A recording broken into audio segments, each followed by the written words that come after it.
In pursuit of vengeance, I infiltrated the secret realm of Kunlun, inadvertently triggering the curse of the Book of Celestial Illusions. With every wish fulfilled, a miasma of malevolence would manifest in the mortal realm.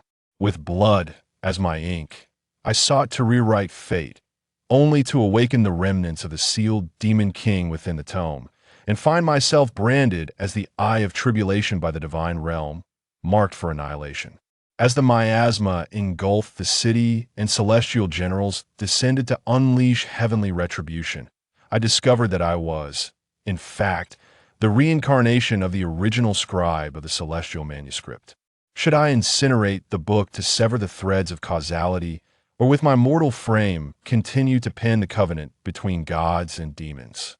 This cosmic contest, tearing through the fabric of time and space, would ultimately be inscribed upon the parchment of existence, with the three realms as its ink. Chapter 1. My name is G. Kai. My name is G. Kai, 22 years old, single, and currently employed at a moving company.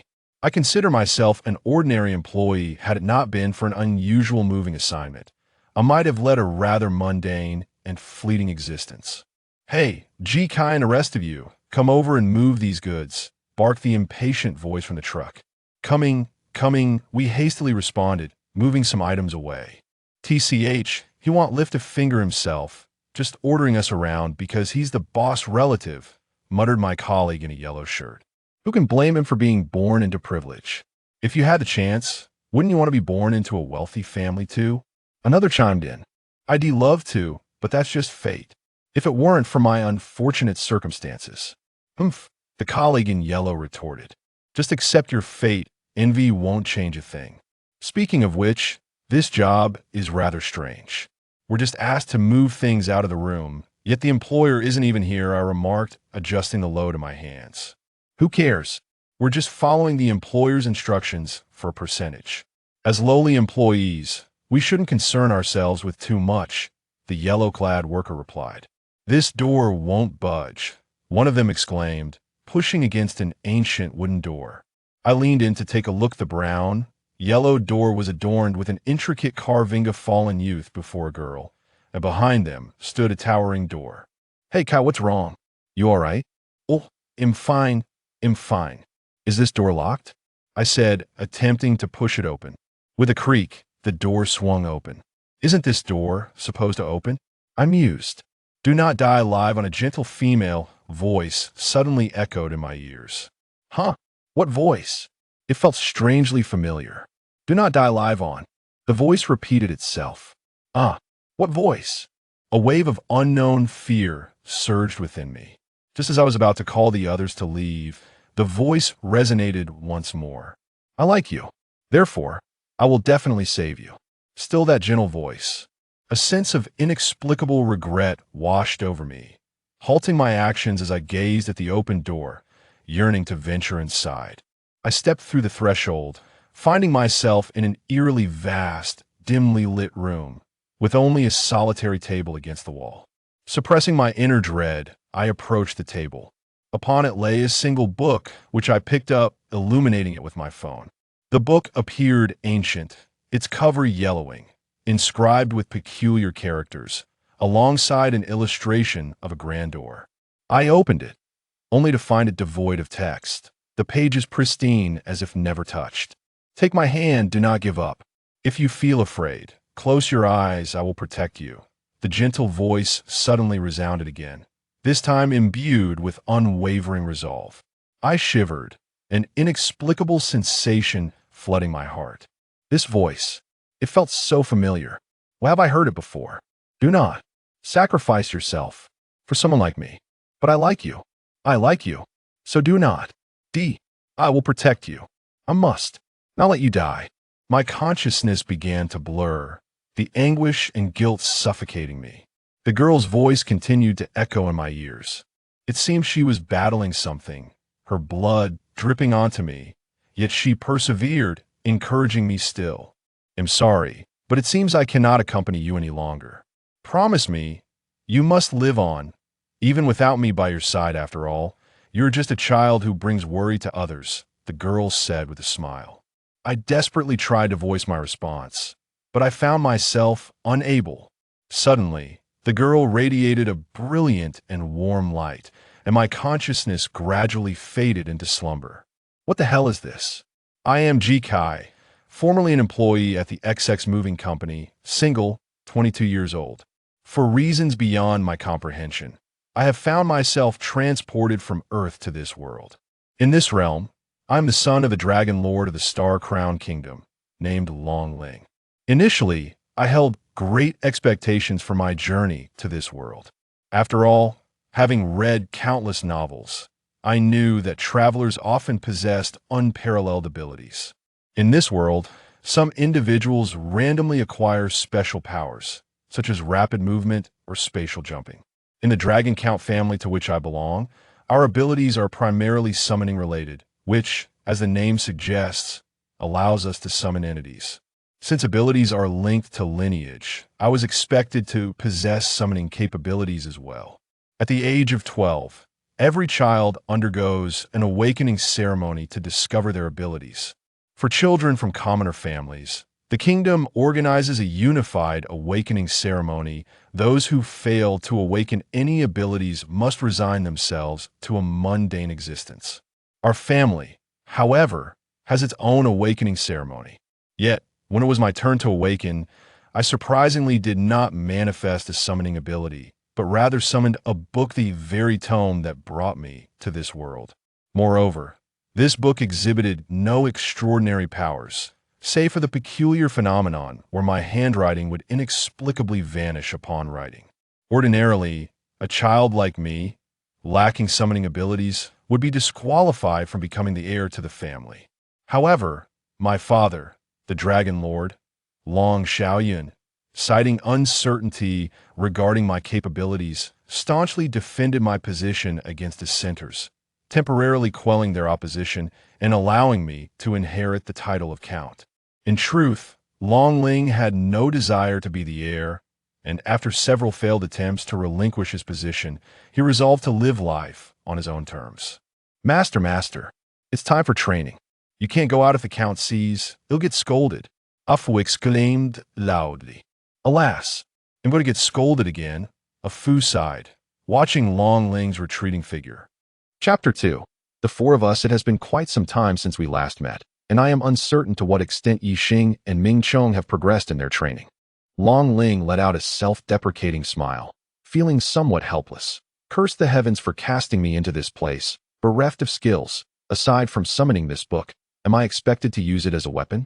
With a sudden pause in his hurried stride, Long Ling reflected on the fact that, since his arrival, his physical prowess had significantly surpassed that of others, which brought him a modicum of comfort.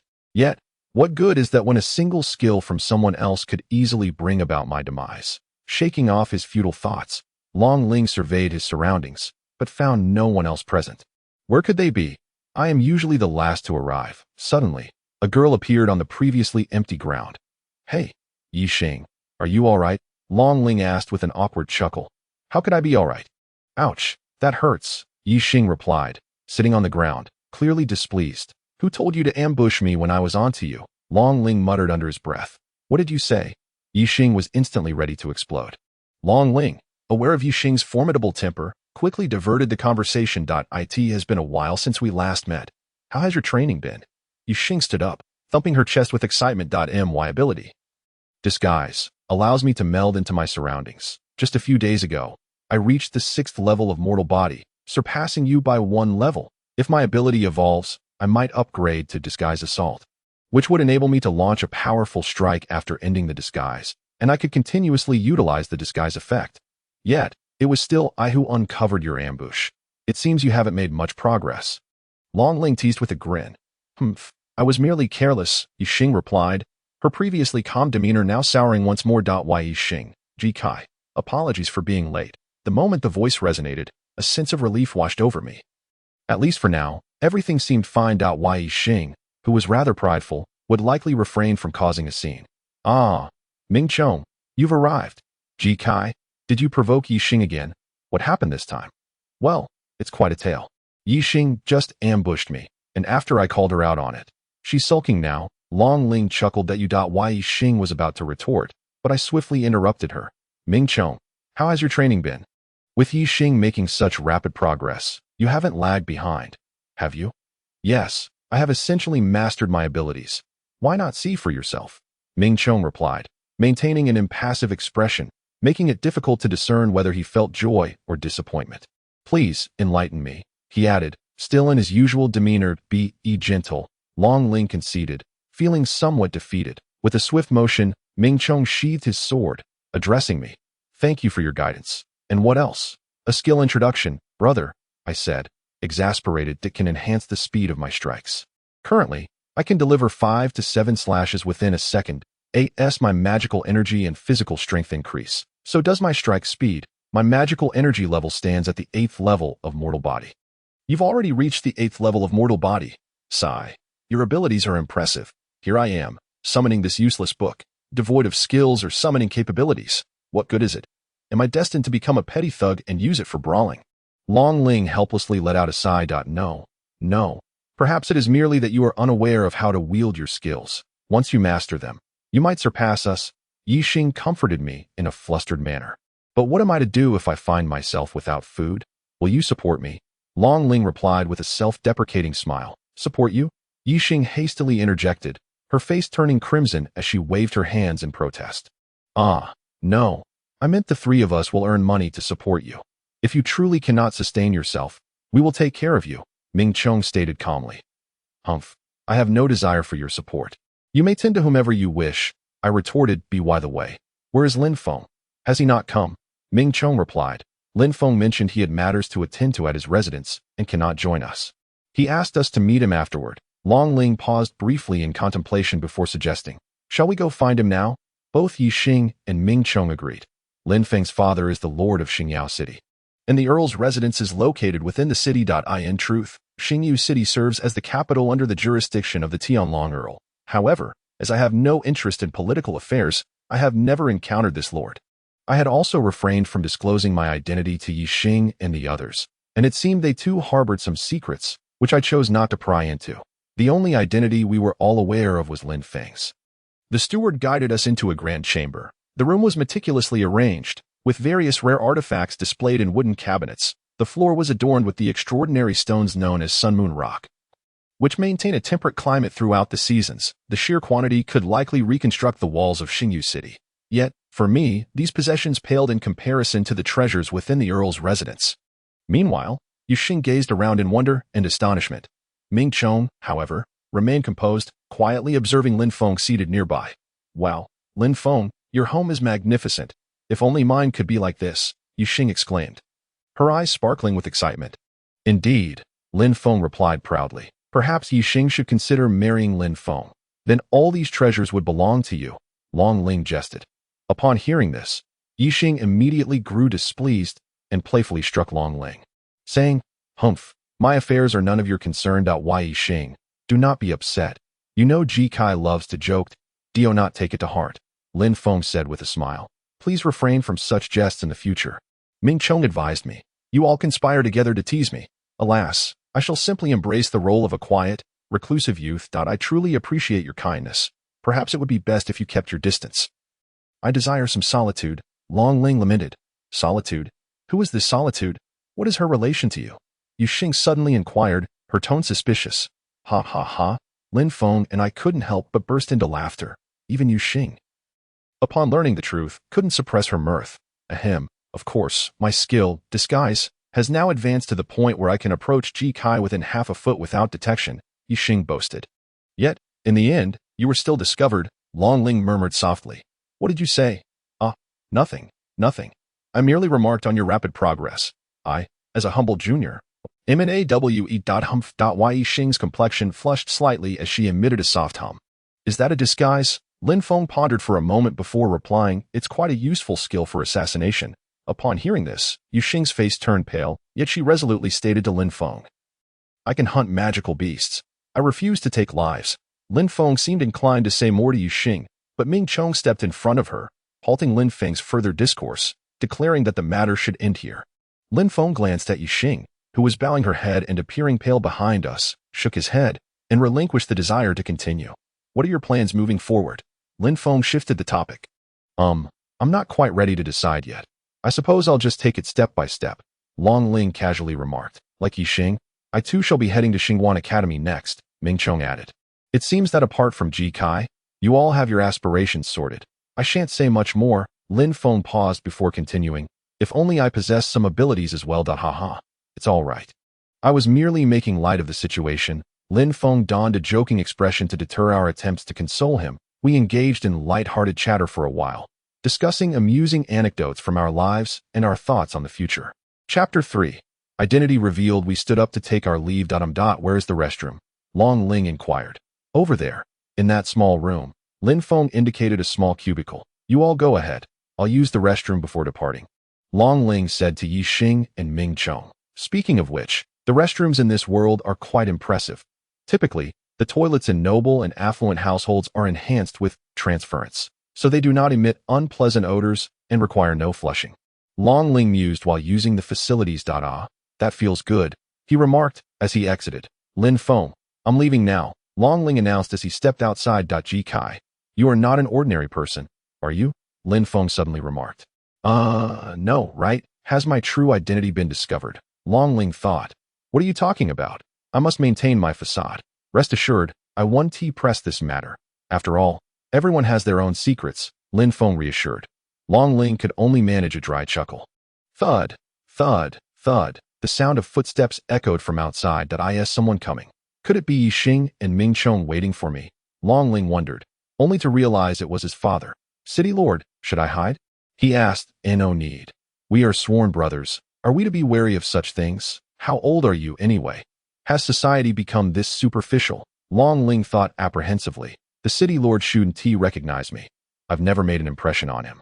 With a creak, the door opened, revealing a middle-aged man clad in official garb, his expression stern and his eyes sharp. Lin Feng stepped forward, respectfully addressing the man as father. However, the man ignored him, fixating his gaze on Long Ling.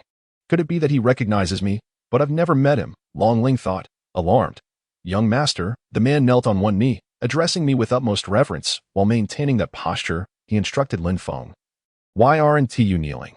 Before you stands the heir of the Tianlong family. Young master Long Ling. Lin Feng was taken aback, grasping the implications, and instinctively moved to kneel. Long Ling hurriedly supported him and said, No, no, no.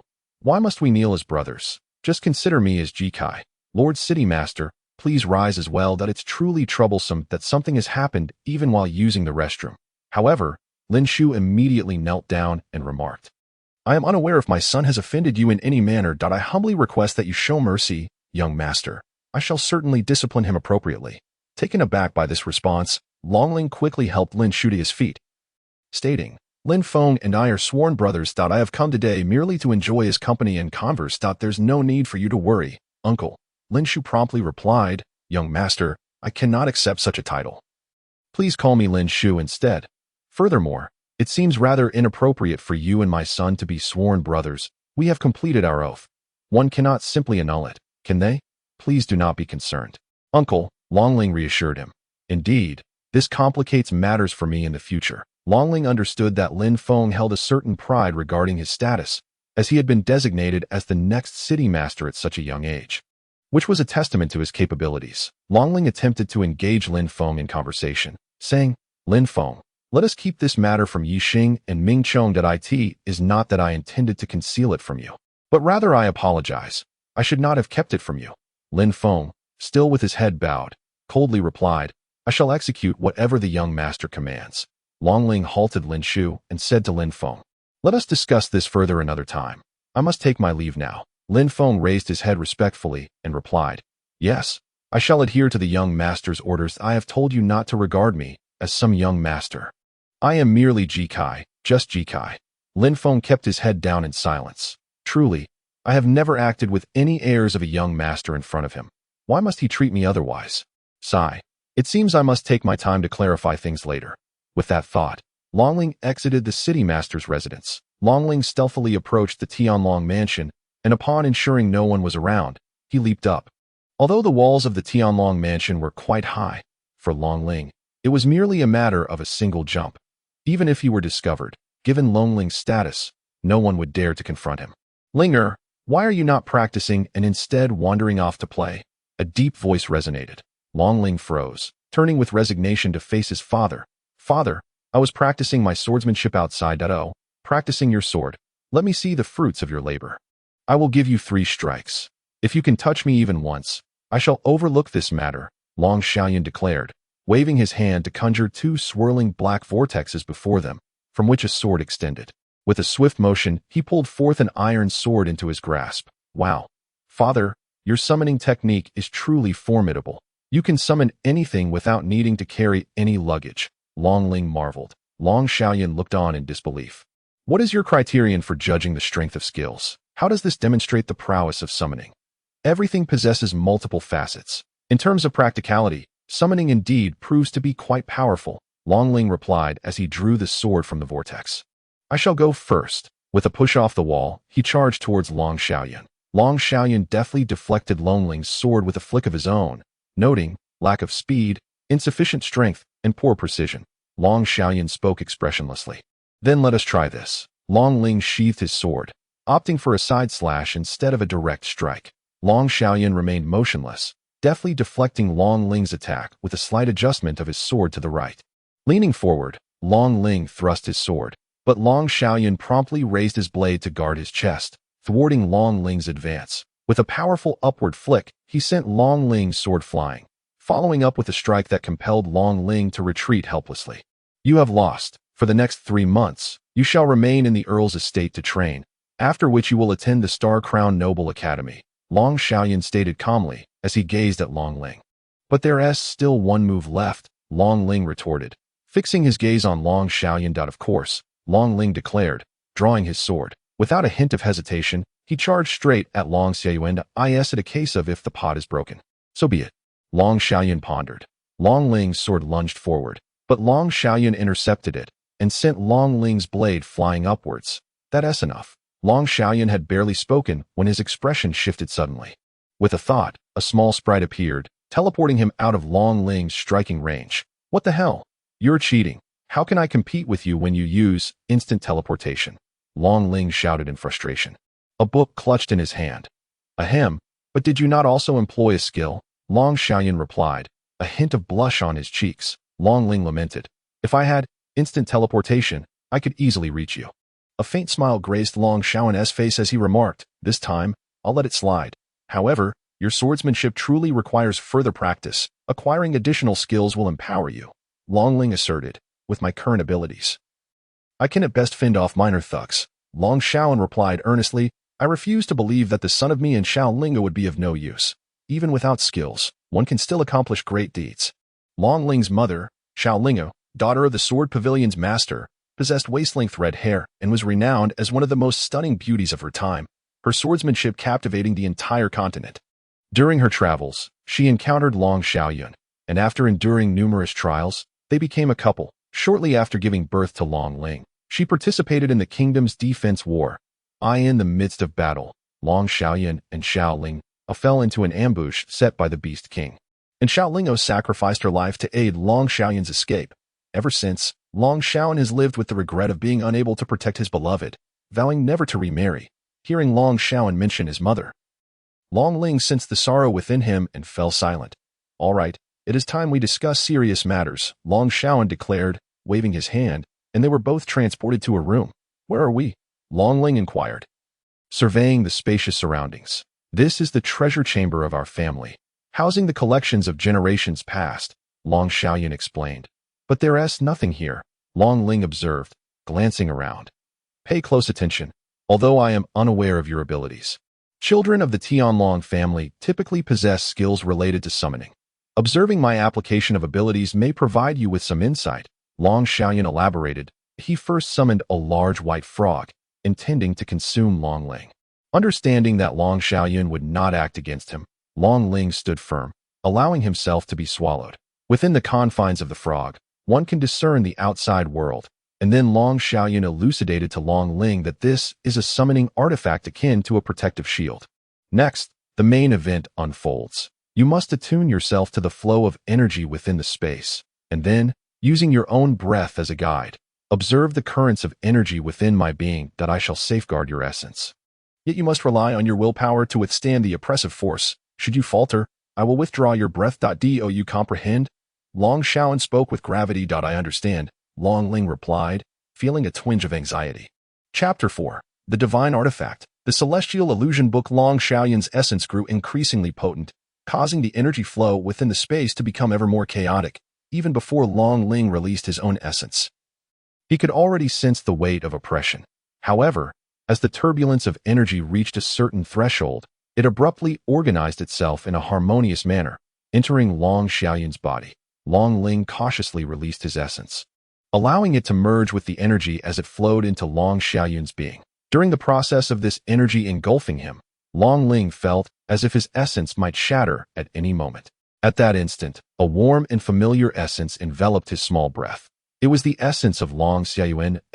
Long Ling's essence delved deeper. The sense of oppression intensified, and after encircling Long Xiaoyan's meridians, Long Ling felt his spirit weighing. What have you observed? Long Xiaoyan's voice suddenly emerged. I sensed a vast energy surging within my father's body, with dense accumulations at certain points. Long Ling endeavored to convey through his consciousness. Indeed. Next, I will position your consciousness above my meridians. Tell me what you see, Long Xiaoyan instructed. Long Ling, astonished, exclaimed, Is this a dragon? Precisely. This is the reason our family's standing within the kingdom is as steadfast as a mountain. Only members of our lineage can summon the ultimate magical beast, the celestial dragon. Celestial dragon, celestial dragon, Long Ling repeated, pondering if this was the origin of the celestial dragon lineage. Had it not been for this protective shield, I would have perished during the initial energy surge, Long Ling thought, still shaken. After several waves of energy erupted, the vortex gradually dissipated. However, the celestial dragon Long Ling anticipated did not materialize. Where is the celestial dragon? Long Ling inquired, casting a glance at Long Xiaoyan. Right here, Long Xiaoyan replied, extending his hand. A small, silver-white serpent with long legs swam gracefully through the air, circling around Long Xiaoyan's arm. Is this truly the celestial dragon? It seems rather diminutive, Long Ling remarked, somewhat bemused. Unable to contain his curiosity, Long Ling asked, May I touch it? Long Xiaoyan, intrigued, responded, Though the celestial dragon possesses spirit, it lacks intelligence. Anyone other than myself who attempts to touch it will provoke an attack. If you are not afraid of being overwhelmed by its energy, you may certainly try. Ha. Ha. Ha. Long Ling chuckled awkwardly. Long Xiaoyan extended his hand, and the small celestial dragon seemed to understand his command. Gliding to the center of the room before releasing its energy, Long Ling estimated that even a person of celestial stature would be instantly obliterated upon contact with that immense energy. This formidable force was drawn downward, not dispersing outward. Above the small dragon's head, a grand silver door began to materialize slowly. Within this door lies an extraordinary artifact, a treasure amassed by our family, which has perpetually remained off limits. Even I, the head of the household, possess only the right to unlock it, yet not to enter. It is only because Linger and I participated in the kingdom's defense and vanquished a beast king that I was granted the privilege to enter and select an item. Long Shaoyan spoke with a hint of melancholy. So, this is an extraordinary artifact that my mother exchanged her life for. If given the choice, I would undoubtedly choose my mother over this artifact. My father must feel the same way. Long Ling pondered. The little celestial dragon vanished entirely, and the silver door solidified. Observing this, Long Xiaoyan urged Long Ling, Go on, step inside, and select an item that best suits you. Remember, you may choose only one. Additionally, before utilizing the artifact, you must establish a connection, which carries certain risks. A moment's carelessness could lead to the destruction of one's consciousness by the artifact's energy. The process of connecting to the artifact is fraught with peril. Do not attempt the connection just yet. Upon your return, I shall assist you in connecting to the extraordinary artifact. Father, will you not enter? Long Ling inquired. Every time the door is opened, it greatly benefits my cultivation. You go ahead and choose. If you find yourself indecisive, I can offer you some guidance, Long Shaoyan replied. Long Ling approached the edge of the door, gazing at the shimmering silver portal. How does one enter? Do I simply walk through? Suddenly, a blinding flash enveloped him, and Long Ling found himself within a magnificent golden hall. Numerous golden platforms adorned the floor, upon which floated various items. Long Ling approached to examine them. Seals, swords, staffs, cloaks, bamboo tubes, and more. He noticed a protective barrier surrounding the items. Attempting to touch the seal, he felt a surge of information forcibly entering his mind at the moment of contact with the barrier. Kunlun seal. Extraordinary artifact. Capable of subduing all things, sealing the target's abilities, and absorbing the opponent's magical energy for its own use. This truly an artifact. It seems remarkably powerful, Long Ling mused with a wry smile. Long Ling gazed longingly at the floating extraordinary artifacts, yearning to claim them all, yet he understood that such desires would yield nothing. Turning away, he reconciled his thoughts and felt no longer regretful. Without further hesitation, he reached his hand into the protective barrier. There were no obstacles, and he grasped the Kunlun seal. That moment, Long Ling sensed his abilities surging uncontrollably, and, without his volition, a book erupted from within him. Could it be that the presence of an artifact is required? Long Ling contemplated. He brought the floating Kunlun seal closer to the book, but this time, no anomalies occurred. Must I infuse it with magical energy? Long Ling began to channel his magical energy into the book. As his energy flowed continuously, the book appeared insatiable, unresponsive to his efforts. Having nearly depleted his magical reserves, he felt the weight of despair creeping in. Just as Long Ling was on the verge of surrender, the book underwent a transformation. It began to turn its pages slowly and autonomously. Long Ling, witnessing this, felt a surge of renewed vigor and continued to channel the remaining magical energy from within him. Long Ling's breath became increasingly labored. With the magical energy within him nearly depleted, the pages of the book turned at an ever-quickening pace, yet there were no signs of cessation. Gritting his teeth, Long Ling channeled the last vestige of his magical power into the tome, collapsing onto the ground from sheer exhaustion. The book halted its frenetic motion, coming to rest on a single page. In his mind, Long Ling received another piece of information. Equipment name: Kunlun seal. Level: super artifact. Equipment effect: suppresses the target and seals their abilities, gradually absorbing the target's magical energy. Upon successful suppression, a space of its own is formed, severing all spatial connections and enabling transfer effects. Connection seal. Yang seal. Level: super artifact. Equipment effect: reduces the mental power of targets within range and extracts their souls. Passive skill: greatly enhances one's own mental resistance. Connection effect: acquires the skill, space creation, creating a small world with oneself as the creator. Ownership status: not possessed.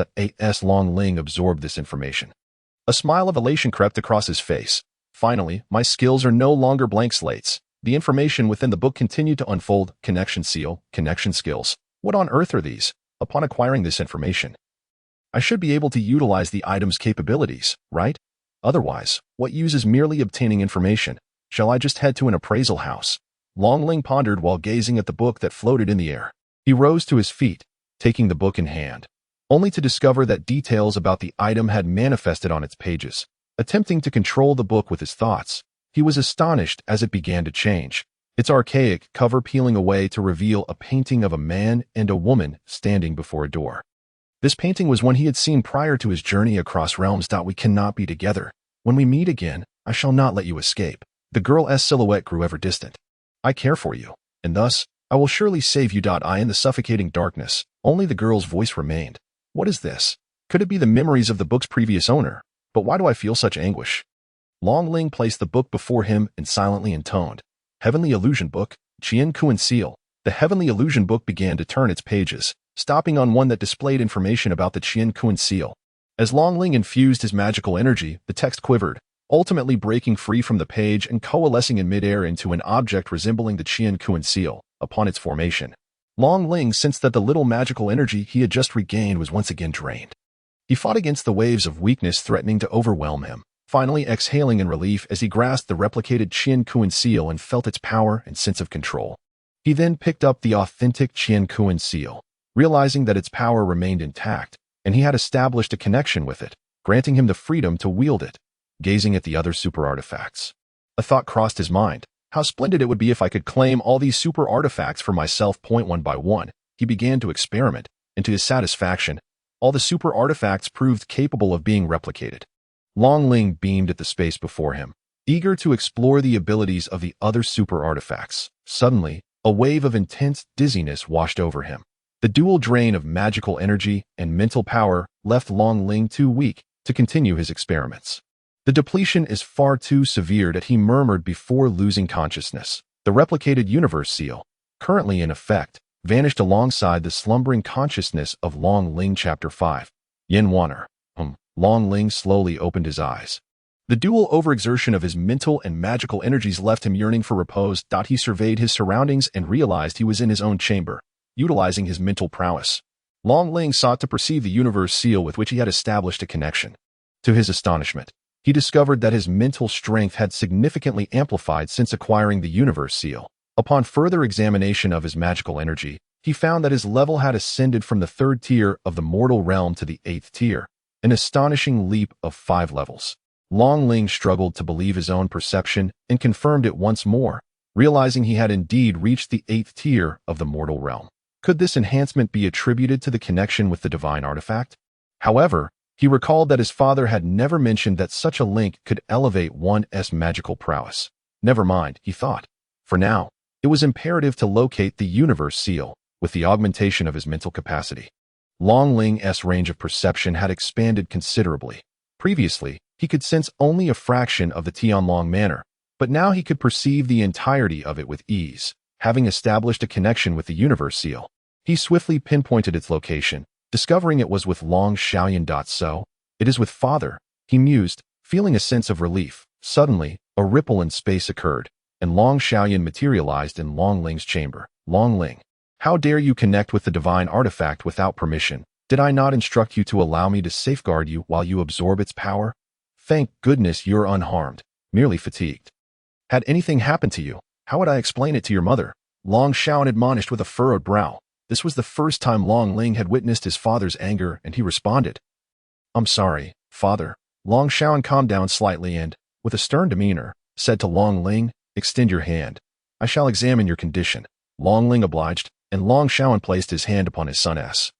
Sensing the situation within Dotlinger, how is it that your cultivation has surged so dramatically? Your magical energy has reached the 8th tier of the mortal realm, and your mental prowess is at the late stage of the divine realm. Long Xiaoyan exclaimed in surprise. An automatically triggered ability, connecting with the divine artifact has enhanced my cultivation, Long Ling elucidated. Long Xiaoyan pondered this revelation, then looked up at Long Ling with joy.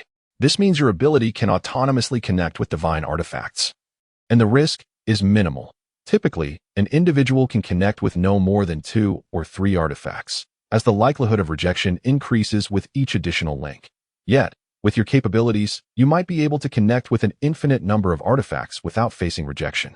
Haha, our family has truly struck gold. Long Ling nodded in agreement, concealing his ability to replicate divine artifacts, believing that some matters were best kept to himself. Long Xiaoyan soon regained his composure and stated gravely, while you possess such formidable abilities, divine artifacts are not easily obtained. It may be worthwhile to test your ability to connect with items of lesser rank, though they may not match the power of divine artifacts. They can still be quite formidable. Long Ling nodded in acknowledgement.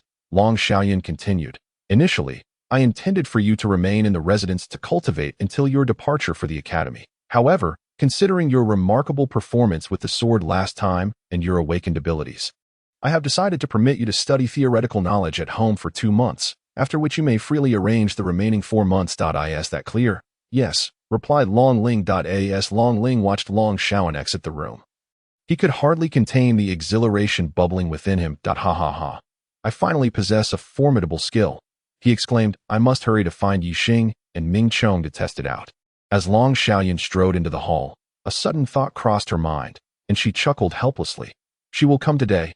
It seems the residence will not be peaceful for a while. Just as Long Ling stepped out the door, his body froze abruptly. He drew his sword and deflected a fireball that came hurtling toward him, causing him to stagger back a few steps. Miss, do not use your abilities against young Master Long. It is perilous. Standing before Long Ling were a man and a woman. The man, clad in servant attire, stood nearly 2 meters tall, his handsome visage marred only by an expression of exasperation at the woman's antics.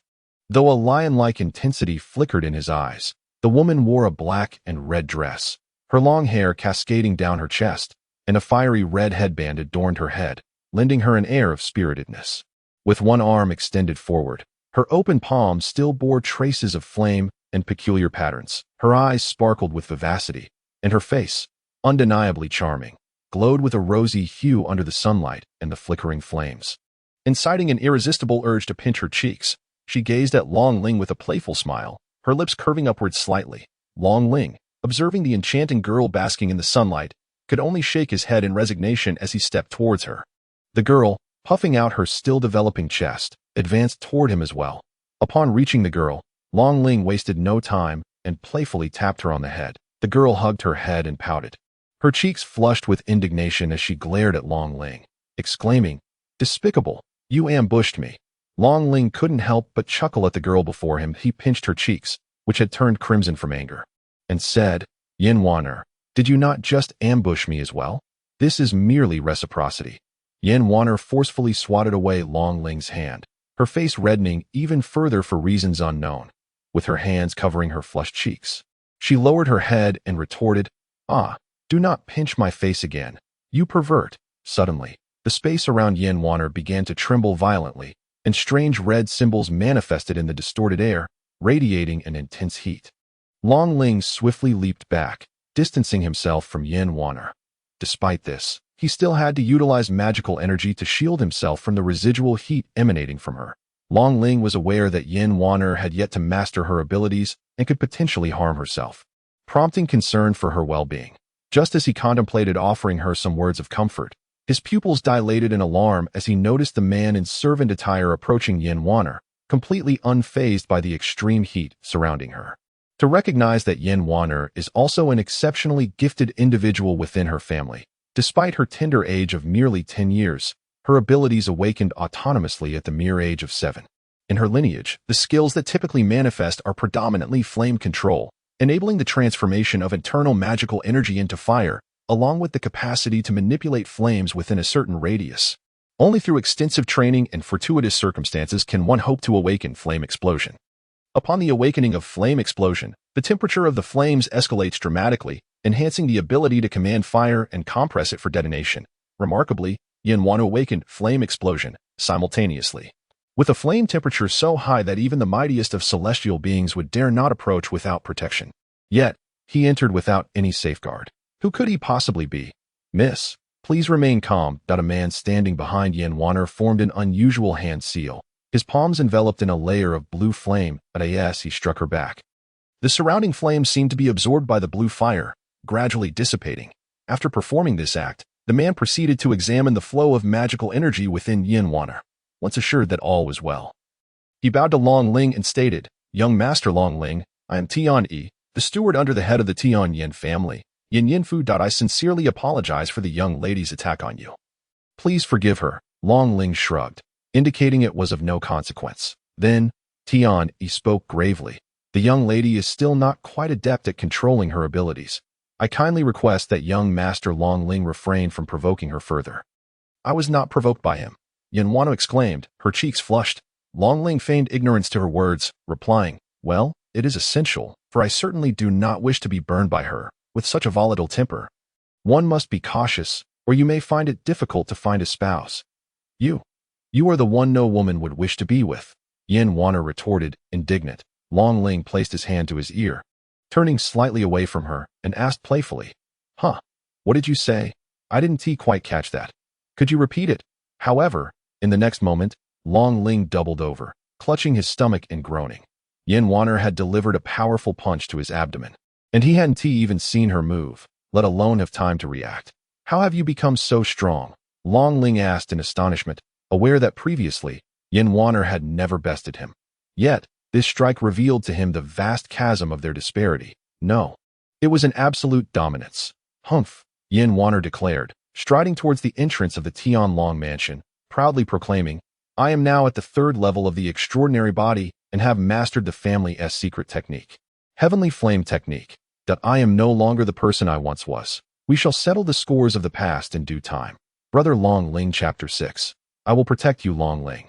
Yin Waner and Tian Yi arrived in the main hall of Tianlong Mansion. "Uncle Long Xiaoyun," Yin Waner exclaimed as she dashed into the embrace of Long Xiaoyun, who sat at the head of the table. "Ha ha ha, Waner, you are becoming ever more beautiful, a significant improvement over that rascal of mine." Long Xiaoyun chuckled, affectionately ruffling Yin Waner's hair. "Waner, come here, let Aunt Jing take a look at you." said the elegant woman in palace attire seated to the left of Long Xiaoyan. Smiling warmly, Yin Wanner left Long Xiaoyan's embrace and ran to the elegant lady in palace attire, exclaiming, "Uncle Long Tianyun, Aunt Jing, I have missed you dearly." Beside Aunt Jing sat Long Xiaoyan's biological brother, Long Ling's second uncle, Long Yuntian. His eye sockets were slightly sunken, and his complexion appeared somewhat pale. However, his eyes shone brightly, undaunted by his current condition that in truth, Long Yuntian had suffered severe injuries in his youth, wounds that could never be entirely eradicated. Over the years, he had been battling the afflictions within him with his own cultivation and willpower, observing the lively and spirited Yin Wanner before him. His mood lifted considerably as he said, "Wanner, consider our residence as your own home. Feel free to seek your second uncle whenever you need anything. Should that rascal Long Ling dare to bully you, just tell me, and I shall teach him a lesson." "All right.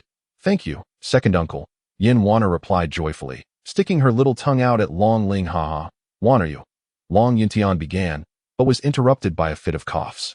Aunt Jing quickly patted his back, her expression filled with concern as she inquired, "Yuntian, what is the matter? Do you feel unwell? I have told you time and again to rest more. You didn't even sleep last night. Couldn't you have delegated some tasks to others instead of doing everything yourself?" With a gentle sigh, Aunt Jing cast a lingering glance at Long Yuntian before resuming her conversation with Yin Wanner. Tian-yi remained standing beside Long Ling, though his gaze was fixated on Yin Wanner. "Who might this be?" Long Xiaoyan inquired, directing his attention towards Tian-yi in the hall. "Greetings, Lord of the Long Dragon Estate. I am Tian-yi, the steward under the master of the Yin family that I have come to accompany Miss Yin to your esteemed residence. Here is the mirror information from Master Yin. Please take a look." Tian-yi replied, bowing respectfully to Long Xiaoyan. With a wave of his hand, he conjured a humanoid figure in the air, its features indistinct but resembling a tall, robust middle-aged man draped in a cloak. Upon hearing news of her father's well-being, Aunt Jing finally let out a sigh of relief. Long Xiaoyan, sensing the familiar aura, chuckled heartily. "Very well. Next time we shall drink until we are utterly inebriated." "Ha ha ha." Long Yuntian also smiled in agreement. Turning his attention to Tian-yi, it was evident that he was poised for a serious discussion with Long Xiaoyan. Both Long Xiaoyan and Long Yuntian composed their expressions, ready to engage in conversation with Tian-yi. A gentle breeze swept by, causing ripples upon the water's surface, as a pair of young men and women strolled across a bridge, the young man strikingly handsome, and the young woman charmingly delightful. "Hey, what did Uncle Long Xiaoyan just say to you?" inquired the young woman, who was none other than Yin Wanner. "Do you wish to know?" the young man replied with a hint of frivolity. Yin Wanner pouted her lips in retort. "Humph, if you choose not to speak, then I shan't bother with you. Even if you were to perish, it would be of no concern to me." The young man feigned a heartbroken demeanor and lamented, "Alas, a talent of my caliber, yet I cannot earn the affection of my dear sister. What a pity, what a pity." Suddenly, Yin Wanner shouted in outrage. Who said you are my brother? You pervert." The young man, however, paid no heed and continued to speak to himself. "My father merely mentioned that I am no longer a child, and it is time to find someone to marry. But in truth, I feel..." Before the young man could finish his thought, the girl beside him seized his collar and exclaimed with fervor, "Long Ling, what are you saying? Who do you intend to marry?" The young man referred to as Long Ling looked at Yin Wanner with a hint of surprise. Yin Wanner regained her composure. She realized her reaction was somewhat excessive, and her cheeks flushed with a swift blush. Releasing her grip on Long Ling, she retorted fiercely, "I merely wish to know which unfortunate girl has fallen victim to your charm." Long Ling chuckled and replied, "What could you possibly do if you found out?" Upon hearing this, Yin Wanner paused, crossing her arms over her chest and lowering her gaze as she inquired, "Is it really true?" Long Ling laughed heartily, casually resting one hand on Yin Wanner's opposite shoulder, saying, "How old am I? How could I possibly have a wife? Besides, even if I were coerced into marriage, I would resist." Yin Wanner seemed to breathe a sigh of relief, softly remarking, "Indeed, why was I worrying?" However, her final words were barely a whisper, unheard by Long Ling. He then exclaimed with a playful tone, "What do you mean by indeed? A person as exceptional as I should easily be able to marry a beautiful wife. By the way, it seems you've grown quite a bit. You're nearly as tall as I am." As Long Ling leaned closer to Yin Wanner, their bodies pressed together, and she could feel his warmth and the unique aura of youth. Yin Wanner's face instantly turned crimson, even her ears blushing with a hue of embarrassment. Suddenly, an intense heat enveloped Yin Wanner, and noticing this, Long Ling's expression shifted as he swiftly distanced himself, exclaiming, Hey, hey, Yin Wanner, calm down, don't lose control.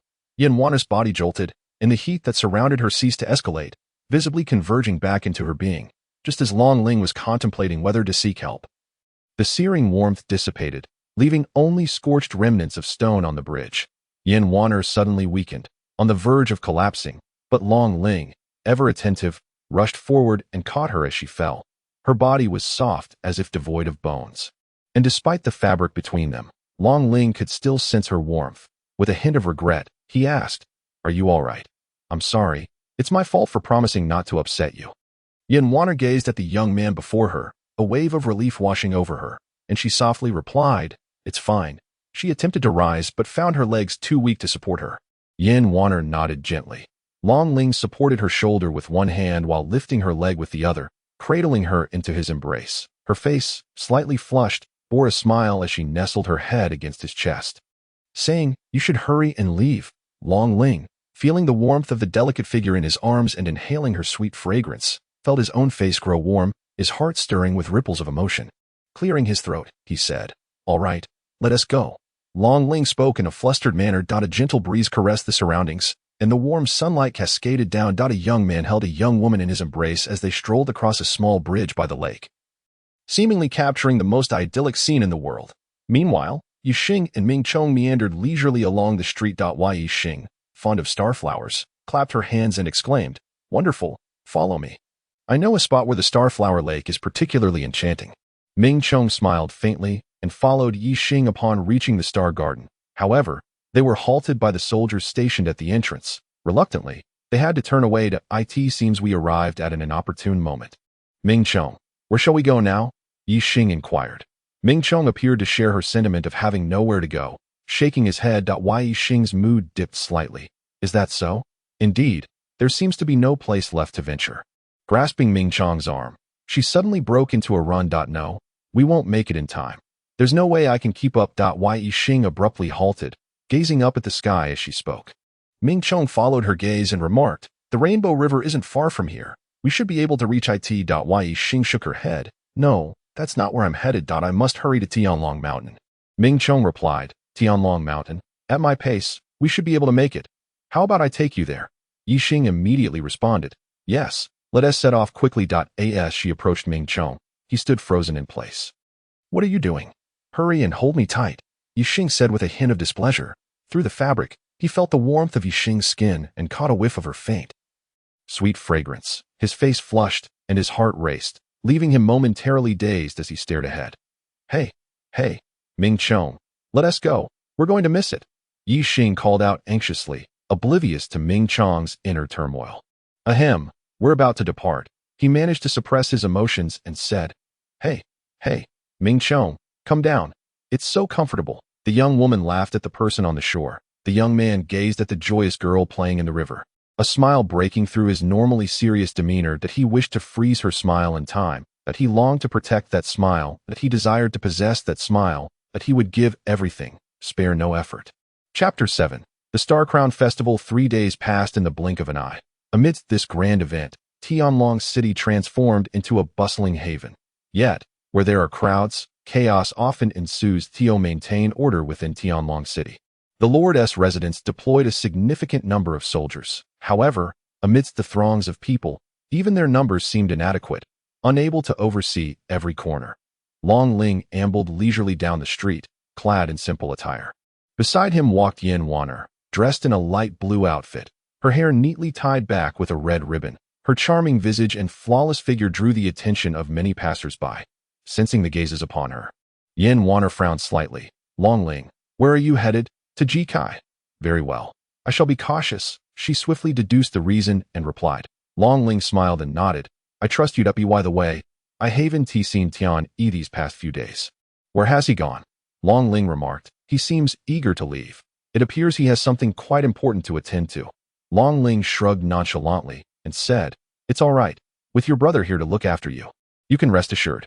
Yin Wanner couldn't help but smile, replying, You? Who was it that got knocked to the ground by a wild boar and needed me to rescue him? Who could that be? Long Ling's face flushed slightly. Ahem. We're almost there. Let us not dwell on that. And please don't give yourself away. Yin Wanner glanced around, realizing that they had unknowingly stepped away from the crowded streets and arrived at a tranquil lakeside. Although the area was still populated, it was a marked improvement from the bustling thoroughfare. Long Ling waved towards a couple under a tree. They noticed him and returned the gesture. I am Yixing. You must be Wanner, right?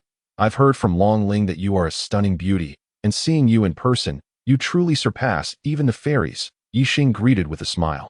Yin Wanner returned the compliment. No, it is you, Sister Yixing, who is truly beautiful. The two immediately hit it off, engaging in cheerful conversation. Long Ling turned to Ming Chong beside him. Have you decided where we should go next? Ming Chong nodded in agreement. What about Yi Feng? Why haven't we seen him? Long Ling inquired that he truly is a busy person. He remarked before turning back to Yixing. So, where to next? Yin Wanner smiled softly and followed along. Long Ling and Ming Chong exchanged glances, shrugged, and joined in. Under Yixing's guidance, the group indulged in a variety of delectable foods and enjoyed numerous games at the amusement street, everyone reveling in the joyous atmosphere. In the blink of an eye, the time for the opening ceremony drew near. Yixing emerged from a small shop, stretching her arms. I'm so happy. Which shop should we visit next? She then noticed. Oh dear, the ceremony is about to commence. Shall we head over then? What do you all think? Long Ling, Ming Chong, and Yin Wanner all nodded in agreement. With that, they made their way towards the entrance of the Star Garden. At that moment, the entrance was already teeming with people, and under the soldiers' guidance, the crowd was orderly ushered in rather than surging chaotically. However, the sheer number of attendees meant that many had waited a long time without gaining entry, leading to a rising tide of discontent as curses echoed throughout the line. The soldiers hastened their inspection process as best they could. Damn it, I've been standing in line for over half an hour. And I haven't even seen the main gate yet. This is just my luck. A man wiped the sweat from his brow. Your anger won't help. If you had the means, you could take the VIP entrance. Another man remarked nearby. The first man shrugged his shoulders in response. TCH, if I could take the VIP entrance, I wouldn't have to deal with you. You worthless piece of trash. The second man immediately bristled with anger. Who do you think you are, calling me a worthless piece of trash? You little brat. With that, he slapped the first man. While soldiers monitored the situation closely, preventing any significant disturbances, those at the back of the line often found themselves embroiled in such altercations. Long Ling observed the scuffle between the two men with mild indifference, choosing not to intervene. He was not a meddlesome person. Unless it concerned him directly, he preferred to remain uninvolved. Long Ling and his companions had been waiting for over half an hour. Currently positioned in the middle of the line, the pristine forehead of Yixing had already begun to glisten with beads of sweat as she gazed anxiously towards the front of the line. It had been over half an hour, and we had barely advanced this far. The main gate was still out of sight. Will we make it in time for the opening ceremony? Yixing inquired with a hint of urgency. Strangely enough, perhaps due to her abilities, Yin Wanner displayed not a single drop of perspiration on her brow under such circumstances. Yixing chuckled, remarking, You are truly admirable, Wanner. Suddenly, the crowd erupted into a cacophony of noise, with all eyes turning towards the back of the line. Look, could that be the prince of the Xing Sheng kingdom? Is there any doubt? In our kingdom, apart from the king, only the Xing Sheng prince could command such a grand procession. I've heard he has already been designated as the heir to the throne. Yet how could someone of such stature possibly be visiting our Tianlong city? What does it matter? We should simply focus on living our own lives. Someone interjected. Already designated as the next king, that title is rather intimidating, Long Ling mused, remaining unperturbed. Unlike some who had abandoned their positions to glimpse the prince's entourage, the procession gradually approached, with an array of elite soldiers clad in silver armor creating a wide passage. Leading the convoy was a resplendent seven-colored horned dragon, its body adorned with iridescent scales, while its horn gleamed a silvery white. Under the sun's rays, it reflected a kaleidoscope of colors, with a gentle flap of its wings. Its golden eyes radiated a rebellious spirit, and it let out a clarion call to the heavens, exuding an air of unparalleled majesty. Is that truly the kingdom's guardian beast, the seven-colored horned dragon? It is said that only those chosen by this dragon can become the heir. It seems the next king is indeed a certainty, not mere rumor. Indeed, though I had only heard tales of the seven-colored horned dragon. Witnessing it in person is an experience far more formidable than I had imagined. With such a divine beast in our kingdom, Who would dare to threaten us? Huh. The crowd buzzed with excitement as Long Ling regarded the magnificent dragon, feeling an inexplicable sense of familiarity, yet unable to pinpoint its source. Just as he pondered this, a gasp erupted from the throng. Goodness! There is someone standing atop the horn of the seven-colored dragon. Who would dare to mount such a creature? Long Ling turned his gaze to the horn, spotting a strikingly handsome young man clad in splendid attire perched there. It must be the prince. Undoubtedly the Xing Sheng prince. Long live the Xing Sheng prince! A voice rang out, igniting the hearts of the crowd like kindling. Long live the Xing Sheng prince! The cheers intensified, growing louder and more fervent. The handsome figure remained poised, wearing his habitual faint smile as he surveyed the throngs below. The procession meandered into the Xing garden, gradually vanishing from view. Wow, it's my first time seeing the prince. And he is simply dashing. And that dragon, how awe-inspiring! Yu Xing exclaimed, her eyes sparkling. Indeed, he is deserving of his status as the heir to the throne. Yin Wana remarked. He is not bad, I suppose, Long Ling replied casually, still contemplating the strange sense of familiarity that had washed over him moments earlier. Move aside and make way. 3 individuals appeared before Long Ling and his companions, addressing those in front of them. Who do you think you are, daring to tell us to move? A man with a jagged scar across his face retorted viciously. With a resounding thud, the tension escalated. In the next moment, the man was knocked to the ground, unconscious and unresponsive. Big brother, how dare you strike our leader? Brothers, advance. With a series of thuds, one by one, they fell to the ground. Take your people and leave, the man in black said coolly. Yes, yes, we shall leave immediately. The scarred man and his group retreated in a dejected manner. The man in black, along with a man and a woman behind him, seamlessly integrated into the crowd. What brings Xing Sheng and Chi Kai Jiaolong to Tianlong City? Could it be? The woman in red whispered among the trio. That seems unlikely. He must be here for it, the man in green interjected. Cough. There are too many eyes here. Discretion is advised, the man in black interrupted. The trio fell silent, refraining from further conversation, patiently awaiting the progression of the crowd. Although their voices were hushed, Long Ling, who stood directly behind them, heard every word distinctly. As time passed, the pace of the procession quickened. And at last, it was nearly their turn. Soldiers guarded the sides of the side entrance, permitting entry only through the center, where inspections were conducted before entry. The 3 in black stepped into the inspection area together. Before long, they entered the Xing garden. Wow, it's finally our turn. Quick, quick, let us hurry inside. Yi Xing exclaimed with uncontainable excitement. Long Ling, Yin Waner, Yi Xing, and Ming Chong stepped into the inspection zone together. You 4 stand at the corners of the detector. Are you ready? Asked an elderly man, reclining lazily beside the inspection area. Long Ling nodded, signaling their readiness. The elderly man pressed a button, and the inspection area emanated a faint white light, which gradually transformed into red. Upon pressing another button, the light vanished. The elder straightened himself, a smile gracing his face. Are you young friends all capable users? He inquired. According to the rules, capable users must verify their identities elsewhere. So I kindly ask for your cooperation, the elder continued. Long Ling and the others nodded in agreement. With a wave of his hand, the elder commanded, bring these young friends to the Lord. A few soldiers approached Long Ling and the others, respectfully stating, esteemed lords, please follow us. Under the soldiers' guidance, Long Ling and his companions proceeded into the Xing garden. Watching them depart, the elder couldn't help but sigh. Alas, capable users are becoming increasingly rare. Today I've only encountered a handful of youngsters. But as the next round of inspections was about to commence, the elder resumed his languid demeanor, returning to his monotonous work. Chapter 8. The man in black led by the soldiers, Long Ling and his companions arrived before a small wooden cabin. Lord, we have brought individuals for inspection, the leading soldier announced. Let them enter. A deep voice resonated from within the cabin.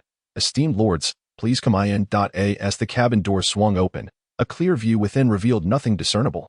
Although Long Ling and the others found it peculiar, they stepped inside nonetheless. The last person crossed the threshold. The cabin door abruptly shut, and Long Ling felt a sudden lightness in his body. Realizing they were standing atop a precipice. At that moment, Ming Chong had already drawn his sword, poised for battle. Young ones, do not be alarmed, a voice unexpectedly emerged. Before Long Ling and the others stood a swirling vortex, from which a middle-aged man emerged slowly. How on earth are we to verify our identities? Long Ling inquired with a hint of concern. The ability certificate is a credential issued by the Star Crown Kingdom to authenticate the identities of ability users. It contains the fundamental identity information of the user. Should any criminal activities, such as murder, be recorded, they will be noted on the certificate. In more severe cases, individuals may find themselves on the kingdom's wanted list, effectively becoming enemies of the realm. All adult ability users are required to obtain one, and those who fail to do so will face penalties upon discovery. Long Ling and the others shook their heads. As long as you provide your ability user serial number, that will suffice, Li Kong stated. With a wave of his hand, a vortex appeared, from which a peculiar book tumbled forth, which Li Kong deftly caught. Spatial abilities. Although he had anticipated it, Ming Chong still expressed his surprise. Yin Wanner, equally astonished, remarked, "Spatial abilities. I had no idea such a remarkable individual served under His Highness. Wow. What a convenient power, with such an ability. One wouldn't even need to carry luggage when going out." Yu Xing interjected, somewhat straying from the topic. Long Ling, however, wore a troubled expression. Li Kong continued, "Who will be first? You go ahead." Long Ling insisted. Yu Xing stepped forward and proclaimed. Tianlong City, Yu Xing, 15 years old, ability number 801, level D2-456. Li Kong held the book, which began to flutter on its own, eventually halting on a blank page. Gradually, information began to materialize, detailing Yu Xing's personal data, along with the likeness of her appearance. Li Kong scrutinized the information before concluding, "All clear." Next, Tianlong City, Ming Chong, ability number 800, level B1-69. Li Kong gazed at Ming Chong's information, somewhat taken aback, murmuring, "At just 16 years old. Achieving B1 level. Quite the talent." Yin Chong, Yin Wanner, 14 years old, ability number 802, level A1-24. As Li Kong examined Yin Wanner, he was startled and inquired, "Who is your father?" Long Ling stood there, distressed. What to do now? If I report, I'll be exposed. Just as Long Ling was at a loss, Yin Wanner stepped in front of him, smiling at Li Kong, saying, "Uncle Li Kong, this is my cousin Ji Kai, but he is an unpowered individual." An unpowered individual? Li Kong fixed his gaze on Long Ling, opening the door to the small room. The soldiers waiting outside respectfully announced, "Gentlemen, the inspection is complete. You may move about freely. We are quite busy with official duties and will not linger." Long Ling waved dismissively, saying, "Very well, you may go." Once the soldiers departed, the four began discussing where to go next. "Since there's still some time before the ceremony, why don't we explore somewhere else?" "Sounds good. Ji Kai and I will go together, and Yu Xing sister, you can accompany Ming Chong brother. Let's arrange a place to meet later, shall we?" All right. Let us rendezvous at the Star Hall on Star Lake." As Yu Xing and Ming Chong walked toward another direction, Long Ling and Yin Wanner remained standing there. Long Ling turned to Yin Wanner and asked, "What is the matter? Did you purposely send them away?" Yin Wanner said in a low voice, "Did you hear what those three people said while waiting in line?" Long Ling responded with a hint of curiosity, "Are you referring to the person who cut in line? What about it? One of them possesses fire-based abilities." "Huh? How do you know that?" "My abilities are among the most exceptional in the fire element, allowing me to sense other fire-based powers. So what, with so many people in the world? Isn't it quite normal to encounter someone with fire abilities?" Sigh. "Didn't you notice that they weren't taken to the departure point when they passed through the inspection? Moreover, that sensation suddenly vanished before they underwent the check." Long Ling felt a jolt of surprise. "Indeed, but why is that?"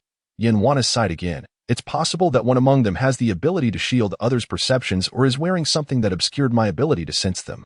Yin Wanner slightly raised her head and looked into Long Ling's eyes. "Shall we go and alert Uncle Long Xiaoyan?" "Yes. Time is of the essence. Let us hurry to at that moment." The usually tranquil Xinghu Lake erupted with a cacophony of voices.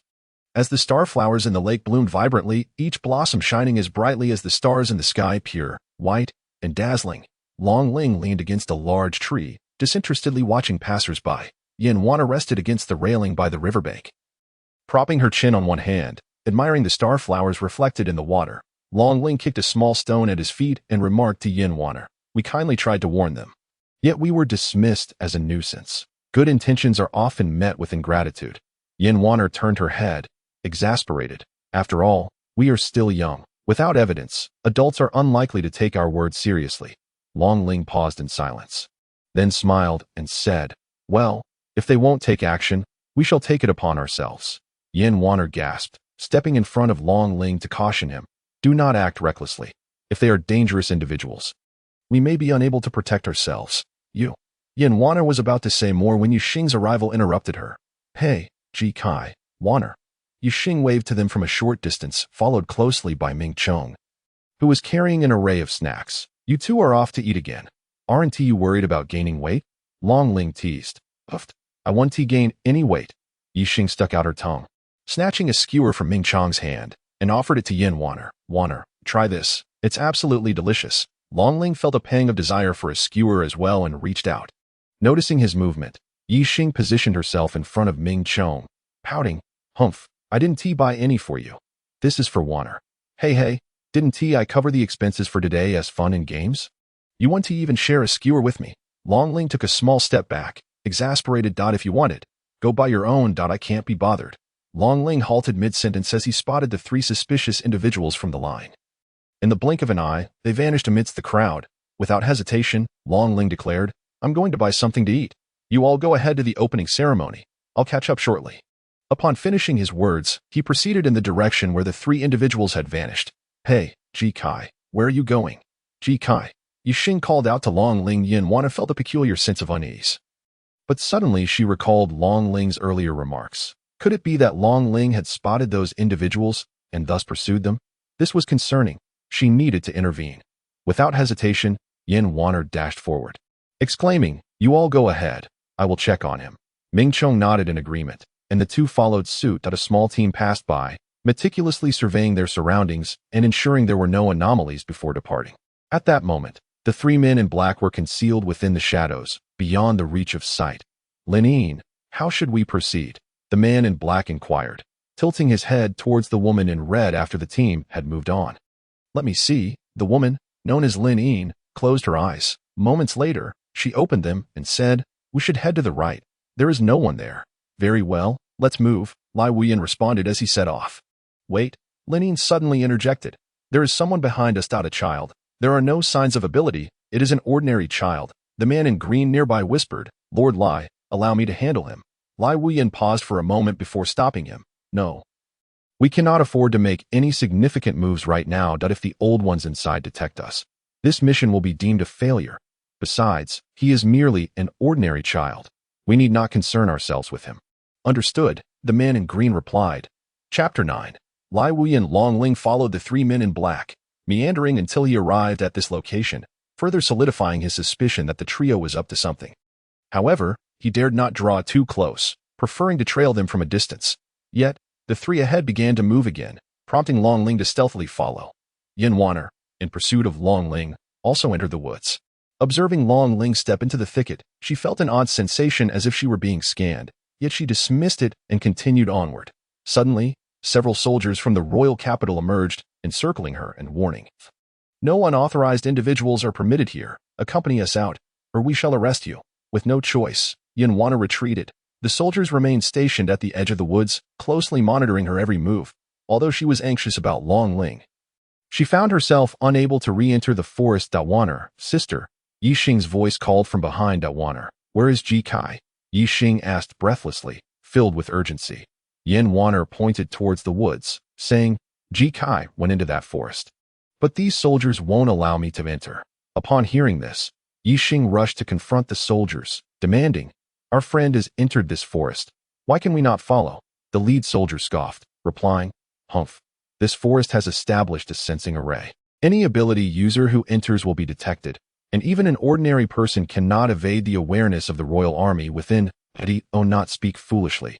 Leave this place at once. Feeling somewhat dejected, Yixing stepped back, saying, Wanner, did Ji Kai really go in there?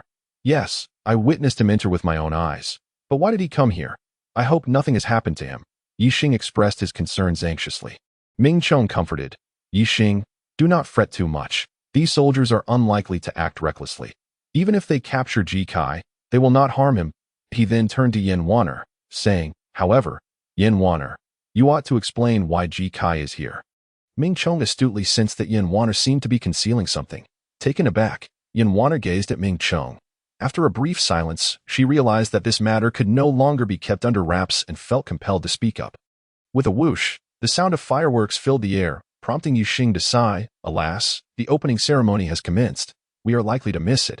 After hearing Yin Wanner's words, Yixing felt a bit more at ease and suggested, "Let us wait here for him and see if Ji Kai will emerge." Suddenly, a loud crash reverberated from the center of the forest. Yin Wanner, Yixing, and Ming Chong turned their attention towards the woods, faintly perceiving flickers of flame.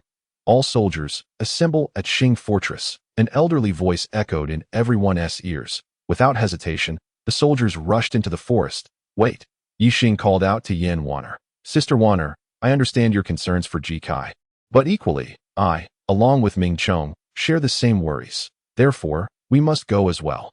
Yin Wanner possessed the ability to keep Yixing and Ming Chong at bay, yet upon seeing the determination in Yixing's bright eyes, she realized that even if she forcibly detained them, they would find a way to leave. Resigned, she shook her head and sighed. "In that case, let us hasten, that if we delay, none can predict what might transpire." Yixing nodded in agreement. "Very well, let us depart swiftly." The trio, Yixing, Ming Chong, and Yin Wanner, followed the distant soldiers into the woods. Under Lin Yin's perceptive guidance, Lai Wuyin and his companions delved deeper into the forest, evading the patrolling soldiers. Before long, they were obstructed by a cerulean barrier. "This is it," Lin Yin remarked as he peered through the barrier, beholding an ancient and towering castle. "Now, we shall wait for the opportune moment. Be cautious not to be discovered." Lai Wuyin observed a nearby squad of patrolling soldiers as he spoke. Lin Yin added, "That child is still following us. Breaking through the barrier is paramount. I will take care of it. Muexin, you handle that young one behind us and prepare for our retreat." Lai Wuyin instructed the man in green. "Understood, my lord," Muexin replied. "However, that old fellow is no pushover. We can expect a fierce battle ahead." Lai Wuyin murmured, "Lin Yin, be careful. I shall be ready to support you at any moment. You too, exercise caution." Lai Wuyin nodded, concealing his form and awaiting the right moment. With a whoosh, the sound of fireworks erupted. The three tensed, and Lai Wuyin fixed his gaze on the tranquil barrier ahead, intently stating, "Prepare." Suddenly, the once impenetrable barrier began to ripple. Now, Lai Wuyin charged first towards the barrier, followed closely by Lin Yin. Muexin remained in place, a deep green luminescence swirling around his hand as he faced the barrier. Vines rapidly extended from his palm, hurtling towards the barrier with astonishing speed that eye in the air. The vines swiftly divided into slender tendrils, surging past the two figures of Lai Wuyin and striking against the barrier. Clang, clang, clang. Though they appeared as mere vines, they emitted a sound akin to metal clashing against metal upon impact with the barrier. With each contact, small red dots appeared, indicating the barrier's struggle to withstand the onslaught of the vines. The tendrils pierced the barrier, yet merely formed a small circle, leaving a space in the center. At that moment, Lai Wuyin and his companion had arrived before the barrier, whereupon Lai Wuyin's hands were enveloped in flames, waves of scorching heat radiating outward in a fervent rush. He swung his fist forward, landing a heavy blow against the barrier. Cracks began to spread from the point of impact. Finally, with a resounding clang, a small opening was created in the barrier. An eruption of boundless flames burst forth from Lai Wuyin's body, surging into the breach and incinerating the damaged barrier. Ultimately, the barrier could not withstand the searing onslaught from within and without, and with a thunderous explosion, it shattered. Yet the flames did not relent. They surged outward, transforming the surroundings into a sea of fire. As the flames approached the ancient castle, the ground suddenly trembled, and layers of yellow sand began to rise, attempting to quench the flames. Yet the fire continued to pour forth unabated. "Itsu, you're not dead." An elder appeared before the castle, his gaze fixed incredulously upon Lai Wuyin. "Why would I perish when you, old man, remain alive?" Lai Wuyin scoffed derisively, standing before the flames. "Humph! You, a traitor to your country, still have the audacity to exist in this world," the elder bellowed, seemingly struck by a thought as he commanded, "All soldiers, gather at Star Fortress." His voice resonated through the entire forest, crystal clear in the ears of every listener. After issuing the command, the elder turned to Lai Wuyin with a stern countenance, declaring, "Regardless of your intentions today, you shall not leave here alive." Lai Wuyin merely smiled. "I fear you lack the capability to ensure that. Charge, eliminate him." The elder was the first to rush at Lai Wuyin, instructing the approaching soldiers. "Try this." The elder leaped into the air, and beneath him, the yellow sand surged wildly, instantly forming a towering giant of sand over 10 meters high. The sand giant swung its fist down at Lai Wuyin, who conjured a fiery shield before him in an attempt to withstand the assault. However, just as the fist was about to collide with the shield, the giant's arm suddenly disintegrated, transforming into a cloud of sand that enveloped the figure behind the shield. Boom! Yet Lai Wuyan had no time to catch his breath, as soldiers nearby seized the opportunity to launch their attack, while the sand giant, under the elder's control, rapidly repaired itself and advanced toward Lai Wuyan, preparing for its next strike. Chapter 10, The First Battle. Rescue. Long Ling observed as Lai Wuyan and his companions shattered the barrier, and with the raging flames before him, he sensed impending doom. In an instant, as he rose to his feet, Long Ling felt a faint aura of murderous intent. He swiftly leaped from the underbrush, landing atop a large stone. To his dismay, he saw that the thicket he had occupied moments before had been pierced by numerous vines. Before he could exhale in relief, a sudden jolt compelled him to leap from the ground to a branch above. The vines surged relentlessly from the earth, piercing through all that obstructed their growth. Even stones were not spared. The vines incessantly grew, swaying as if imbued with life, advancing toward the direction where Long Ling resided. "What in the world is this?" Long Ling exclaimed, leaping upon the tree, striving to escape the encroaching tendrils. However, the growth of the vines outpaced his movements. The vines ensnared Long Ling. Though they ceased to expand, they continued their relentless approach. "Damn it, I'm trapped," Long Ling cursed inwardly. Yet, his hands moved swiftly, summoning the tome of celestial illusions. Countless vines shot forth, sharp as blades, aiming at Long Ling, infusing magical energy into the tome. It began to flip through its pages with remarkable speed. The vines drew nearer, closing in on Long Ling in the blink of an eye. The pages halted their movement, and two swords levitated in the air. Without a moment's hesitation, Long Ling grasped one of the swords, crossing them before his chest. That instant, the vines had encircled Long Ling completely. Just as they were about to pierce him, a faintly purple-hued shield materialized around his body. The vines that touched the shield abruptly halted in midair, subsequently beginning to dissolve and disintegrate. Phew, it was fortunate that I tested the capabilities of the blade of demon breaking and the blade of armor breaking a few days ago. Otherwise, I might have met my end here today. Long Ling thought, a shiver of fear coursing through him. The dissolution of the vines persisted, as the blade of demon breaking in Long Ling's hand absorbed the magical energy from the vines, its blade emitting a subtle purple glow. Just as it was about to extend to the main trunk of the vines, tendrils emerged from the trunk, separating from it, devoid of subsequent magical support. They fell helplessly to the ground, disintegrating midair. "Wait, could this be an artifact?" exclaimed Lin Xan, stepping forth from the hardened vines, astonished by the aura emanating from the blade of demon breaking and the blade of armor breaking. Upon hearing his words, Long Ling's expression shifted, and his body tensed in preparation. He understood the immense allure of an artifact. The individual before him would not hesitate to seize the opportunity with an artifact in hand. Even a typical ability wielder would likely find it challenging to contend. Alas, he had encountered me. No sooner had the thought crossed his mind than countless vines surged forth from behind, launching an assault upon Long Ling. With Lin Xian standing atop the vines, closing in on him, Long Ling surveyed the overwhelming onslaught of vines.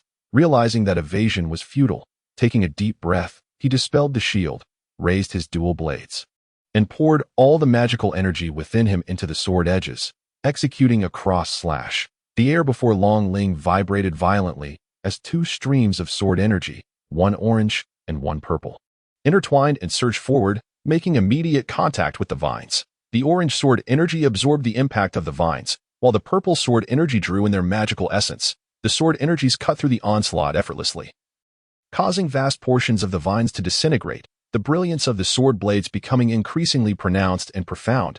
Lin Xian, observing the seemingly invincible sword energy ahead, could not suppress a derisive laugh. "An artifact in your hands is but a waste. Relinquish it to me, and I may consider granting you a painless demise." After delivering that strike, Long Ling found himself half-crouched on the ground, leaning against his sword for support. "Ha, you want it? Come take it. You pathetic bully who preys on the weak.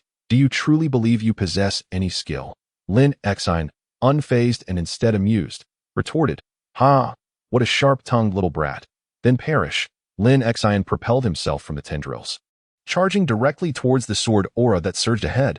However, as he advanced, the once unstoppable sword energy was unexpectedly halted by the vines, resulting in a deadlock.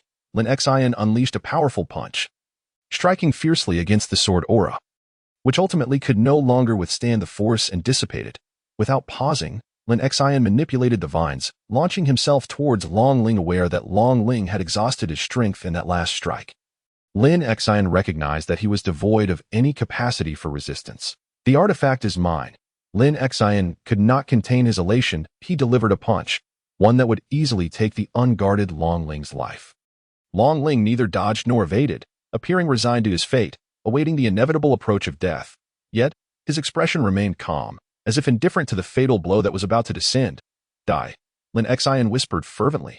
Just as his fist was about to make contact with Long Ling, a slight smile graced Long Ling's lips as he internally chanted, "Break." A powerful shockwave erupted from the blade of demon breaking, causing a violent tremor that momentarily halted Lin Xian's movements, dissipating his assault and stagnating the magical energy within him. Long Ling seized the opportunity, the blade of armor breaking radiated with brilliance, and a surge of power coursed from the sword into Long Ling's body, revitalizing him with strength surpassing even his peak condition. Long Ling brandished his dual swords and charged at Lin Xian. At this moment, Lin Xian was unable to harness the magical energy within, forcing him to frantically evade Long Ling's onslaught. However, due to the swiftness of Long Ling's strikes, he was eventually caught off guard, and a sword pierced through his left arm. Just as Long Ling sought to capitalize on his advantage, Lin Xian regained control over his internal magical energy, and countless vines erupted from behind him. Lunging towards Long Ling, sensing the peril, Long Ling was compelled to retreat. Ha, ha, ha. Lin Xian's face turned pale, one hand clutching the wound as magical energy continued to seep from it, his gaze fixed intently on Long Ling. He had underestimated Long Ling. In his eagerness for the artifact, he had approached without understanding its capabilities, resulting in severe injury at Long Ling's hands. Lin Xian's expression twisted into a grimace. "You wretched child. I shall make you suffer endlessly, teaching you a torment where life is a curse and death is unattainable." Lin Xian commanded the vines to launch another attack, while Long Ling could only barely withstand the onslaught. Yet, under the force of an even more ferocious assault, Long Ling ultimately faltered, his dual swords knocked from his grasp, vanishing from his control. He was cast down to the ground. Lin Xian, surrounded by the tendrils, approached Long Ling, looking down upon him with a radiant light in his hands, become the nourishment for the vines, and perish slowly in agony. Long Ling, with his hands behind him, scoffed disdainfully. "You, a pitiful creature, speak far too much. You nearly fell victim to my counterattack. If you wish to kill me, come forth. I shall drag you down with me, even at the cost of my life." Lin Xian ignored Long Ling's taunts, commanding the vines to close in on him. Long Ling grasped the recently summoned Qian Kuan seal, preparing to ensnare Lin Xian at the moment of his attack. Ready to make a desperate stand, suddenly, a fiery arrow shot directly towards Lin Xian, forcing him to evade the assault. Seizing this moment, Long Ling swiftly distanced himself from Lin Xian. As one gazes towards the direction from which the rocket is launched, Yin Wanner stands poised, gripping her blazing bow, the arrow ready to take flight, aimed squarely at Lin Xian. Yi Xing watches him with a face etched in concern, while Ming Chong has already drawn his sword. Positioning himself in front of the two. Upon spotting Ji Kai, Yi Xing cannot restrain herself and dashes towards Long Ling. Just as Long Ling intends to stop her, Ming Chong, standing ahead, seizes Yi Xing's hand and shakes his head in disapproval. Yi Xing regains her composure and calls out to Long Ling. "Ji Kai, are you all right? Hurry over." Long Ling nods and runs towards the trio. Enraged, Lin Xian shouts, "Thinking of escaping? It won't be that easy." Vines surge towards Long Ling, and without delay, Yin Wanner looses an arrow at Lin Xian. However, the sheer number of vines proves overwhelming. Before they can strike Lin Xian, they dissipate helplessly, albeit momentarily stalling their advance. Yin Wanner releases her bow, raising both hands to conjure a magical circle before her. After a brief incantation, she exclaims, "Heavenly Flame Barrier." A wall of searing flames manifests along the path of the encroaching vines. Undeterred, the vines plunge headlong into the fiery barrier. Though the flames are effective against them, the vine's immense magical energy renders Yin Wanner's current powers insufficient to incinerate them entirely. One by one, the vines pierce through the flames, rushing towards Long Ling with fiery tendrils. Observing this, Ming Chong charges to the forefront of the fire barrier. With a swift grip on his blade, he unsheathes it, and in a flash, the gleaming edge cleaves through the fiery vines, which drop helplessly to the ground, gradually fading away. Sheathing his sword, Ming Chong stands resolute, akin to an iron bastion. At this moment, Long Ling has reached the side of Yin Wanner and Yi Xing. Wiping away the blood from the corner of his mouth, he states with resignation, "What brings you here? It is perilous. Ming Chong and I are here to hold him off. Waner. Yi Xing, you should." "You fool." Yi Xing scolds, her face aflame with anger. Long Ling, feeling somewhat embarrassed, replies, I'm sorry, I won't do this again." Without warning, Yi Xing suddenly embraces Long Ling, her voice tinged with tears. "You almost lost your life just now.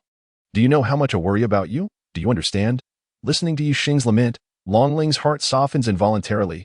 Just as he intends to offer her some comfort, an overwhelming wave of weakness crashes over him, causing him to collapse against Yi Xing. It is the backlash of external forces, rendering him unable to move even a finger. While Yi Xing senses the sudden weight pressing down upon her, feeling Long Ling's warmth.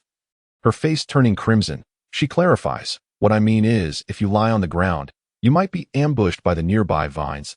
I'll just have to carry you." Then, "Very well, I appreciate it," Long Ling replies gratefully. "It's nothing." Yi Xing breathes a sigh of relief. Ming Chong stands at the forefront, poised with his blade, backed by the ready Yin Waner, while Yi Xing carries the weakened Long Ling behind them. Lin Xian was already gravely injured, and in his current state, defeating Ming Chong would require some time, not to mention the presence of a fire element ability user who had the power to counter him. Although Lin Xian had confidence that if the battle were to continue, he could eliminate them before succumbing himself, he realized he had already squandered too much time. Continuing the fight might ultimately lead to the failure of his mission. With this thought in mind, Lin Xian finally relinquished the idea of further combat, prioritizing the task at hand. He did not linger, making his way towards the heart of the forest. Yin Waner, watching Lin Xian depart, breathed a sigh of relief and remarked, "It seems that person has more pressing matters to attend to. We should make haste while we can." The other three nodded in agreement, just as Yi Xing took a step forward. Ming Chong swiftly positioned himself in front of her, maintaining his expressionless demeanor as he stated, "Yi Xing, I will assist you in carrying GKAI. Yi Xing hesitated for a moment, but ultimately nodded, entrusting Long Ling to Ming Chong. Ming Chong took Long Ling and hoisted him onto his back with a firm grip. "It hurts, it hurts, it hurts. Could you be a bit gentler? I am an injured party." "You know," Long Ling wailed, "this is not the time for indulgence. Hold on tightly," Ming Chong replied coolly as he dashed towards the outskirts of the forest. Long Ling, clinging to Ming Chong to avoid being thrown off, continued to shout, "No, no, no, I don't want you to carry me. Put me down. Yi Xing, Waner, help." Yi Xing and Yin Waner exchanged amused glances at his plight before promptly following after Ming Chong. Chapter 11. The Pillar of Light. What was once a spacious clearing now lay in ruins, with a small section of adjacent forest utterly devastated. The pits and flames scattered across the ground bore witness to the ferocity of the battle. Numerous soldiers had gathered at the site. Some stood guard over the castle while others encircled the clearing, preventing anyone from escaping, all the while providing support for the elderly man as he attacked Lai Wuwa. Surrounding the elder were several stone giants, their sandy forms continuously repairing their wounds. Not far away, Lai Wuwa stood atop a mass of flames, a faint smile gracing his lips as he regarded the elder. The elder, breathing heavily and appearing considerably flushed, cast a wary glance at Lai Wuhua, anxiety gnawing at his mind. What could this fellow possibly be up to? He merely dodges my attacks, never initiating an offensive. The elder glanced back at the castle. The barrier remained intact, and the soldiers steadfastly held their positions. The sole purpose of their presence here must be this. Yet with his capabilities, it was impossible for him to breach the starlight barrier. The elder addressed Lai Wuhua with a grave tone. "What is your true intent in coming here today?"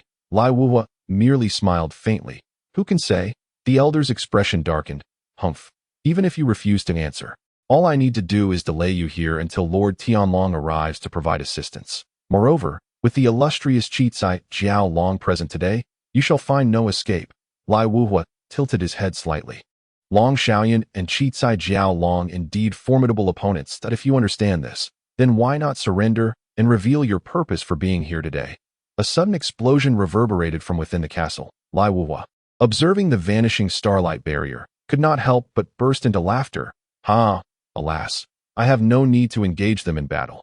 Endless flames surged forth, engulfing the entire castle. Ming Chong, Yin Waner, and Yi Xing halted, gazing at the towering beam of light. "We should hasten our departure. Given the circumstances, there is little we can accomplish," Yi Xing remarked. "Indeed, we must make haste to avoid being caught in this," Long Ling concurred, exclaiming, "Ah, my apologies, as Long Xiaoyan, the lord of the Heavenly Dragon Manor, prepared to deliver an inaugural speech before the microphone. A cerulean pillar of light erupted from the distance. Long Xiaoyan and Prince Sheng exchanged glances, their expressions shifting, while the colorful horned dragon beside them instantly rose from its languid repose, anxiously flapping its wings. The crowd below soon took note of this occurrence, erupting into a flurry of discussions. Some anxious murmurs even incited a degree of unrest. On stage, Long Xiaoyan and Prince Sheng deliberated on how to proceed. Typically adorned with a subtle smile, Sheng's countenance now appeared troubled as he stated, "This must be a crisis in the star domain. I must investigate." Long Xiaoyan proposed, "I possess the ability to alter perceptions, enabling others to mistake one person for another. To avert chaos, should we not consider this approach?" Sheng nodded in agreement, declaring, "Let us proceed without delay. Act swiftly." With a flourish of his hand, Long Xiaoyan conjured two black vortices from which emerged a small white mist flower and a multi-eyed creature. Under Long Xiaoyan's command, the white mist flower erupted, enveloping the entire viewing platform and even ensnaring the nearby colorful horned dragon. Amid the audience's panic, the mist suddenly dissipated, leaving Long Xiaoyan, Sheng, and the colorful horned dragon in their original positions. Unnoticed by the crowd, who were oblivious to the absence of several soldiers on stage, the sounds of jubilation soon drowned out the earlier unease, as the spectators began to revel in the splendid performances of the opening ceremony. Meanwhile, Long Xiaoyan, Sheng, and the colorful horned dragon soared rapidly towards the star domain. Sheng's eyes narrowed in realization as he glanced at Long Xiaoyan flying beside him, pondering, could it be a form of widespread mental interference? Such extensive mental manipulation, involving numerous entities, seemed to require no significant exertion of power. What a formidable summoning ability! No wonder my father urged me to remain vigilant regarding the Heavenly Dragon Manor. Beneath the blazing inferno, on a raised patch of ground, stood numerous figures, elders and soldiers alike, as an elderly man relentlessly manipulated the yellow sands to stifle the encroaching flames. "Lai Wuyan, what have you done?" The elder bellowed. Standing amidst the flames, Lai Wuyan was entirely enveloped in fire, asserting, "No matter how sturdy the barrier, once the source of power is severed, it will shatter without a single blow." The elder's face twisted in distress, replying, "You cannot breach the starlight barrier. How could you possibly destroy it?" Lai Wuyan, with an expression of puzzlement, responded, "Destroy? Why would I seek to destroy it? I intend to seize it, to harness its power for my own use." The elder's expression shifted dramatically. What? Realizing that further delay was untenable, he understood that Lai Wuyan's audacity signified a meticulously devised plan. He must safeguard the Star Fortress at all costs. At that moment, a voice abruptly emanated from the Star Fortress. "I have acquired it. Wuyan, prepare for retreat." The elder, who had initially planned to fight to the death, was momentarily taken aback. He could hardly believe that anyone could approach that object without some extraordinary ritual. As long as that object remained intact, nothing else mattered. Yet reality shattered his hopes, for in Lin Yin's hand, a brilliant azure gem radiated immense energy, the energy waves solidifying into tangible forms that expanded outward in concentric circles. How is this possible? The elder gazed at the gem held by Lin Yin, his expression blank. However, in the next instant, he regained his composure as yellow sand began to surge from the ground, sweeping towards Lin Yin. Observing the elder's actions, Lai Wuyan scoffed, "You overestimate yourself." Lin Yin placed the gem against his chest as the yellow sand rushed forth, instantly engulfing him. Yet, in the following moment, a ripple of energy emanated from the sand, scattering it away. The elder, who had been controlling the sand, suddenly turned pale, spitting out a mouthful of blood and collapsing to the ground. "We should depart," Lin Yin calmly stated, standing unscathed in his original position. Addressing Lai Wuyan glanced at the elder, now shielded by soldiers, and considering the urgency of the situation, relinquished the thought of eliminating him. "It is time," with a wave of his hand. Lin Yin was enveloped in flames and appeared beside him, saying, "Lin Xian, prepare for retreat." Lin Xian, somewhat embarrassed, replied, "That child actually possesses a divine artifact. I am incompetent, having been ambushed by him." Lai Wuyan expressed surprise. "A divine artifact? This is troubling. Such relics are not meant for ordinary individuals to acquire. We may have already attracted unwanted attention. Lin Xian, activate the formation immediately and retreat." Lin Xian's face turned pale, beads of sweat forming on his brow, paralyzed into inaction. Seeing his demeanor, Lai Wuyan's expression darkened. Are you trying to say that you were severely injured by a mere child and cannot activate the formation? Lin Xen crouched down, his face filled with dread, muttering, I am incapable. My lord, spare my life. Flames surged around Lai Wuyan, ready to incinerate Lin Xen to ashes. Wait, Lin Yin interjected, halting Lai Wuyan. What is it? Lai Wuyan turned to Lin Yin. Lin Yin pointed to the gem in his hand and said, I can channel the energy from this gem into your body, which should enable him to activate the formation. However, it may leave some residual effects afterward. Are you willing to proceed? Lin Xen eagerly nodded, exclaiming, I am willing, thank you, Lord Lin. Lai Wuyan calmed down as well. Without Lin Xen's formation, retreat would indeed be challenging. He waved his hand, saying, since you have a solution, do as you see fit. No problem.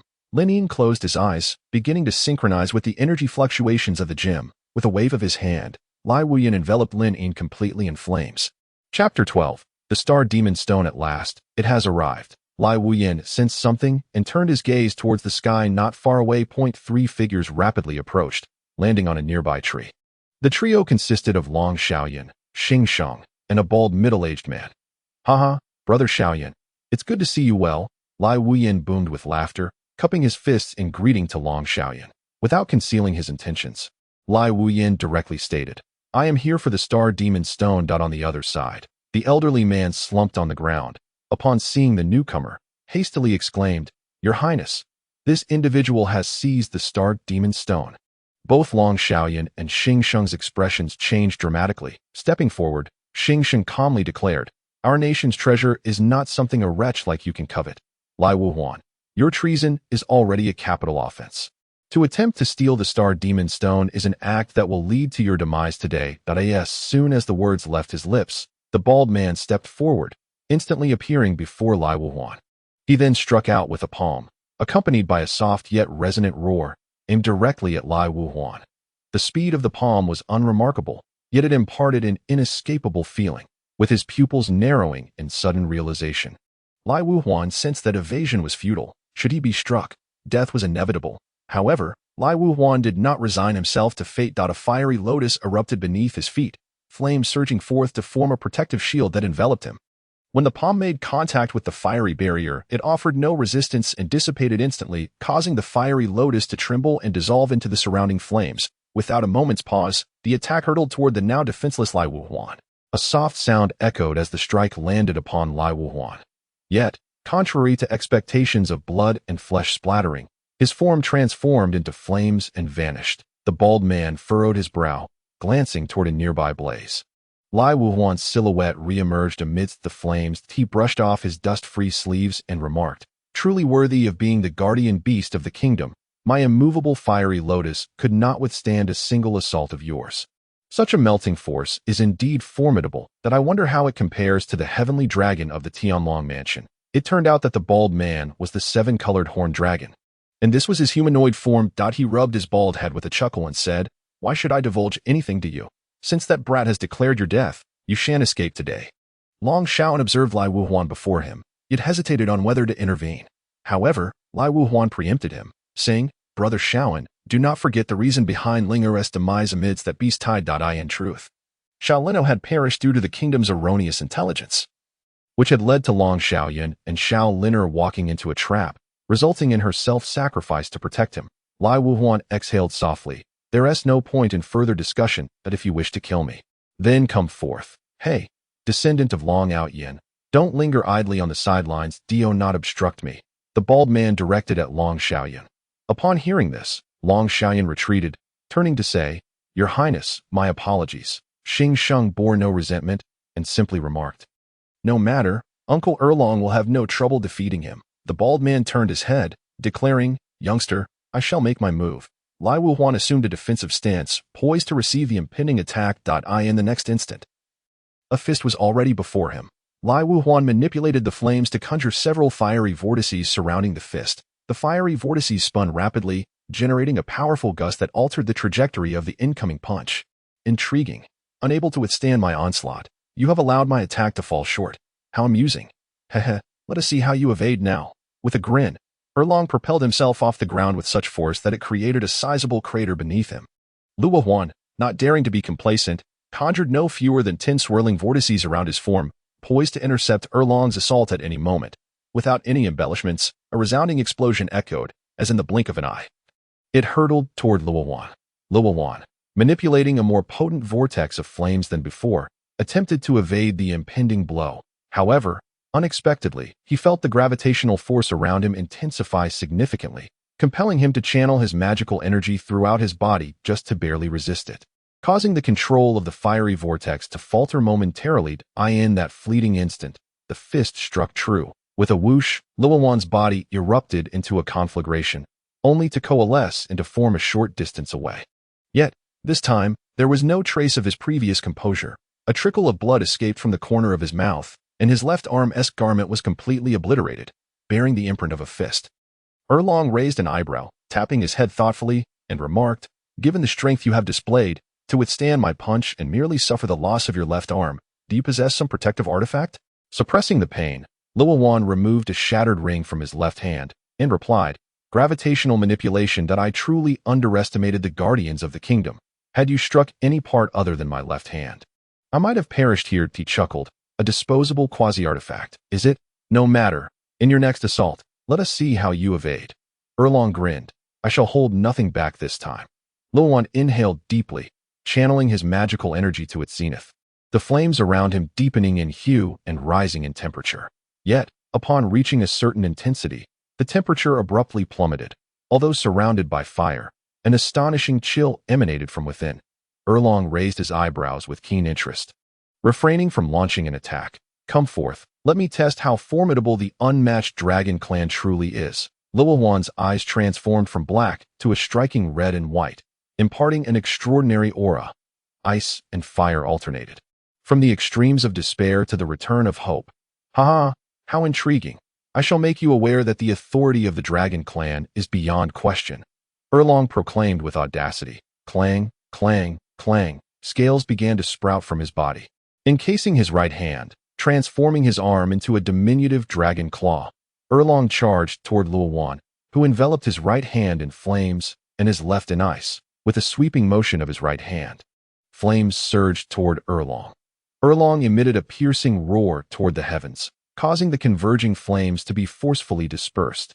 Yet, he suddenly halted, for unbeknownst to him, ice had ensnared him in place. With a jolt, shards of ice cascaded from his body. Shaking himself free, searing steam erupted from him, and Erlong could not help but exclaim, "What intense ice! It can freeze my body. Though it is ice, it burns within like flame." With a fierce glint in his eyes, Erlong coldly declared, "You cannot be allowed to live." Although the dual dragon can withstand this assault due to his exceptional physical prowess, others would undoubtedly falter under such an onslaught. When they encounter each other again on the battlefield, it will spell significant trouble for the kingdom. Lai Wuying scoffed, "Enduring my strike head-on, even with the physique of a dragon, will not be without its consequences. Spare me your words. If you wish to slay me, I shall ensure you pay the price." The dual dragon trembled, and a pair of resplendent, multicolored dragon wings emerged from his back. With a gentle sweep of his wings, he ascended into the air. A thunderous roar erupted as the dual dragon accelerated, closing the distance to Lai Wuying in an instant. Lai Wuying, his arms enveloped in a fusion of ice and fire, conjured a set of formidable ice-fire gauntlets and boldly launched an attack at the dual dragon. Unfazed by the impending strike, the dual dragon chose to confront it head-on, delivering a punch that intensified the surrounding pressure, causing even the ground beneath them to shatter. With a resounding crash, their fists collided, one symbolizing absolute strength, the other representing the elemental forces of ice and fire. Cracks appeared in the gauntlets on Lai Wuying's arms, while the dual dragon's claws were eroded by the elemental onslaught, shattering some of his scales and allowing golden blood to flow from his wounds. The two remained locked in their struggle. A tail suddenly sprouted from behind the dual dragon, wielding immense power as it lashed out at Lai Wuying. The latter had no choice but to intercept the attack with his left arm, which had already been rendered ineffective by the dual dragon's previous strikes. Despite his efforts to block, he could not withstand the force of the tail, and his left gauntlet shattered. With a steely resolve, Lai Wuying detonated his right gauntlet, the explosive force creating a distance between the two combatants. The impact left his right hand temporarily incapacitated, rendering him immobile. Seizing this opportunity, the dual dragon flapped his wings and initiated a new wave of assault. Although Lai Wuying's hands were incapacitated and his breath somewhat unsteady, he refused to succumb to despair. "I storm fire whirl," he exclaimed, as flames coalesced around him, forming two colossal fire tornadoes. These whirlwinds obstructed the dual dragon's swift movements, forcing him to halt and prepare to withstand the impending attack. As the two tornadoes converged, the point of contact transformed into a stark white ice, emanating not an extreme chill, but a searing heat. The dual dragon shielded himself with his wings, bracing against the storm's fury. The howling winds drowned out all other sounds, leaving only a faint silhouette of the dual dragon resisting the tempest. The storm intensified, its power growing ever more ferocious. Even the dragon's formidable physique struggled against the dual forces of cold and heat. Yet, Xing Sheng remained unperturbed, observing their clash with quiet contemplation. As the storm neared its climax, the intensity of the attack reached its zenith. The figures within it on the brink of collapse. A resonant dragon's roar interrupted the impending convergence of the tempest, and within the storm, the dual dragon underwent a transformation. A radiant spectrum of colors illuminated the scene as a colossal dragon emerged from the whirlwind. The silver horn atop the multicolored dragon's head radiated a blinding silver light, causing the once ferocious ice-fire tempest to gradually dissolve and disband. Before long, the storm vanished entirely. "Kid, to force me to reveal my true form, you can consider yourself fortunate," the dragon declared. That a voice imbued with authority emanated from the vibrant horned dragon. Lai Wuying's visage turned ashen as he fixed his gaze upon the colossal dragon soaring in the heavens. Uttering wearily, "Indeed, the dragon race is formidable." After a brief pause, a faint smile graced his features as he continued, "However, this time, you have lost." Countless vines surged from the earth, reaching for the sky, enveloping the entire forest. Long Xiaoyan and Xing Sheng evaded the onslaught of the vines, standing within a safe perimeter, while the two dragons transformed into their human forms, lingering not far away. "Are there accomplices?" The two dragons furrowed their brows, assessing Lai Wuying, Lin Yin, and Lin Xin. To their astonishment, someone could wield the Star Demon Stone with bare hands. Xing Sheng gazed at the Star Demon Stone in Lin Yin's possession, unable to contain his astonishment. Lin Yin Long Shaoan recognized an old acquaintance, yet now they stood as adversaries. "I can bestow upon you such formidable power, but I can also render you lifeless in an instant. Prepare to retreat. Otherwise, once the power fades, you shall not survive." Lin Yin spoke with an impassive expression. Lin Xion's countenance shifted, responding respectfully, "Understood." The vines cocooned the three, intent on burrowing into the depths below. Attempt to escape? It won't be so simple. One of the dragons swung a fist at the vines, only to find them unyielding. His expression darkened as he unleashed a wave of dissolving force against them. Yet the vines remained intact. The vines severed their connection with Lai Wuying and the others, leaving them helplessly watching as their foes made their exit. "I shall utilize spatial leap to send you over." Long Xiaoyan realized the urgency of preventing Lai Wuying from seizing the Star Demon Stone and prepared to lend assistance. As Long Xiaoyan channeled his magical energy, the leap failed to materialize. The look of alarm crossed his face. "This is bad. My spatial powers are being suppressed and cannot be utilized." It seemed they could only watch helplessly as Lai Wuying made his escape. Xing Sheng stepped forward, murmuring incantations, and with a commanding shout, "Break!" The Star Demon Stone in Lin Yin's grasp suddenly shattered into 4 fragments, soaring in different directions. Lai Wuying acted swiftly, capturing 2 of the shards, but coughed up blood, hastily tossing the Star Demon Stone back to Lin Yin. Lin Yin, filled with anxiety, inquired, "Wuying, what's wrong? How severe are your injuries?" Cough. Lin Xian, deprived of the Star Demon Stone's power, spat out blood, exclaiming, "Lord Lai, I can barely hold on. We must retreat immediately." Lai Wuying wiped the blood from the corner of his mouth, stating, "It's of no consequence." He gazed at the escaping shards, filled with regret, a miscalculation. "I did not foresee that the royal family possessed a secret method to shatter the Star Demon Stone. This mission is deemed a failure. Let us withdraw." Lai Wuying closed his eyes, resting upon the vines to recuperate. Lin Xian maneuvered the vines downward, vanishing in an instant. One shard flew directly into Xing Sheng's hand, while another, trailing a luminous tail, darted towards the forest's edge. The Star Demon Stone will likely gravitate towards areas of abundant energy. With further searching, we should be able to locate it. Do not fret too much. One of the dragons reassured. "I hope so." Xing Sheng tightly gripped the shard in his hand, gazing skyward as he spoke. Chapter 13. Speculations could this item have been released by that individual just now? Longling inquired, perched upon Ming Chong's back, pointing towards the vines that had surged skyward. Yanwaner nodded in agreement. Phew, it's fortunate they did not employ such an attack against us. Otherwise, we would have had no means to escape. Yixing let out a sigh of relief and remarked with gratitude. Longling interjected, stating, their adversaries are not us. Naturally, they won't expend great effort to deal with us. Longling gazed aimlessly at the sky, where the colossal dragon had just soared, expressing uncertainty about the situation within. Shaking his head, Longling disinterestedly remarked, never mind, never mind. We cannot involve ourselves in such a high-level conflict. If we inadvertently get caught up in it, that would be truly unfortunate. Let us depart from here. The three nodded in agreement. Just as they prepared to leave, a brilliant blue light suddenly burst forth from the vines. Look over there. Yixing was the first to notice. Calling out to the others, Longling and the others turned their gaze skyward, spotting a blue beam, trailing light as it flew directly towards them. What is that? Wait, is it coming towards us? Longling's eyes widened as he fixated on the beam. His body trembled as Ming Chong, carrying him, shouted, run.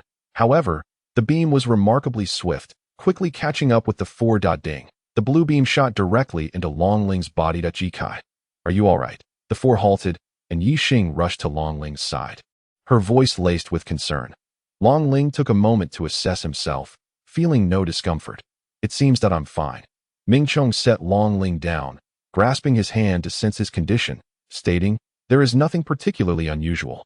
Just some serious injuries. I cannot ascertain what the blue beam was, but as it approached, I could feel its pure energy. It doesn't seem to be something malevolent. Yanwaner's expression shifted slightly before returning to normal as she said, we should leave this place for now. Longling nodded, saying, continuing this discussion will not reveal what that thing truly is. We better depart before any unforeseen circumstances arise. That Yixing immediately concurred, while Ming Chong cast a deep glance at Yanwaner. Previously, she had been so worried about Longling's safety, and now, with uncertainty surrounding what had entered his body, she remained remarkably composed. Nonetheless, no further words were exchanged, and they agreed to leave. Thus, Ming Chong carried Longling, and the group made their way out of the Star Garden. Once on the street, they prepared to rest. Longling still could not move much, reclining partially on the table. Yanwaner, Ming Chong, and Yixing sat nearby. Yixing shot him an annoyed glance, exclaiming, it's all your fault. Acting without thinking and getting entangled in this mess. You deserve it. With that, she reached for Longling's ear. No, no, no. That hurts. Longling cried out in distress. Humph. Yixing relented, though she continued to stare intently at him. After a moment of silence, she declared, I will accompany you. Yanwaner stood up, saying, since everyone agrees, let it be so.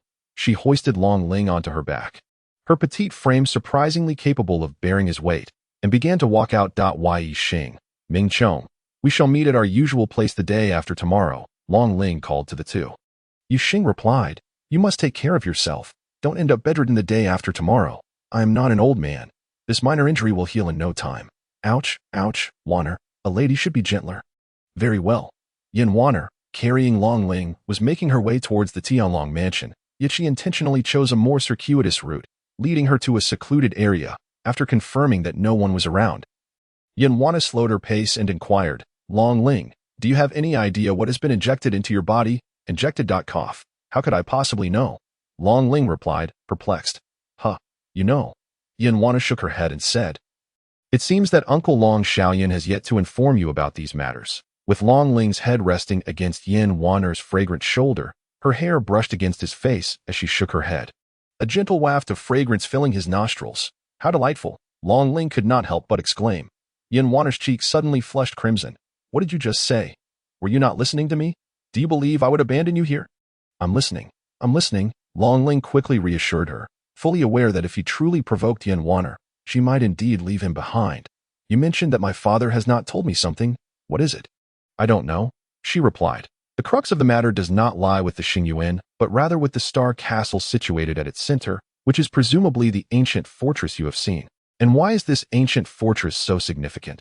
Because each ancient fortress safeguards a unique item. What item? That is the most vital artifact controlled by the royal family of the kingdom. As far as I know, the one in Tianlong City possesses the Star Magic Stone, with boundless magical power, The one in Tianyan City holds this star flame stone, capable of extreme heat. The one in Shirley City contains the star sandstone that can shatter the earth. The one in Yuanshui City wields the star river stone that governs water, and the one in Sanluo City manipulates fierce winds with the star wind stone. Meanwhile, in the royal capital, Xingshu, there exists the star crown that connects and controls the 5 great star stones. The royal family relies on the star crown and its connection to the star stones to monitor and protect their territory. How glitch. Isn't this just a trope from an RPG where the protagonist must collect such items to save the world? Long Ling scoffed internally. Noticing Long Ling's silence, Yanwana assumed he needed time to digest this information, so she paused before continuing. Therefore, what has entered your body is likely the star magic stone from the Xingyuan of Tianlong City. After a brief pause, she added, however, from my perception, although that item possesses pure and immense energy, it does not seem to harbor a terrifying strength. It appears that some reason has caused its energy to dissipate. Indeed, had such vast energy truly entered your body, you should have perished instantly. Perished instantly. Don't scare me like that. Long Ling chuckled wryly that I'm not in the mood to frighten you. The pressing matter is to have Uncle Long Xiaoyan examine your body for any abnormalities. With that, Yin Wanner quickened her pace. After a moment of silence, Long Ling apologized. I'm sorry. Today was meant to be a day of enjoyment for you. Yet I have dragged you into such troublesome affairs. But Yin Wanner seemed to have not heard him, continuing her silence. Long Ling, believing her anger still lingered, remarked, next time, I shall take you to a newly opened culinary establishment. The delicacies there are simply exquisite. Akin to, fool. Yin Wanner interrupted Long Ling. Why do you insist on pursuing alone? Tell me, let us go together. Would you have sustained such grievous injuries otherwise? Long Ling, taken aback for a moment, smiled and replied. I understand now. So, shall we dine together next time? Yin Wanner also managed a faint smile, yet her tone remained irked. Of course, but you shall foot the bill. Please, spare my wallet, and do try to eat a little less. What did you say? I meant that the restaurant is rather pricey. I cannot afford to cover any excess. Humph. Chapter 14. Long Mushin. Unfortunately, Long Shaoan was still at Xingyuan, and Long Yutian had ventured out to attend to some matters. Although there were elders within the residence, Yin Wanner perceived the gravity of the situation regarding the Xing stone, and the information had been tightly sealed, known only to a few servants and Aunt Jing. Long Ling lay on the bed, while Aunt Jing held his hand, assessing his condition. Wanner, what transpired between you and Ling? Why has such a calamity befallen him?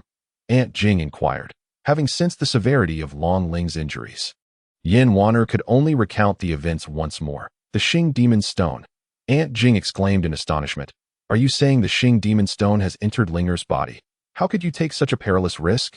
What if something were to happen? Long Ling, lying on the bed, expressed his remorse. Aunt Jing, it is all my fault. I shall not engage in such dangerous endeavors again. I apologize. Aunt Jing, should we encounter such a situation again, I will prevent Long Ling from acting rashly. Yin Wanner concurred. Very well. Yin Wanner hastily rose, addressing Uncle Long Mushin, Aunt Jing. Long Mushin looked at the now blossoming Yin Wanner with a smile. Wanner, you have truly grown more beautiful. Your uncle can scarcely recognize you. Yin Wanner smiled modestly. Thank you for your kind words, Uncle, but may I request you to examine Long Ling's injuries now? Long Ling interjected. Uncle, I encountered 3 ruffians in Xingyuan, and I followed them to the ancient castle at the center of Xingyuan, only to be discovered that I fought one of them, but I was no match. It was Yin Wanner who rescued me. Ruffians? Long Mushin's eyes flickered. Then he inquired, can you describe any characteristics of those 3? 2 men and 1 woman. The leader was clad in black attire. Is that so? Long Mushin paused, then sat beside Long Ling, placing his hand on Long Ling's wrist, saying, Linger, let me examine your injuries. Rising to his feet, Long Mushin declared, since there appears to be no grave matter, I shall take my leave. Aunt Jing, I entrust Lingo to your care. Aunt Jing, seeing Long Mushin about to depart, quickly called out, wait. Long Mushin turned, looking at Aunt Jing with curiosity. From what Wanner has described, it seems a fragment of the Xing Demon Stone may have entered Linger's body. Aunt Jing stated gravely that a fragment of the Xing Demon Stone. Long Mushin's expression shifted slightly, and in an instant he flashed to Long Ling's side that he grasped Long Ling's arm, channeling magical energy into her. Scanning her body repeatedly, yet found nothing amiss, Long Mushin withdrew his hand and, with a serious expression, addressed Yin Wanner, releasing a subtle yet palpable pressure. Wanner, are you certain that what has entered Lingares' body is magic starstone? Though the pressure weighed heavily upon her, Yin Wanner responded resolutely. I cannot be entirely certain, but I can sense its pure and immense energy. It is highly likely to be magic starstone. Long Mushin, discerning no deceit in her tone, recognized that under his pressure, Yin Wanner, given her cultivation level, would be incapable of lying. That he glanced at Long Ling on the bed, pondering. With the colossal energy of the magic starstone, even a fragment would cause an explosion within any body it entered. Yet, Long Ling exhibited no such symptoms. There were only two possibilities. Either what entered her body was not the magic starstone, or she had utilized some means to seal its power. Could it be? Long Mushin, cease your pressure. Wanner is on the verge of collapse. Aunt Jing's voice suddenly pierced his thoughts. Gasping for breath, Yin Wanner collapsed onto the ground. Her face paled. Linger, you must unleash your abilities, Long Mushin instructed Long Ling. However, Long Ling weakly replied, but, third uncle, I no longer possess the strength to use my abilities. I shall provide you with magical energy. You need only to wield your power, Long Mushin declared, placing his hand upon Long Ling's head, poised to inject magical energy. Wait, Aunt Jing interjected, Long Mushin, given Lingares' condition, you cannot force more magical energy into her body. You are well aware of the potential consequences.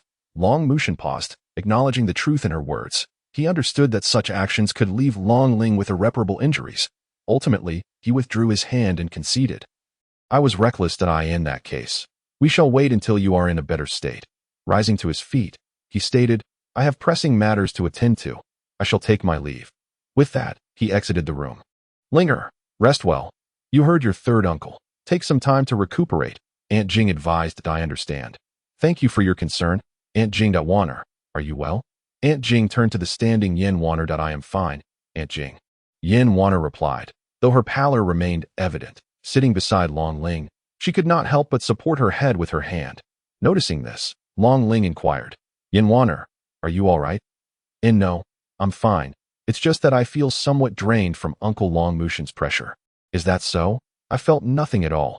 However, Yin Wanner remained silent, prompting Long Ling to continue. Could it be that my strength rendered such pressure ineffective? Yin Wanner still did not respond, sensing something amiss.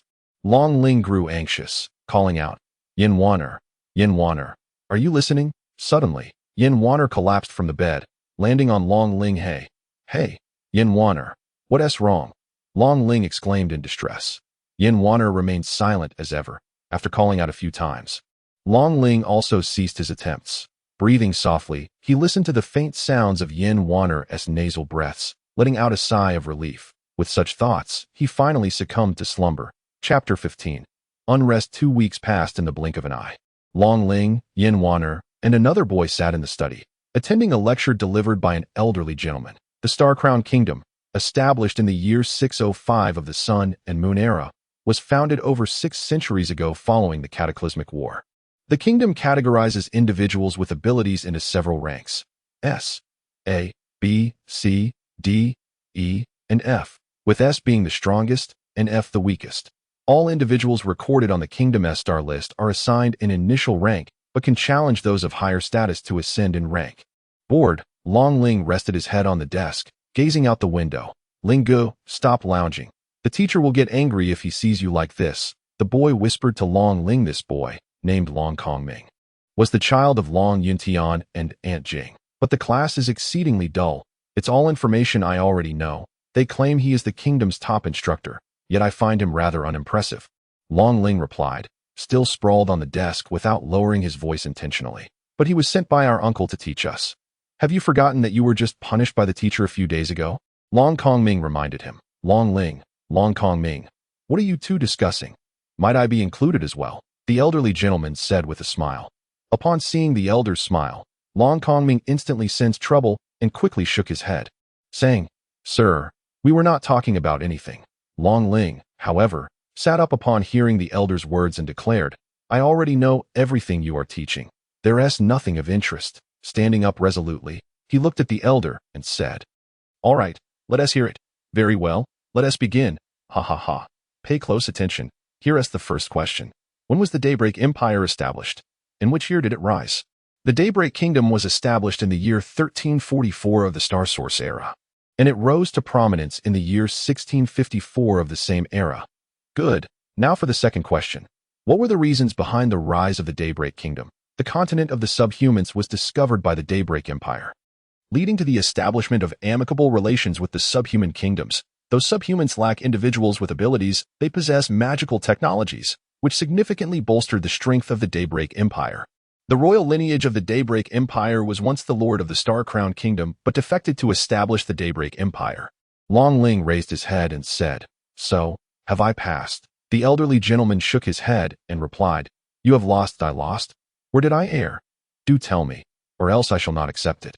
Long Ling insisted, fixing his gaze on him. The elder seemed somewhat troubled. "Sir, this is the Tianlong mansion, and you were invited by my father, so there is no need for any burden," Long Ling reminded him. After a brief silence, the elder finally made up his mind. Firstly, the rise of the Daybreak Empire was not solely due to the introduction of magical technology. It was also because the kingdom esteemed abilities above all, thus prohibiting the influx of magical knowledge.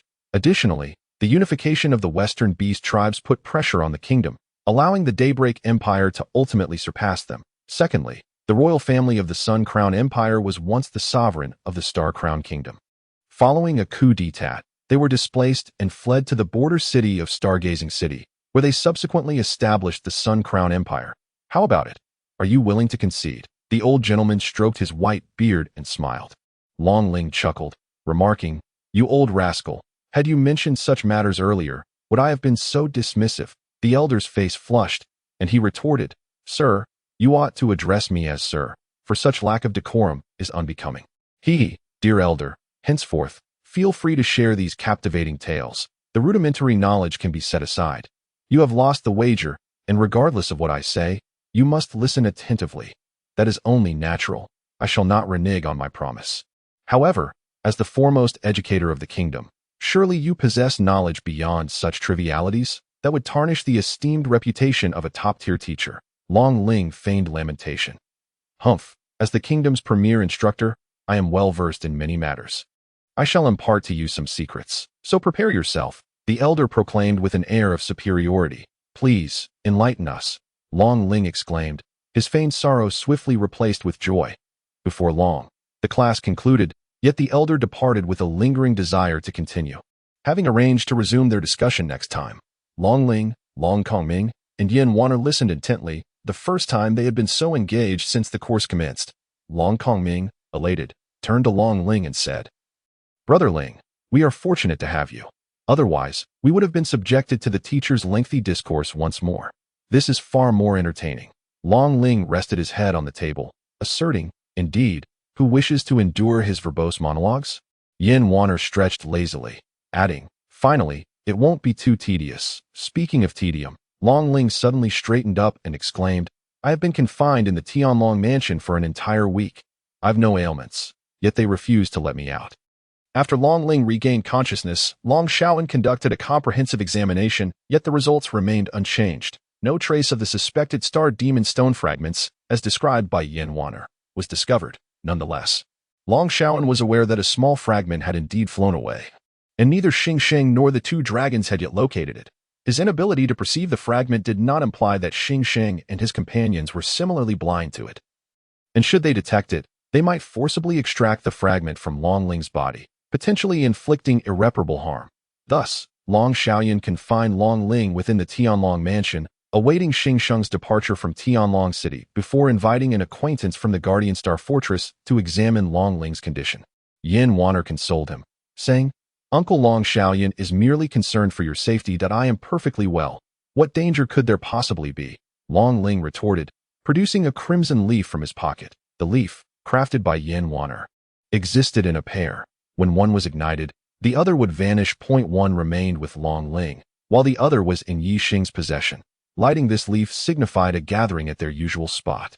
Observing his actions, Yin Wanner grew wary, asking, "What do you intend to do? Leave the Tianlong mansion to meet Yi Xing and the others? Don't know. If Uncle Long Shaoyan discovers this, it would be catastrophic." Yin Wanner swiftly objected. "Indeed, Brother Ling, if you are caught, you will undoubtedly face punishment." Long Kongming chimed in, urging caution. "Wait, Lingu, what does it mean? I do not wish to go out. A hint of awkward amusement surfaced on Long Kongming's face. Long Ling, with an arm draped around Long Kongming's shoulder, solemnly stated, as the saying goes, joy shared is joy doubled, and sorrow shared is sorrow halved. Yes, brothers, how could I forget you when fortune smiles upon us?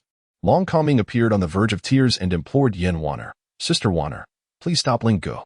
Yin Wanner merely adjusted her hair, sighed, and remarked, you should know Long Ling by now. Once he sets his mind on something, can he be deterred? Long Kongming's complexion paled, and he resignedly hung his head. One understands me better than Yin Wanner. Long Ling chuckled, placed a leaf before Yin Wanner, and said, you ignite it. That way, I won't have to search for a spark. With a flick of her hand, the leaf ignited. Ouch! Long Ling exclaimed, tossing the burning leaf into the air and complaining to Yin Wanner. Do temper the heat a bit. It nearly scorched me.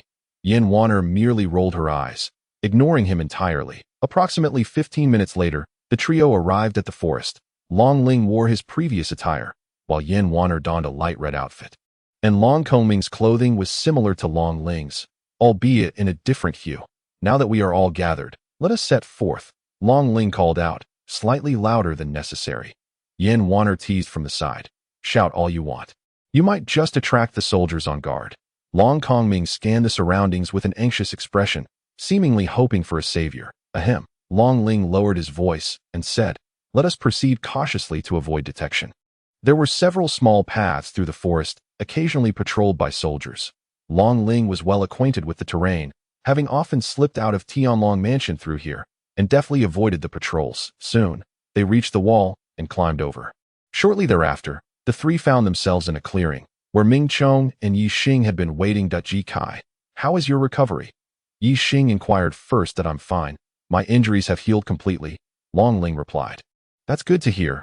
Yi Xing sighed in relief, then noticed Long Kongming and Yin Wanner behind him, saying, Sister Wanner, GMO has come today too. It's been a while. Long Kongming offered a bitter smile. Long Ling looked around but did not see Lin Feng, asking, where is Lin Feng? Why hasn't he arrived yet? Yi Xing replied helplessly, when we went to look for him, he wasn't in the mansion. Quite the busy one, our future city lord. Shall we proceed then? Hee, there's a new restaurant at the food street. The offerings are both inexpensive and delicious. How about we go there? Sounds good. I'm fine with that. Then let us depart. Before long, the four arrived at a restaurant. Wow, it looks delicious. I want this, and this. Yi Xing beamed as she pointed at the dishes on the counter. Long Ling, Long Kongming, Yin Wanner, and Ming Chong each selected their food and began to eat. Hey, leave some shrimp for me. Who told you to be slow? Hey, don't snatch my phoenix fish. Haha, GMO, you've eaten so much already. Share some with me. Then why don't you take from your plate? Why are you grabbing from mine? Hee, haven't you already peeled it? After indulging in a sumptuous feast, several individuals reclined comfortably in their chairs, motionless. How is it? The food here is delightful, isn't it? Long Ling said, a hint of pride in his voice. It's quite impressive that you managed to find this place. Such hidden alleys are truly difficult to locate. Yi Xing remarked, patting his belly. Of course, wherever there is exquisite cuisine, you can be sure to find me. Ji Mao replied. Laughter erupted among the group. So where are we headed next? Long Ling inquired. GMO, we've only just arrived. Let's linger a bit longer, Long Ling implored earnestly. Long Kongming cast a grateful glance at Yin Wanner. Observing their peculiar behavior, Yi Xing asked curiously, what's going on? Is there something preventing you from staying longer? Yin Wanner explained. In truth, we sneaked out. Ever since Ji Kai sustained severe injuries, his father has forbidden him from going out. And that prohibition has yet to be lifted. If we are discovered sneaking out, we will surely face consequences. Yi Xing looked at Long Ling with exasperation, saying, Ji Kai, you really are something.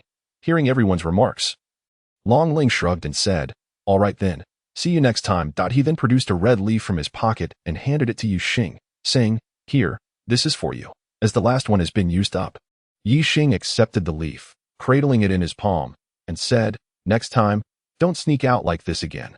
Long Ling whistled playfully. Annoyed by his frivolous demeanor, Yi Xing punched him in the stomach, exclaiming, are you even listening to me?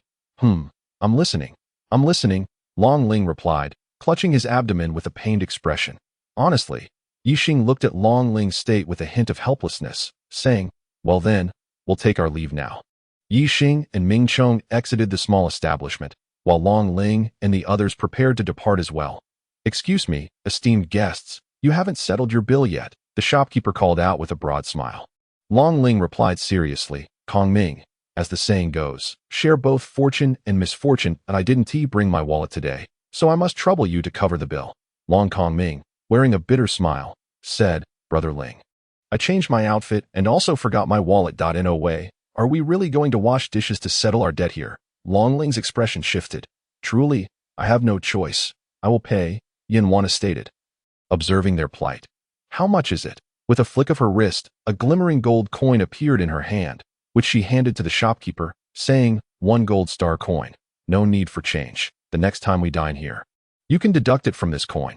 Is that acceptable? The shopkeeper was momentarily taken aback, but quickly responded, All right. Since the young guest has said so, I will certainly accept it. We look forward to your next visit. The trio exited amidst the shopkeeper's gleaming eyes. It's fortunate to have you with us. Otherwise, I would have had to wash dishes, Long Ling remarked to Yin Wana. However, she chose to ignore him. Just look at yourself. Long Ling pointed at Long Kong Ming. How could you be so careless as to leave without your wallet? Yin Wana rolled her eyes, thinking to herself that he hadn't brought his either, just as she was about to speak. Long Ling suddenly halted, spitting a mouthful of fresh blood. Long Ling suddenly felt a tempestuous surge of immense and pure energy within him, yet it was swiftly subdued by the tome of celestial illusions. Even so, he could not help but spit out a mouthful of fresh blood. Long Ling, what is wrong with you? Yin Wana exclaimed, startled. Long Kong Ming also appeared flustered. I am fine. It may just be a slight resurgence of my injuries. Long Ling replied, concealing the true nature of his internal turmoil from them. Could it truly be the demon star stone? Long Ling nodded slightly. Long Kong Ming supported Long Ling, preparing to depart, but a figure abruptly obstructed their path. The three of them tensed immediately, regarding the individual ahead with vigilance. Chapter 16. Xing Sheng Lin Feng, under his father's orders, accompanied an individual on a tour of Tianlong City. Lin Feng cast a cautious sideways glance at the person beside him. Observing his appearance, he was none other than Xing Sheng, the prince of the Xingguan kingdom. Though the architecture of Tianlong City was ancient, its prosperity was undeniable as Xing Sheng surveyed the surrounding buildings and throngs of people. He could not help but express his admiration. Tianlong City boasts a rich history and has remained untouched by the ravages of war, with its ancient structures preserved in pristine condition since the management by the Tianlong Mansion. There has been no excessive construction, allowing the economy to flourish and commerce to thrive, Lin Feng explained, bowing his head slightly. Xing Sheng nodded with a smile, yet his gaze continually swept over the surroundings. Lin Feng noted Xing Sheng's actions, but was aware of what inquiries were appropriate and which were not. After walking for a while, nearing noon, Lin Feng suggested, Your Highness, I know of an excellent restaurant where the cuisine is quite delightful. While it may not compare to the delicacies of the imperial city, I trust it will not disappoint you. Since you recommend it, I shall indulge, Xing Sheng replied with a smile. Yes, Your Highness, please follow me. Before long, Lin Feng led Xing Sheng to the entrance of a restaurant on the gourmet street. Your Highness, we have arrived, Lin Feng said, slightly bowing. Very well, then let us. As Xing Sheng spoke, his expression suddenly shifted. His palm flipped over, revealing a small, glowing blue gemstone that gradually lost its radiance. Lin Feng, watching Xing Sheng intently, inquired cautiously, Your Highness, what troubles you? Xing Sheng merely gazed at the distant street before dashing toward it. Why, Your Highness? Lin Feng followed suit. Prince. Long Kong Ming exclaimed, wide-eyed at the sight of Xing Sheng. Long Ling and Yin Wana also regained their composure and said, Your Highness, forgive our rudeness. Upon seeing Long Kong Ming, Xing Sheng smiled slightly, saying, You are the second son of the Tianlong Mansion, Long Yintian. Long Kong Ming hastily replied, It is my honor that the prince remembers me. Xing Sheng did not elaborate further, approaching Long Ling and Yin Wana to ask, And who might these two be? Long Kong Ming introduced, This is my elder brother, Long Ling, and the other is Yin Wana from the Tianyin clan. So you are the children of Long Xiaoyan. I have heard much about you. Meeting you today indeed confirms the rumors, Xing Sheng said, leisurely pacing closer to Long Ling and his companion. Your Highness, you flatter us. Long Ling could only respond with polite modesty. Meanwhile, Yin Wana appeared somewhat anxious, concerned that Xing Sheng might have sensed something amiss. However, the gemstone in Xing Sheng's hand remained unresponsive. Xing Sheng furrowed his brow. Logically speaking, at such close proximity, Even if the demonic star stone were sealed, it should exhibit some reaction. Yet, there was no sign of any anomaly. Could it be that his senses had deceived him? What could the prince possibly want with us? While Xingsheng pondered, Long Kongming spoke up. Nothing of importance. You may go. Xingsheng's expression darkened slightly. Your Highness, suddenly, a familiar voice rang out from a short distance away. Long Ling and the others turned to see Lin Feng running towards them.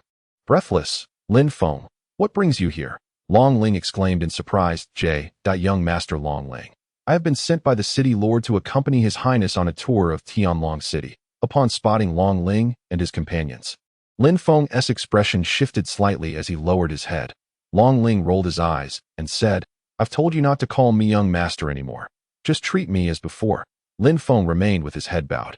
Just as Long Ling was about to say something further, Yin Wanner interjected, Your Highness, we have matters to attend to and must take our leave. She immediately took Long Ling by the arm and departed. While Long Kongming offered an apology to Lin Feng before following suit. After the trio had walked away, Xingsheng inquired, Do you know them? Once. Lin Feng replied, looking at Xingsheng with a strange smile playing on his lips. Among those three, there may be something I require. Would you be willing to assist me in monitoring them? Lin Feng was taken aback for a moment, then immediately knelt on one knee, declaring, This subordinate shall serve His Highness with utmost loyalty. Very well, Xingsheng acknowledged. Knowing Lin Feng spoke earnestly, he retrieved 2 tokens from his pocket and tossed them to Lin Feng, saying, The red token is for contacting me. As for the blue one, if you discover it glowing, remember who it is near, and then use the red token to reach out to me. Understood, my lord, Lin Feng responded, his hands trembling slightly as he accepted the tokens. I have other matters to attend to. You may leave now. Yes. Lin Feng clutched the tokens in his hand, musing, Long Ling, you had better not give me any leverage. The humiliation I endured from you shall be repaid tenfold. Father, Grandfather Kuanglei, Long Ling called out as he entered the rear hall, addressing the figures seated there. Upon receiving news that Xingsheng had departed from Tianlong City, Long Xiaoyan promptly summoned Grandfather Kuanglei to assess Long Ling's condition. The elder initially appeared disinterested, but upon seeing Long Ling, he broke into a smile, saying, Ling has grown so much. That old codger from Longpen Mountain is indeed fortunate to have such a beloved grandson. Observing his countenance, it was astonishing to realize that he was the same elder who had battled Lai Wuyan that day. Old Master Kuanglei, you are already aware of the specifics. I kindly ask you to examine Ling O's health. Long Xiaoyan stood as he inquired of Grandfather Kuanglei. Naturally, but with your capabilities, why need my assistance? Grandfather Kuanglei questioned, bemused, knowing that Long Xiaoyan's strength surpassed his own. Old Master, given our long-standing friendship, I shall speak candidly. In truth. What? The fragment of the demonic star stone has entered Linger's body. Grandfather Kuanglei gasped, immediately grasping Long Ling's arm as he began to investigate his condition. After a short while, Grandfather Kuanglei released Long Ling's arm, stating, It appears you have misunderstood. There is no demonic star stone within Linger's body. However, Lei Lao, Xiaoyan, the energy of the magic star stone is extraordinarily immense. Even a fragment entering your body could instantly cause you to explode and perish. Moreover, Linger exhibits no symptoms of energy overflow, nor does she emanate any trace of the magic star stone. Thus it certainly cannot be the magic star stone. Nevertheless, I am indeed unable to discern what that blue gem truly is. Very well then. I kindly ask you, Lei Lao, to keep this matter confidential. Long Xiaoyan clasped his fists in respect. It seems you summoned me not only because I am familiar with the energy of the star magic stone, but also because you know I would not disclose this matter, Lei Lao remarked, enlightened. Then, Lei Lao, what do you think we should do about this? Rest assured, even setting aside the fact that Linger does not possess it, even if she did, I would safeguard the secret. I am most grateful, Lei Lao, that I shall not impose further and will take my leave now. Lei Lao, I shall escort you. Lei Lao and Long Xiaoyan exited together. Chapter 17. Trials and Farewells. 2 months have swiftly passed. Only a month remains until the new academic year at the academy commences. During these 2 months, Long Ling, Yin Wanner, and Long Kongming have diligently followed the old master to study theoretical knowledge while simultaneously focusing on their own cultivation, striving to enhance their strength before attending the academy. Occasionally, they would meet with Yi Xing, Ming Chong, and Yi Feng, learning that Yi Xing and Ming Chong were also studying at the academy, while Yi Feng continued to assist his father in managing the affairs of Tianlong City. Each individual has made rapid progress, consistently enhancing their capabilities. Tianlong Mansion, training ground. The 2-month deadline has arrived, and Long Ling expressed his desire to venture out for training to Long Xiaoyan. Long Xiaoyan offered no further words, leading Long Ling to the training ground to commence the trial. The first segment involved a knowledge quiz, which Long Ling passed effortlessly. The second segment was a practical combat test, where Long Xiaoyan arranged for Yin Wanner, Long Kongming, and Long Ling to engage in battle, with the objective of seizing the flag guarded by Yin Wanner and Long Kongming. Although the process was fraught with twists and turns, they ultimately succeeded without incident. Holding the flag in his hand, Long Ling approached Long Xiaoyan. "Father, does this mean I have passed?" Long Xiaoyan gazed at the beaming Long Ling and sighed softly. The challenges he set were not difficult, so long as Long Ling was determined to succeed. He would prevail. He understood Long Ling's resolve to venture out for training. The fledgling has matured, ready to soar in the sky. "Father, have I passed?" Long Ling asked, a hint of excitement in his voice. "No, there remains one final question. If you answer correctly, I shall permit you to train outside. I will certainly pass." Long Ling fixed his gaze upon Long Xiaoyan's eyes. "Listen closely. If you encounter an unknown danger but are compelled to act, what will you do?" Long Xiaoyan stated seriously. Long Ling smiled slightly and replied, "I would run." Long Ling's eyes glistened with emotion. "Father Linger, go prepare. Just ensure you come to see me before your departure." Long Xiaoyan walked toward the exit of the training ground, his silhouette appearing somewhat desolate. Long Ling watched Long Xiaoyan's retreating figure, feeling a pang of sorrow. Since his mother's passing, Long Ling has become the emotional anchor for Long Xiaoyan. "Father, I will surely grow stronger and not disappoint you." Long Ling clenched his fists, resolutely making a vow. "Long Ling, can you not go?" Yin Wanner's voice sounded somewhat subdued nearby. Long Ling approached Yin Wanner, gently patting her head and murmuring, "I apologize." To his surprise, Yin Wanner did not retaliate this time. She merely lowered her head. Observing her demeanor, Long Ling could only offer words of comfort. "Just focus on your training at Tianlong Mansion. I wouldn't want our next encounter to find me surpassing you," he added. "And you can always seek out Yi Xing and the others. Long Kongming is also around." Long Ling halted mid-sentence as Yin Wanner began to weep. Flustered, he stammered, "Yes, I am truly sorry. You." Yin Wanner turned and ran away, shouting, "Fool." Long Ling watched her retreating figure, hand pressed to his forehead. "Brother Ling, I believe that when we meet again, you will undoubtedly be stronger," Long Kongming said with unwavering conviction. Long Ling clapped Long Kongming on the shoulder, replying, "Of course. You should know what kind of person I am. I will go check on Sister Wanner," Long Kongming announced. "Make sure to comfort her well." Halfway there, Long Kongming turned back. "Brother Ling." He stopped short, unable to voice the thoughts swirling in his mind, simply stating, "Take care." Long Ling waved his hand dismissively, smiling. "You too, keep up. Don't let me leave you too far behind. I will strive to do so." Long Ling watched Long Kongming depart, stretching leisurely and declaring, "Prepare yourself. We shall set forth. Father, I will become stronger. I will not disappoint you."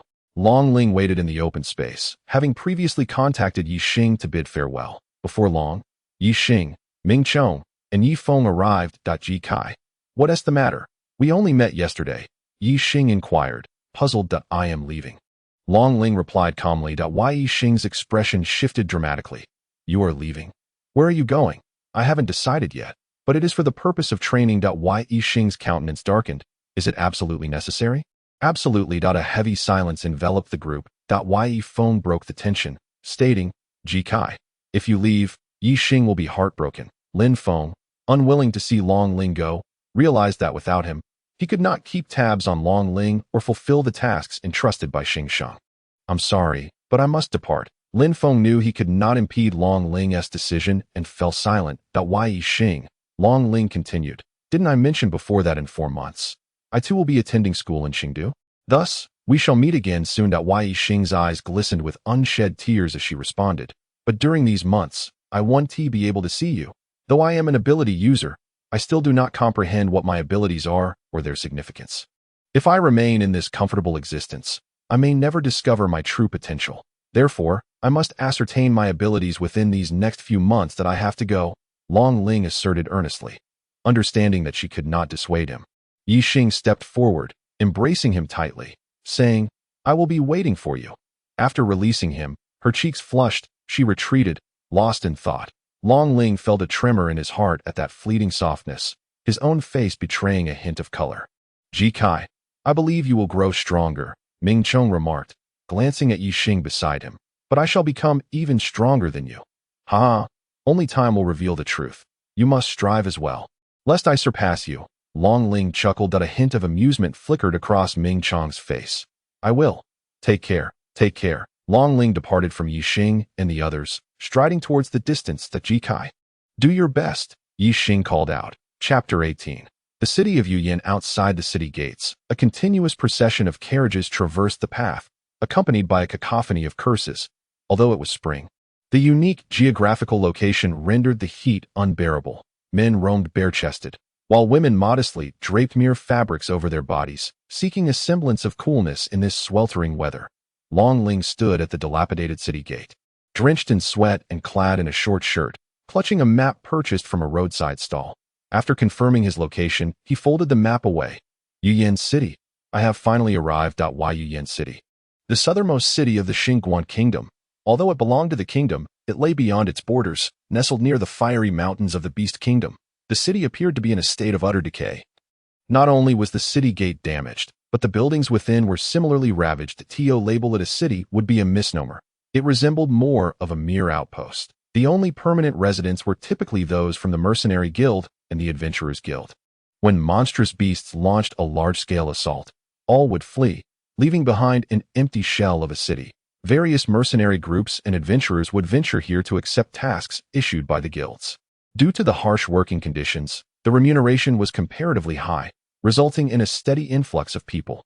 However, temptation often came hand in hand with peril. Many who entered these mountains never returned. It's so hot.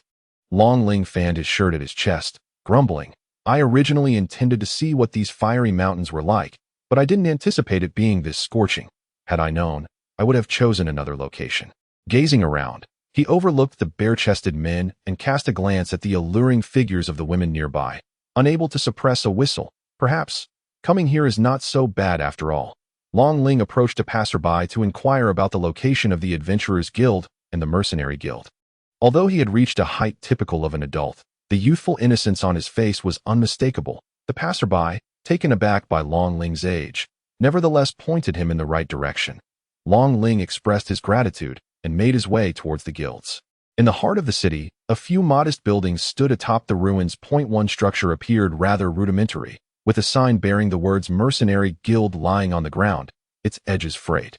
Opposite it stood a two-story hall adorned with a sign proclaiming Adventurers Guild above its entrance. That moment, a crowd had gathered at the doorway of the Adventurers Guild, seemingly embroiled in a heated debate.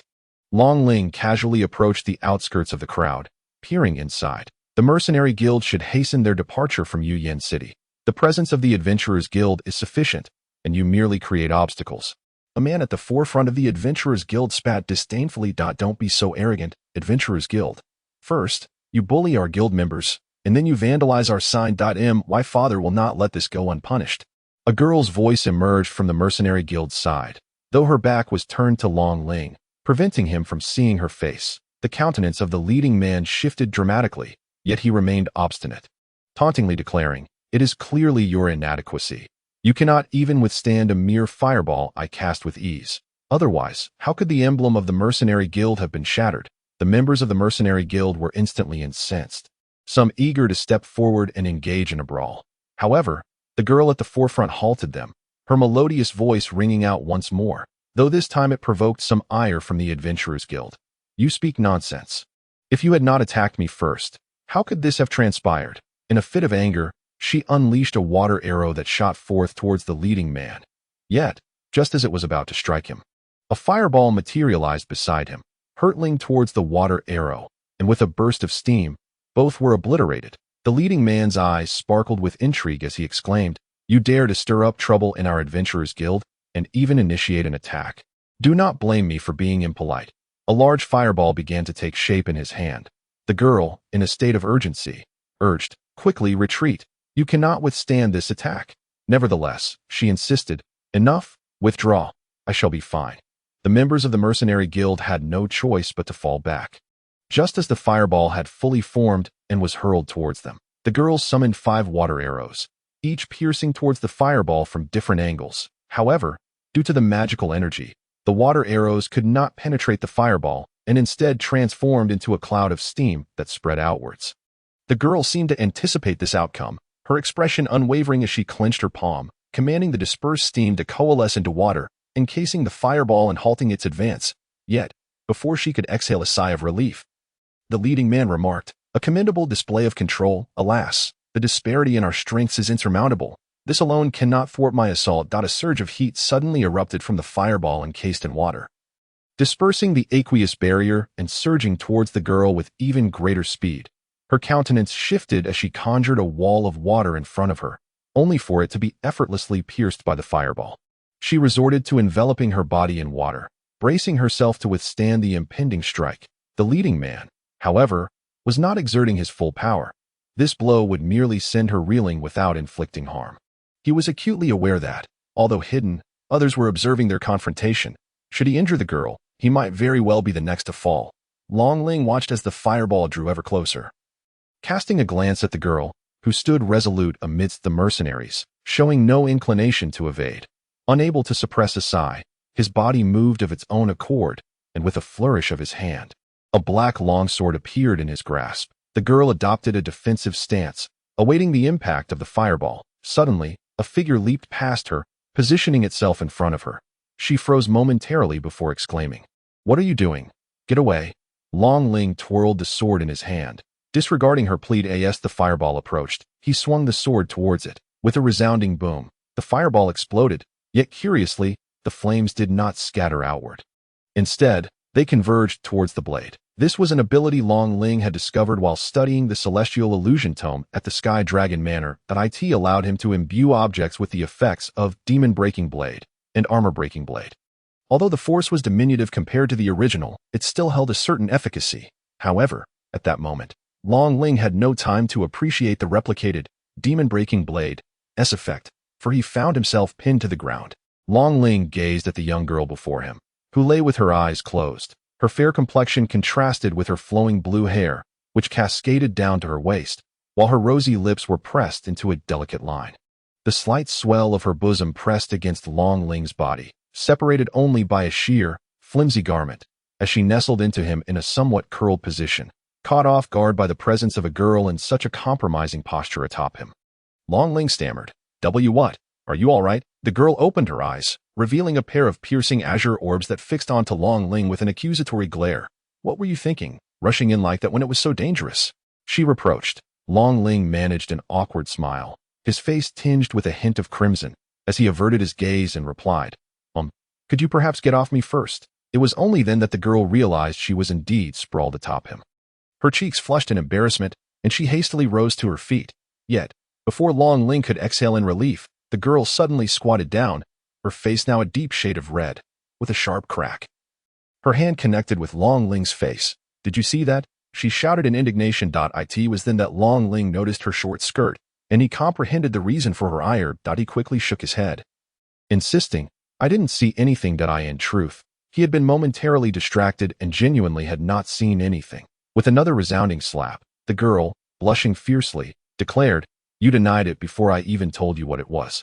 "You must have seen." Long Ling felt a wave of despair wash over him. "I truly did not see anything," he lamented internally, realizing that whatever he said would only lead to another slap. "What are you doing?" boomed a deep voice from the rear of the mercenary guild.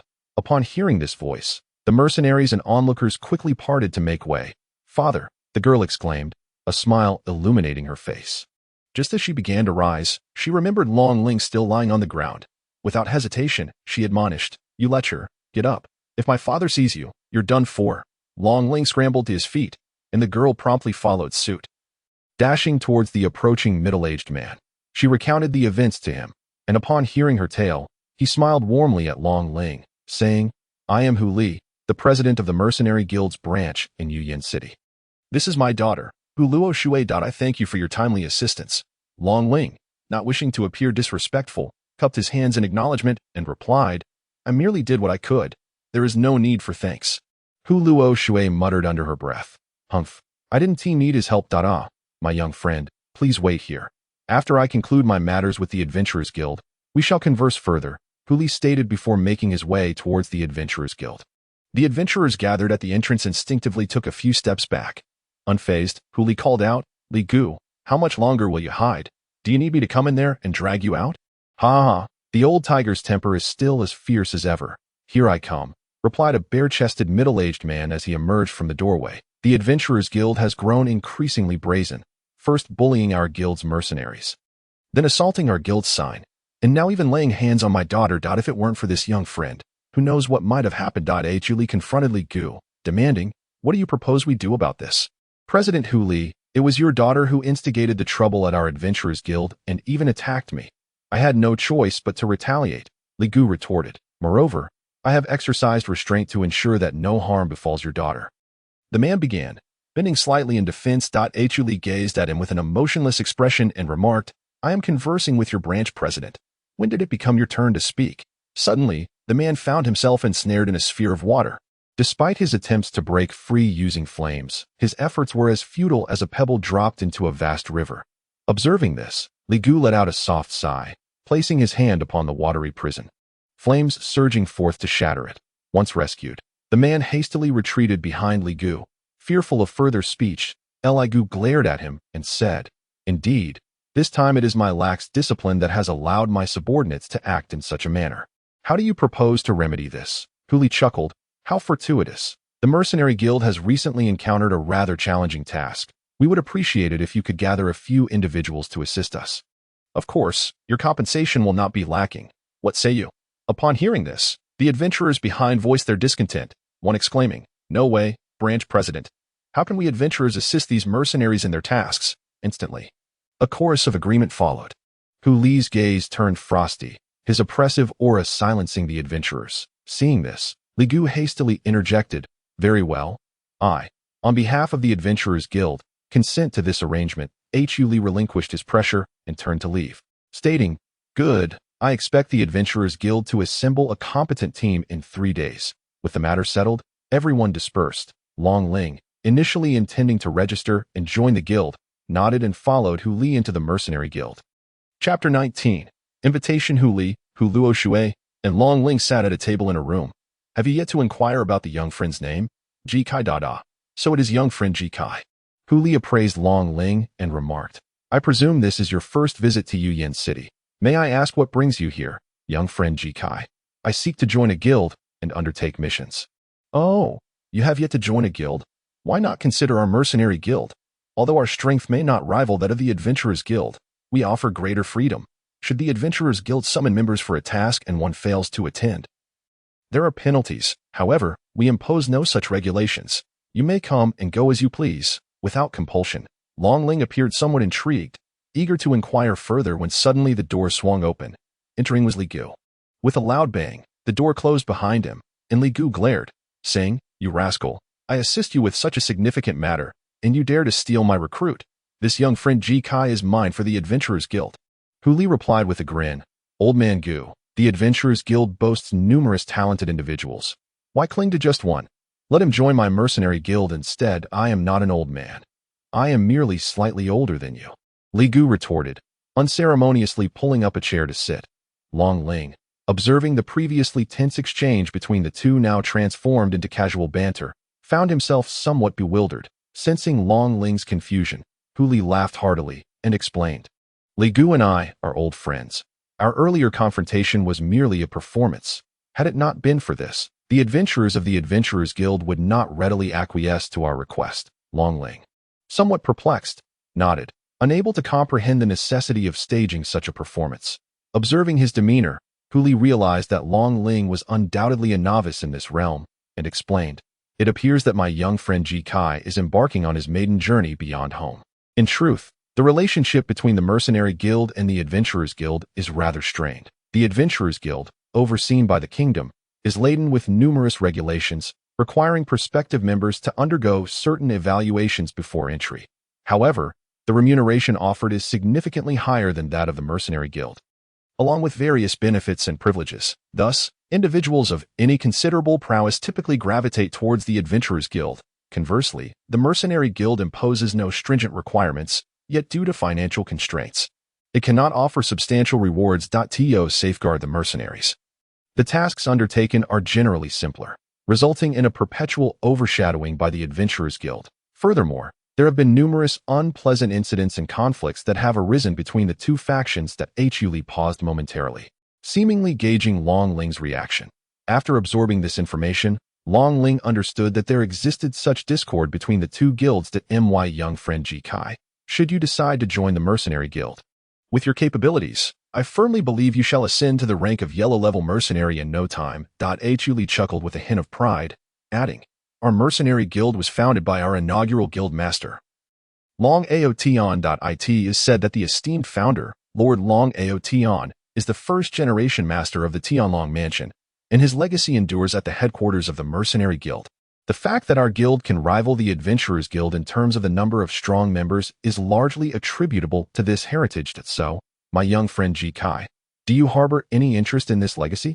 Long Ling's heart skipped a beat upon realizing that the Mercenary Guild was indeed established by that formidable figure from centuries past. Meanwhile, Li Gu couldn't help but scoff. Such rumors, lacking any substantial evidence, are hardly credible. While the legacy may exist, who among us has successfully inherited it over the years? My young friend Ji Kai, it would be wiser to join the Adventurers Guild, as their missions are more conducive to honing one's skills. Li Gu and Huli fixed their intense gazes upon Long Ling, seemingly urging him to choose their respective side. They had both witnessed Long Ling's prowess with that sword and discerned its hidden depths. If it were indeed a manifestation of Long Ling's innate abilities, he must be a competent individual. Conversely, if it were a reflection of the sword's capabilities, possessing such a weapon would surely indicate that Long Ling was no ordinary person. Thus, regardless of the circumstance, it would be most advantageous to draw him to their faction. Hu Luo Shui, not one to back down, interjected. Is he truly that formidable, warranting such a fervent contest for his allegiance? Long Ling rose to his feet and politely addressed Li Gu. I apologize, President Li Gu, but I have resolved to join the Mercenary Guild. Perhaps on another occasion, I may consider the Adventurers Guild. Li Gu shook his head in disappointment, stating, if that is your decision, I shall not press further. While I cannot speak for other regions, you shall always be welcomed at the branch in Yuyan City. Rising from his seat, Li Gu turned to Huli. I shall gather some purple-level adventurers for this task, but ultimately, the ability to command them rests upon your shoulders. I shall take my leave now. With that, Li Gu exited the room, leaving Huli seated thoughtfully in contemplation. Not long after, Huli smiled at Ji Kai and said, young friend Ji Kai, since you intend to join my mercenary guild, please follow me to register. With that, he led Long Ling out of the room and into the hall. At this moment, the hall was already bustling with people who greeted Huli as he emerged. Huli returned their courtesies, leading Long Ling to the counter. He addressed the staff member, saying, this young friend wishes to join the Mercenary Guild. Please assist him with the registration. President, is it necessary to undergo a strength assessment?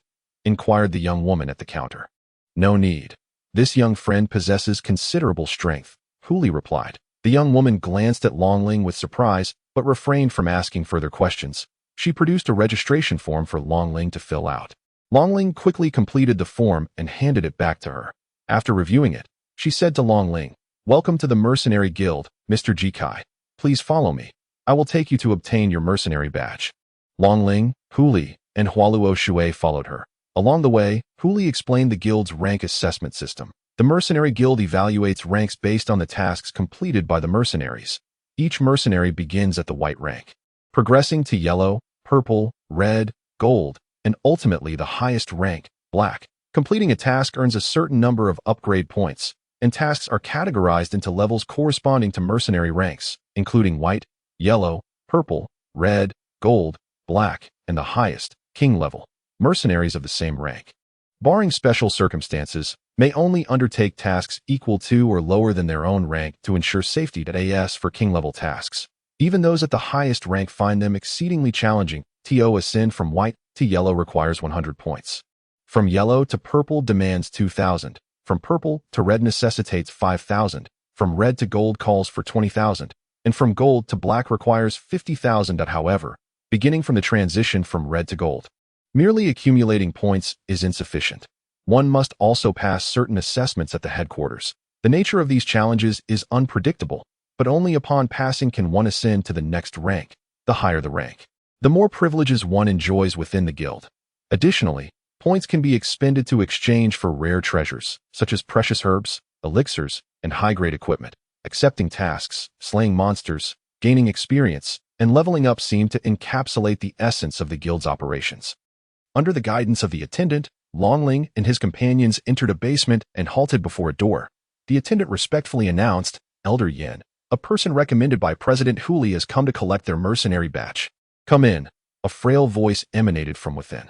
The attendant gestured invitingly at the door, prompting Longling to push it open. The door was not locked, and upon opening, an expansive room came into view. Behind a table in the center sat an elderly man with red hair. "Grandfather Yin," Hualuo Shui exclaimed, rushing towards the elder and embracing him. "Ahem, Luo Shui, please mind the occasion," Huli said from behind. The elder affectionately patted Hualuo Shui's head and smiled. "No worries, no worries. Indeed, it's just that father is envious. Grandfather Yin is the best. Ha ha ha. Very well. Luo Shui, please stand aside. Grandfather has work to attend to." The elder spoke. Huo Shui nodded obediently, standing quietly to the side. The red-haired elder raised his gaze to Longling. The warmth that had previously enveloped him now vanished, and he spoke in a tone devoid of emotion. "Place your hand upon this stone slab." Longling noticed a small black stone, elevated by a black stand, resting beside the table, roughly the size of 2 palms. He placed his hand upon the stone, which began to emit a faint glow, radiating a soft white light. As the light transformed, the image of a sword enveloped in magical energy materialized in the air. The previously expressionless elder and Huli's faces shifted dramatically, only to be replaced by smiles as they regarded Longling. Huo Shui, observing the light projection, was somewhat astonished but did not display as much surprise as the others. As the glow gradually faded, Longling withdrew his hand at Yin Lao's prompting. Yin Lao flipped his palm, revealing an ancient bronze waist token. That he placed the token upon the stone slab, and the white light ignited once more, this time flowing like a stream towards the token, merging within. Soon, the light completely dissipated, and Yin Lao handed the token to Longling, gently reminding him, "This token serves as your identification. Guard it well and ensure it is not lost." Longling nodded in acknowledgement. He clasped his fists and said, "President Huli, I shall take my leave now." Huli smiled and nodded, then turned to Huo Shui, who was curiously observing Longling, and said, "Luo Shui, please accompany our young friend Ji Kai to familiarize him with the affairs of the guild." Huo Shui, already intrigued by Longling, readily accepted and walked out of the room with him. Meanwhile, Huli settled into a chair nearby and explained the situation to Yin Lao. In recent years, the number of capable individuals joining the mercenary guild had dwindled, with even some skilled warriors opting for the adventurers guild, but to recruit an enchanter into our mercenary guild would be most advantageous. Yin Lao remarked, his expression slightly glum. However, there are indeed many promising newcomers joining the mercenary guild lately. Once they mature, I believe the guild's allure will become even stronger for some. Let us hope so. Yin Lao sighed, rubbing his brow, then continued, "As you mentioned, the Adventurers Guild has agreed to dispatch a few adventurers to assist us. Indeed, moreover, with this arrangement, a slight show of force could greatly aid our endeavors. It has been a while since I last stretched my limbs. It seems we shall be quite busy this time. With Yin Lao leading this mission, I am confident it will be accomplished smoothly." Let us hope so. However, this task is indeed perilous. Should we provoke a significant threat, it could lead to trouble. Chapter 20.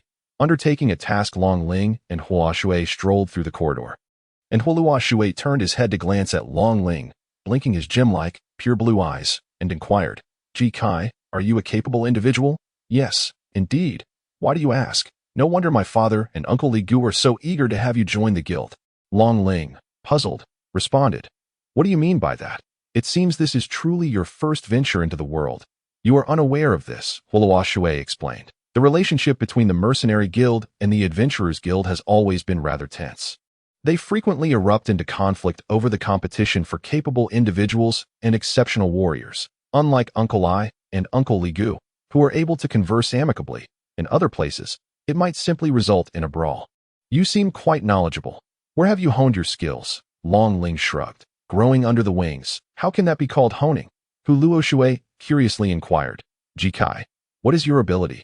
Longling hesitated slightly and replied, "It seems to be enchanter. Enchanter. What kind of ability is that?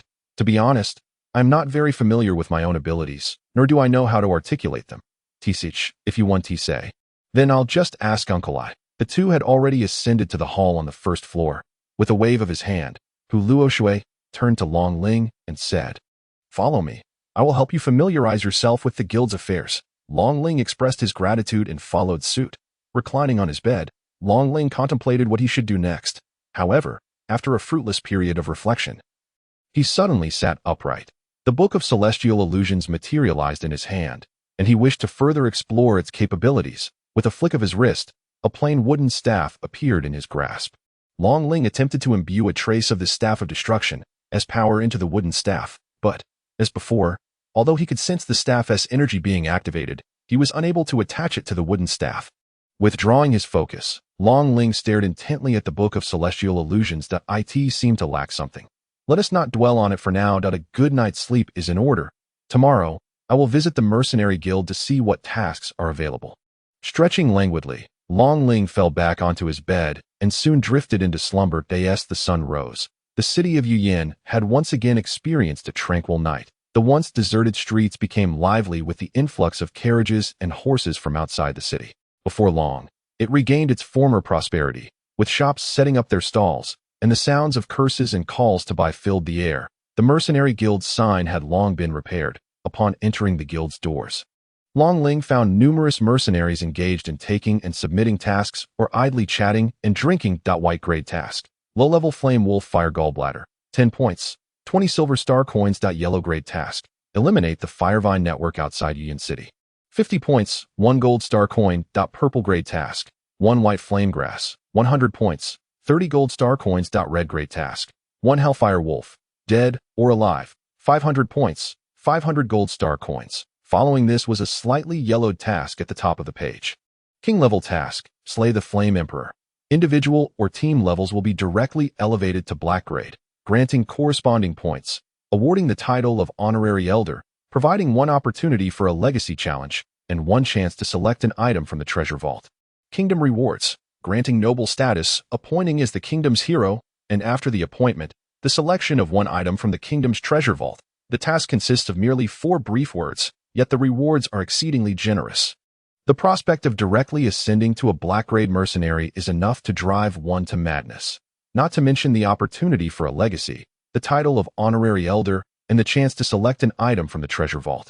After so many years of legacy, surely the Mercenary Guild possesses 1 or 2 artifacts. If I could acquire 1 artifact, my strength would undoubtedly reach new heights. More importantly, the kingdom surprisingly offers rewards, noble status, the esteemed position of the kingdom's hero, and a singular opportunity to access the royal treasury. Each reward is enough to drive one to madness. However, the fact that no one has dared to undertake the task after such a lengthy period speaks volumes about its formidable difficulty. The Flame Emperor is one of the 4 emperors under the Demon Emperor, governing the Flame Mountains. His mastery of flame manipulation is unparalleled in the world, and as a being of fire, he commands the fire elements of the universe. As long as fire exists in the vicinity, he is an indestructible presence. It is said that this royal-level task was issued by the royal family itself, with exceptionally generous rewards. Yet, to this day, none have had the audacity to accept it. Huli's voice resonated nearby as he elucidated matters to Long Ling. Long Ling turned around, clasped his hands in greeting, and smiled. President Huli.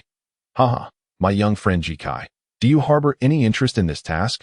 Huli inquired, gesturing towards the slightly yellowed parchment at the top. Long Ling shook his head and replied, President Huli, please do not jest.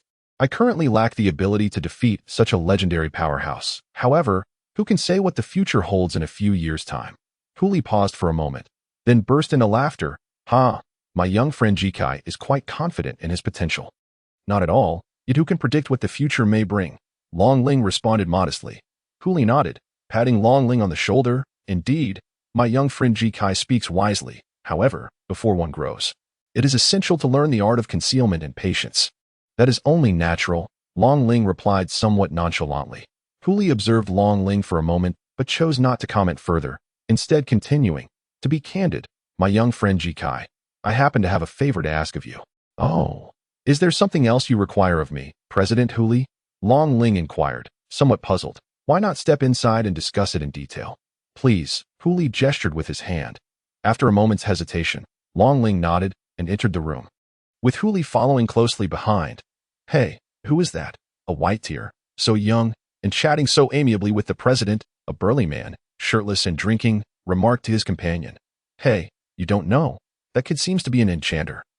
Another man pointed in the direction Long Ling had vanished. An enchanter. The shirtless man exclaimed in astonishment. Such a rare ability, and he actually joins our mercenary guild? Impossible. This is a message directly from the president. It cannot be false that I was present yesterday as well. The president did indeed say so. A woman chimed in nearby that an enchanter. Huh. If only I could hire him to enchant a piece of equipment for me. Completing tasks would become so much easier. A voice from the crowd floated out. Dream on. Hiring an enchanter for a single enchantment comes at a hefty price. Can you even afford it? Haha, I was just saying. The man replied, somewhat disgruntled. But since he has joined the mercenary guild, our chances must surely increase. Indeed, how wonderful it would be to obtain an enchanted item someday. The discussion continued in the hall.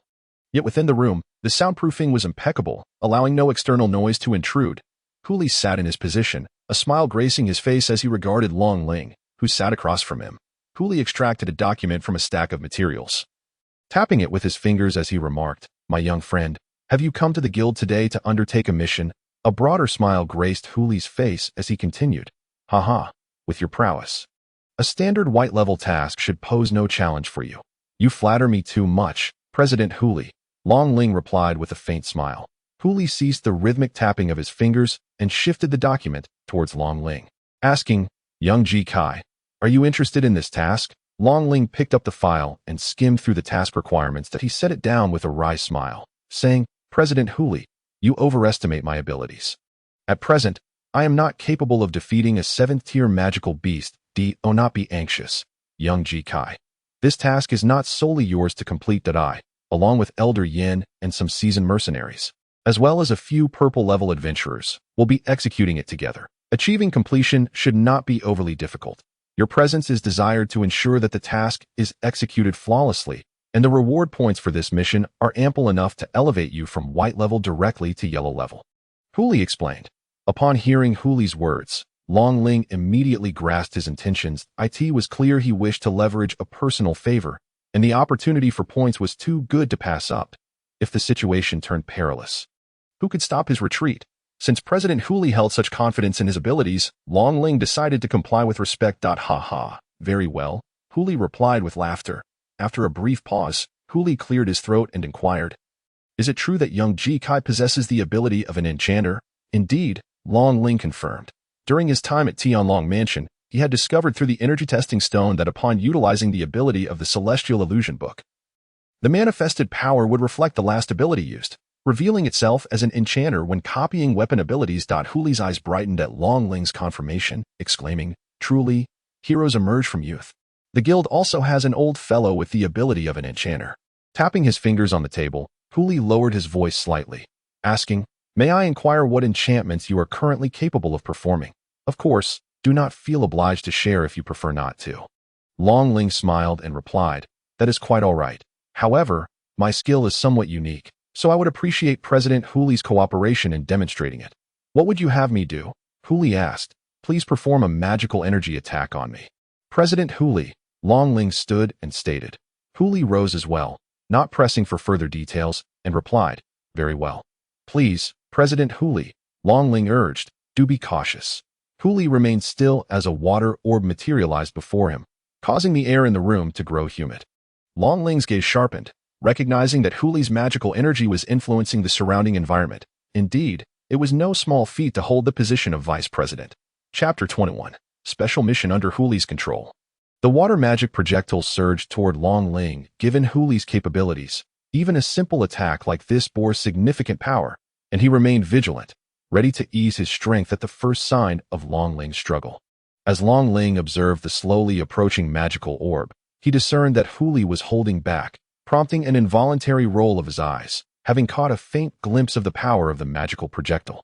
Long Ling smirked, and, with a swift step forward, charged ahead, swinging his wooden sword with the intent to strike the magical orb. Upon witnessing Long Ling's actions, Hu Li could not help but feel a surge of alarm. Yet, in such a fleeting moment, It was challenging to diminish the orb's potency. He exclaimed, "Wait." But before he could finish, his eyes widened in shock as the anticipated explosion failed to materialize. Instead, at the instant the wooden sword made contact with the magical sphere, the orb quivered, as if absorbed, seamlessly melding into it. Items scattered throughout the room crashed to the ground due to the impact. Long Ling surveyed the disarray of the room and, with a wry smile, remarked, "My apologies, President Huli. However, you were rather ruthless. I nearly couldn't withstand that attack." Disregarding the chaos in the room, Huli approached Long Ling with urgency and inquired, "Young friend Ji Kai, what on earth is this ability of yours?" "This is an enchantment achieved through convergence. That I possess the capability to enchant weapons. It allows me to absorb magical energy, culminating in a powerful energy surge once fully charged," Long Ling explained, lifting the wooden sword slightly. "Convergence." Huli's eyes widened in astonishment, and he laughed heartily. "Indeed, young friend Ji Kai, you are a prodigious talent. I have never encountered such an enchantment before." "President Huli, you flatter me," Long Ling replied, as he made his way toward the door.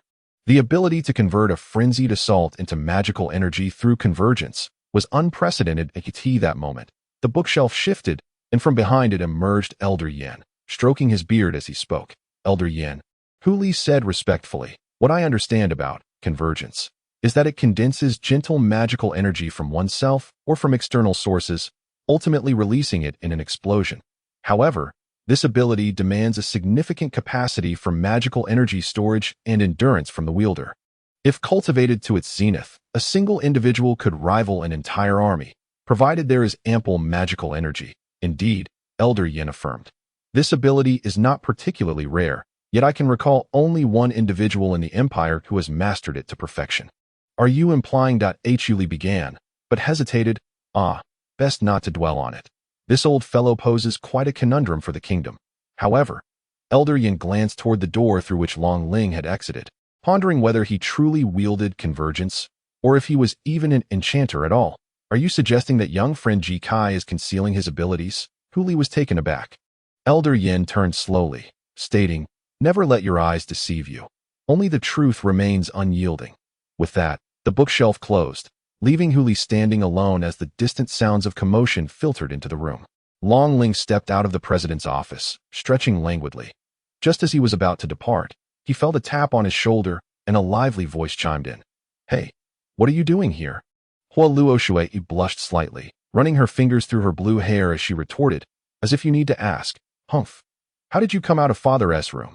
Long Ling waved the document in his hand, replying, "The president summoned me for a task, so he asked me to discuss it in the office." "The task?" Hua Luoshui's eyes sparkled with excitement as she snatched the document from Long Ling's grasp. "Let me see." Long Ling, unperturbed, did not stop her. Soon, Hua Luoshui finished reading the documents and tossed them to Long Ling, declaring, "I shall join this mission." Long Ling responded with a bittersweet smile. "That decision rests with President Huli. I am but a mere member." Huli reassured him that the task was not daunting. Thus there was no need to fret over his daughter's safety, should there still be objections to Hua Luoshui's participation when the time comes. It would indicate that the mission was not as straightforward as he claimed, allowing Long Ling to prepare contingencies in advance. Resolute in his decision, Long Ling made no further delay and departed from the guild. In the fortress city of Xingho, within a hotel, Lai Wuyin sat cross-legged with his eyes closed, flames and ice swirling around him in an intricate dance. Lin Jing stood silently to one side, attuned to the flow of magical energy. In a fleeting moment, the equilibrium between fire and ice was abruptly disrupted. Flames consumed ice, while ice extinguished flames, sending shockwaves of energy radiating outward. Lin Jing had long sensed the tumultuous surge of magical energy. With a flick of her hand, she quelled the ravenous elements, allowing them to gradually calm and ultimately merge within Lai Wuyin's being. With a sudden gasp, a torrent of blood erupted from Lai Wuyin's mouth. Lin Jing rushed to his side, producing a handkerchief to tenderly wipe the blood from his lips, her heart aching for him. "Wuyin, are you all right?" The magical energy within him remained unbalanced. The powers of ice and fire could not be wielded simultaneously. Lai Wuyin furrowed his brow and inquired, "Must you go?" Lin Jing fixed her gaze intently upon him. Rising to his feet, Lai Wuyin gently ruffled Lin Jing's hair and said, "Thank you, Lin Jing. Without you by my side, I would have perished long ago, but I am afraid I must leave, he sighed softly, embracing her from behind, and calmly vowed, I will always protect you. Should anyone wish to harm you, they must first tread over my corpse. I will not relinquish my life easily, unless it is to safeguard yours. Take better care of yourself, you fool. If you are gone, how can I continue to live? At last, Lin Jing could no longer contain her emotions and wept in his embrace. Lai Wuyan held her silently as her sobs began to subside. Lin Jing appeared to have composed herself, pulling away from his comforting arms. Wiping the tears from her cheeks, she gazed out the window at the twilight sky. Wuyan, it is getting late, we must set forth. Indeed, with a soft hiss, the door opened and closed again, and Lin Jing's smile gradually faded. She sank wearily onto the bed, staring vacantly at the door. Chapter 22. Entering the Flame Mountains, the fading light of the setting sun illuminated the dilapidated city.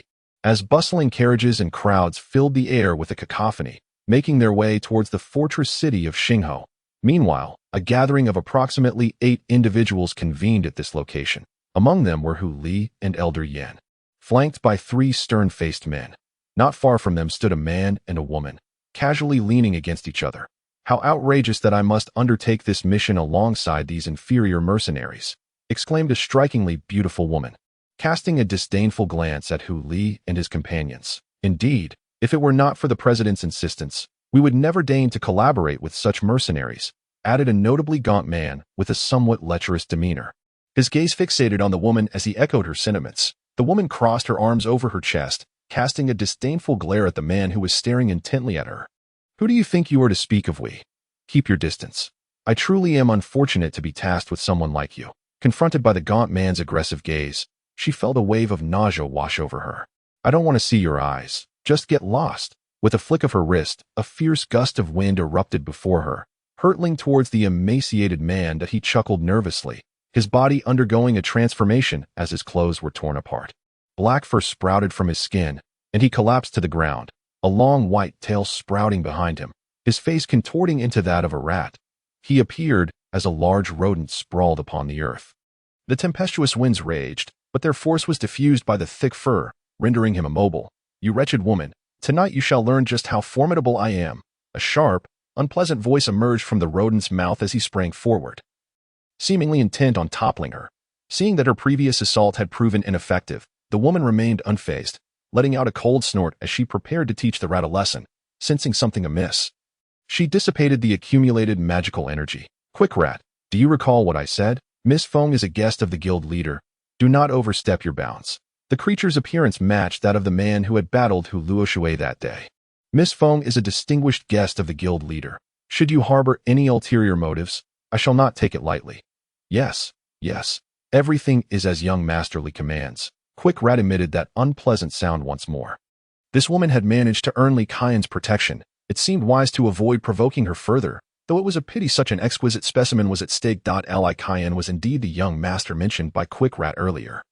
He was the son of Li Gu, the branch leader of the Adventurers Guild, possessing the ability of Flame and ranking among the top 10 in strength within the Tianyan City branch. His formidable prowess, coupled with his lineage, earned him the moniker of Young Masterly. Having quelled Quick rat's inappropriate thoughts, Li Kaiyan turned to the woman, cupping his fists in respect. It is regrettable that in inviting Miss Feng Ming to assist us, we almost suffered harm from our own. The guild's lack of discipline has made you a source of amusement. Not at all. I am here purely out of interest in this task, and I must express my gratitude to young Masterly for coming to protect me. Feng Ming replied with a graceful smile. Originally, Li Kaiyan had not intended to partake in this mission, but upon catching sight of the task details, Feng Ming had expressed her interest in joining. Li Gu had temporarily allowed Li Kaiyan to accompany her for her safety. Miss Feng, please, just call me by my name. I cannot bear the title of young master, Li Kaiyan said awkwardly. Feng Ming covered her mouth with a light laugh. You are being modest, brother Li Kaiyan chuckled and shook his head. Let us first rendezvous with the others. There may be matters to arrange. Noticing Feng Ming nod, he glanced at Quick rat, who lay cautiously on the ground, and coldly commanded, You too, come here. Do not forget what I said. Suddenly, Feng Ming's face flushed red as she scolded, You shameless scoundrel. Why are you not wearing any clothes? It turned out that after his transformation, Quick rat's garments had been shredded, leaving only a few tattered scraps clinging to him. Quick Rap paused, then grinned mischievously. Miss Feng, could it be that you have yet to experience the joys of intimacy? Feng Ming's complexion flushed once more, as energy coalesced around her. Before she could launch an attack, a crimson figure had already surged forward, confronting the quick mouse. With a single punch, flames erupted, and the surrounding air became palpably drier. As objects entwined in fire were sent flying, it was none other than the mouse from before, which, upon hitting the ground, rolled incessantly, seemingly in agony from the searing flames. Quick mouse, I am aware of your resistance to fire. This inferno's temperature cannot harm you. Were it not for the forthcoming mission that necessitates your presence, even with your fire resistance, I could incinerate you from the inside out. The mouse halted its rolling. Young Masterly, please, do not take offense. I assure you, I shall no longer provoke Miss Feng. The trio approached the group led by Hu Li. Cayenne clasped his fists and said, Lord Yin, President Hu Li. President Li Gu has dispatched us three to partake in this mission. Both men nodded in acknowledgement. Subsequently, Hu Li glanced back at Feng Ming, appearing somewhat astonished. I cannot believe President Li Gu has sent you. And who might this young lady be? Li Gu had previously mentioned that 2 individuals had been replaced, including one woman he had never encountered, which further piqued Hu Li's curiosity. This is, before Li Cayenne could finish, Feng Ming interjected, Brother Li, allow me to introduce myself. I am Feng Ming, honored to meet President Hu Li and Elder Yin. With a graceful bow, she continued, Elder Yin, you are indeed as robust as my father described. Oh, and who is your father? Elder Yin inquired, intrigued by her words. My grandfather is Feng Chuan. Though Feng Ming's tone remained even, a hint of pride was discernible. Upon hearing the name, the quick mouse felt a chill run down its spine. Feng Chuan was the president of the Adventurers Guild. She is indeed the granddaughter of the guild's president. What have I just? Elder Yan's expression shifted to one of surprise. You are Feng Chuan's granddaughter.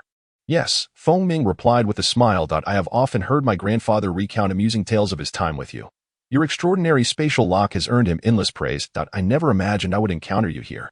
Reflecting on his youthful escapades, Elder Yin chuckled softly, stroking his beard. In those days, we were quite reckless, engaging in many audacious exploits with your grandfather. Alas, those times. Best not to dwell on it. Grandpa Yin, if you don't mind. You may call me Feng Girl, Feng Ming suggested, hoping to foster a closer bond with Elder Yin. Very well, Feng Girl, what brings you to Tianyan City? Feng Ming's gaze shifted briefly, yet she smiled. Feng Girl is merely on a vacation, exploring the kingdom. Young people should indeed venture forth, Elder Yin remarked. Feng Ming smiled in response, but remained silent at that moment. Li Cayenne, observing the conversation's conclusion, spoke up. Elder Yin, President Hu Li, when shall we depart? Hu Li casually surveyed the surroundings but did not spot the individual he was hoping to see. Let us wait a while longer. One person is yet to arrive. Li Cayenne nodded and stood aside. The orange-red remnants of the sun hung low on the horizon, its fading light gradually dimming. Darkness spread, enveloping the sky, poised to consume the last vestiges of illumination. Meanwhile, Long Ling hurriedly made his way to the assembly point. Alas, I have forgotten about this matter. It is too late now. The last rays of light in the sky have vanished, and darkness has completely enveloped the land. Long Ling has finally arrived at the rendezvous point. As he rushed out of the city gates, he spotted a campfire, where Hu Li and others sat cross-legged nearby.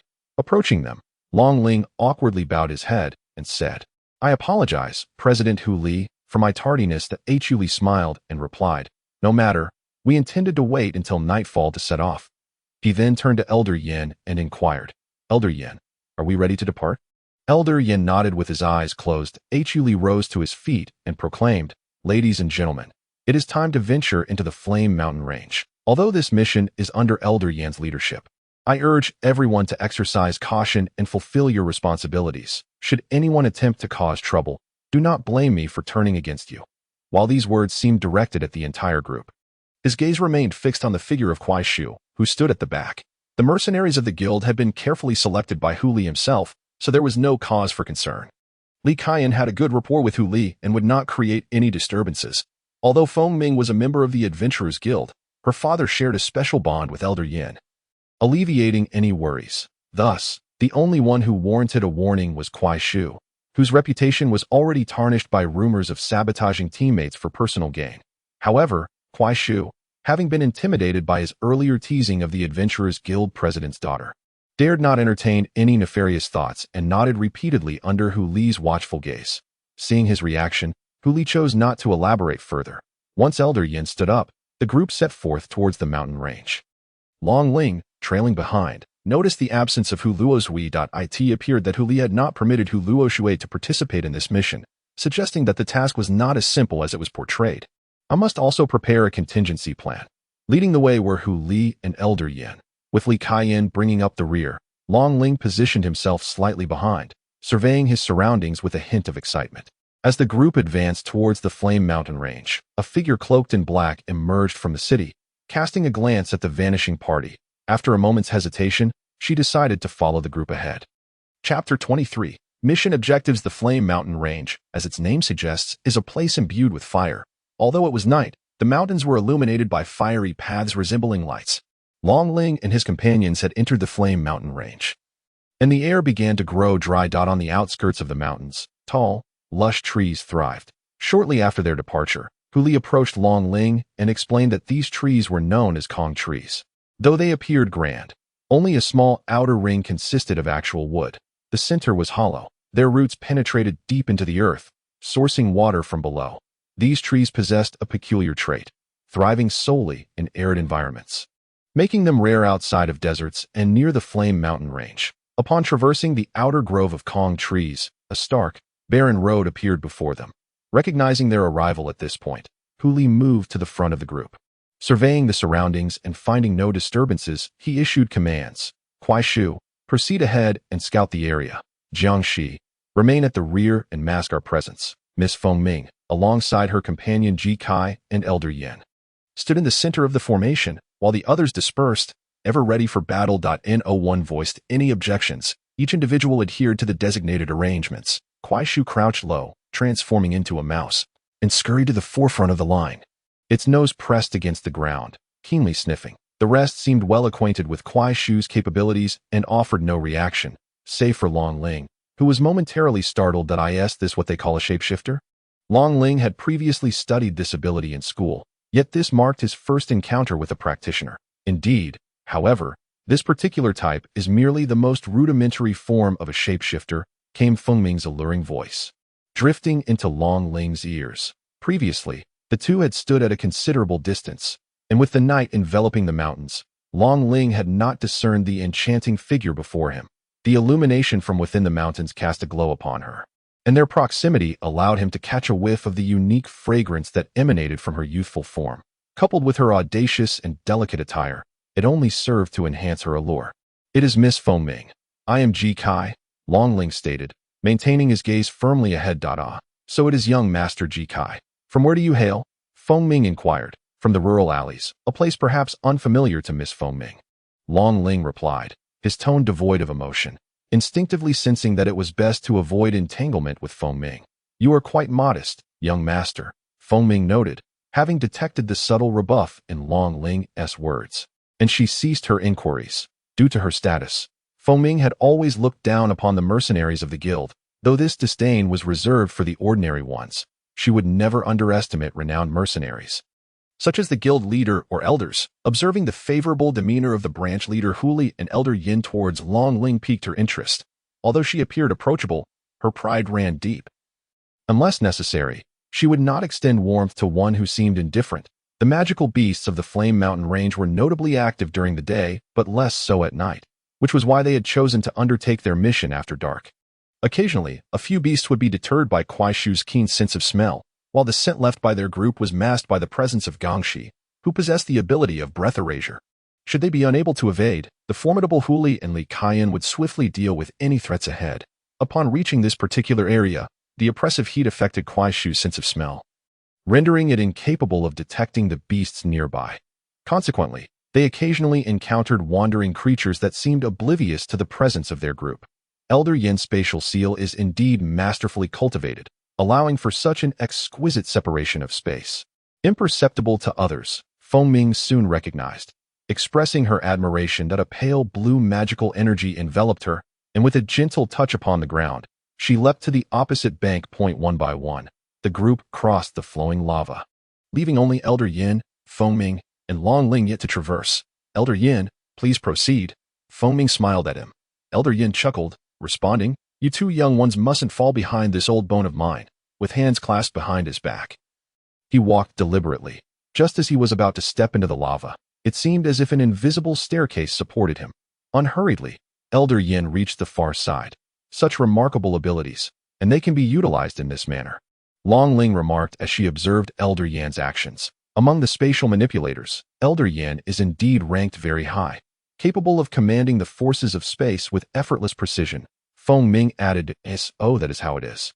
Long Ling said, gazing at Elder Yin, who stood with his hands clasped behind his back on the opposite bank. Noticing that she had also approached, Long Ling glanced at the flowing magma before her. Taking a deep breath, gathering magical energy in her legs and feet, she exerted force with a single leg, leaving a small dent in the ground due to the sheer power. With this strength, Long Ling surged towards the opposite shore, almost skimming the surface of the magma. Young Master Ji Kai exhibited remarkable control over his strength, allowing him to navigate perilously close to the magma. Feng Ming praised, "I am merely fortunate." Long Ling humbly replied, "The true mastery of the wind element belongs to you, Miss Feng Ming." Observing that Long Ling had no intention of prolonging the conversation, Feng Ming chose to remain silent. Upon seeing that everyone had gathered, Hu Li announced, "The cave ahead is our destination. At that time, I will enter the cave to lure out the Thunderflame Tiger, and we will hold it at Bay.Li Cayenne, Ji Kai, and Feng Ming. You three will enter the cave and retrieve the Thunderflame Tiger egg mentioned in the intel. Ensure that it remains intact. Although Elder Yin is here, the creature is still a 7th-tier magical beast, so everyone should exercise caution to avoid injury from the Thunderflame Tiger. Do you all understand?" The group nodded in agreement. Satisfied that everyone comprehended, Hu Li stood and directed them to take their positions. Aside from Li Kaiyan, Long Ling, and Feng Ming, who hid behind a large boulder adjacent to the cave, the rest took up defensive positions in the open area ahead. Silence enveloped the scene. Suddenly, a tiger's roar reverberated through the cave, accompanied by a gust of wind and a hissing sound, the force of which caused everyone outside, except for Hu Li and Elder Yin, to stagger back slightly. With a thunderous crash, an object emanating lightning burst from the cave, colliding fiercely with Hu Li. A mist of water vapor spread out, obscuring them, revealing only a shadow of yellow and red alongside a human figure. "Let us go," Li Kaiyan commanded, and the three of them dashed into the cave entrance. Observing the trio's entry, Elder Yin smiled faintly. Space blockade. An imperceptible barrier expanded from Hu Li's position, enveloping the entire cave entrance. Engage. In the central region of the Flame Mountain Range, within a vast chasm, a seemingly endless horde of magical beasts rested, their sheer numbers inducing a sense of dread. These magical creatures were distinctly organized. Resembling a colossal army, Lai Wuyan casually dispatched a patrolling beast, standing at the edge of the canyon, gazing down at the densely packed creatures with a furrowed brow. The scale has increased yet again. The royal family of the kingdom has decayed to such an extent. Lai Wuyan observed the massive army of magical beasts with indifference. "Now, let me see how much power I can restore from the energy I have absorbed." With that, Lai Wuyan leaped into the air, brandishing his sword. One sword that shatters the heavens. Boom. The resounding noise shook the entire mountain range into a cacophony. Countless magical beasts surged forth, their roars echoing incessantly. Some creatures were vigilant, scanning their surroundings, while others advanced towards the canyon under the leadership of their commander. At the periphery of the mountains, Hu Li and his companions were engaged in a fierce battle with the Thunderfire Tiger. The cacophony of roars and tremors created a rift between the two sides, prompting their simultaneous gazes to shift towards the depths of the mountain range. Hu Li nodded, fully concentrating his attention on the Thunderfire Tiger. The creature bared its teeth at the nearby humans, and suddenly, its body quivered, transforming into a streak of lightning as it aimed to breach the cave entrance. An invisible barrier obstructed its path, rippling waves emanating outward like a hurriedly disturbed pond. Upon contact, the electric flames erupted, causing the barrier to waver precariously. Concurrently, Hu Li shouted as he rapidly approached the Thunderfire Tiger, "Stop it. Do not let it escape." In response, the ground erupted with countless swirling vortices, the dark soil being drawn upward, enveloping the Thunderfire Tiger that was colliding with the spatial barrier. The ground returned to its former state, and the Thunderfire Tiger was entirely ensnared in the mire. Falling silent, however, Hu Li did not allow himself to breathe a sigh of relief, for he understood that such a level of attack could not possibly contain the Thunderfire Tiger. This momentary silence was merely a prelude to an impending explosion of power. Suddenly, crackling flames laced with electricity burst forth from the clumps of earth, shattering them in an instant. Emerging from the debris was the Thunderfire Tiger, its eyes flashing with lightning, its body adorned with alternating red and yellow stripes. Engulfed in a blaze of orange flames. Fall back, Huli bellowed, his movements swift as he retreated. Although the others followed suit, they lagged behind Huli, their reactions noticeably slower. With a furious roar, the Thunderfire Tiger unleashed a wave of fiery ripples that rapidly expanded. Crashing violently into the group, blood spewed forth as one fell to the ground. With a powerful strike of its paw, the Thunderfire Tiger declared, "Dare to harm my kin, humans, none shall escape." In a certain part of the fiery mountains, a little girl resting atop a tree branch was jolted awake by the tremors. Her crimson hair cascaded down naturally, framing a cherubic face that was quite endearing.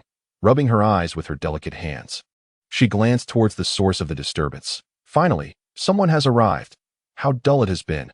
I can finally stretch my legs," she exclaimed, bouncing to her feet. She rummaged through her clothing and produced a black hairband. Deftly gathering her hair into a ponytail that lets go, with a powerful push against the tree trunk, her fiery wings unfurled behind her as she soared into the sky. Chapter 24. The movements of Lawayan. The tremendous impact sent tremors rippling through the surrounding earth, causing portions of the mountain walls to collapse. Endless waves of flames erupted from the point of impact, their searing heat incinerating even fire element beasts to mere ashes. As the flames receded, the colossal force had carved a vast crater into the ground, with no debris or remnants of the slain beasts visible, for they had all been reduced to nothingness by the flames. Like harvested wheat, the horde of beasts fell in droves, the scorching fire leaving no corpses behind. Panic spread among the ranks of the low-intelligence beasts, driving them to scatter in all directions under the compulsion of death. Lawayan remained still, not pursuing them, as a series of enraged roars echoed around. The fleeing beasts trembled and halted, for their king had unleashed his wrath. The throng of beasts parted, creating pathways for several significantly more formidable creatures to step forth. They regarded Lai Wuhua with eyes full of loathing, and with a roar, they issued the command to attack. Their intelligence was limited, yet they grasped that retreat meant certain death. Only by slaying the humans before them could they seize the singular chance for survival. One by one, the beasts with crimson eyes launched themselves at Lai Wuhua. They pounced, unleashed fireballs, and executed ambushes, uniting in their desperate assault for survival. Yet they vanished like moths drawn to a flame. Any beast that approached Lai Wuhua would be incinerated to nothingness in an instant.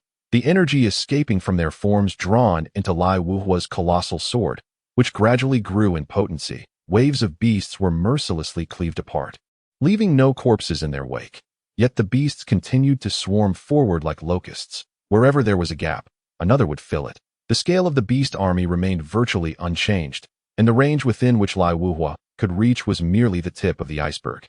Cursed humans, they dared to attack once more. That a humanoid beast adorned with fiery horns spoke with human tongue. Beside it, a serpentine beast wielding a long whip ominously suggested, "Let me capture this human, and he shall endure the torment of 1,000 serpents." Just as it was about to advance, a fire lion-like beast blocked its path, saying, "Sihua, do not forget the task entrusted by the infernal Dragon King.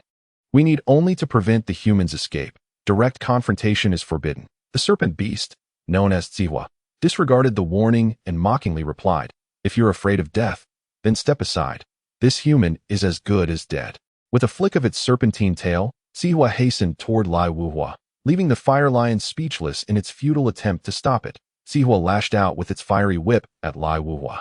With a swift stroke, Lai Wuhua cleaved through the beasts before him, revealing the approaching Sihua behind their ranks. Witnessing Lai Wuhua's effortless slaughter of its comrades, an overwhelming sense of dread surged within Sihua, prompting it to discard the whip and flee. In an instant, Lai Wuhua appeared before it, and Sihua was cleaved in two, engulfed in flames. The severed halves writhed on the ground, their smooth, mirror-like wounds pulsating with blood and flesh.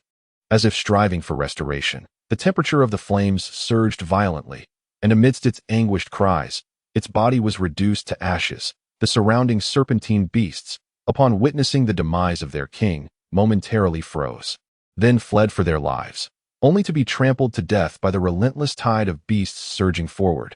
With Sihua slain, The beast army descended into chaos. The vacuum of fear emerged along the path Xiwa had taken, at the end of which stood two other beast leaders. Lai Wuhua regarded them with cold indifference, and the leaders felt a chill in their hearts, knowing that to flee would lead to the same fate as Xiwa. Exchanging glances, they instinctively charged forward. Under the leadership of the two leaders, the beasts attacked with renewed ferocity. A tide of creatures surged forth, collapsing like wheat being harvested. The two beast leaders soon reached a mere distance from Lai Wuhua, one on each side. Launching their assault, Lai Wuhua struck with a single blow, then drove the sword into the ground, proclaiming, "Flame explosion." A blinding white light radiated from Lai Wuhua, expanding outward, transforming into roaring flames that left nothing intact. As the flames subsided, there remained no living creature within a 3,000-meter radius. The vast reservoir of fiery energy continuously converged towards the center, causing the intricate patterns on Lai Wuyan's sword to grow increasingly vivid. Even the veins connecting his arm to the sword radiated a crimson glow. It is complete. Lai Wuyan felt the surging power within him, and proclaimed thus. With a tremor of his shoulders, a pair of flame wings manifested upon his back, and he ascended into the sky, surveying the relentless tide of magical beasts surrounding him. His body momentarily halted in midair. Consider this a parting gift. Lai Wuyan extended his palm, and a flickering flame leaped forth. With a snap of his fingers, the flames contracted, revealing intertwining tendrils of ice and fire. A gentle wave of his hand sent the ice and flames drifting down upon the horde of magical beasts. Seemingly inconspicuous, boom. Within the ranks of the magical beasts, one creature suddenly convulsed, engulfed entirely in flames, followed by a muffled explosion. Curiously, shards of ice scattered outward from the blast. The ice shards pierced through the nearby beasts, transforming them into lifelike ice sculptures upon the ground. Another muffled explosion erupted, and flames gushed forth, igniting the surrounding magical beasts, like a virus, red and white intertwined, rapidly spreading into the distance. Lai Wuyan paid no heed to the proliferating contagion. With a powerful flap of his wings, he prepared to depart. In an instant, the four corners and the sky were enveloped in a curtain of fire, and the spreading virus was interrupted by the sudden disappearance of its hosts. You are Lai Wuyan. In the previously empty sky, a colossal dragon materialized, its wings and chest adorned with azure flames, gazing at the human before it with a hint of surprise. This cavern is truly deep. After running for so long, the end still eludes me. Long Ling estimated the distance traveled to be approximately 2,000 or 3,000 meters. Just ahead, quicken your pace to keep up with me. Li Kaiyan observed the faint flicker of firelight in the distance and accelerated once more. Long Ling and Feng Ming also increased their speed, closely trailing behind Li Kaiyan. The firelight grew more prominent, revealing a platform constructed of fire crystals at the cave's terminus. The fire crystals emitted a glow reminiscent of flames, illuminating the surroundings. Upon the platform rested an egg pulsating with thunderous fire. Incredibly, such a large piece of fire crystal exists, Feng Ming exclaimed in astonishment, staring at the fire crystal platform. Fire crystal? Long Ling murmured in confusion. Li Kaiyan fixed his gaze upon the egg on the platform and addressed the two, saying, "You observe the situation from below. I shall retrieve it." The two responded affirmatively. Li Kaiyan enveloped his feet in magical energy and stepped onto the fire crystal platform at the point of contact. Searing flames erupted violently, and Li Kaiyan cautiously approached the thunderous fire egg. Roar! A cry erupted from behind the platform as a diminutive creature leaped forth, determinedly lunging at Li Kaiyan. "Be careful," Long Ling shouted. As the creature pounced, Li Kaiyan swiftly seized it by the neck, exclaiming in surprise, "It appears there is already a hatchling." The little creature struggled in Li Kaiyan's grasp, but could not escape. Enveloping the thunderous fire egg in magical energy, Li Kaiyan levitated it and descended to the ground. Long Ling and Feng Ming approached him. Another young magical beast. The task report did not mention this. "What shall we do?" Long Ling inquired. Gazing at the little creature, Li Kaiyan gazed at the diminutive thunder flame tiger in his hand, his brow furrowing as he remarked, "Hatching magical beasts often proves to be a formidable challenge for taming. Even if they are successfully domesticated, the potential for betrayal looms large. Releasing it could result in the emergence of a potent beast harboring an extraordinary hatred for humanity. It would be prudent to slay it here and now." Feng Ming nonchalantly replied, "Do as you see fit, Brother Li," her gaze fervently fixed upon the thunder flame egg in his other hand. Observing their consensus, Long Ling hesitated momentarily before nodding in agreement. Just as Li Kaiyan prepared to strike down the small thunderflame tiger, the cave suddenly trembled violently. The three exchanged puzzled glances, yet Feng Ming did not linger and promptly followed suit. As Long Ling was about to move, the abandoned thunderflame tiger emitted a low, mournful cry, seemingly pleading for help. After a brief moment of indecision and a soft sigh, Long Ling scooped up the small beast from the ground. Intending to take it along, he caught up to Li Kaiyan and Feng Ming. But upon seeing Long Ling cradling the thunderflame tiger, Li Kaiyan exclaimed, "What are you doing? Quickly discard it. It is merely an injured creature. There is no need to kill it. Should anything arise, I shall take full responsibility." Long Ling bristled at Li Kaiyan's tone, retorting curtly, "You." Before Li Kaiyan could respond further, Feng Ming interjected, brotherly, "This is the child of the thunderflame tiger. If we take it with us, it could serve as leverage should any unforeseen circumstances arise." Convinced by her reasoning, Li Kaiyan relented and ceased his insistence that Long Ling abandon the small creature. "Thank you, Miss Feng Ming," Long Ling remarked, nodding. Feng Ming smiled in response, saying, "It is young Master Ji Kai, who has considered matters we have overlooked. There is no need for gratitude." Long Ling offered a faint smile in return. The trio continued in silence until they finally reached the mouth of the cave. Concealed behind a rock within, they observed the battle unfolding outside. It appeared they were struggling to gain the upper hand. "How do we proceed?" Long Ling inquired, watching the seemingly one-sided conflict at a sixth-tier magical beast. Only red-tier mercenaries or adventurers can barely contend with it. This thunderflame tiger stands at the pinnacle of the sixth tier, merely a step away from the seventh. Even President Hu Li would find it arduous to engage in combat with it. Li Kaiyan explained while scrutinizing the fray. "Seventh tier? If President Hu Li cannot triumph over it, wouldn't stepping outside be tantamount to courting death?" Long Ling lamented. "Young Master Ji, our objective here is not to slay the thunderflame tiger, but to delay it and make a swift retreat," Feng Ming elucidated. "However, if it discovers its offspring is missing and erupts in fury, who could possibly restrain it?" Long Ling countered. "With Grandfather Yin present, do we need to fear not being able to hold off the thunderflame tiger?" Feng Ming expressed her mounting frustration. Long Ling was about to voice another objection when Li Kaiyan raised a hand, effectively silencing him. "Enough, I shall signal now. Once the thunderflame tiger is ensnared, we will charge outward. Do you all comprehend?" Long Ling sullenly nodded in agreement. A flame materialized in Li Kaiyan's hand as he retrieved a small gray pouch from his spatial ring, pouring the contents into the fire. The flame surged as if infused with vitality, erupting into a kaleidoscope of vibrant colors. Drawing in a deep breath, Li Kaiyan declared, "Prepare." He thrust the flame forward, where it detonated above the cave entrance, resembling a dazzling display of colorful fireworks, heralding their imminent victory. Originally charging forward, the Thunderfire Tiger abruptly halted as if it had collided with an invisible wall, emitting a resounding thud. Run. Chapter 25. The Infernal Flame Dragon Emperor with a sudden surge in its abilities. The Thunderfire Tiger launched a fierce assault. Apart from Hu Li, the others were injured and unable to continue the fight. Hu Li struggled to withstand the Thunderfire Tiger's onslaught, but fortunately, the Elder Yin provided some reprieve by deflecting a portion of the tiger's attacks, allowing him to endure as another paw descended. Several crisp sounds akin to shattering glass reverberated through the intangible space. These were the spatial barriers set by Elder Yin, effortlessly shattered by the Thunderfire Tiger. The tiger's paw broke through the water curtain and struck Hu Li's body with tremendous force, sending him staggering back several meters. Blood trickled from the corner of his mouth as he cursed inwardly. This scoundrel must have awakened to reach the 7th tier level. The Thunderfire Tiger offered no respite, transforming into a streak of lightning as it charged towards Hu Li. Angered by the assault, Hu Li resolved to confront the Thunderfire Tiger head-on. Brilliant firework-like flames erupted, causing Hu Li's heart to skip a beat as he shouted, "Elder Yin, bind the divine barrier." The charging Thunderfire Tiger seemed to hit an invisible barrier in the emptiness, coming to an abrupt stop. It relentlessly battered against the confines of this unseen prison, attempting to break free, yet its strikes merely stirred ripples that quickly vanished, while it itself was repelled backward repeatedly. "Is this the egg of the Thunderfire Tiger?"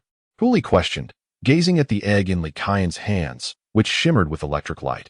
Upon receiving confirmation from Li Kaiyan, a great weight lifted from his heart. It was then that he noticed Long Ling cradling a small magical beast and asked in astonishment, "Ji Kai, what is this?" Long Ling lifted the small Thunderfire Tiger nestled in her arms and replied, It seems to be the child of the Thunderfire Tiger that I brought it out as it was gravely injured. This, Huli appeared somewhat hesitant. Fear not. Senior Huli IT is no longer in danger. I assure you I will take good care of it, Long Ling promised. Seeing Long Ling's determination, Huli refrained from further objections, since Ji Kai insists. Let it be so, he said before moving towards Elder Yin. Long Ling observed the Thunderfire Tiger, which raged within the barrier, exerting all its might to break free, while gently stroking the sleeping small Thunderfire Tiger in her embrace. Her eyes gleaming with excitement. What a fortuitous find. Once I nurture it to the 6th or 7th tier, I shall proudly showcase it, she mused. As Long Ling indulged in her fantasies, Huli approached Elder Yin and inquired. Elder Yin, how long can the Thunderfire Tiger be contained? Should we proceed with our planned withdrawal, or eliminate this threat first?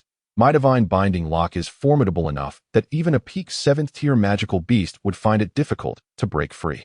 As for it, a peak 6th tier beast, even if it temporarily reaches the 7th tier, cannot escape. However, while we have succeeded in containing it, eliminating it will not be easy. It is prudent to follow our original plan and retreat to avoid any unforeseen complications. Elder Yin reflected, recalling the earlier tremors that stirred a sense of unease within him.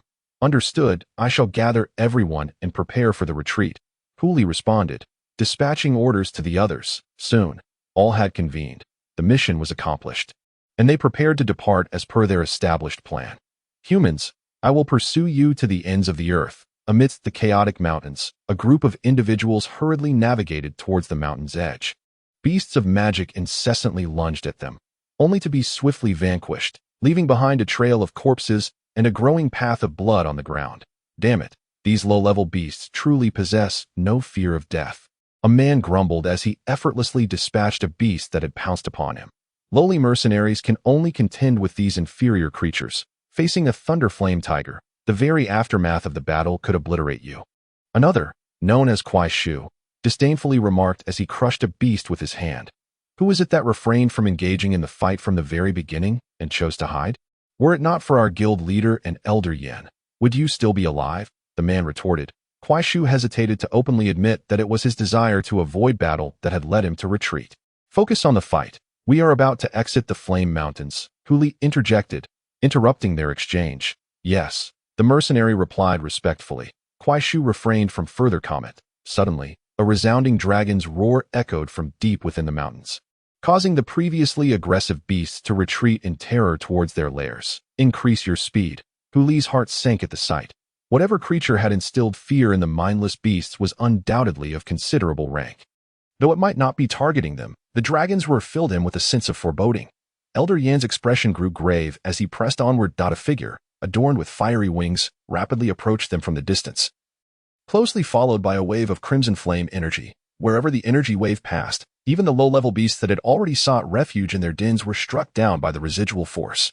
Long Ling and his companions sensed the immense magical power contained within the fiery ripples and quickened their pace. Yet, their speed paled in comparison to that of the energy wave, and soon the figure in the sky overtook them. Sweeping past with a gust of wind, in the wake of the figure, the wave of flames surged forth, and only upon nearing did they feel the colossal magical energy and ferocity within, as if it sought to rend everything apart. Stop! Stand behind me and Elder Yin, Huli shouted, exchanging a brief glance with Elder Yin before moving to the rear of the group. Water Dragon Shield. Spatial Barrier. A water dragon surged forth from the void, transforming into a shield that stood before them. Just as the shield took shape, the residual force from the fiery wave crashed violently against it. A dragon's roar resonated as the water dragon shield held firm against the onslaught. Not far from them, a figure clad in a gray-black cloak emerged from the void, crashing violently into a nearby tree. The hood of the cloak was thrown back, revealing cascading blue hair, and a mouthful of blood was coughed out as she gazed in panic at Long Ling and his party. The fiery residual wave surged once more, only to be halted by an invisible barrier, a defense set by Elder Yin. Unable to divert his focus to anything else, Elder Yin concentrated on maintaining the defense, while the unconscious Huli was carried to the rear by several companions. As they crested the highest peak, the intensity of the fiery waves began to wane, and Elder Yin breathed a sigh of relief. Suddenly, darkness enveloped the sky. A terrifying pressure descended, causing Long Ling to cough up blood. While some individuals collapsed, rendered unconscious, bearing the brunt of immense pressure. The venerable elder Yin also appeared pallid. A deafening crash resonated as something struck the spatial barrier. Huh! A voice of bewilderment emerged, and light once again illuminated the scene, revealing a colossal dragon claw that obscured the sky above them. The dragon claw lifted and then descended, intent on crushing Long Ling and his companions. Long Ling had already drawn out the Qiankuan seal, poised to initiate an escape at any moment. Spatial shift. In a blink, light re-emerged, and Long Ling discovered they had moved outside the dragon claw's grasp. Looking up, he beheld a massive dragon, its body wreathed in blood-red flames, standing imposingly on the ground. With a thunderous crash, the earth trembled beneath its weight. Had they not escaped, they would surely have been flattened. Long Ling, quickly fetch Hu Luoshui, Elder Yin instructed, pointing towards Hu Luoshui, who lay beside a tree not far away.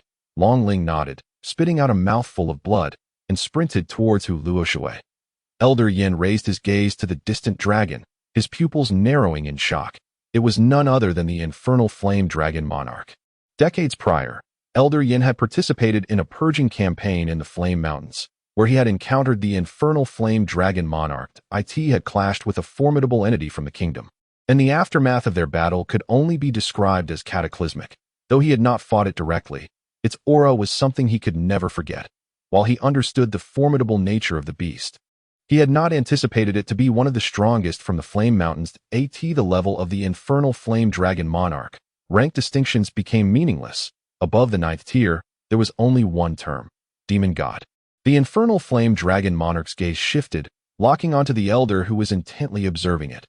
Elder Yin had no time to ponder why the infernal flame dragon monarch was present. A sense of dread surged within him as he shouted, "Those who can still move, take the unconscious and flee.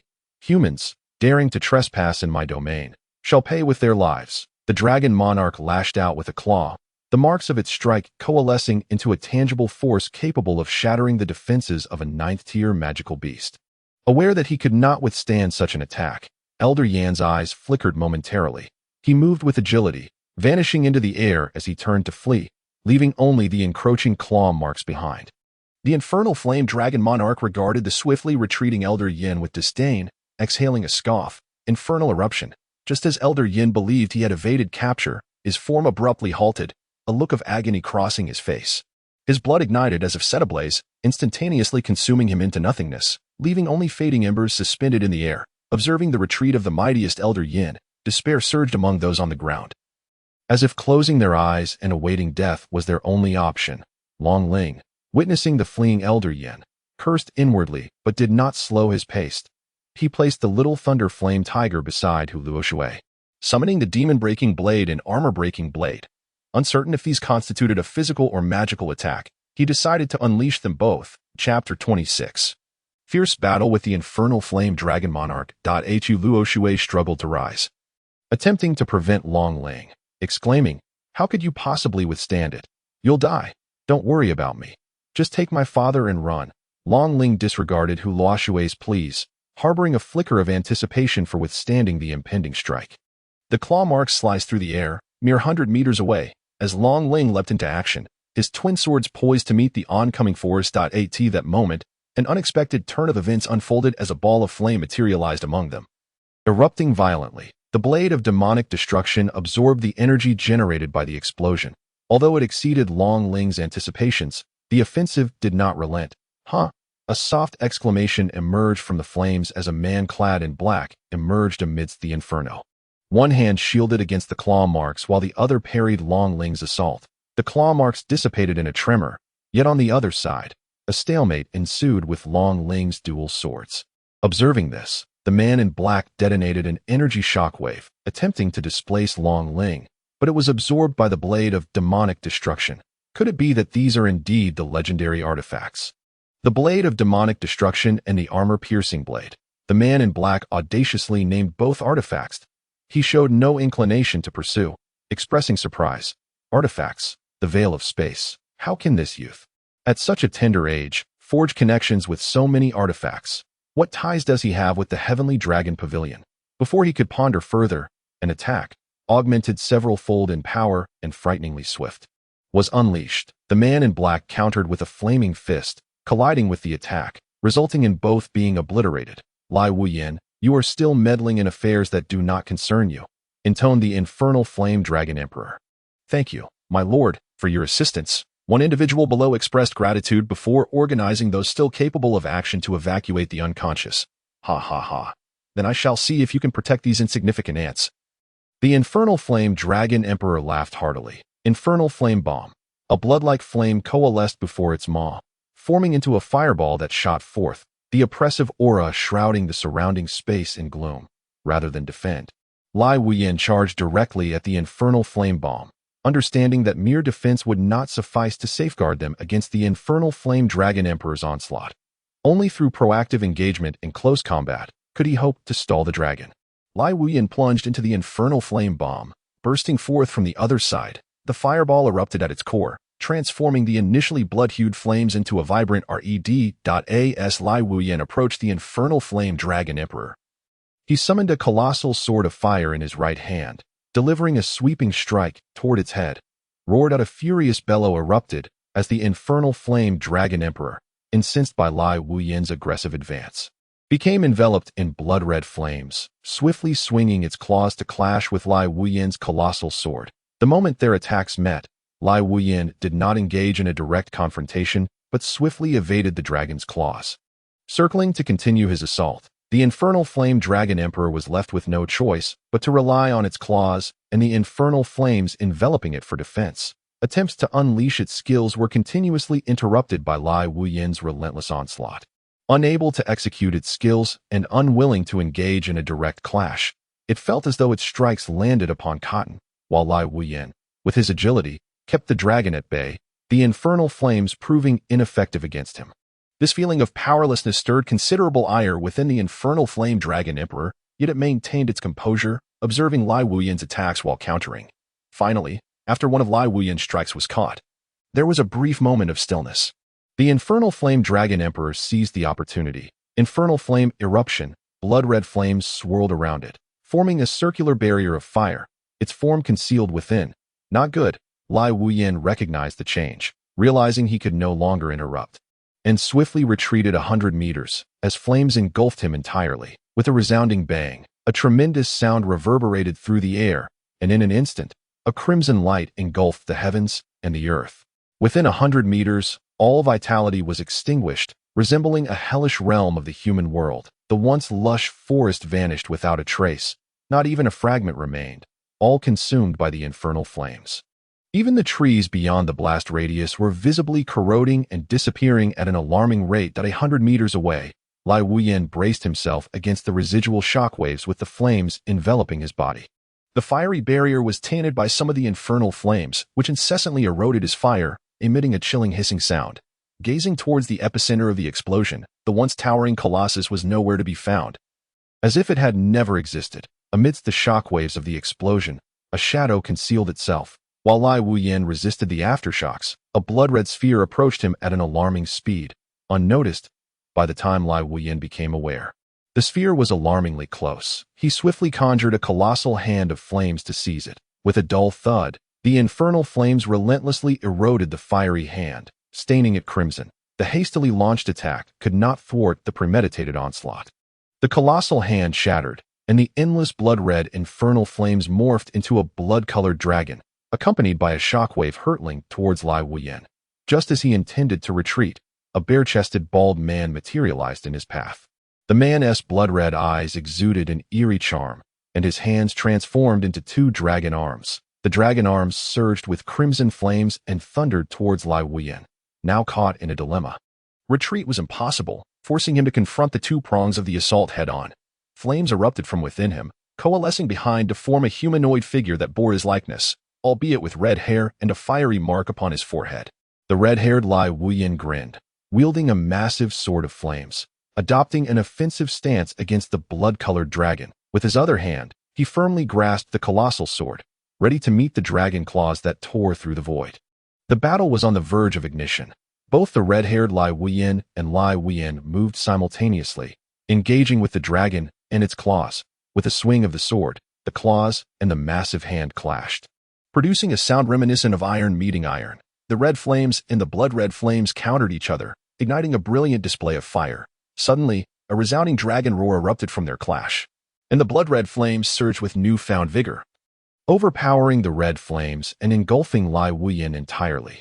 Seizing the moment, Lai Wuyin withdrew, escaping the reach of the blood-red flames. The flames surrounding him flared, incinerating the blood-red flames that clung to him. At this moment, his robes were tattered, showing signs of damage, though he remained unscathed. Clearly having suffered a setback, the bald man seized the opportunity to pursue, raising his dragon arms, rapidly conjuring two blood-red fireballs that shot forth with a resounding boom, leaving a crimson trail in their wake.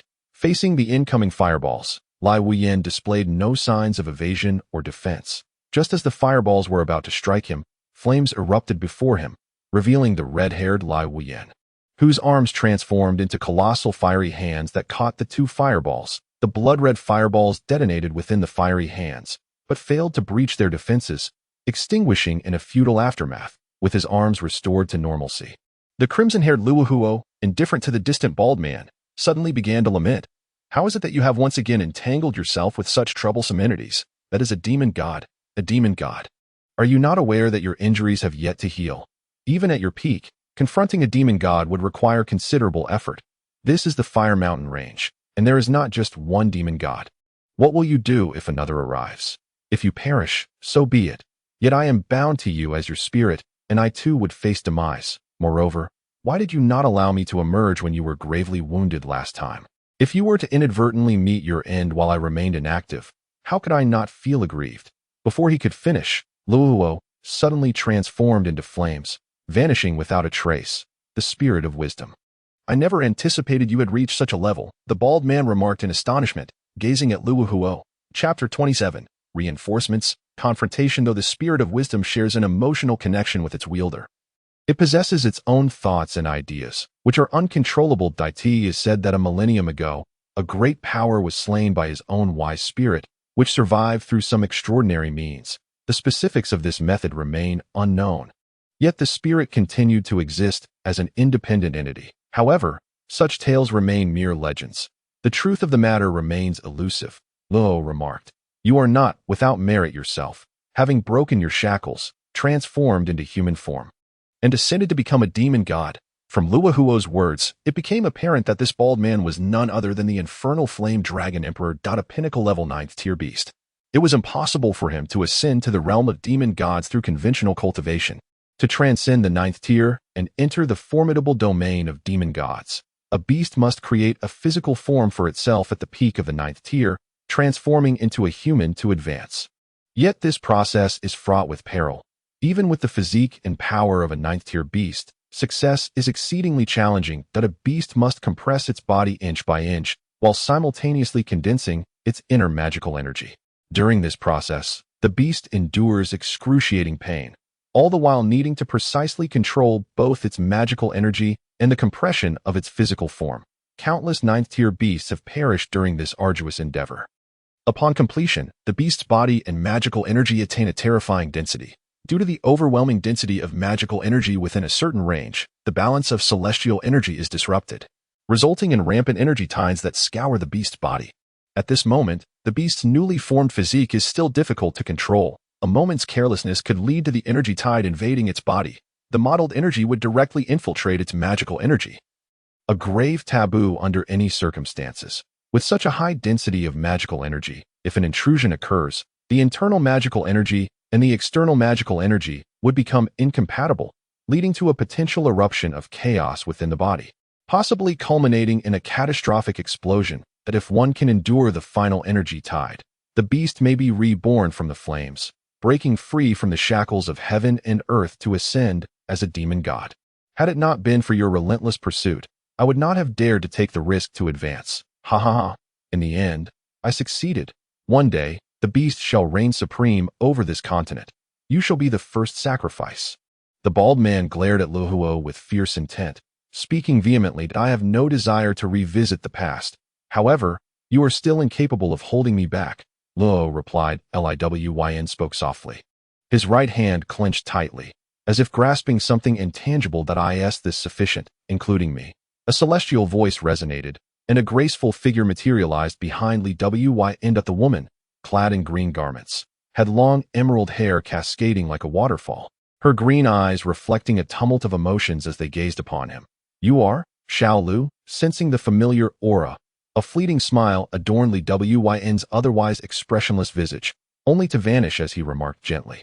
"I hadn't anticipated that you two have ascended to the realm of the demon god that I always knew you would survive." The woman known as Xiao Lu seemed somewhat agitated, tears glistening in her eyes. "Alas," Li Wyn sighed lightly, fatigue creeping into his countenance. "When we parted ways years ago, I declared that we would have no further entanglements. If you wish to retain me, I shall not remain passive." "Wyn, I have yet to finish my words." The infernal flame dragon emperor abruptly interrupted, cautioning, "Source Tree Sovereign, you must be mindful of your position. Do not forget you are a magical beast." "Humph, that is acceptable," the infernal flame dragon emperor mused, having heard whispers of the intricate ties between the Source Tree Sovereign and Li Wyn. Her abstaining from interference was the most prudent outcome. The absence of those scoundrels, coupled with the early arrival of the Source Tree Sovereign, suggested some nefarious bargain between them. How infuriating! The infernal flame dragon emperor cursed inwardly. The surge of infernal energy enveloped her, invoking varying degrees of draconic transformation as she prepared to launch an assault on Li Wyn. That he remained serene, poised to crush whatever he held in his grasp. Suddenly, a water mirror materialized in midair, from which emerged a regal woman clad in palace attire. Although appearing to be in her 30s, the mist surrounding her lent an ethereal quality, reminiscent of a beauty just emerging from a bath. Upon her arrival, her gaze fixated intently on Li Wyn, her memories intertwining with the visage before her. She gasped in astonishment. "Li Wyn, you truly live. I scarcely believe the rumors of your return." "General Shuiwe, it is good to see you," Li Wyn replied coolly. Shuiwe was the commander dispatched by the kingdom to the Starfire Fortress. Despite her youthful appearance, she had long been among the top 10 powerhouses of the kingdom, having defended the fortress for over 2 decades before Li Wyn's rise. With a serious demeanor, she summoned the surrounding water elements, which transformed from gentle to ferocious. "Li Wyn, your actions suggest a desire to oppose the kingdom." Flames surged around Li Wyn, countering the oppressive force emanating from Shuiwe as he fixed his gaze upon her, stating, "The kingdom has long since decayed, akin to a colossal tree ravaged by parasites. Only by uprooting it entirely and exterminating the vermin can new life flourish." Shuiwe realized there was no further ground for discussion. His actions and words laid bare his resolve. He intended to overturn the Star-Crowned Kingdom and establish a new realm. "Since our discourse has reached this juncture, you shall perish by my hand today. Regrettably, you shall not be able to detain me."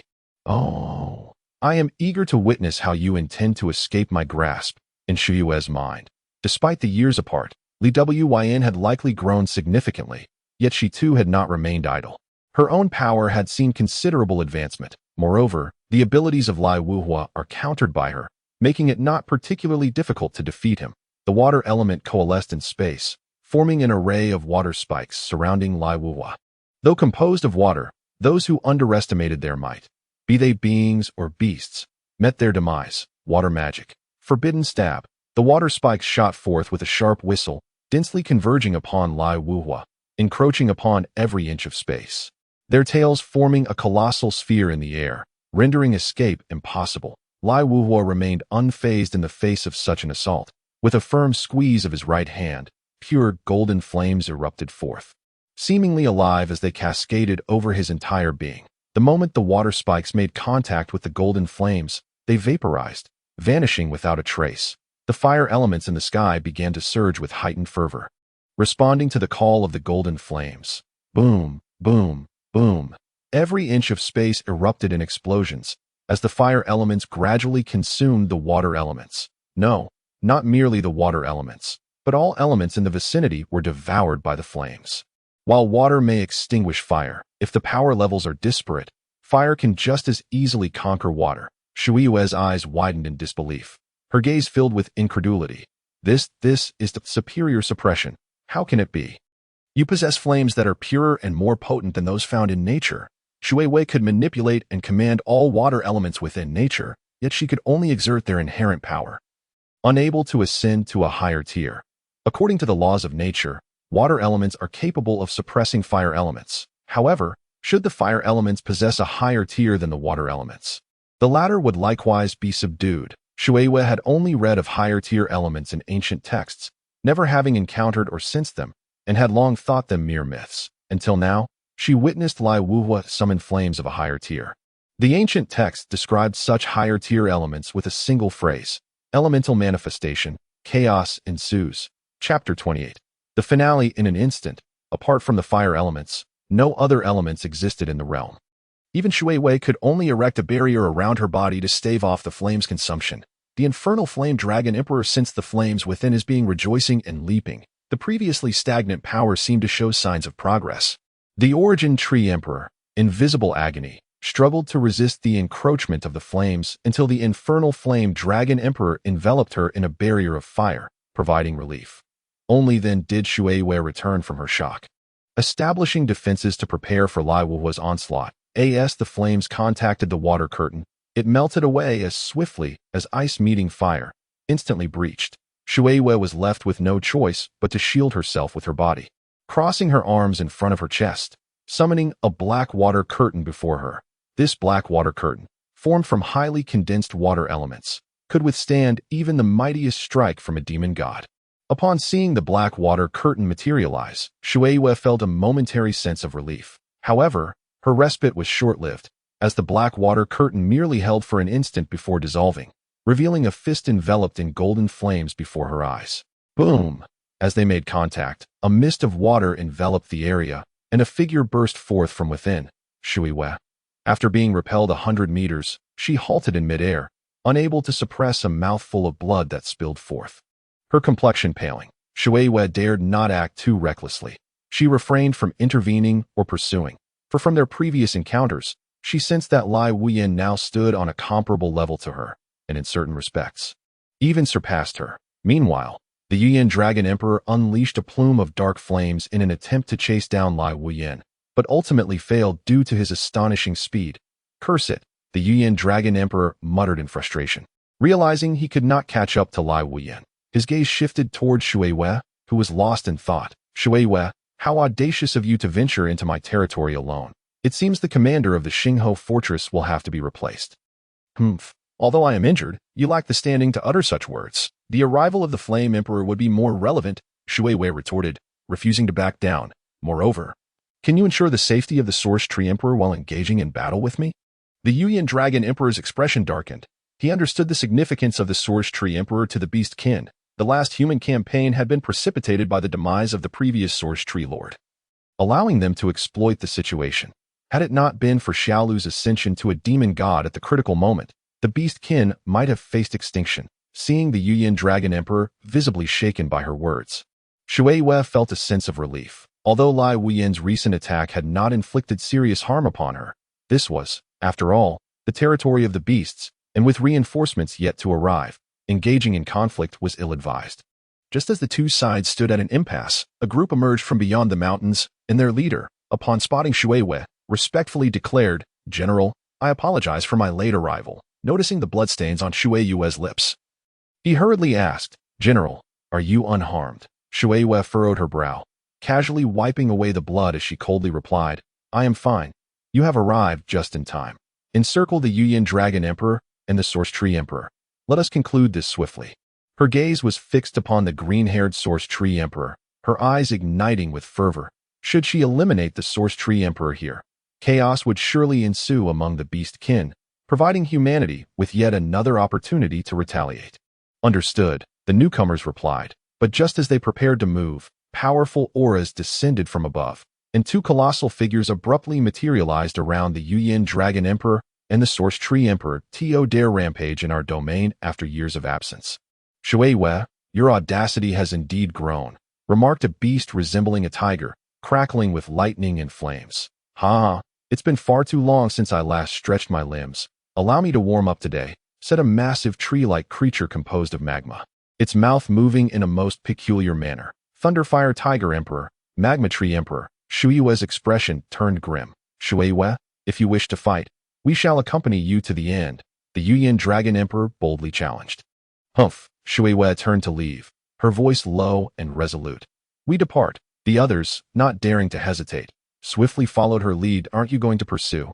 The Yuyan Dragon Emperor contemplated chasing after them, but upon seeing the inaction of the other two, he inquired in confusion, "Shui Wei intends to leave. We cannot impede her," the Thunderfire Tiger Emperor replied, looking at the Yuyan Dragon Emperor. "Furthermore, this is the command of the Flame Emperor. The Flame Emperor, she has arrived?" The Yuyan Dragon Emperor scanned the surroundings, but found no trace of him. "It seems the Flame Emperor sensed something amiss and parted ways with us midway," he concluded. "Humph. What could possibly be more important than the safety of the Source Tree Emperor? Although the four emperors stand on our side, to act solely based on personal preference is reckless. It was not long ago that our beast clan nearly faced extinction, yet they claimed they were mere bystanders due to the Demon Emperor's prohibition against intervening. The Demon Emperor, who has not made an appearance for millennia and remains shrouded in mystery, how can he issue commands to them?" The Thunderfire Tiger Emperor shattered a small hillock with a swipe of his claw. "After all, they are merely elves and cannot comprehend the sorrow of our beast clan's tragic slaughter," the Magma Tree Emperor lamented. "Even so, if that is your stance, why has the Demon Emperor not emerged to oversee the situation personally? After a millennium of silence, he only issues such a perilous command in our direst hour. If you fail to ascend to the status of a demon god, who will lead us in our resurgence from the ashes?" The infernal Flame Dragon Emperor's flames surged around him, his eyes alight with fury. Clearly dissatisfied and poised to inquire further, he was interrupted by the Magma Tree Emperor, who hastily interjected, "Enough of this for now. We must consider why Lai Wuyan has suddenly come to our army to wreak havoc. Are the humans plotting something again?" The implication was clear. He had been observing from the sidelines for quite some time. "It was merely a probe by the humans to test our defenses," stated the Thunderfire Tiger Emperor. "However, I observe that the relationship between Lai Wuyan and Shui Wei does not seem particularly cordial, suggesting they are not allies. Who knows if they are merely acting? We must organize our forces to assault Xingho City next time," they declared. The Source Tree Emperor remained silent, lost in thought. The Thunderfire Tiger Emperor inquired about his silence. The Source Tree Emperor then uttered words that left them all astounded. "Why must we attack the humans? I have spent several years in the human world and am aware of the immense losses and suffering our assaults have inflicted upon them. Why can't our two races coexist peacefully? Must we always be at odds? Source Tree Emperor, be mindful of your position. You are a beast, and humans are your enemies. They continuously massacre us, and you still wish for peaceful coexistence with them." The infernal Flame Dragon Emperor's forehead throbbed with tension, and with that, he vanished without a trace. "Source Tree Emperor, your words are rather unrealistic," the Thunderfire Tiger Emperor remarked, somewhat startled but not as enraged as the infernal Flame Dragon Emperor. "The humans have sought our annihilation for countless ages. This has been true since time immemorial. Even if you desire peaceful coexistence, the humans would never acquiesce. Only one of our races can survive. And that is an unchangeable truth." The Magma Tree Emperor spoke slowly, and upon finishing, he melded with the earth and departed. "I understand, I understand," the Source Tree Emperor murmured, his head bowed as tears streamed down his cheeks. Witnessing her sorrow, the Thunderfire Tiger Emperor said nothing more, transforming into a bolt of fiery lightning and darting into the distance, leaving the Source Tree Emperor alone in her weeping. "Kin."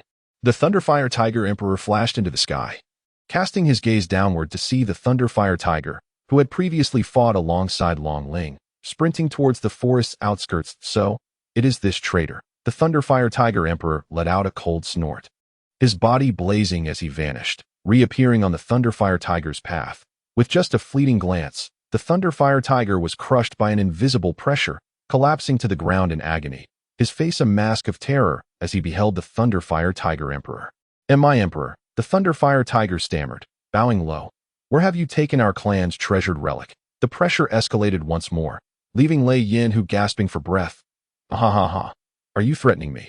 Lei Yin Hu Huang laughed heartily upon hearing this. "I wouldn't dare. How could I ever threaten your majesty?" Lei Yin Hu quickly replied, You think this emperor cannot find the Fire Lotus Essence platform without you. The moment you dared to assist humans in stealing the Fire Lotus Essence platform, this day's outcome was sealed," Lei Yin Hu Huang stated indifferently. Subsequently, lightning and flames enveloped Lei Yin Hu entirely, incinerating him to ashes in an instant, not even allowing a single cry of anguish to escape his lips. Chapter 29. The fragrance fades and the jade perishes. Two figures appeared, a small beast abruptly breaking the tranquility by the stream. Where is this? A girl's voice echoed, tinged with unease. It seems to be a forest. The boy beside her said, his legs quivering slightly as he surveyed the surroundings. The girl struggled to rise, bombarding him with questions. Of course I know that. What I mean is, where exactly are we? How did we suddenly arrive here? What about that dragon? Where is everyone? Where is my father? I don't know. The boy scratched his head, providing an answer that was not truly an answer. Aren't you the one who brought me here? The girl exclaimed, pushing the boy before her forcefully. Suddenly, the boy turned pale, collapsing onto the ground. Ji Kai, are you all right? I didn't mean it, she said, realizing that the two were none other than the fleeing Long Ling and Hu Luo Shui. Hu Luo Shui, startled by Long Ling, reached out a hand to help him. Long Ling waved his hand dismissively, indicating that Hu Luo Shui need not worry about him. Teasingly remarked, "You say it was intentional. That implies it was, in fact, deliberate. I didn't mean it that way." She stammered. Haha. It's all right. I understand your meaning. I simply overexerted my magical energy and just need a moment to rest. Suddenly, the hissing of magical beasts echoed nearby. Both of them instinctively turning to look. It turned out that the little Lei Yin who had awakened, shaking its head to clear its senses, the little Lei Yin who gazed up and saw two humans. Anger surged in its eyes, lightning and flames coiling around its body, and its form unexpectedly enlarged several-fold, transforming the previously diminutive creature to nearly match Long Ling's height, with a powerful strike against the ground. Lei Yin who charged directly at the two. Previously, the little beast had been in close proximity to Long Ling and Hu Luo Shui, making an attack almost inevitable at this moment. However, Long Ling's magical energy had been nearly depleted by the spatial curtain, rendering him exceedingly weak and incapable of resistance. Hu Luo Shui, enduring her injuries, swiftly rose, conjuring a water barrier in the air to intercept Lei Yin whose charge. Yet, the lightning and flames circumvented the water barrier. Hurtling towards Hu Luo Shui and Long Ling, the protective water sphere summoned by Hu Luo Shui was instantly consumed upon contact with the flames. Be careful. Get out of the way, Long Ling urgently called out, attempting to summon the blade of demon destruction, but feeling a wave of weakness from his empty reserves, he failed to manifest it. Damn it, I can't get it out. Though Hu Luo Shui could not comprehend Long Ling's words, she did not evade. The lightning and flames struck her directly, intertwining with ferocity, yet she gritted her teeth, stifling any cries of pain. Why aren't you dodging? Long Ling was momentarily taken aback. If Hu Luo Shui were to evade the attack, the flames would inevitably engulf him. Was Hu Luo Shui acting to shield him? Just as Hu Luo Shui was on the verge of collapse, an energy barrier materialized around her, deflecting the flames and safeguarding her within. It seemed that some triggered artifact was protecting her. At that moment, Lei Yanhua had already breached the curtain of water, lunging forward with a claw aimed at the barrier, yet it remained unyielding. Even forcing the beast back slightly, Lei Yanhua took a small step back, its instincts informing it that this barrier was beyond its immediate ability to breach. Its gaze shifted past Hu Luo Shui, landing on Long Ling, who stood defenseless behind her. With swift agility, Lei Yanhua circumvented Hu Luo Shui, launching a claw towards the unsuspecting Long Ling on the ground. Ji Kai, Hu Luo Shui cried out, her face pale. She was acutely aware of Lei Yan's ferocity. Long Ling was utterly unprotected, and should he be struck, it could very well spell his demise. Activate the shockwave to restrain it, deliver a lethal blow, and hope its blood is not too thick, Long Ling thought. Summoning the demon-slaying blade into his grasp, poised for retaliation. However, the events that unfolded next rendered Long Ling powerless to intervene. That a figure with azure hair suddenly entered Long Ling's field of vision, positioned between Lei Yanhua and himself. With a fierce glint in its eyes, Lei Yanhua's claw struck Hu Luo Shui's chest, resulting in a violent spray of blood. The beast showed no signs of halting. It struck again, sending Hu Luo Shui crashing to the ground. Without pausing, Lei Yanhua charged towards Long Ling. Witnessing this horrifying scene unfold before him, Long Ling's eyes widened in shock, his pupils constricting, body trembling slightly, fixated solely on Hu Luo Shui, who lay in a pool of blood.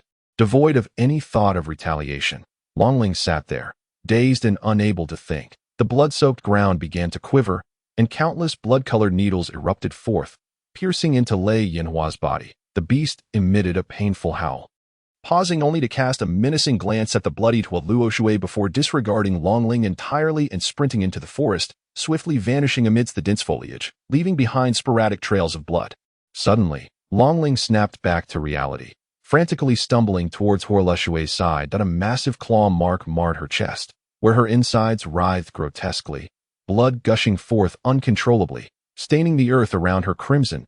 "I will help you staunch the bleeding," Longling exclaimed in a flurry, attempting to remove his shirt. "No need," Horlushue replied softly. "What do you mean no need? You are bleeding.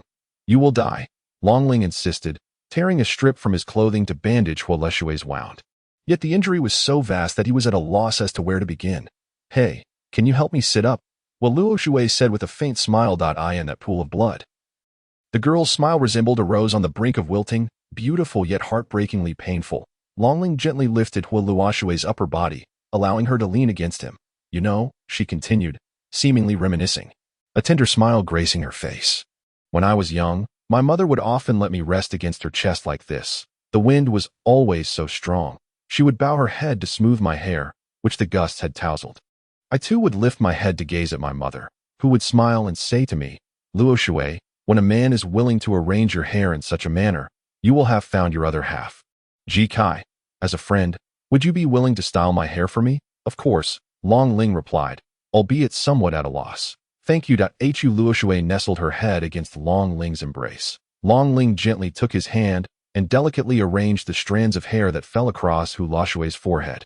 Tears gathering in his eyes. Hu Luoshue, with a blissful smile, slowly closed her eyes and whispered, "Mother, I too have found the one willing to comb my hair. Do you know? I'm sorry, father, but I must reunite with mother first. I hope you can arrive later, for you always manage to upset her. I'm sorry. I'm sorry." Hu Luoshue perished, yet the warm smile upon her face lingered, as if she still lived, beautiful yet tragic. The forest fell silent. The birds ceased their songs, leaving only the crimson-tinted stream beside them to murmur its lament. Tears streamed down Long Ling's cheeks, and he could not fathom why he wept. They were merely strangers, were they not? Her death held no significance for him. She had recklessly thrown herself into harm's way. He could have managed on his own. It was she who had sealed her own fate. Clap, clap. The sound of 2 slaps echoed, and Long Ling's cheeks flushed crimson as he struck the ground with his fist. "No, it was I who caused her death. Had I not brought that beast along, had I not led her here, had I not allowed her to see the plan, had I not come to Yin City, she would not have died. Horlushue, how could you perish? She ought to have lived according to her own path. Finding someone earnest to style her hair and leading a peaceful life. I have caused her demise." Long Ling wiped away his tears, but his hands were stained with blood, and his face bore the marks of it as well. The chilling glare combined with the blood-soaked visage instilled a sense of dread. "Is it the beasts? I shall make you pay for this." Chapter 30. Revenge. Little snake. Xia Xiaona rustle. Rustle. The sounds of friction in the jungle grew louder, as though something was drawing near. The wound on his left ear had ceased bleeding, yet the smaller wounds on his body continued to seep blood. These minor injuries were inflicted by Horlushue's attack. And no matter what methods the Thunder Flame Tiger employed, it could not staunch the flow, steadily draining its life force. The left ear was severed by Long Ling after burying Horlushue where she fell. Long Ling followed the trail of blood to find the Thunder Flame Tiger hiding in a cave. At that moment, the Thunder Flame Tiger was rendered exceedingly weak due to Horlushue's desperate last strike. Unable to contend with the revitalized Long Ling after paying the price of losing an ear, the Thunder Flame Tiger fled the cave. Thus commenced the pursuit between man and beast. Within the forest, there were few magical beasts, and those present were merely feeble creatures. Several well-defined paths remained, their residual human scent suggesting frequent visitors, which only heightened the Thunder Flame Tiger's anxiety. Just as the Thunder Flame Tiger relaxed, Long Ling descended from a branch to its left, enveloped in a violet sword aura. Unbeknownst to it, Long Ling had already approached its side. The Thunder Flame Tiger instinctively reacted, its body swelling as it raised a claw to intercept Long Ling's strike. At this moment, the Thunder Flame Tiger was in a state of considerable weakness. Although it managed to catch the blow, it was unable to withstand the force and was violently slammed against a tree with a resounding thud. The Thunder Flame Tiger rose unsteadily, shaking its head, yet it did not flee. It understood that if it did not eliminate the person before it, it would inevitably perish at his hands, with bared fangs and a fierce glare. The Thunder Flame Tiger confronted Long Ling, waiting for the opportune moment to strike. Long Ling stood up, lifted his head, and shouted, "Why don't you run? Why are you still here?" He charged toward the Thunder Flame Tiger, swinging his sword down. The previously dim lightning flames enveloping the thunder flame tiger flared back to life, its eyes gleaming with ferocity. As it let out a roar, flames erupted from its mouth, engulfing Long Ling effortlessly. The thunder flame tiger appeared somewhat smug, believing it had unleashed its final killing move to escape. Blood gushed from its mouth, splattering all over Long Ling's body, who, with a strange smile that sent chills down the spine, ominously declared, "You are the first, but certainly not the last. One day, I shall exterminate all the beasts of this world. After all, I am the protagonist. Hu Luoshui. I have avenged you." A sudden wave of intense discomfort swept through Long Ling's body. The metallic taste of blood and the sight of dismembered limbs overwhelmed him, igniting a fierce sense of nausea. Ugh, ugh. Long Ling heaved repeatedly, desperately avoiding the gruesome scene. How revolting. Out of nowhere, a sudden realization struck him. Battling against the nausea, Long Ling summoned the Book of Celestial Illusions. The tome floated above his hands, its pages flipping rapidly at his mental command, eventually halting on a page depicting a formidable flame of lightning. Though merely an illustration, it exuded a sense of vitality, the simplistic black and white rendering contrasting with the vividness of the flames. With a surge of focus, a swirling orb of yellow and red flames, crackling with electricity, materialized before him. The Book of Celestial Illusions vanished, yet the flames lingered. Long Ling felt an intrinsic connection with the fire, as if they were one, coexisting in harmony. The flames slowly drifted closer to him, seemingly urging him to wield them. Tentatively, Long Ling extended his hand. The flames settled upon it as if drawn by an invisible force, consuming the blood that had coated his palm. In that moment, Long Ling sensed that he had become the master of the flames, capable of commanding them at will. It can be done. Gaining the power of the slain. I knew that my abilities could not be trivial. Long Ling toyed with the flames in his grasp, an expression of delight creeping across his face. If only I had known sooner, she would definitely not. Alas, his spirits waned again momentarily, but a new thought soon emerged. If I were to slay more beasts and acquire their powers, would I not quickly become invincible? Yet, there was a caveat. I still did not comprehend the conditions for gaining these abilities. Was it merely the act of killing the beasts that granted me power? Or was it linked to the blood coursing through my veins? Additionally, how much power could I absorb? Was there a limit? If there was a cap, indiscriminately absorbing useless abilities could lead to ruin. Would absorbing conflicting attributes result in clashes? Could I utilize multiple abilities simultaneously? There were far too many questions, and I would have to take my time to explore them. Moreover, this flame felt strangely feeble, weaker even than that brute's flames. Long Ling attempted to infuse his magical energy into the flames, yet to no avail. Although the fire intensified, he sensed that its potency remained unchanged. Rubbing his head in contemplation, he remarked, "Such a degree of flame makes it quite challenging to engage in battle. If Hu Li were to perish, it would hardly be fair to blame me for Hu Luoshui's demise here. Would it?"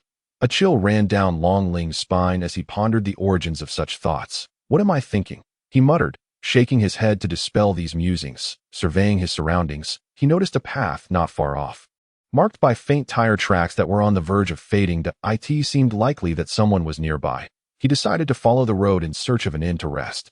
As Long Ling took his first step, an unusual beam of sunlight shone down nearby, dispersing into a small circle. Though it was sunlight, it emanated a vibrant aura of vitality. Gradually, a small snake emerged at the center, its body a translucent emerald green. As the sunlight faded, the snake remained, releasing a wondrous essence that seemed to invigorate Long Ling's very life force. Remarkably, the surrounding grassland began to flourish. What is this creature? Merely the release of its aura can enhance my vitality. Long Ling felt an exhilarating lightness enveloping his body, a sensation of indescribable comfort spreading throughout. The small snake hovered quietly in place, its azure eyes brimming with life, yet devoid of any spirit, resembling a mere puppet. Though Long Ling was uncertain of its nature, instinct whispered to him that absorbing this emerald serpent, even by merely lingering in its vicinity, could significantly elevate his physical prowess and vitality, rendering him as resilient as a cockroach. Meanwhile, the Heavenly Illusion book within him pulsated with an unprecedented intensity. Long Ling's eyes gleamed with desire. The moment he stirred, the emerald serpent moved without warning, transforming into a streak of green light that darted towards his heart. Before Long Ling could react, the luminescent beam had traversed within 2 meters of him, leaving him with no time to evade. and he could only watch in disbelief as the serpent pierced through his heart. Suddenly, flames erupted without warning, intercepting the azure serpent, which writhed in agony within the fire. With a resounding whoosh, the ground cracked under the impact, and the sound of the serpent slicing through the air finally reached him. Yet it was too late. The serpent was reduced to ashes, a pure essence of life swirling amidst the flames. Long Ling gazed vacantly at the fissure carved into the ground by the force, instinctively taking a step back. Had that struck me, I fear I would have met my end. A light, melodious voice chimed cheerfully. I found you. Long Ling turned towards the source of the voice to behold a young girl with flaming red hair. Her pointed ears revealed her lineage, and a triumphant smile graced her delicate face. A pair of crimson wings fluttered gracefully, while her black dress fell just above her knees, exposing her rosy little legs to the air. You've wandered quite far. Reaching the sunset forest. I flew and flew from the Fire Mountain range. And I am utterly exhausted, but I finally found you. The girl chattered, flapping her wings closer to Long Ling, her eyes widening in surprise. Wow, you resemble him so much. Your aura is just like Brother Aotion's. Aotion. Brother? Long Ling inquired, perplexed. Suddenly, the little girl covered her mouth, leaned closer to Long Ling, and with her puffed-up cheeks, threatened, just pretend you didn't hear that, or else I won't let you have any good fortune. In the presence of that adorable little face, her words lacked any real menace. Instead, they resembled a playful pout. Long Ling couldn't help but pinch the girl's delicate, rosy cheek, chuckling. I didn't hear anything at all. The little girl, displeased, swatted Long Ling's hand away and proudly declared, You know how to be smart. Now, follow me.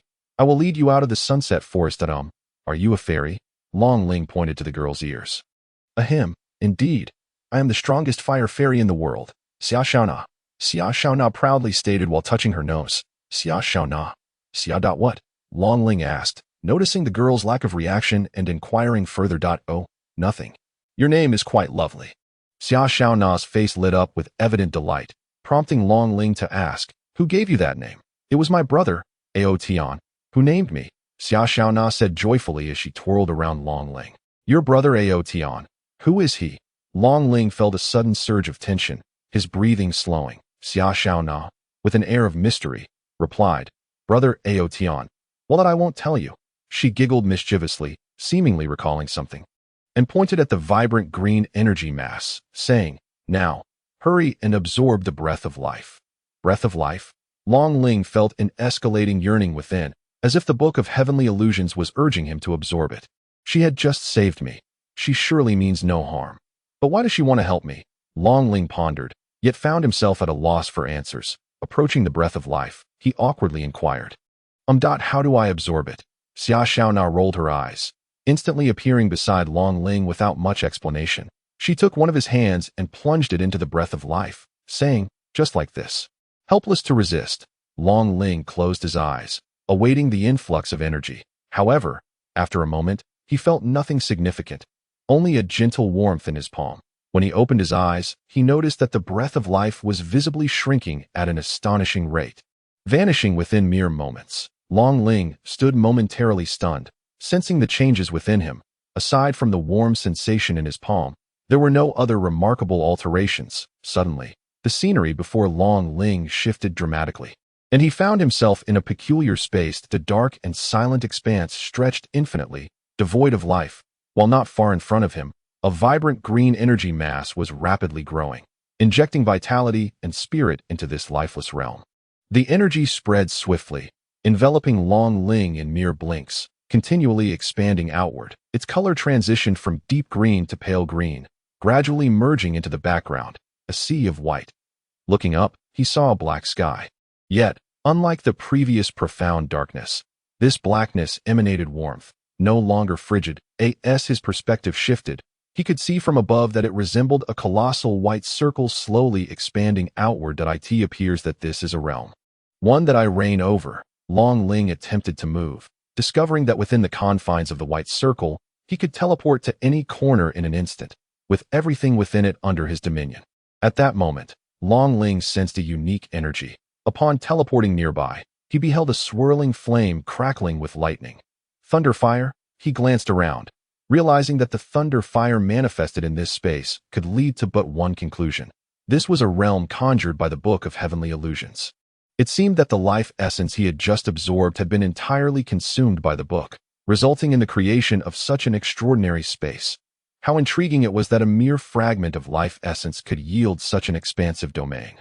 With more, this space could surely enlarge. Since there existed life essence, this world must also harbor earth essence, ocean essence, and the like. If he could absorb them all, would he not be able to forge a new world under his command? The thought exhilarated Long Ling, yet he soon regained his composure. It was imperative to contemplate how to exit this place. With a focused thought, he envisioned his departure from this realm. The scene before him blurred, and he found himself staring into the cheerful gaze of Xiaoxiana. "What's the matter?" Long Ling asked, feeling a bit embarrassed. Xiaoxiana giggled, raising her hand, and a fiery carpet lifted Long Ling into the air. "Oh, you startled me," Long Ling said, feeling the warmth of the flame beneath him. "Come, I shall escort you out of the setting sun forest." Xiaoxiana stepped onto the fiery carpet, guiding it to soar through the air. The carpet darted swiftly through the forest. Long Ling exclaimed in surprise, hurriedly lying flat on the carpet, gripping the flame-formed fibers. The scenery around them changed rapidly, yet Long Ling felt no turbulence atop the carpet. "Xiaoxiana, why are you helping me?" Long Ling, feeling an inexplicable trust in her, nonetheless sought to understand her motives. "It was Brother Aotan who requested my assistance," she replied, perched at the front of the carpet, her legs swinging playfully. "Brother Aotan again. Who exactly is he? Such a name. Could it be that he is also I am a fairy? You know, humans would capture me." Xiaoxiana glanced toward a nearby watchtower. "I have encountered many fairies within the kingdom's territory, and some even hold significant positions within the realm. Who would dare to capture you?" Long Ling explained. Xiaoxiana shook her head, her mood dampening slightly as she said, "I would rather not go. Brother Aotan instructed me not to trust humans easily, nor to venture into their world. Moreover, I have taken many human lives. Peaceful coexistence is not an option for me." "You've killed?" A chill ran down Long Ling's spine, realizing that the seemingly harmless girl before him had indeed taken many lives. "I completely forgot to introduce myself. I am the Flame Emperor, guardian of the Fire Mountain Range, sovereign of heavenly flames, the embodiment of cuteness and wisdom." Xiaoxiana, she concluded with one eye closed, her hand forming a scissor shape over the open eye, sticking out her little tongue. "You are the Flame Emperor." Long Ling was left momentarily speechless in astonishment. "Yes, indeed." Xiaoxiana appeared quite pleased with Long Ling's reaction, happily humming. "Farewell, it has been delightful. Our first encounter." Xiaoxiana vanished without a trace, leaving Long Ling speechless in astonishment beside her. "At least I can ascertain one thing. I am not the sole traveler across dimensions in this world." Chapter 31. Xiaoxiana. Long Ling turned his gaze towards the source of the sound, where a little girl with a mane of crimson hair stood. Her pointed ears revealed her lineage, and a proud smile graced her delicate, rosy-faced. A pair of red wings fluttered gracefully behind her, and her black, flowing dress fell elegantly to her knees, revealing her petite legs in the air. "You've come quite a distance, reaching the sunset forest." "I flew and flew from the Flame Mountains, exhaustingly so. But at last, I found you," the little girl chattered to herself, flapping her wings as she approached Long Ling, an expression of surprise dawning in her eyes. "Wow, you resemble him so much. Even your aura is akin to that of Brother Aotan." "Aotan, brother?" Long Ling inquired, perplexed. Suddenly, the little girl covered her mouth, then leaned closer to Long Ling, her cheeks puffed in a mock threat. "Just pretend you didn't hear that, or else I won't be kind to you." Before that adorable visage, her words held no menace. Instead, they seemed like playful banter. Long Ling couldn't resist pinching the girl's soft cheek, smiling as he replied, "I didn't hear anything at all." The girl, slightly displeased, swatted Long Ling's hand away and declared triumphantly, "Good, you know your place. Now, come with me. I will lead you out of the sunset forest." "Are you an elf?" Long Ling pointed to the girl's ears. Indeed. I am the mightiest fire elf in the world, Xiaoxiana," she announced proudly, scratching her nose. "Xiaoxiana? Xiao.0, Long Ling queried, puzzled. "What's wrong?" Xiaoxiana asked, noticing Long Ling's lack of response. "Oh, it's nothing. Your name is quite lovely." Xiaoxiana's face lit up with evident delight, prompting Long Ling to continue. "Who bestowed this name upon you?" "It was Brother Aotan who named me." Xiaoxiana twirled around Long Ling joyfully. "Your brother Aotan? Who is he?" Long Ling felt a sudden wave of tension, his breathing slowing. Xiaoxiana, with a mysterious air, replied, "Brother Aotan, that I want to tell you." She giggled, seemingly recalling something, and pointed at the vibrant green energy mass. All right, hurry and absorb the breath of life. The breath of life? Long Ling sensed an intensifying yearning within him, as if the tome of heavenly illusions was urging him to absorb it. She just saved me. She must not harbor any ill intentions. But why has she come to assist me? Long Ling pondered, yet he found no clarity in his thoughts. Approaching the breath of life, he awkwardly asked, how do I absorb it? Xia Xiaona rolled her eyes, appearing beside Long Ling in an instant. Without elaboration, she took one of his hands and guided it towards the breath of life. Just like this. Long Ling could not resist. He closed his eyes, awaiting the influx of energy. However, after a moment, he felt nothing but a gentle warmth in his hand. Upon opening his eyes, he observed that the mass of life breath was visibly diminishing, vanishing entirely within mere moments. Long Ling was momentarily taken aback, sensing the changes within his body. However, apart from a warm sensation in the palms of his hands, there were no other peculiarities. Suddenly, the scene before Long Ling transformed, revealing that he found himself in a strange realm. The dark and silent expanse stretched infinitely in all directions, devoid of life, yet not far ahead. A vibrant green energy entity was rapidly growing, infusing this lifeless void with vitality and vigor. The energy entity expanded swiftly, enveloping Long Ling within mere blinks of an eye, and it continued to extend outward. Its hue shifted from a rich emerald green to a pale green, gradually blending into the background, which appeared as a vast expanse of white. Gazing upward, he saw a black sky, but unlike the previously deep and silent darkness, this blackness carried a hint of warmth. No longer frigid. As his perspective shifted, he noticed from above that it resembled a colossal white circle slowly expanding outward. This place felt like a realm governed by him. Long Ling attempted to move and discovered that within the boundaries of the white circle, he could teleport to any corner. With everything within its confines under his command, he sensed a unique energy nearby, and, upon teleporting closer, beheld a floating flame crackling with lightning. Thunder flame? Observing his surroundings, Long Ling deduced that the thunder flame manifested within this realm, leading to a singular conclusion. This was a space created by the Book of Celestial Illusions. It appeared that the life essence he had recently absorbed had been entirely consumed by the book, giving rise to this bizarre domain. Fascinating. A mere wisp of life essence could forge such an expansive space. If only there were more, this realm could further enlarge, given the presence of life essence. This world should also harbor earth essence, ocean essence, and the like. Should he manage to absorb them all, could he not create a new world under his dominion? The thought exhilarated Long Ling, yet he soon composed himself, redirecting his focus on how to exit this place. With a mere thought, he envisioned his departure from this realm. In an instant, the scene blurred, and he found himself gazing at Xia Xiaona, who was smiling brightly at him. "What's wrong?" Long Ling inquired, feeling somewhat embarrassed. Xia Xiaona giggled, raising her hand, and a fiery blanket lifted Long Ling off the ground. "Oh, you startled me," he exclaimed, feeling the warmth of the fire blanket beneath him. "Let us go. I'll take you out of the sunset forest," Xia Xiaona said, stepping onto the fire blanket and guiding it into flight. The blanket soared swiftly through the forest, and Long Ling gasped. Hurriedly lying down on the fiery surface, clutching the flame-formed fibers, the scenery around them changed rapidly. Yet Long Ling felt no turbulence from above. "Xia Xiaona, why are you helping me?" Long Ling asked, feeling a sense of trust in her despite not resisting. However, he still yearned to understand her motives. "It's because Brother Ao Tian asked me to," Xia Xiaona replied, perched at the front of the fire blanket, half of her body suspended in midair, swinging her little feet. "Brother Ao Tian again. Who exactly is he? Why such a name? Could he possibly be? But I'm an elf. Humans might capture me," Long Ling remarked. Xia Xiaona gestured towards a distant watchtower, saying, "I have encountered numerous elves within the kingdom's territory, and some even hold significant positions therein. Who would dare to capture you?" Long Ling elucidated. Xia Xiaona shook her head, her mood somewhat somber as she remarked, "I still want to go. Brother Ao Tian once said not to easily trust humans and to refrain from entering their world. Moreover, I have ended the lives of many humans. I cannot coexist peacefully with them. You have killed." A chill suddenly coursed through Long Ling's heart. The seemingly innocuous girl before him had, in fact, taken many lives. "I completely forgot to introduce myself.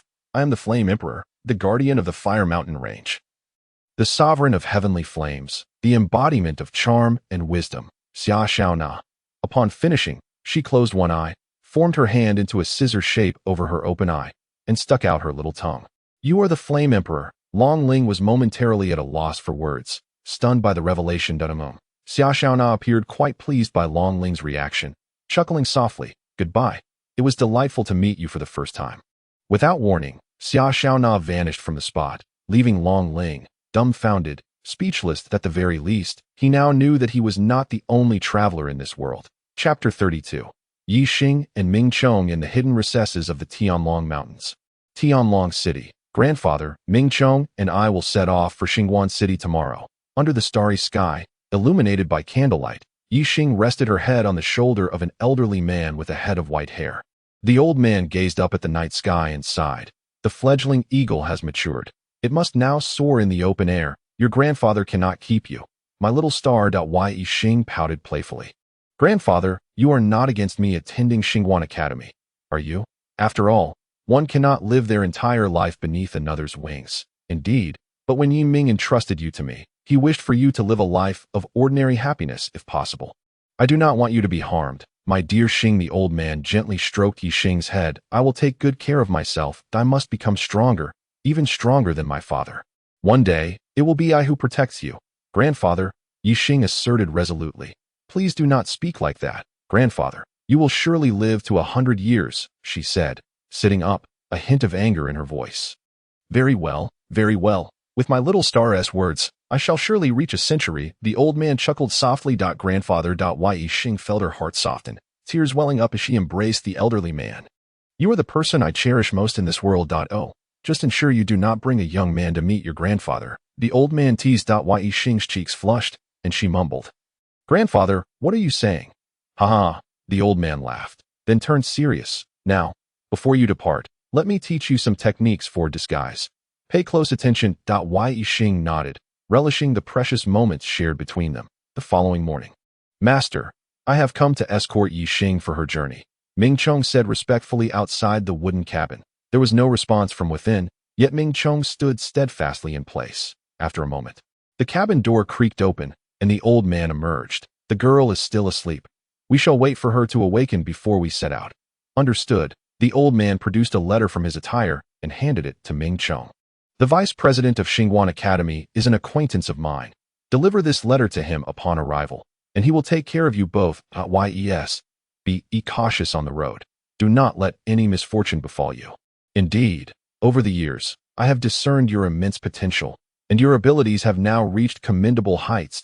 In my absence from the young lady, I must rely on you to safeguard her as your disciple.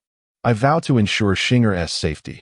Should anyone wish to harm her, they must first tread over my lifeless body. Master, the old man gazed at Ming Chong, who was kneeling on the ground. His forehead pressed firmly to the earth. Rise. What is the meaning of this? It is indeed a hardship for you, my child, to be wandering the streets at such a tender age. However, your protection of the young lady is the greatest repayment you can offer me. Please, rise. The old man reached out to assist Ming Chong to his feet, but was rendered motionless by the words that followed. Please expel me from the sect. Ming Chong's words rang with conviction. Why is that? There are matters I must attend to that may implicate you. Hence I beseech you to sever our ties. Ming Chong's expression remained icy, devoid of any emotion. Sigh, why must you take such a path? From the moment I first laid eyes on Ming Chong, his gaze was filled with hatred, a sentiment that has now taken deep root within him, poised to erupt at any moment. Thank you, Master. Ming Chong performed a deep bow and maintained that position, utterly still. Before long, the door creaked open, and Yi Xing rushed in upon seeing Ming Chong kneeling on the ground, exclaiming, Grandfather, Ming Chong, what has happened? It is nothing. The time has come. You must depart. The old man, no longer lingering, stepped into the room, and with a resounding click, the door closed behind him, obscuring him from their view. Ming Chong, what transpired between you and grandfather? Yi Xing inquired anxiously. It is nothing. We must leave. But grandfather. Yi Xing glanced back at the door, her worry palpable. Master does not wish to see us now. It would sadden him. Let us commence our journey. After they had departed, the door swung open once more, and the old man emerged. Watching their vanishing figures, he spoke with a touch of melancholy. Xinger, I have protected you for so many years. You are finally able to stand on your own. Ming Chong, you must ensure the young lady's safety. I, too, have my own obligations to fulfill. Minger, I shall uncover the truth behind your demise and make those responsible pay dearly. The old man's gaze suddenly hardened, and his figure gradually faded from view. This secluded valley, much like a century ago, was once again devoid of human presence. Chapter 33. The conflict between mercenaries and adventurers a few days later. Within the confines of Kunlun City, Long Ling sat cross-legged on his bed, recuperating his magical energy. After parting ways with Xia Xiaona, Long Ling had learned from the sentinels the location in which he found himself. He had traversed nearly half the kingdom from the Flame Mountains to arrive at the junction of the Tianluo Great Forest and the kingdom's borders. Though somewhat taken aback, Long Ling's physical condition was less than ideal. The magical energy within him had nearly depleted due to the fluctuations caused by the Book of Illusions, leaving him in a state of disorientation. Guided by the station's soldiers, he made his way to the nearest Kunlun city, where he sought a tavern to restore his health. Utilizing the space curtain for long-distance teleportation was taxing, as the amount of magical energy consumed was staggering. A single use left him requiring 2 to 3 days to regain his peak condition. It would be prudent to limit its use in the future. It has been over 10 days since leaving home, and there are less than 20 days remaining until the academy commences. The journey from Kunlun City to Xingho City requires a minimum of 7 days, and when one accounts for the time it takes to reach the royal capital, there is scarcely any opportunity left for me to hone my skills. Yet, the thought of not informing Huli about the demise of Hua Luoshui weighs heavily on my conscience. Alas, what should I do? After much contemplation with no resolution, Long Ling reluctantly decided to rise from his bed in search of something to eat.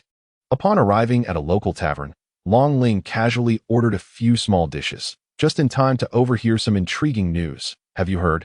A few days ago, several demon gods from the Flame Mountains appeared near the borders of the kingdom, and even the general guarding Xingho City, Shui Wei, was injured. The kingdom is now gathering troops towards the Flame Mountains, and powerful figures from all corners have arrived. Surely, another battle with the beasts is imminent. One man proclaimed with fervor. Is that true? Questioned a man seated opposite him, skepticism evident in his tone. Of course it is. The fellow at the next table chimed in. I've even heard that a vice president of the mercenary guild has been severely injured and remains in a coma. While an elder has gone missing, things do not bode well. A mere mercenary guild, overstepping their bounds. They deserve their fate. Another remarked disdainfully. If our adventurers guild intervenes, success is guaranteed. The first man brandished a purple token from his waist, scoffing as he spoke. Look, that's a purple-level adventurer's token. This man is indeed a purple-level adventurer, gasped those around him, their astonishment palpable, while the man's expression grew increasingly arrogant. What a pathetic mercenary guild. It would be best for them to dissolve sooner rather than later. Just as he finished speaking, a voice laced with indignation interrupted. Silence. If you dare to insult the mercenary guild again, you shall not leave through that door today.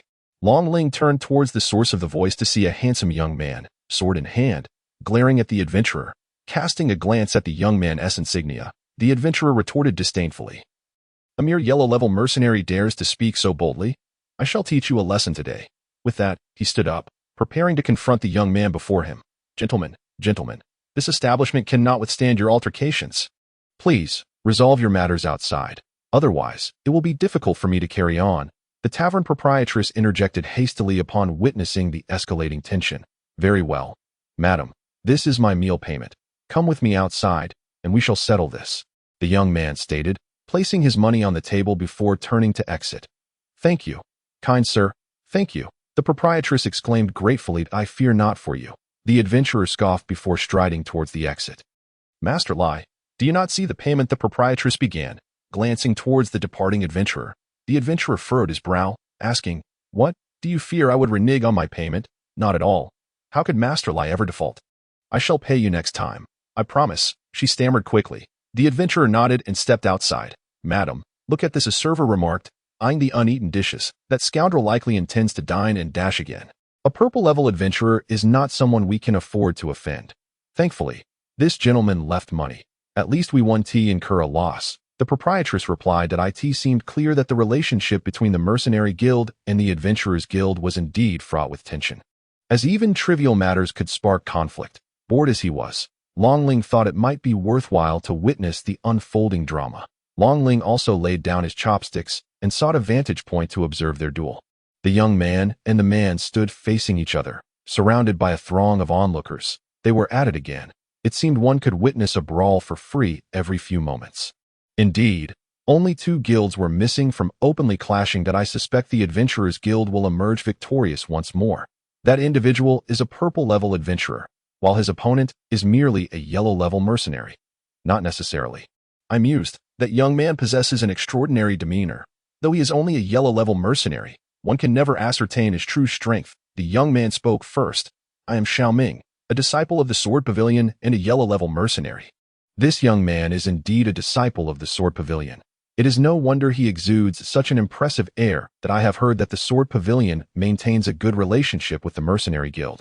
And this certainly affirms that. Sword Pavilion disciples? The man appeared somewhat astonished. It has long been said that the abilities of Sword Pavilion disciples are formidable. Even adventurers of the same level may not prevail against them. Yet how dare a yellow level challenge me? Ding! As Xiao Ming's sword moved, he intercepted a silver petal, which slowly vanished upon touching the ground. The sound of the collision indicated that the petal was remarkably hard. I am Lai Hua, with an ability ranking of 756, level D1-164, a purple-level adventurer. Lai Hua recognized the exceptional nature of Xiao Ming from his movements and thus proclaimed his title, signifying that he regarded Xiao Ming as an equal or perhaps even superior. Lai Hua contemplated. This individual is no ordinary foe. He effortlessly caught my silver petal without even glancing at it. A feat beyond the capabilities of a mere yellow-level mercenary. I shall engage, Lai Hua declared. As silvery petals began to materialize around him, advancing toward Xiao Ming. Xiao Ming remained stationary, showing no signs of action. Humph, seeking death, Lai Hua declared angrily as the cluster of petals was about to make contact with Xiao Ming. He finally moved. Without even drawing his sword, Xiao Ming struck with the sheath, producing a series of metallic sounds as several petals fell, while the point of his sword pressed against Lai Hua's abdomen. With a muffled grunt, Lai Hua was pushed back, the silvery petals dissipating as he crouched on the ground, clutching his stomach in pain. You have lost, Xiao Ming remarked, sheathing his sword and standing casually. Coughing, Lai Hua rose. The silver petals reappearing around him. How could I possibly lose to a mere yellow-level mercenary? Swish, swish, swish. The silver petals shot forth from the floral formation, targeting Xiao Ming. With a frown, he evaded the petals. After the initial assault missed, the petals circled in the air, relocking onto Xiao Ming. As it appeared he would be besieged from both sides. Lai Hua seemed to envision a scene of blood splattering. Shouting, die! Ignoring the petals behind him, Xiao Ming charged directly at Lai Hua, employing his sword to block and dodge, quickly closing the distance. Panic flickered in Lai Hua's eyes. He unleashed a frenzied attack, yet failed to strike Xiao Ming. As Xiao Ming approached, Lai Hua, steeling himself, abandoned all defense and launched an assault against him. Countless silvery petals soared like a river towards Xiao Ming. Unexpectedly, Xiao Ming executed a swift roll, evading the onslaught of the petals. However, those petals, closely trailing behind him, relentlessly targeted Lai Hua. Before Lai Hua could react, the petals had already pierced his body. Although his vital areas remained unscathed, blood flowed profusely from his arms and ankles. Lai Hua cried out in agony, collapsing onto the ground. You have lost, Xiao Ming reiterated, standing before him. Lai Hua lowered his head, concealing his resentful gaze, and uttered, I have lost and I apologize to the Mercenary Guild that I am sorry. I should not have suggested that the Mercenary Guild should be disbanded. Lai Hua lamented that in that case, let this matter rest here. Tend to your wounds, Xiao Ming declared before turning to leave. This individual is no simple foe, lacking any display of exceptional swordsmanship.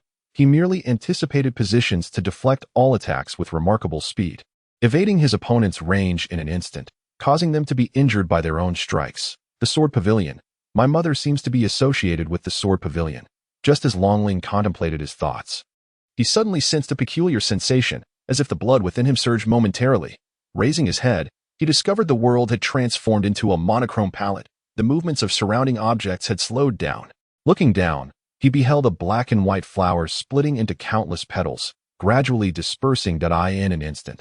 This feeling dissipated, and the world regained its color, with only the petals scattered on the ground, and Lai Hua's expression of terror affirming that what he had witnessed was indeed real. What was that just now? It felt as if the time had slowed down. The crowd erupted into chaos as they realized that had it not been for Xiao Ming's intervention, they might have met their demise. Suddenly, Longling felt a gaze fixated upon him. Turning towards it, he found Xiao Ming observing him with a serious expression. Why is he looking at me? Could that peculiar phenomenon have something to do with him? Xiaoming began to move, seemingly intending to ascend to the upper floor. This visitor is far from benign, that I should make my exit for now. At that moment, a path opened in the crowd as enforcers, clad in uniform attire, arrived. Reluctantly, Xiaoming had no choice but to comply. The matter finally drew to a close, and by the time Xiaoming reached the second floor, Longling had long vanished from sight. Chapter 34. Team Formation and Experimentation. Longling glanced at the map in his hand. After discerning the direction, he walked for a while and arrived at the mercenary guild in Kunlun City. Compared to the temporary guild in Yuyan City, the guild in Kunlun City exuded a grander atmosphere, with its spacious entrance and three-story loft appearing particularly impressive. Upon entering the guild, numerous mercenaries filled the hall, engaging in various activities, accepting tasks, chatting, and exchanging assignments. Longling selected a spot to sit down and took out pen and paper to compose a letter. After finishing, he observed the crowded counter and couldn't help but shake his head. I should first see what tasks are available. With a hint of resignation, Longling waved his hand, producing his mercenary token. I am also a mercenary. To obtain a token at such a young age, it seems this little lad possesses some skill. One person exclaimed, to acquire a mercenary token, one must first pass the tests of the mercenary guild. These tests vary across different branches, but as long as one has some ability, they are not difficult to pass. It is indeed quite rare for someone as diminutive as Longling to pass through. Of course, Longling did not undergo any tests. Huli directly bestowed the token upon him. Perhaps he is merely a young scion from some affluent family, leveraging connections to obtain it. Furthermore, being merely a white level. How formidable could he possibly be?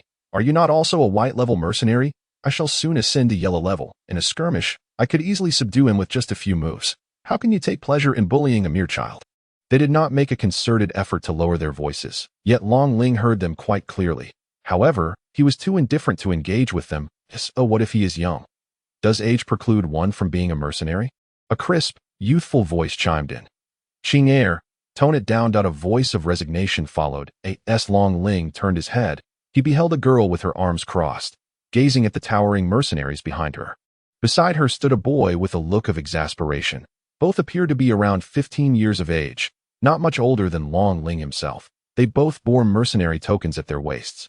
And astonishingly, they were yellow-level tokens, indicating that they were indeed yellow-level mercenaries. The mercenaries who had previously mocked them fell silent, for this area was designated for white-level tasks, and it was rather embarrassing for them to see two younger individuals of a higher rank. During the mercenary silence, the young boy and girl approached Longling, smiling. Hello, I am Mu Qing Air, she said, tugging at the boy beside her, and this is my brother Mu Qi. What is your name? Mu Qing Air chuckled lightly. Still in the lower ranks, I see. Longling awkwardly turned his head. Ji Kai, this is your first visit to Kunlun City, isn't it? I have never seen you before. Mu Qing Air continued to inquire. Indeed, I only received this mercenary token just a few days ago. Shall we form a team and undertake a mission together? Mu Qing Air was evidently intrigued by Longling, as mercenaries of their age were quite uncommon. Sister, we have only just met. How can you demand that others team up so soon? Mu Qi remarked, observing Longling's reaction. No worries. I am new here and unfamiliar with the surroundings. I should be the one thanking you for the opportunity to team up with you. Longling replied with a smile. So, does that mean you agree? A more radiant smile blossomed on Mu Qing Air's face. That I look forward to your guidance henceforth. No problem. Mu Qing Air replied with a grin. To celebrate our successful teaming up, let us undertake a mission to hone our skills. Without a glance, Mu Qing Air casually tore off a task sheet. Wait. Before she could finish her sentence, the task sheet was already ripped, leaving Mu Qi with no choice but to relent. Wait for what? We are heading to the counter to accept the task now, Mu Qing Air declared, pulling Mu Qi along as they made their way to the counter. Waving back to Ji Kai, keep up? Coming. Longling chuckled as he followed suit. The woodsprout beast is located at the northernmost forest, so far away. Had I known, I would have declined this task. Mu Qing Air pouted, muttering under her breath. Who told you to tear off the task sheet without even glancing at it? Mu Qi whispered. Mu Qi, what did you say? Mu Qing Air asked with a playful smile. It is entirely due to the distant location of the Muya beast's habitat. Otherwise, dear sister, you would have completed the task long ago, remarked Miyuki hastily. I need to state the obvious. After this, she turned to Longling and inquired, Hey, Ji Kai, where do you hail from? I grew up in Tianlong City, Longling replied. Tianlong City? That's quite far away. What brings you to Sunluo City? I came out for training, and soon I will be heading to the royal capital for my studies. Longling answered. You two are going to the royal capital? What a coincidence. Miyuki and I are also set to study at Xingguan GU.is. That's so. Perhaps we shall be classmates in the future. That's a possibility, Muchinger said. Just as Muchinger was about to say something further, Miyuki suddenly whispered, Sister, look, it's the Muya beast. Indeed, they had unknowingly walked all the way to the northern region. Lower your voice. The Muya beast is quite alert and will flee at the slightest rustle, Muchinger cautioned, also speaking in a hushed tone. Longling nodded in agreement. Jikai, you stay here. Miyuki and I will attempt to capture it. Muchinger whispered to Longling. Longling smiled and said, This task is registered under my token, so allow me to handle it. I am eager to stretch my legs. Longling did not intentionally lower her voice. And upon hearing human sounds, the Muya beast immediately sought refuge in the woods, vanishing from sight. That oh no, the Muya beast has escaped. Miyuki exclaimed, It's all right. I can sense its presence, Longling stated, flipping her palm to reveal a wooden sword. I'm off. You two wait here, be cautious. If things go awry, retreat immediately. Muchinger warned. Of course, Longling replied, leaping a few times before disappearing into the dappled shade of the trees. Sister, aren't we going after her? Since she has expressed her desire to accomplish this independently, we shall trust her and wait for her return. Vines surged from the ground, forming two chairs behind her. Muchinger sat down first, while Miyuki, glancing anxiously into the forest, reluctantly took a seat as well. Sister, aren't you also worried? Miyuki seemed to sense something and chuckled. Muchinger's cheeks flushed, and she retorted, If you dare bring it up again today, you won't hear the end of it. Vines swayed threateningly behind Miyuki's chair, seemingly poised to ensnare him at any moment. Miyuki could only raise his hands and surrender. In the tranquil forest, Longling was moving slowly among the trees, the sound of her footfalls upon the leaves echoing sharply in the stillness. The Muya beast had vanished from sight, though other magical beasts were observing the human intruder from the branches and ground. The magical beasts on the outskirts of the forest were typically feeble. As long as humans did not provoke them, they would not instigate an attack. The Muya beast belonged to this category, albeit with heightened vigilance. Found it, though? What is that behind? Is it like this? Then I must run further away, Longling declared, sprinting forward. Beneath a canopy of greenery, a four-legged creature dashed out in haste, its head adorned with a green crown featuring 3 leaves. Indeed, it was the Muya beast. Sensing imminent danger, the Muya beast fled with all its might, while Longling pursued closely behind. Suddenly, Longling felt a force pulling at her feet. Looking down, she realized the grass beneath her had grown and ensnared her. Is this the ability to manipulate and accelerate plant growth? Longling infused her foot with magical energy and pulled with all her strength, severing the plant's hold. The wood sprout beast, sensing the impending danger, intensified the brilliance of the green light atop its head. As the surrounding flora rapidly grew to ensnare Longling simultaneously, the verdant crown above the beast began to take on a slight yellow hue. This was dire. It was imperative to remove the crown before it turned completely yellow, lest he be compelled to seek another. Longling raised his sword, its blade enveloped in crackling lightning and flames. And with a forceful swing, the flames sliced through the air like a blade of chi towards the wood sprout beast, which was rendered immobile and could only watch helplessly as the flames pierced through it. The ground was splattered with its green ichor. The wood sprout beast lay lifeless. The plants binding his feet ceased their growth, allowing him to extricate himself with ease. Approaching the corpse of the wood sprout beast, Longling produced a small knife and severed the crown from its head. It turned out that he could acquire abilities without summoning the tome of celestial illusions. It seemed unnecessary to hide from them any longer. With a mere thought, the flames surrounding him vanished, and he stretched lazily, declaring, Mission accomplished, all done. Chapter 35, Serpent Vine Fruit. How swift. Let us depart, said Muchinger. On the journey back, it was Muchi who inquired about the events that had transpired within. Muchinger fell into a contemplative silence. Hey, what's wrong with your sister? Longling asked, puzzled by Muchinger's demeanor. His voice lowered, and Muchi, wearing a mischievous grin, replied in a hushed tone, My sister, you see, is feeling anxious. Perhaps she witnessed something but is too shy to inquire. Why not help her untangle her thoughts? I'm completely in the dark. Witnessed something? Surely not. No. I must clarify this first. Longling approached Muchinger and asked, Do you have something you wish to ask me? In note, I have nothing to inquire about. Mu Qing'er waved her hand dismissively. Ahem, in the forest, that vine was your doing, wasn't it? How did you discover my vine? Mu Qing'er exclaimed in astonishment. Long Ling shrugged. I merely noticed it. Since you've seen it, feel free to ask any questions. Harboring them can be quite uncomfortable. Am I truly allowed to ask? Mu Qing'er responded cautiously. Of course. Then, Long Ling swallowed hard as Mu Qing'er continued. Are you an ability user? What is your ability? That flame of yours is quite peculiar, crackling with lightning. What is your current magical energy level? How old are you? Which family do you belong to? Or are you a disciple of some great power? What is your ranking on the abilities leaderboard? That flame is so formidable that my vine dares not approach. Are you listening to me? Speak quickly. Mu Qing'er's barrage of questions left Long Ling momentarily speechless. Unsure of where to begin, Mu Qi looked at him with a sense of helplessness. The scope of his abilities remained relatively limited. He sensed that they were slowly growing stronger. However, the pace was excruciatingly slow. Was cultivation the only means to enhance one's powers? With a flick of his left hand, lightning and flames danced in his palm. Thus, it seemed that the sooner he collected abilities, the better. As he progressed, the rate of cultivation would inevitably decelerate, making it prudent to gather more abilities early on to fortify himself. Henceforth, he resolved to cultivate. With his eyes closed, he entered a state of meditation. For the following week, Long Ling consistently teamed up with Mu Qing'er and Mu Qi to undertake various tasks.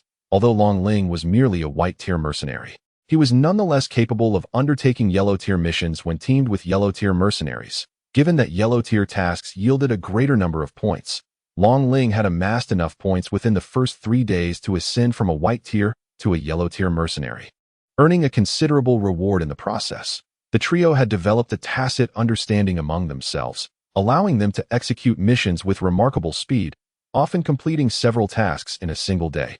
During this time, Long Ling also came to understand the abilities of Mu Qing'er and Mu Qi. Their powers were of the same nature, known as vine. They could conjure vines using magical energy, manipulating them with precision. These vines were not only incredibly sturdy, but also impervious to corrosion, flame, and in a confrontation against a tree frog beast. The toxic liquid that even Long Ling's flames could not thwart was entirely absorbed by these vines, leaving only a minor trace of corrosion on the surface. The offensive and defensive capabilities of the vines significantly eased their tasks. At this moment, Long Ling stood before the yellow-tier task board, perusing the available missions. Kai, a familiar voice called out, prompting Long Ling to turn and see Mu Qing'er waving at him, with Mu Qi also smiling and gesturing for him to come over. What's up? Aren't you taking on any missions? Long Ling inquired as he approached. Mu Qing'er flashed a mysterious smile and produced a piece of paper from her spatial ring, saying, Look at this. It's a prime mission I managed to secure through connections. Long Ling examined the document and exclaimed in surprise, Isn't this a task list from the Adventurers Guild? Shoo, keep your voice down, Mu Qing'er urged hurriedly. Long Ling responded with an okay hand gesture. Mu Qing'er continued, You need not worry. I have acquaintances at the Adventurers Guild. As long as the task is completed, the reward will be guaranteed. You guessed it, Mu Qing'er admitted without reservation that I want the snake vine fruit from this mission. Obtaining it will enhance my abilities further. Is that so? But such rare treasures are likely to be guarded by formidable magical beasts. While we could handle second or third tier beasts, anything of a higher tier would pose a significant challenge. Rest assured, this area has been thoroughly surveyed. The highest tier beast present is merely a third tier vine snake, which shouldn't be troublesome, she replied confidently, setting aside whether we can complete the mission, even if we do acquire the snake vine fruit. It must be submitted for the task. How do you plan to keep it? Long Ling questioned, puzzled that I'll reward you for it. Mu Qing'er quickly responded. Of course, I will. She paused suddenly, realizing she had inadvertently revealed too much. With a huff, she asked, So, are you in or not? Well, of course I'm in. Money that comes so easily should not be turned away, Long Ling replied with a grin. Mu Qi chimed in, Brother Ji Kai? Let's go. Otherwise, we might fall behind my sister. Long Ling shrugged in resignation, saying, Let's move. I'd rather not leave it all to your sister again. There had been an instance when Mu Qi and Long Ling had delayed their departure, allowing Mu Qing'er to complete a mission single-handedly. The two followed Mu Qing'er as they set off towards the mission location. Third Master, all surrounding magical beasts have been eliminated, leaving only a single third-tier vine snake. A cloaked figure knelt on one knee, Addressing a man dressed in fine garments standing atop a tree, the man referred to as Third Master opened his eyes and inquired, "Have the bodies been disposed of?" "They have been dealt with. There are no corpses or traces to be found in this area," the figure replied. Third Master continued, "Notify everyone to retreat. Chinga and Cheer are on their way. We must not let them discover us." "Understood."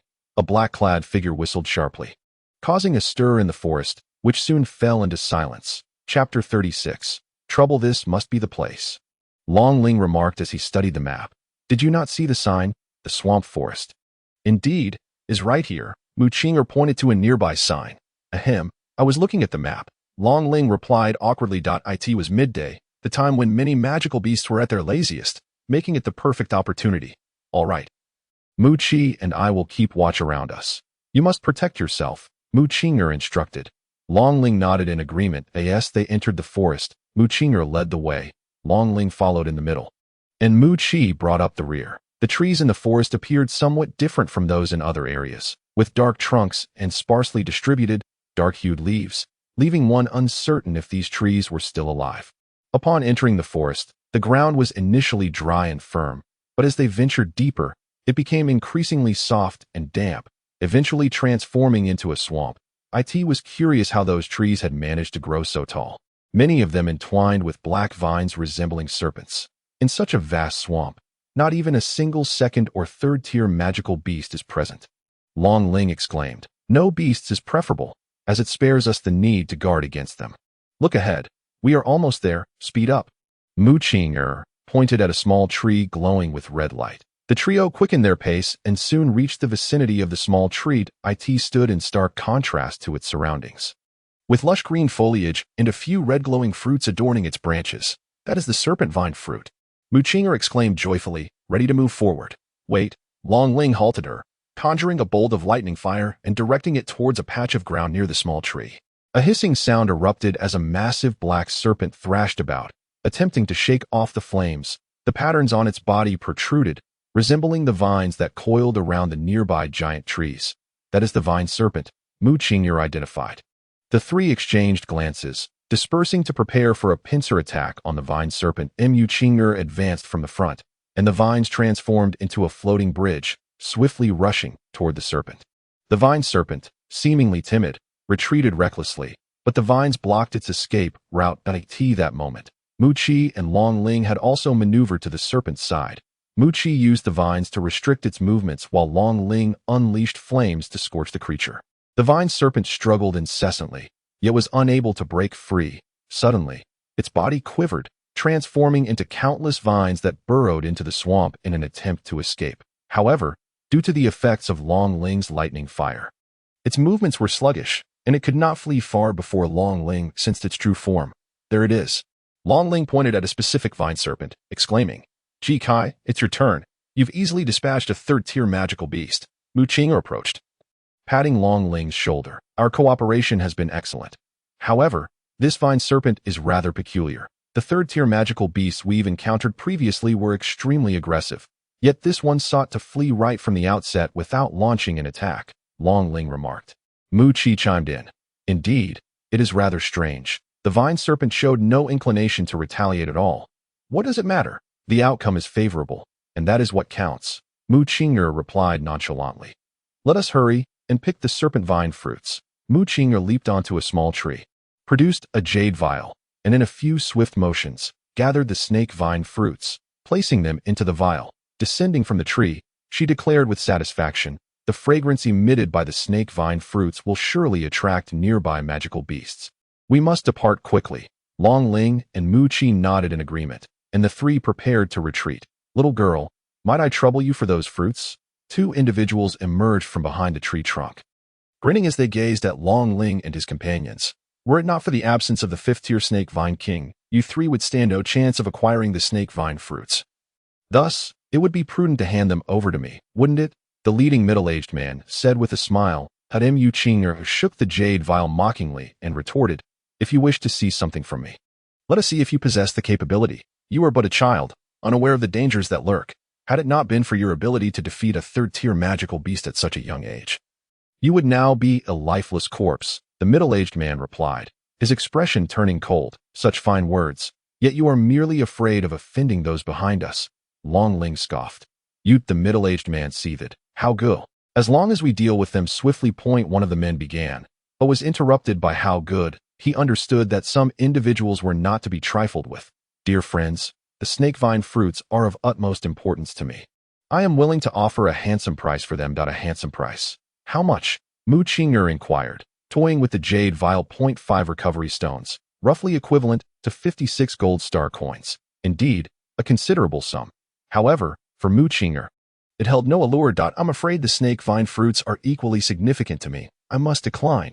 Hao Ji's expression darkened, his fist clenched. To refuse a cordial offer is to invite punishment. I am extending you the courtesy of a transaction, but I shall handle this myself. The sycophantic man beside him chimed in. They can deal with third-tier magical beasts. They would pose no challenge for you. Hao Ge halted him, asserting, if they can contend with third-tier magical beasts, then I shall personally take charge. Should you refuse to grant me this courtesy, I will have no choice but to test my skills against you. I am Hashi.G Kai. Long Ling responded without hesitation. This fellow had revealed his name. If it were not a pseudonym, he likely sought to ascertain their identities and the connections they held. Lest he offend someone of significance. Mu Qing'er Mu Qi, the two followed suit. Disclosing their names, I find myself compelled to act. I hope for your understanding that if you desire them, then come and take them, Mu Qing'er challenged. Forgive my transgressions. How she transformed, becoming a massive purple serpent, charging towards Long Ling and his companions. Be cautious. He possesses shape-shifting abilities. Long Ling warned that Mu Qing'er, and Mu Qi nodded, stating, I will restrain him with vines while you breach his defenses. I shall do my utmost. As they spoke, the colossal serpent closed in on them. The trio leaped in 3 directions. Mu Qing'er summoned vines from beneath the serpent to hinder its movements, while Mu Qi crafted a vine path in the air for Long Ling to approach. Hao Shi. Long Ling surged toward the serpent, swinging his wooden sword. The serpent lashed its tail, attempting to swat him away. To its surprise, as the tail met the wooden sword, the force behind it rapidly diminished. Just as it seemed it could no longer endure, Hao Shi turned his head and unleashed a plume of toxic mist. Long Ling had no choice but to retreat as the noxious mist advanced. Vines conjured a wooden barrier, accompanied by a series of creaks, revealing the intense toxicity of the fog. The mist forced Long Ling back, and the colossal serpent swayed its body, breaking free from the vine's constraints. Advancing through the swamp without hindrance, rapidly approaching Mu Qing'er as the serpent's head collided with her, she hastily summoned a vine barrier. However, the tremendous impact still sent her crashing against a tree trunk. Despite the protection of the vines, a trickle of blood escaped from the corner of her mouth. Sister, Mu Qi yelled, and upon seeing that Mu Qing'er was relatively unharmed, he breathed a sigh of relief. With a furious glare directed at Hao Shi, he exclaimed, You scoundrel! Perish! Countless vines materialized around him, golden patterns shimmering within their depths. Observing this, Hao Shi realized that his suspicions were confirmed and promptly withdrew, donning his garments as he said, I am but a foolish person, unable to recognize the great mountain before me. I shall take my leave now. I hope my young friend will not hold a grudge. Injuring my sister and thinking you can leave. Where in the world does such a bargain exist? Mu Qi retorted angrily. Enough, Shao Qi. Let them go, Mu Qing'er's voice interjected. But, sister, Mu Qi's words were cut off by Mu Qing'er, who continued, They have not committed any grave offense. It is my own inadequacy that has led to this. Very well, you may leave. Thank you, young friend. I shall certainly express my gratitude in person next time. Hao Shi said, turning to depart, with those beside him hastily following suit. As the vines retracted, Mu Qi rushed to Mu Qing'er's side, expressing his concern. Sister, are you all right? I am fine, she replied, shaking the jade vial in her hand. Let us move quickly. Otherwise, it will become troublesome when the magical beasts gathered. I believe we are already in quite a predicament, Long Ling remarked from the side. Not far away, several magical beasts were approaching them. Identified by their auras as 1 4th-tier and 2 2nd-tier creatures, Mu Qing'er rose, wiping the blood from her lips, and stated, This is troublesome. What shall we do now? You and Mu Qi should exit first. I will hold off these magical beasts, she insisted. No way. How can we allow you to face these beasts alone? We shall leave together. Mu Qing'er immediately refused. Did you not say that the snake vine fruit would attract magical beasts? The longer you remain here, the more beasts will come, and you are injured. Mu Qi must protect you as you leave. Let Mu Qi take the snake vine fruit out, while we two hold them off. Sister, no, you must go. Why? The magical beasts drew ever closer, and if they did not make a decision soon, none of them might escape. Because you are a burden. I can sense the severity of your injuries. Mu Qi is also relatively weak after his recent outburst. Remaining here, you will only hinder us. Long Ling scolded that Mu Qing'er appeared somewhat angered. Mu Qing'er, take your sister and go quickly. If we delay, no one will be able to escape. Long Ling shouted, Sister, we should leave first. Are you not aware of Ji Kai's strength? He will be fine. Mu Qi's voice almost turned, pleading that Mu Qing'er turned and ran towards the edge of the forest. Take care, Brother Ji Kai, Mu Qi said before hastily following Mu Qing'er. Chapter 37. Facing the battle alone, Long Ling watched the two retreat with a sense of relief in his heart. Finally, they were gone. For the past few days, he had refrained from using his new abilities. Now that they were alone, he could finally test them. Long Ling stretched lazily and remarked, the hammer-headed crocodile continues to assault its surroundings. Yet it merely stirs the air. Unable to escape, he wiped the blood from the corner of his mouth and cursed, Damn beast, I was careless. Truly, as a fourth-tier magical beast, even my evolved plant master skills have little effect on it. Summoning the Book of Illusions, the pages turned until one came to a halt. A considerably larger clover than before materialized, emblazoned with the words Plant Master, during the course of these days spent on quest with Mu Qing'er and Mu Qi. Long Ling unexpectedly discovered that the abilities he acquired could devour one another. Typically, higher-tier abilities can absorb those of the same or lower tier, thereby augmenting one's own strength. For Long Ling, the magical beasts he had slain thus far were primarily first and second tier, with few third-tier foes, resulting in the acquisition of only low-tier abilities, which naturally could devour one another. In reality, the classification of ability tiers is a human determination, generally assessed based on versatility and potency. Even if one possesses a high-tier ability, if it remains undeveloped while a low-tier ability has reached its zenith, victory over the latter is unattainable. It's akin to a newborn tiger confronting an adult deer. The physically frail and inexperienced tiger stands no chance against the fully grown deer. Nonetheless, there exists a discernible hierarchy among abilities. Long Ling estimated that the Thunder Flame, which he had acquired, likely fell within the mid-tier category. He attempted to have Thunder Flame devour some abilities, but the results were negligible. However, when the clover consumed abilities, it exhibited remarkable growth, and its skill Plant Master became significantly stronger. After days of devouring, Plant Master had matured to the point of engaging in combat, proving effective enough to eliminate unsuspecting second-tier magical beasts with ease. As he absorbed abilities, Long Ling's magical energy level surged rapidly.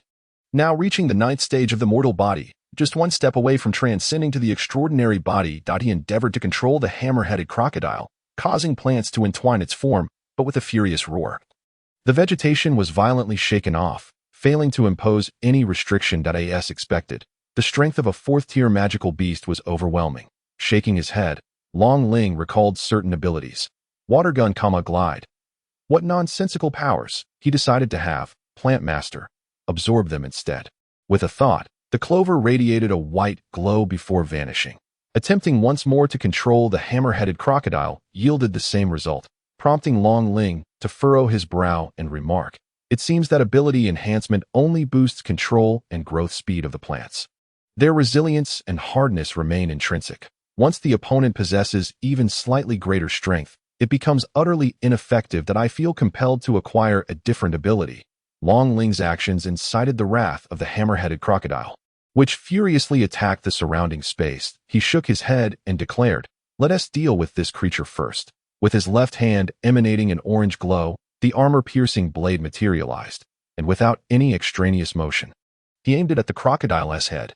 Seeing Long Ling's attack, the hammer-headed crocodile swung its tail with all its might, seemingly envisioning the moment Long Ling would be flattened beneath its force. The hammer and the sword clashed, and without any pause, the hammerhead was cleaved in two, its fracture smooth as a mirror. The hammerhead crocodile had not even registered the event before its head was split open. Green blood gushing forth, bereft of life. Pressure enhancement, can it increase the pressure exerted on the contacting objects? No wonder I suddenly found myself unable to withstand it. I had thought my enchantment abilities insufficient to endure that strike. This ability is rather impressive. I think I'll keep it. Long Ling accessed the information in his mind at its resolve. I should head out first to prevent them from worrying. Just as Long Ling was about to move, his footing suddenly faltered. Mu Qing'er's anxious voice rang out. Watch your step. A few minutes earlier, Mu Qing'er had been jumping across the tree trunks with a disgruntled expression, closely followed by Mu Qi. How dare he call me a burden? I can't be bothered with him. Suddenly stopping, Mu Qing'er reflected in annoyance. How could I fall for such a low-level provocation? I hope Ji Kai is all right. Mu Qi caught up and stopped beside her, urging, Sister, what's wrong? We need to leave the forest quickly. Mu Qing'er thrust a jade vial containing snake vine fruits into Mu Qi's hands and said as she set off deeper into the forest. You take the snake vine fruits out of the forest first. I'll go help Ji Kai. Vines twisted around from all sides, obstructing Mu Qing'er's path, while Mu Qi anxiously interjected, Sister, you know Ji Kai's strength. He will be fine. We should hurry and leave the forest. Mu Qi, step aside, Mu Qing'er said, her face stern. Sister, vines surged towards them, binding Mu Qi tightly. He struggled to break free, but to no avail. Let me go. Sister, you're injured. You can't fight in this state. Mu Qi shouted. Sister. Chapter 38. The demise of Mu Qing'er. Long Ling's expression shifted, and with a flick of his fingers, the plants beneath him grew wildly. Lifting him into the air. A grotesque fish, coated in mud, emerged from the swamp, its gaping maw aimed at Long Ling. The burgeoning plants were severed in two, and Long Ling deftly leaped away from the monstrous fish. The creature's 2 rows of terrifyingly large teeth gleamed with a stark white light, its back adorned with a line of spines that quivered incessantly, its entire form merging with the black muck below. Ji Kai, are you all right? Mu Qing'er approached Long Ling, her eyes wide with astonishment as she looked at Ji Kai. I've already sent the snake vine fruits out with Mu Qi, and to think you called me a burden. If I hadn't warned you just now, you would have met your end in the fish SMAW. Mu Qing'er replied, somewhat irked. That was an emergency. I spoke too harshly. My apologies. The grotesque fish vanished underground, leaving no trace. First, we must deal with the beast before us. Apologies can wait. Besides, I have many questions for you, so prepare to accompany me for the day. Mu Qing'er glanced at the corpses of the earlier beasts, stating, ahem, then I shall speak freely. Mu Qing'er shot him a glance, responding, this fish is a surprise shark, adept at concealing its presence, often striking down unsuspecting victims without warning. From its aura, it has already reached the 4th tier. Ah, I didn't expect you to be so well informed. Unfamiliar with the various beasts surrounding them, they recklessly ventured forth, oblivious to the peril that awaited. The 2 stood back to back, vigilant of their surroundings. Suddenly, a monstrous fish emerged silently from beneath their feet, snapping its jaws. In that fleeting moment, Mu Qing'er and Long Ling leapt aside, as the rampant vines of the marsh lifted the startled shark, ensnaring it mid-air. Ji Kai. Now, Mu Qing'er exclaimed. Long Ling, seizing the opportunity, summoned flames in his hands, ready to strike the startled shark. Unexpectedly, sharp spines from the creature shot towards him with precision, forcing Long Ling to evade. As the shark repelled him, additional spines sprouted from its body, and with a swift contraction, it slipped away like an eel, escaping the vine's grasp and plunging back into the marsh. Truly formidable, Long Ling muttered, as he and Mu Qing'er resumed their watchful stance. Damn it, Mu Qing'er said. Let's regroup. Ji Kai. When the time comes, you launch an attack on the startled shark while I restrain it. I'll shield you from its spines. Long Ling recognized her confidence and nodded in agreement. Has it fled?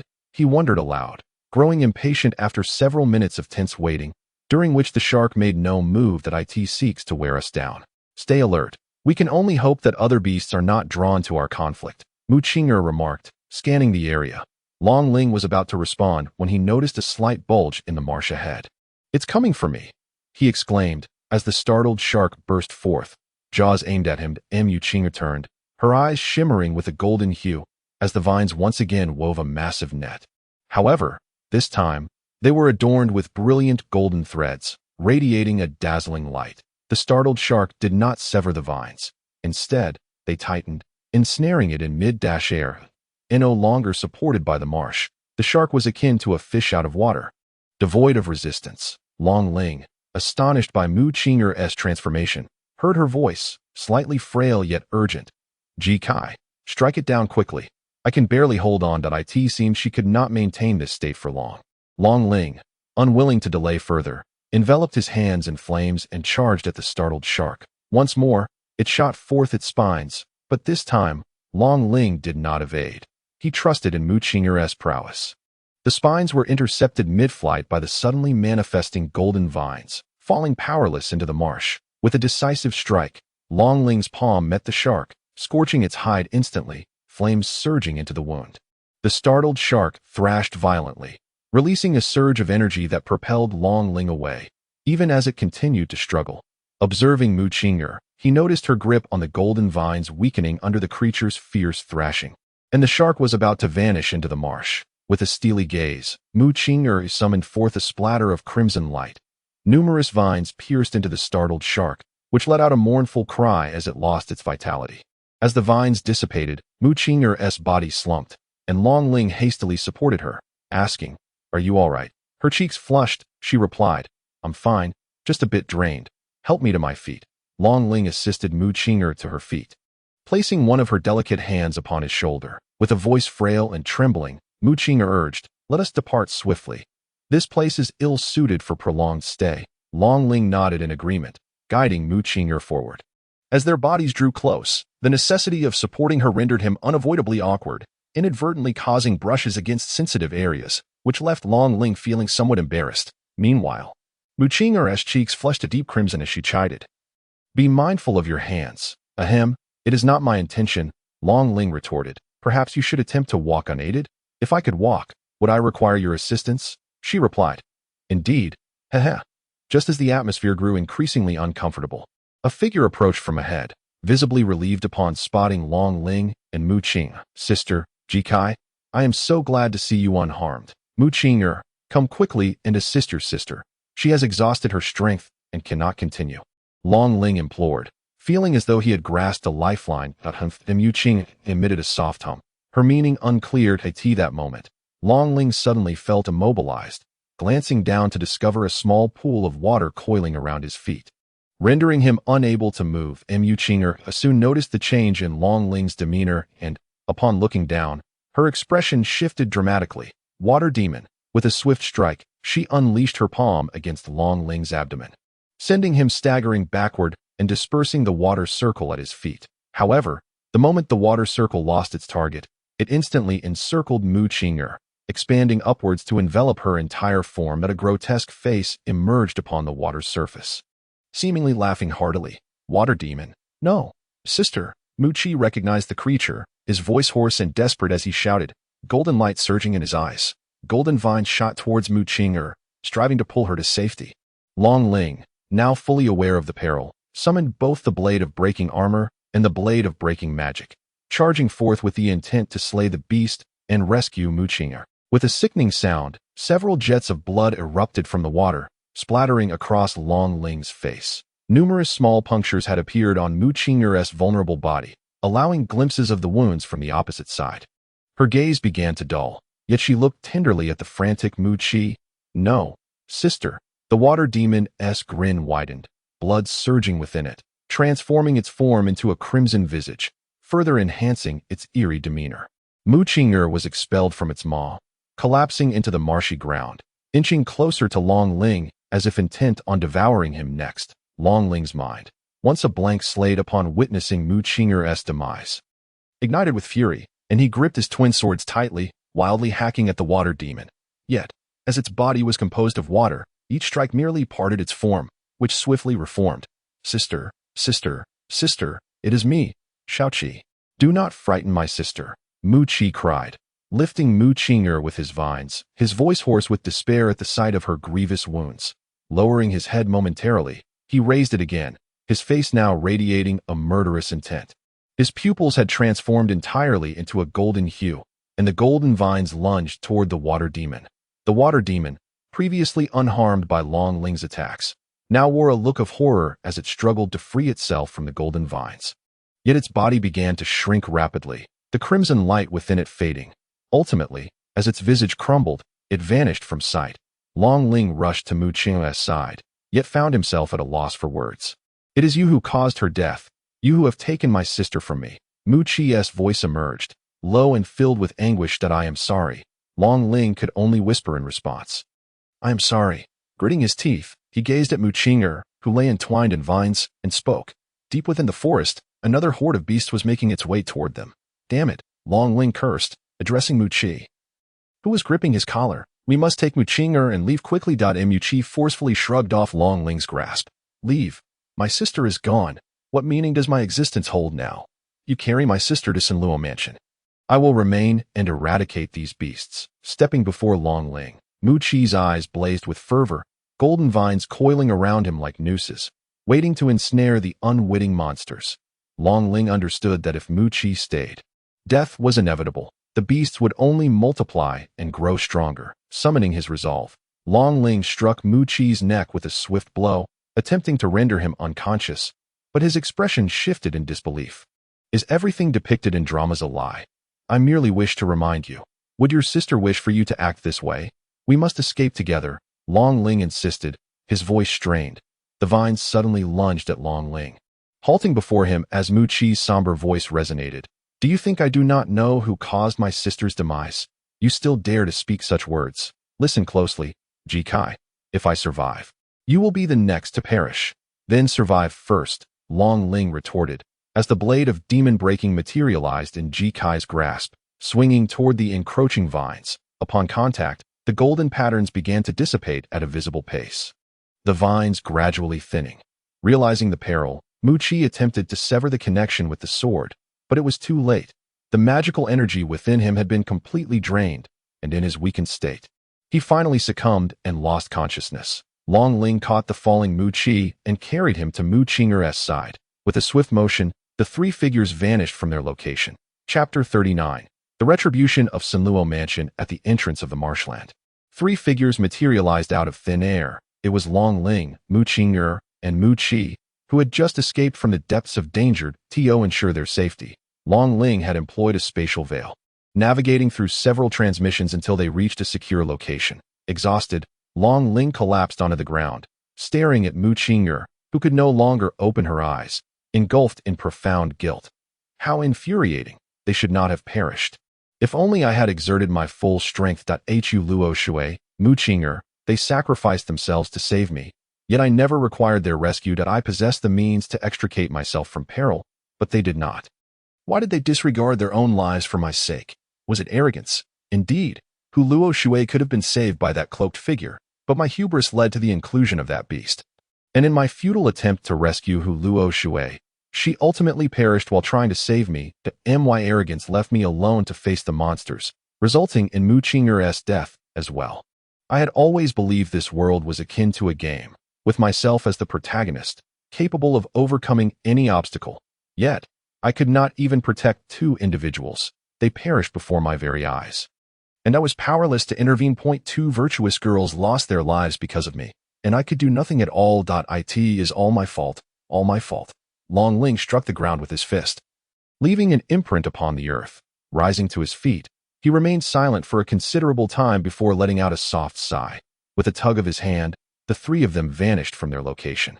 2 days later, the Kunlun Mansion launched an extermination campaign against the marsh forest, where most of the magical beasts from the outskirts to the center of the forest were nearly annihilated, resulting in a scene of carnage. It was said that several 9th-tier magical beasts were also slain, ultimately attracting a demigod from the Tianluo Great Forest. The confrontation between both parties marked the conclusion of this incident, after which the border defenses were heightened to respond promptly to any further beast attacks. Furthermore, a purple-tier and a yellow-tier adventurer from the Adventurers Guild were expelled under the accusation of betraying the kingdom by colluding with magical beasts, taken away by the people of the Kunlun Mansion, never to be heard from again. Additionally, the lord of the Kunlun Mansion, Count Kunluo, publicly announced the selection of the next heir to the title of Count. His illegitimate son, Muki. It is worth noting that Count Kunluo has several legitimate sons, with the eldest, Mu Hui, being exceptionally talented from a young age. One anticipated that Count Kunluo would bestow the title upon an illegitimate son. Although there was much contention within the Kunlun Mansion, it did not alter the Count's decision. During these days, Long Ling had tirelessly executed missions, becoming a well-known figure in the Mercenary Guild. Once again, Long Ling entered the guild, surveying his surroundings, but finding no one he wished to see, he proceeded directly to the yellow-tier mission board to accept the task. Look, isn't that the yellow-tier madman? I heard that just in the past 2 days, he has completed over a dozen tasks all by himself, exclaimed a brawny man, pointing at Long Ling with the recent purge by the Kunlun Mansion. The magical beasts in the forest have gone berserk, attacking anyone in sight. How audacious of this young lad to provoke them. So it's him. I saw him before, teaming up with a few other kids around his age. How is it that he stands alone now after just a few days? Who knows? Perhaps. The man traced his finger across his throat. Keep your voice down. Don't let him hear you. Otherwise, with your white tier status, you might just get yourself killed. I am merely speculating, he replied. Long Ling heard their conversation, but chose to disregard it. His thoughts elsewhere. Muching and Muki were indeed no ordinary individuals. The death of Muching had incited such a large-scale retaliatory operation from the Sunluo mansion, indicating her considerable standing within the estate. The two adventurers from the guild were likely the ones who had intercepted them that day. However, the fact that the Sunluo mansion had not sought him out suggested that Muki had not mentioned him. Now that he had officially become the heir to Count Sunluo, it was naturally inappropriate for him to visit the mercenary guild. Contemplating this, Long Ling casually tore down a mission slip and approached the counter to accept the task. Greetings, are you Lord Ji Kai? The attendant at the counter, after verifying Long Ling's token, presented a professional smile. Yes, that is I, Long Ling replied expressionlessly. This is a letter from the president of the Yuyan City branch. Please accept it, my lord. The attendant handed over an envelope to Long Ling. Upon receiving the letter, Long Ling felt a jolt of anticipation. Had it finally arrived? He walked over to a table, sat down, and began to open the envelope. Dear Ji Kai, I am profoundly saddened by the demise of your young daughter. I have dispatched individuals to investigate the location of the burial site you mentioned, and I trust that answers will soon be forthcoming. However, it is rather inconvenient for us to converse through this correspondence, and I earnestly hope you will arrive at the branch of Yuyan City at your earliest convenience. Yours sincerely, Hu Li. Long Ling folded the letter, pondering the ambiguous sentiments expressed by Hu Li, who neither blamed him nor absolved him of guilt. With a sigh, Long Ling took up his pen and composed a response. Upon completion, he sent the letter off to Yuyan City and subsequently exited the Mercenary Guild, making his way into the Tianluo Great Forest. Chapter 40. The Slave Merchant Guild. The Tianluo Great Forest is a realm both bountiful and perilous, teeming with extraordinary fruits and inhabited by countless magical beasts, attracting a diverse array of individuals with varying needs. Some emerge with their coffers brimming, while others are eternally ensnared within the forest, serving as sustenance for the trees that lie in the central region of the Tianluo Great Forest. The magical beasts have grown formidable, with the weakest boasting a rank of 2, and the more powerful reaching even rank 6. A 4th-rank giant arm ape was leisurely searching for its next meal, its massive arms exuding an aura of strength capable of effortlessly snapping a tree in two with a mere squeeze. Suddenly, a figure darted forth from a thicket, wielding a wooden sword aimed at the ape's head. The purple mercenary emblem at his waist signified his status as a purple-ranked mercenary. The giant arm ape's eyes glinted with ferocity as it unleashed a punch, the air splitting with a sonic boom that attested to its might. The wooden sword collided with the ape's arm, seemingly fragile yet holding its ground against the onslaught. Pressure amplification, with a gentle utterance. The giant arm ape found itself burdened as if shackled by a 1,000-pound weight, its fist crashing down onto the ground, leaving 2 profound imprints. The wooden sword continued its assault on the ape's head, but the creature, attempting to muster its strength to shield itself from this lethal strike, was oblivious to the fact that its arms had become ensnared by the surrounding tree trunks. The moment the giant arm ape finally broke free from the grip of the branches and attempted to raise its hands in defense, it was already too late. The wooden sword descended upon its head, and the creature could only witness its impending doom. With vitality extinguished, the giant arm ape collapsed to the ground, standing before the lifeless body. The purple-ranked mercenary wielding the sword was none other than Long Ling. After days of relentless missions, he had ascended from a yellow-ranked mercenary to a purple-ranked 1. Pressure amplification proved to be a commendable skill, as even the formidable 4th-ranked giant arm ape could not withstand my triple gravitational suppression. Through these days of hunting magical beasts, Long Ling had significantly enhanced his mastery of pressure amplification. Giant arms, he thought, feeling his arms grow sturdier, augmenting his physical strength. As Long Ling absorbed the knowledge coursing through his mind, he decided to assimilate it. His consciousness entered the Book of Illusions, where 7 or 8 luminous orbs hovered in the air. 2 abilities intertwined, ultimately yielding a singular, more potent capability. Upon completion of the absorption, Long Ling felt pressure amplification strengthen considerably. Indeed, abilities that shared similar attributes yielded greater growth during absorption. The previous enhancement of his plant-based skills could not match this level of advancement. It appeared that the upgrade for Thunder Flame Fire would proceed at a more gradual pace. After several days of usage, Long Ling has roughly grasped the method of utilizing the spatial cloak. Previously, he only dared to teleport to locations within his line of sight, but now he has acquired the ability to transport himself to places he has previously visited at will. However, he is no longer willing to engage in actions that would drain his entire magical energy as he did before. The distance from the center of the Tianluo Great Forest to its outskirts is considerable, and each teleportation consumes 1/5 of his internal magical energy. Consequently, Long Ling seldom undertakes tasks there. This time, he merely aimed to ascertain the influence of attributes on skill upgrades, thus selecting a strength-type magical beast as his target. With a lazy stretch and his arm retracted into his storage ring, he made his way towards Kunlun City. Upon entering the mercenary guild, the moment Long Ling appeared, the clamor of discussions erupted around him. It's the yellow level mad demon. What yellow level? He is now a purple level mercenary. It's quite remarkable that someone so young could ascend to the purple level. I saw him accept a task this morning, and he has already completed it by this afternoon.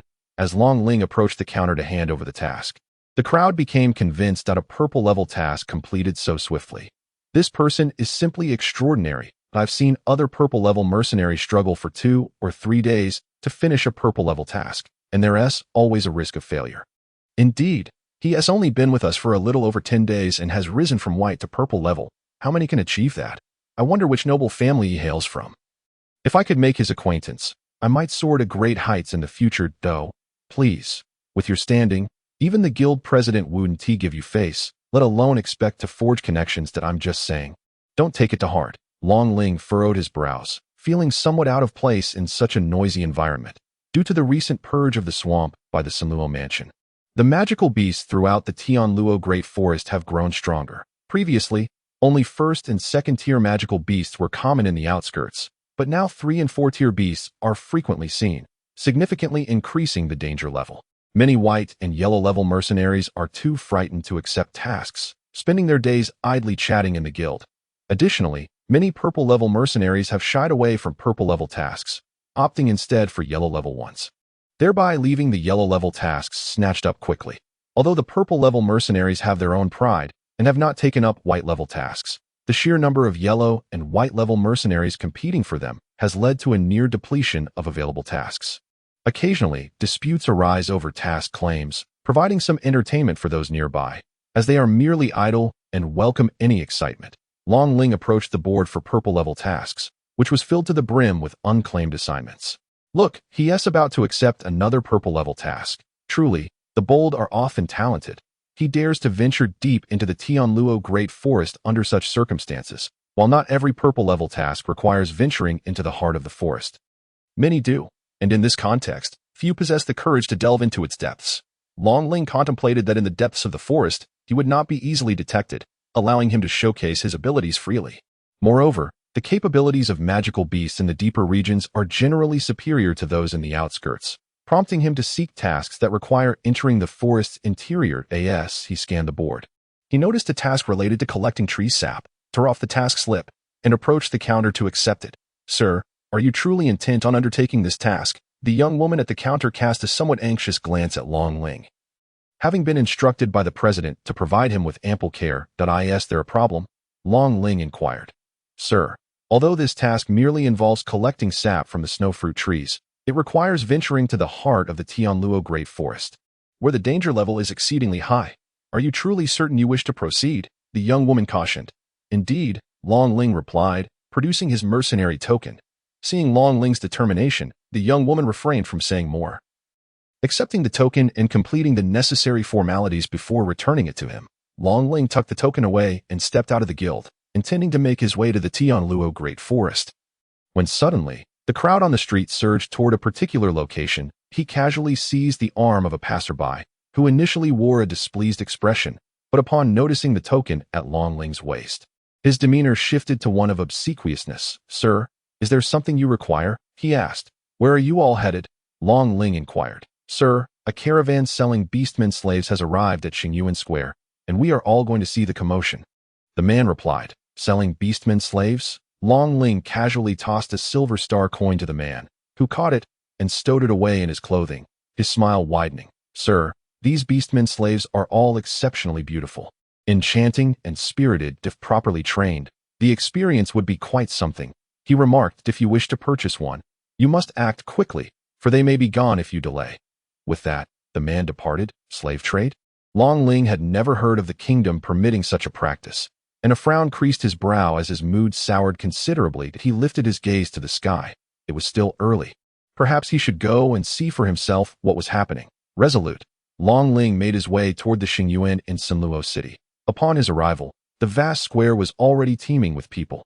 With a line of horse-drawn carriages positioned in the center, numbering at least 5 or six.as, Long Ling skillfully navigated through the throng to the front. A short, stout man began to address the crowd, his lewd voice cutting through the din of the square. "Friends of Kunlun city, today our slave trading company has come here to present a benefit to you all.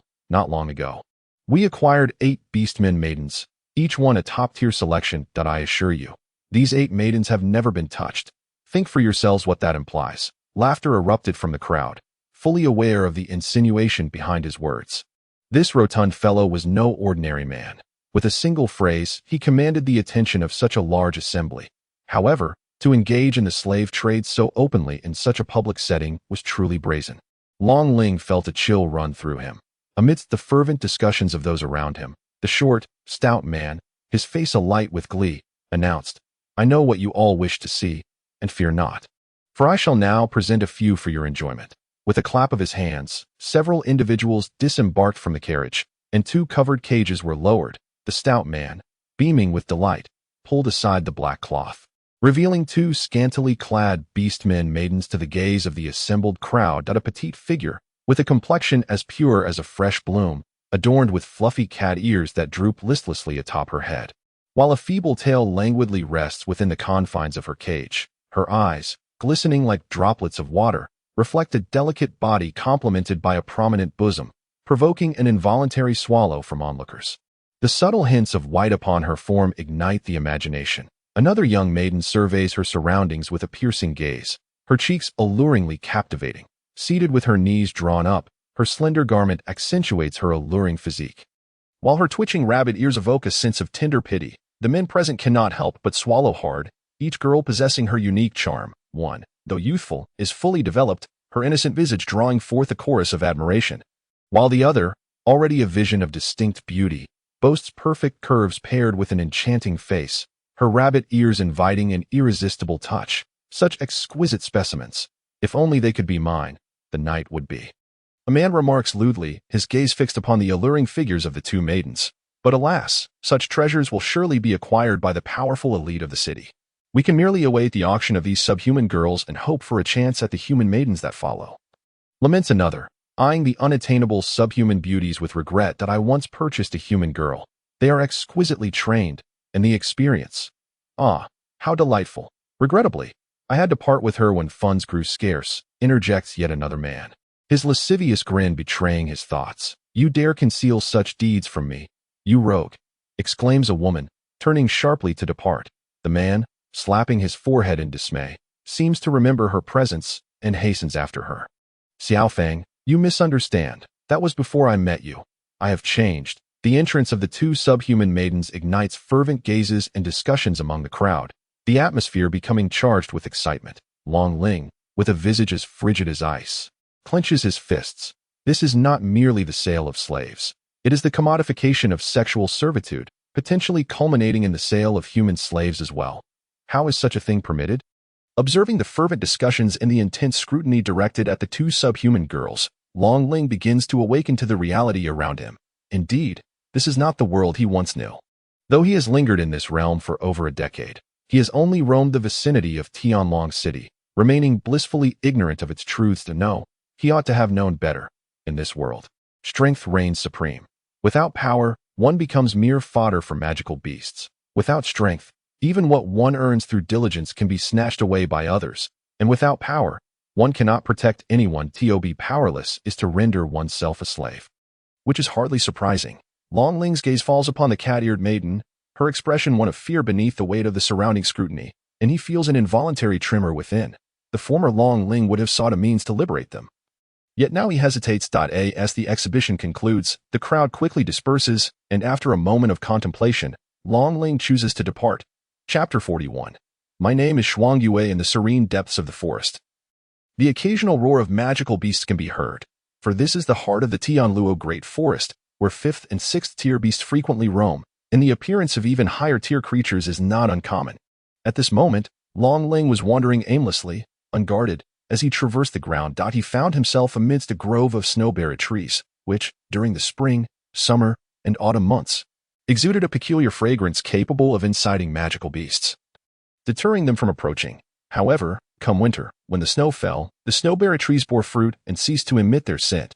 These fruits were highly nourishing for magical beasts, enhancing their cultivation, and were also beneficial to humans. Yet, during the winter, even courtier magical beasts of levels 7 and 8 would flock to this place to compete for them, resulting in a scarce supply in the market. What am I to do? Who can tell me? Long Ling cried out towards the sky. Naturally, his question went unanswered, but this outburst alleviated some of his turmoil. Shaking his head, he sought to dismiss the matter from his thoughts. Yet the faces of 2 demi-human maidens lingered stubbornly in his mind, prompting a sigh. Once the task is completed, I shall leave this place. Whatever transpires here is of no concern to me.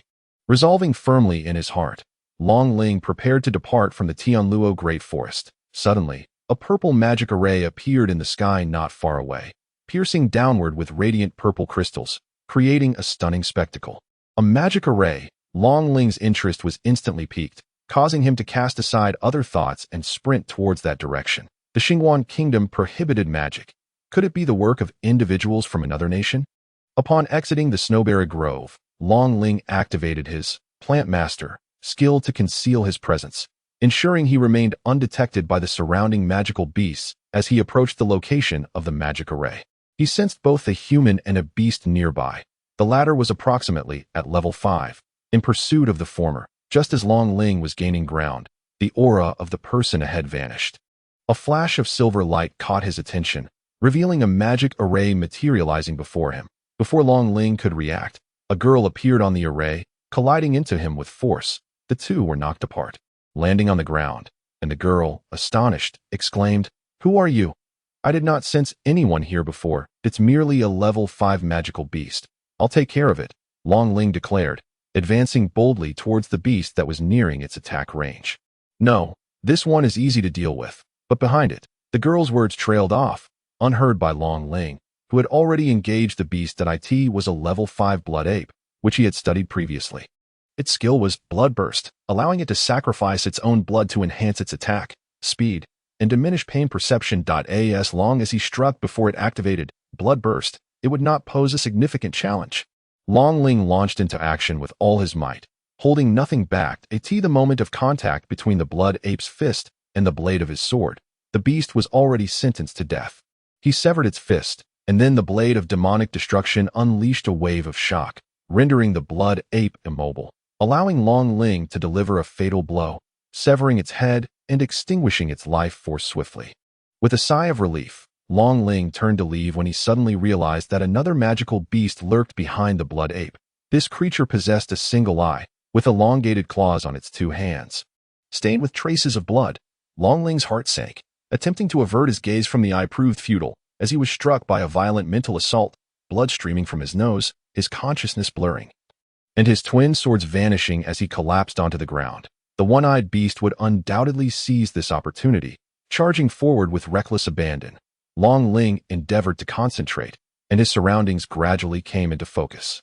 Amidst his dazed state, he vaguely discerned a figure standing before him. Upon clearer sight, he realized it was indeed a girl standing in his way. The one-eyed beast leapt, its claw poised to strike at her. Long Ling wished to cry out, yet he had not fully recovered, his heart sinking in despair as he gazed at the silhouette before him. "Do not die again. I can handle this myself. I can resolve it. Do not perish." The crystalline sword materialized. The girl extended her hand, summoning a grand blue and white magical array before her.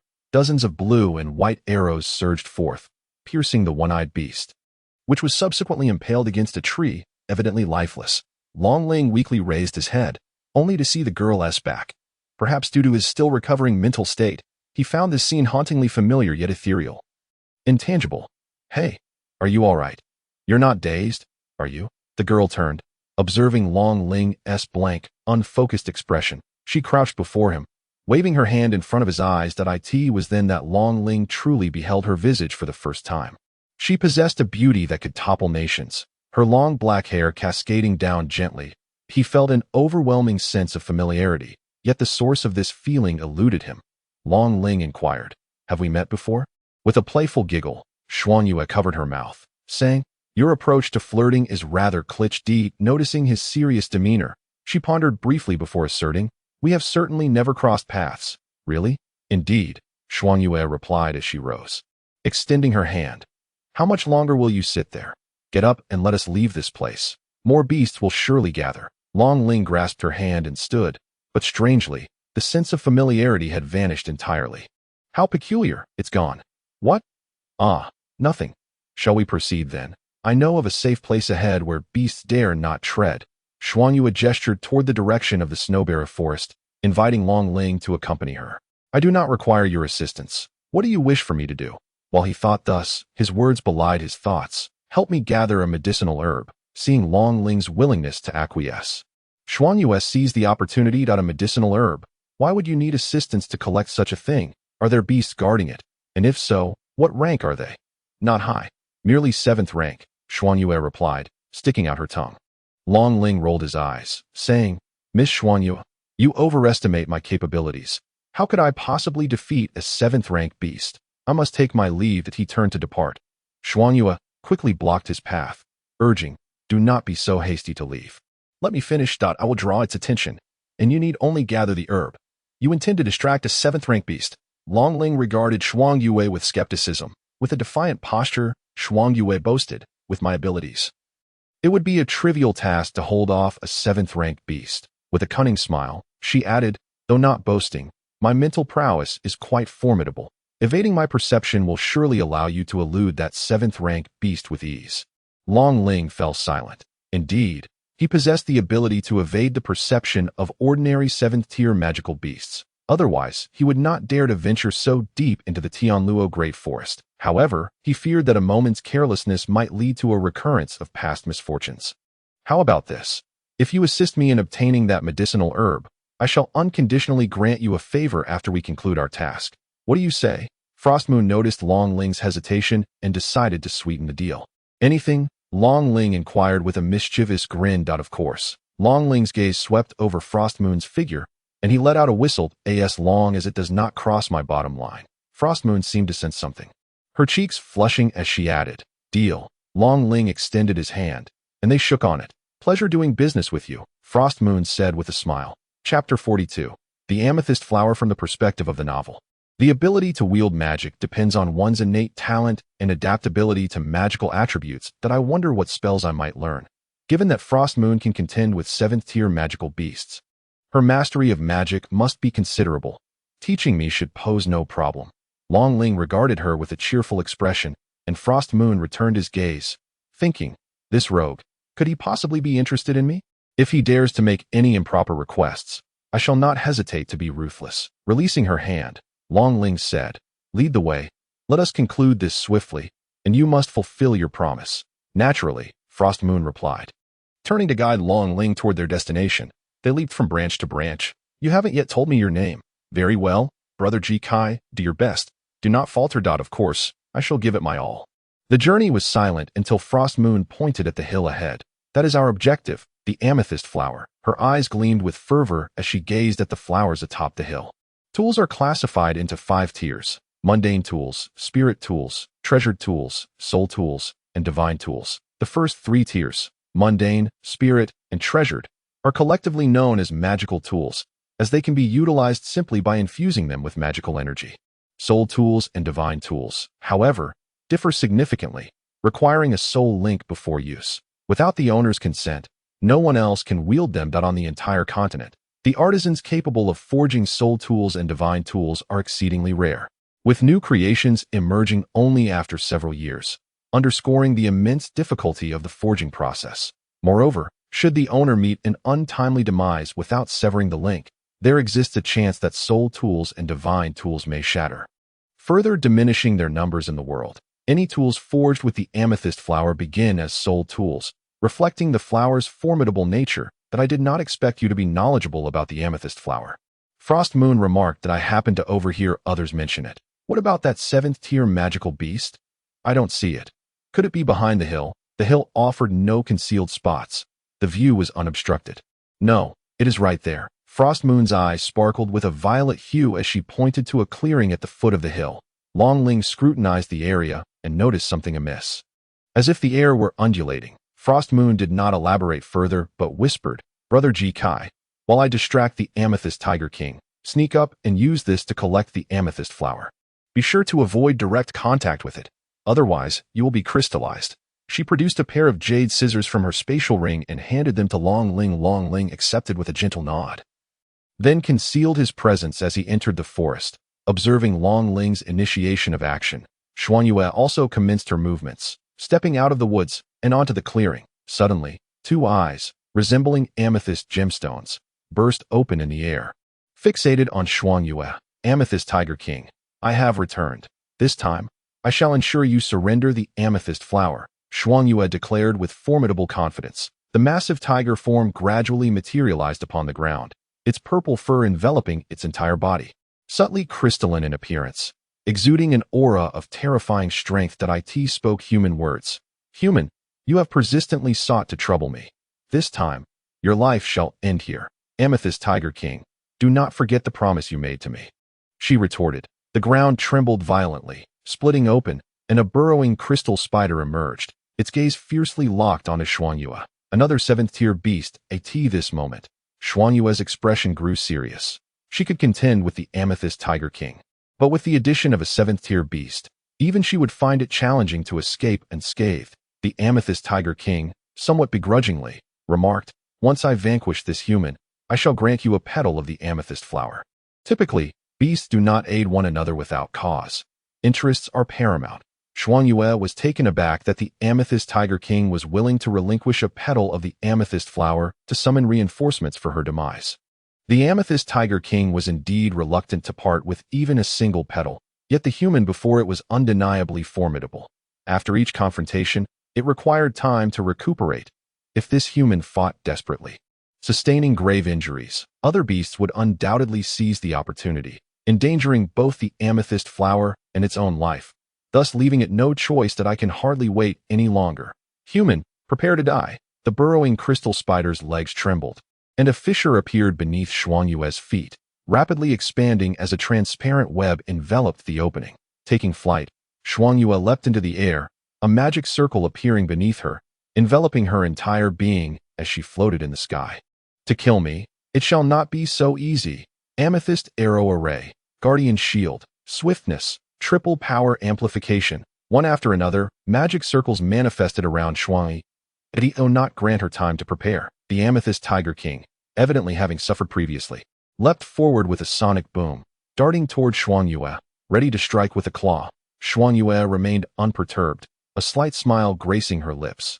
Shift. The Amethyst Tiger King's body flickered into midair, just as the Amethyst Arrow Array completed charging.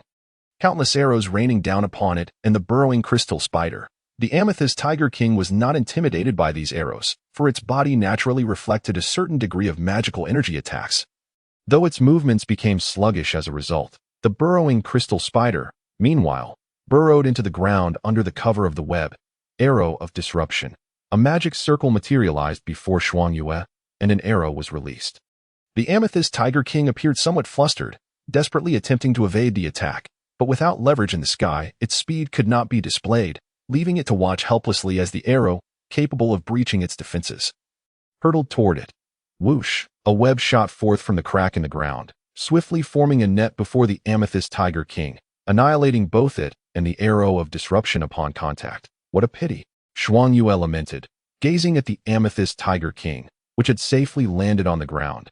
This strike could have inflicted substantial harm upon it. The subterranean crystal spider once again burrowed into the depths, rendering its movements invisible at this moment. Frost Moon's only advantage lay in distance. She was preparing for her next wave of attack, confident that given a little more time, both the Amethyst Tiger King and the subterranean crystal spider would fall under her control. Suddenly, she raised her head sharply, only to discover a massive crystal web had been woven above her without her noticing that a sense of dread filled her heart, and she hurriedly descended towards the ground.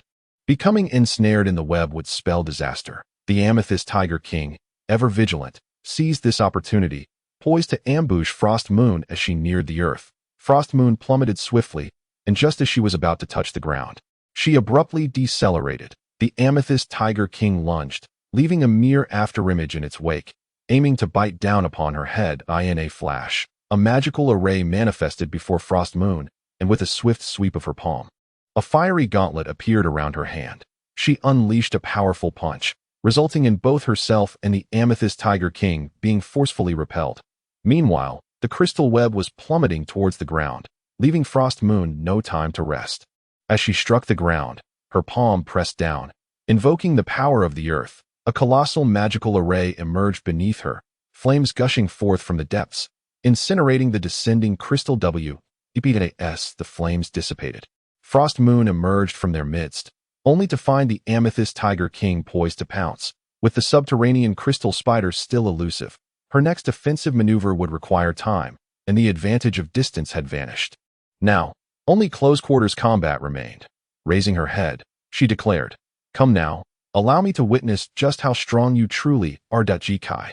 You must hurry. Chapter 43. Master. Upon stepping into the clearing, Long Ling immediately sensed something amiss. The plant master could only mimic the essence of plants, yet there was not a single blade of grass in sight. Encountering a moving blade of grass was even more peculiar. Long Ling decided to wait for a more opportune moment. Ideally, when Frost Moon and the Amethyst Tiger King were locked in a fierce struggle. As the subterranean crystal spider made its appearance, Long Ling realized with alarm that he could no longer remain a passive observer. Two seventh-tier magical beasts were not merely a simple equation of 1 + 1. Resolutely, Long Ling abandoned all defenses and sprinted straight towards the mountain's peak. The distance to the summit was considerable, and even at full speed, it would take him 3 to 4 minutes to reach it.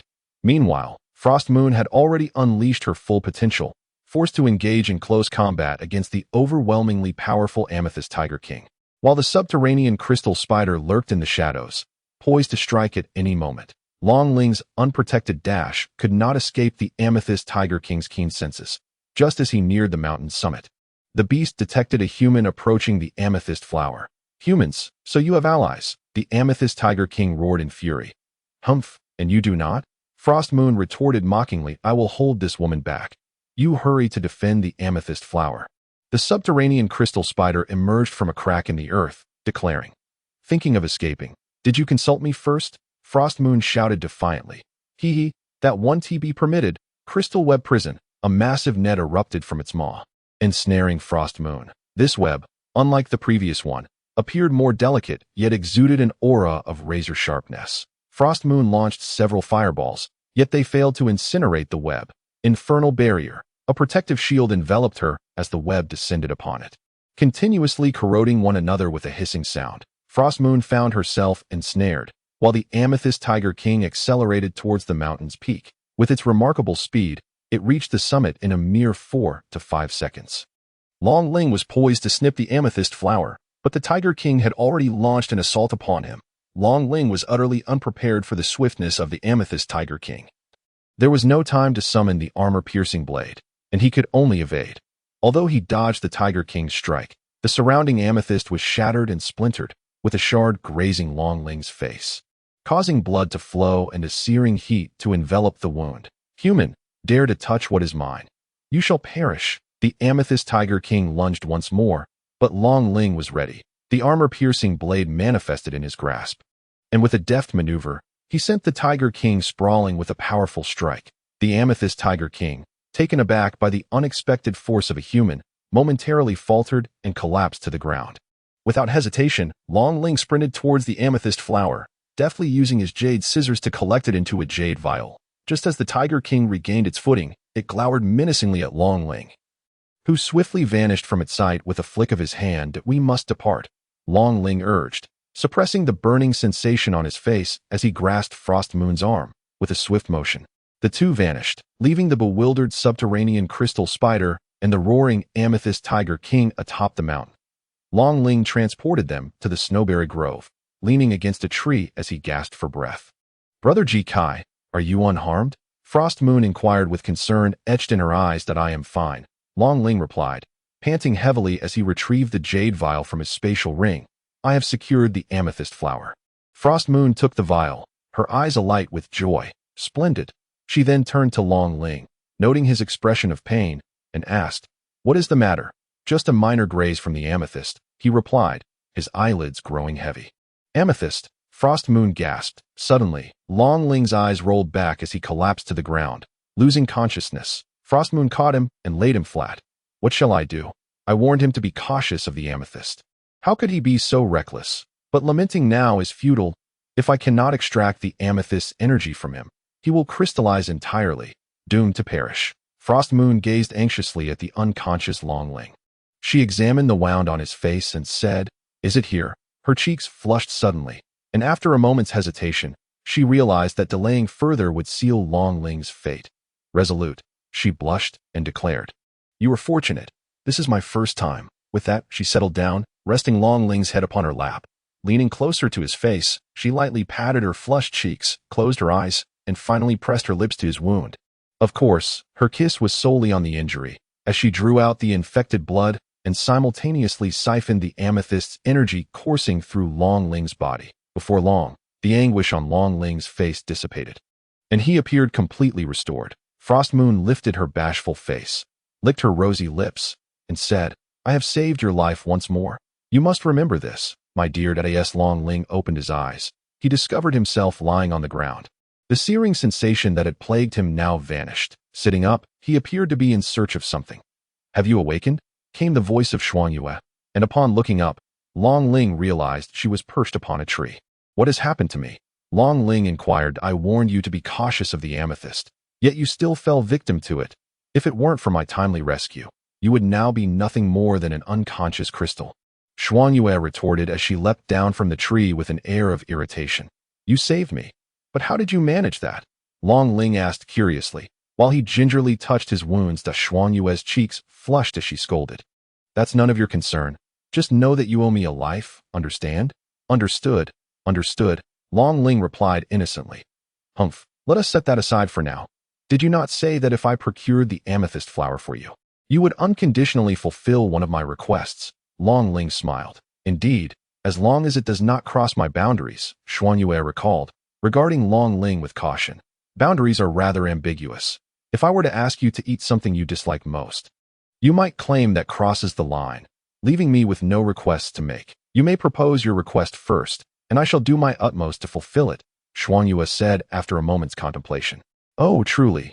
Long Ling leaned closer to Xuanyue, his gaze roaming over her, a somewhat lewd smile gracing his lips.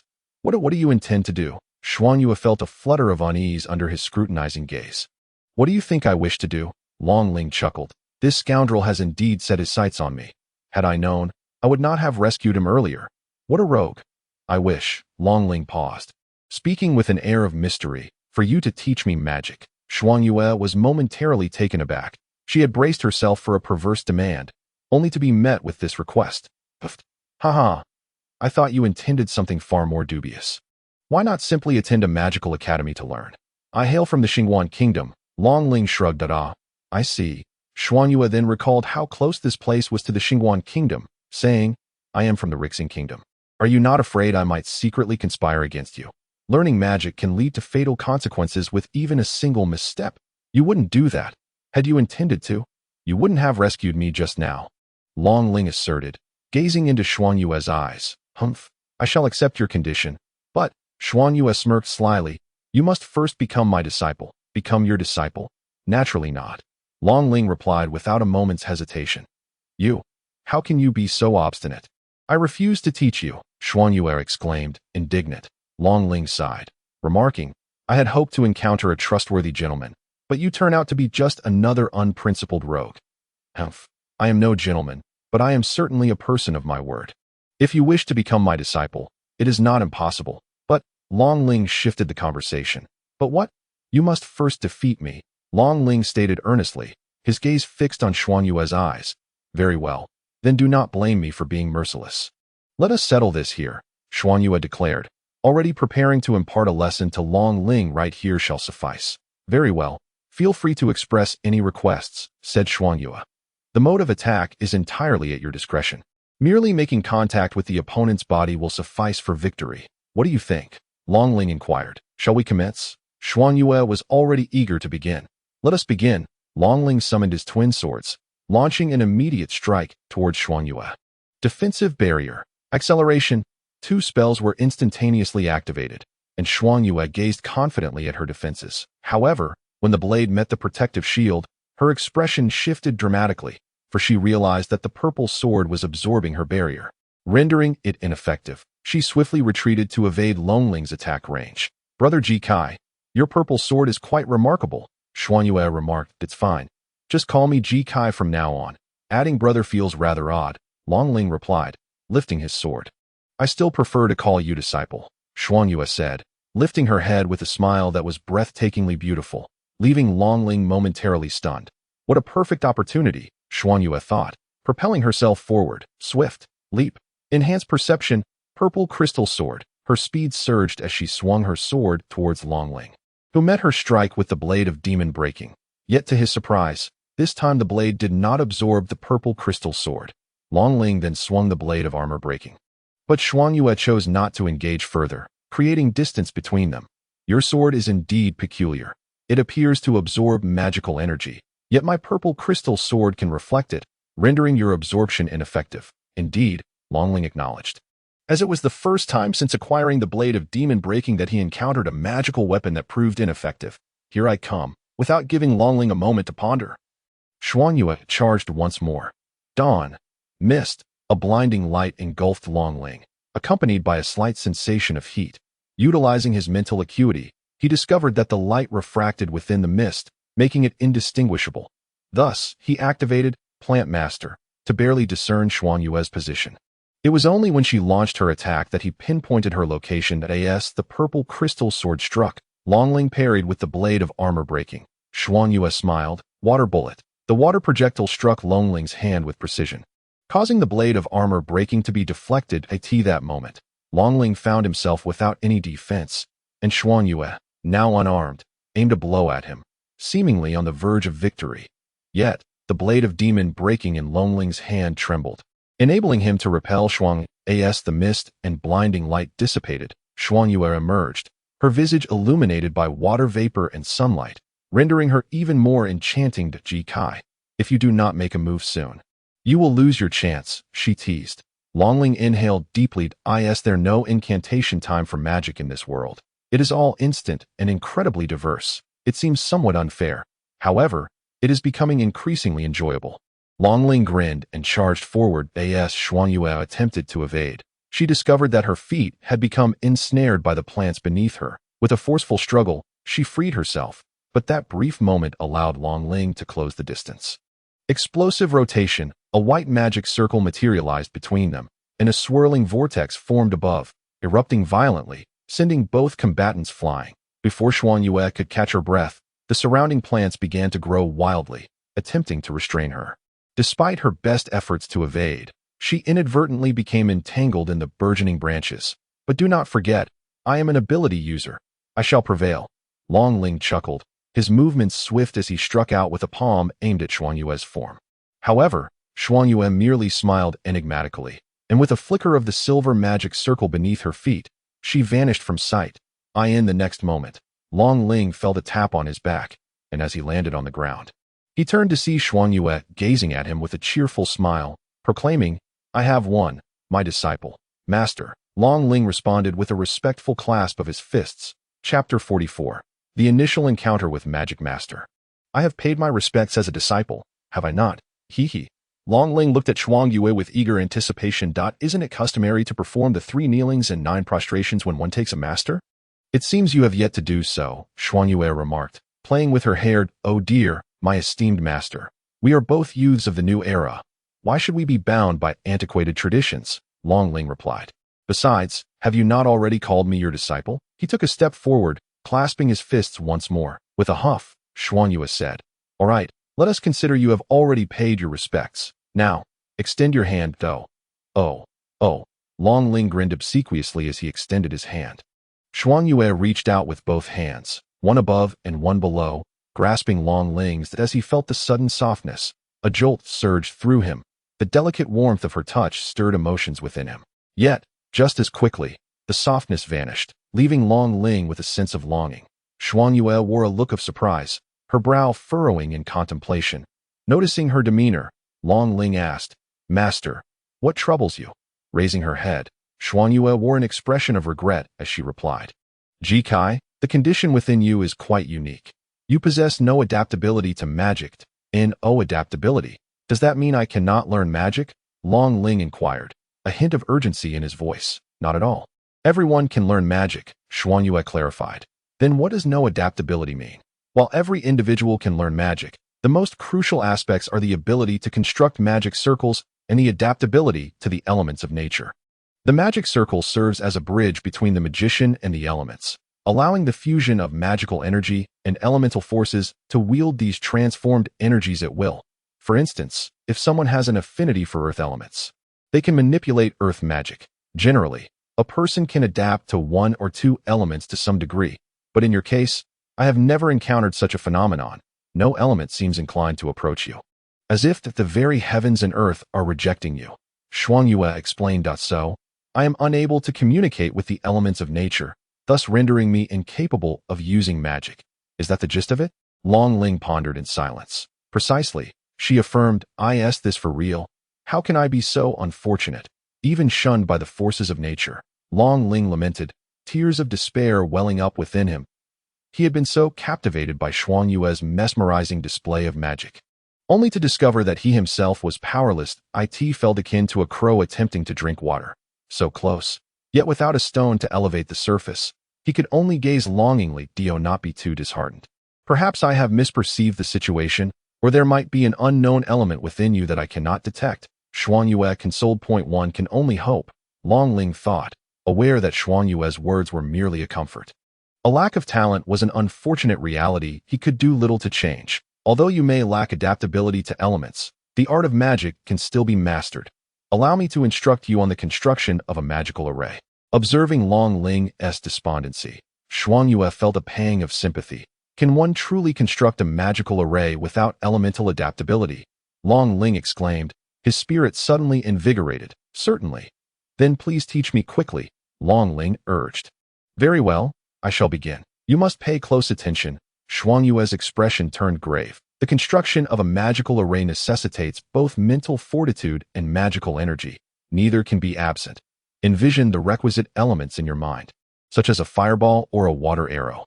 Then, chant it in a language you comprehend. The next step involves the drawing of the magical array. There are two methods for this: creation and replication. Creation entails formulating an entirely new magical array in your mind, which demands an immense expenditure of mental and magical energy. Should an error occur midway, uncontrolled magical energy within could jeopardize your life.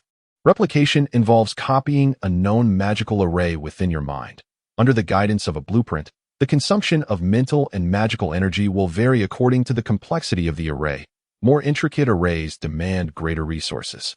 This method significantly reduces both the energy required and the associated risks when compared to creation. The subsequent phase involves communicating with the elements. The higher your adaptability, the easier the communication. A small red magical array materialized in Xuan Yue's hand, flames dancing fiercely above it. Through visualization, array construction, and elemental communication, the magical array took complete form, allowing for the wielding of this power at will. With a flick of her wrist, the flames vanished, and she produced several yellowed scrolls. Handing them to Long Ling. For beginners, it is advisable to practice with simpler magical arrays. Here are a few low-tier arrays for your training. Memorize one and attempt to construct the array. Understood, Long Ling replied.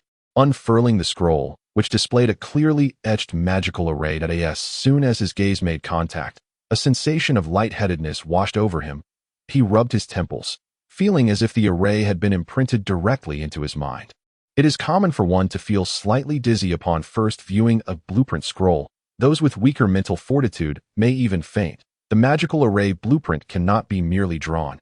It must be inscribed using mental energy on this special paper. As one gazes upon the scroll, the array vividly manifests in the mind. More complex arrays may require multiple viewings to be completely memorized, and once viewed, the mental energy dissipates, causing the magical array blueprint to vanish. Xuanyue elucidated. Long Ling focused again and indeed saw that the magical array had disappeared. Rubbing his still dizzy head, he mused, so that is how it works. Now, commence your attempt to construct the magical array. Remember, first visualize, then build. All right, Long Ling responded, closing his eyes to absorb the array now residing in his mind. A fireball. Is it akin to the thunder flame fire? Then, he began to construct the magical array, positioning it this way, then that. Gradually, the magical array began to form in Long Ling's mind. With the blueprint in hand, it required little control from him, automatically completing the drawing. Fireball. Long Ling opened his eyes, and a white magic circle materialized before him, only to dissipate into nothingness amid a violent tremor. It seemed he ought not to have envisioned the form of the thunder flame, but rather a simple fireball. Frost Moon gazed at Long Ling in astonishment. Despite the failure, the magic circle had indeed manifested, indicating that the construction of the magic circle had been successful. This was truly remarkable for someone who had never encountered magic before. Although she had successfully cast magic on her first attempt, her situation was unique and unlike that of others. Just as Frost Moon was about to speak, Long Ling closed his eyes once more. She wondered if he intended to try again, envisioning the fireball, constructing the magic circle, and chanting the incantation, Fireball. After a brief moment, Long Ling opened his eyes again, and the white magic circle coalesced before him. Unlike before, this time it did not dissipate. Astonishingly, he had succeeded on his second attempt. Frost Moon, taken aback, covered her mouth in shock, and after a while, she regained her composure and said, "Congratulations, my apprentice. You have successfully drawn the magic circle on your second try, accomplishing what takes others 1 or 2 years." Long Ling, with a hint of pride, remarked, "The master has taught well." "Indeed," Frost Moon replied with a smile. Long Ling scrutinized the magic circle before him, furrowing his brow as he said, "Master, why do I feel that this magic circle is ineffective and that the fireball hasn't appeared?"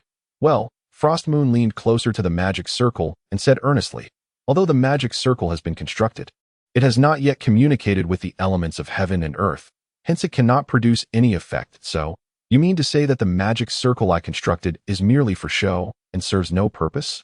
Long Ling asked, a hint of despondency in his voice. Frost Moon nodded. In no way. Long Ling's fleeting exhilaration was once again dampened. Suddenly, as if a thought struck him, flames erupted from his palm, and he attempted to merge the thunder flame with the magic circle. However, with a loud explosion, the two repelled each other and vanished into ashes. This forced fusion is futile. There must be communication between the elements and the mage, Frost Moon explained, understanding Long Ling's thoughts. Elemental binding. A transparent bubble-like entity floated in the air, within which a small flame flickered gently. Fireball. A white magic circle appeared in the air, and as the bubble entered the magic circle, its color instantly turned red, revealing the fireball. "Give it a try," Frost Moon urged, pushing a small orb towards him. Long Ling constructed the magic circle once more, but still, the fusion proved impossible. With another loud explosion, both were obliterated. Alas, it seems there is no way. Long Ling sighed. Frost Moon waved her hand in resignation. Though Long Ling felt a twinge of reluctance, he understood that dwelling on it was futile. That he decided to set it aside. Perhaps there would be a chance in the future. Stretching lazily, Long Ling said, "We've been here long enough. You must have accomplished your goal by now. It's time to leave. Of course. Otherwise, if we go to the Star Crown Kingdom, I fear you might be mistaken for a spy and captured." Frost Moon shot him a glance. Long Ling hesitated for a moment before asking, "Are demi-humans common in your country?" "Certainly. The Empire, and they are allies, so demi-humans are frequently seen on the streets. Many demi-humans also reside long-term in the Empire, marrying and starting families." Frost Moon briefly recounted the situation. "Is that so?" Long Ling sighed, finally resolute, and addressed Frost Moon. "Could you assist me with a task?" "What kind of task?" Frost Moon inquired. "In the nearby city of Kunlun, there are members of the slave trading guild engaged in the sale of slaves, including 8 young demi-human girls. Would you accompany me to rescue them?" Long Ling gazed intently into Frost Moon's eyes. "The slave trading guild." Frost Moon paused, then said, "I can go with you. But where will we place them once rescued? With so many individuals involved, it would be easy to attract attention. I have friends in Kunlun City who hold considerable influence. I trust they can secure a safe haven for them." Long Ling replied. "In that case, this task shall be entrusted to me," Frost Moon declared. Long Ling smiled, saying, With the master leading, success is assured. Indeed, let us proceed, my disciple, Frost Moon replied, turning towards the outskirts of the celestial forest. Master, wait. Do you know the way? I do not. So hurry and lead the way. Frost Moon retorted. Chapter 45. Return to Kunlun City. At the gates of Kunlun City, a squad of soldiers was meticulously inspecting incoming personnel and vehicles. Long Ling and Frost Moon stood at a distance, observing the scene. What shall we do? Someone of my ambiguous status will surely be denied entry, or worse, apprehended for questioning. Long Ling expressed, concern evident in her voice. Frost Moon remarked, noting the soldiers' unwavering vigilance. Why not use your teleporting cloak to get us into the city? Long Ling shook her head. That won't work. There are many skilled individuals within the city, and using the cloak would certainly attract their attention, leading to greater complications. Then what shall we do? Long Ling asked. With a slight smile, Frost Moon replied, I have my methods. Long Ling felt an unsettling premonition at Frost Moon's grin. Who goes there? What business do you have in Kunlun City? A soldier queried professionally as he approached. Long Ling presented her emblem, showing it to the soldier. The soldier, taken aback by Long Ling's youth, noted her status as a purple-level mercenary, yet remained skeptical. Coldly, he stated, Sir, I cannot ascertain your identity. Please proceed to the inspection room for confirmation. Despite his disbelief in such a young person being a purple-level mercenary, he dared not offend one of that rank and refrained from outright denying her entry. Captain, the soldiers all bowed respectfully. Proceed to the next individual. I shall handle this, the one addressed as Captain instructed.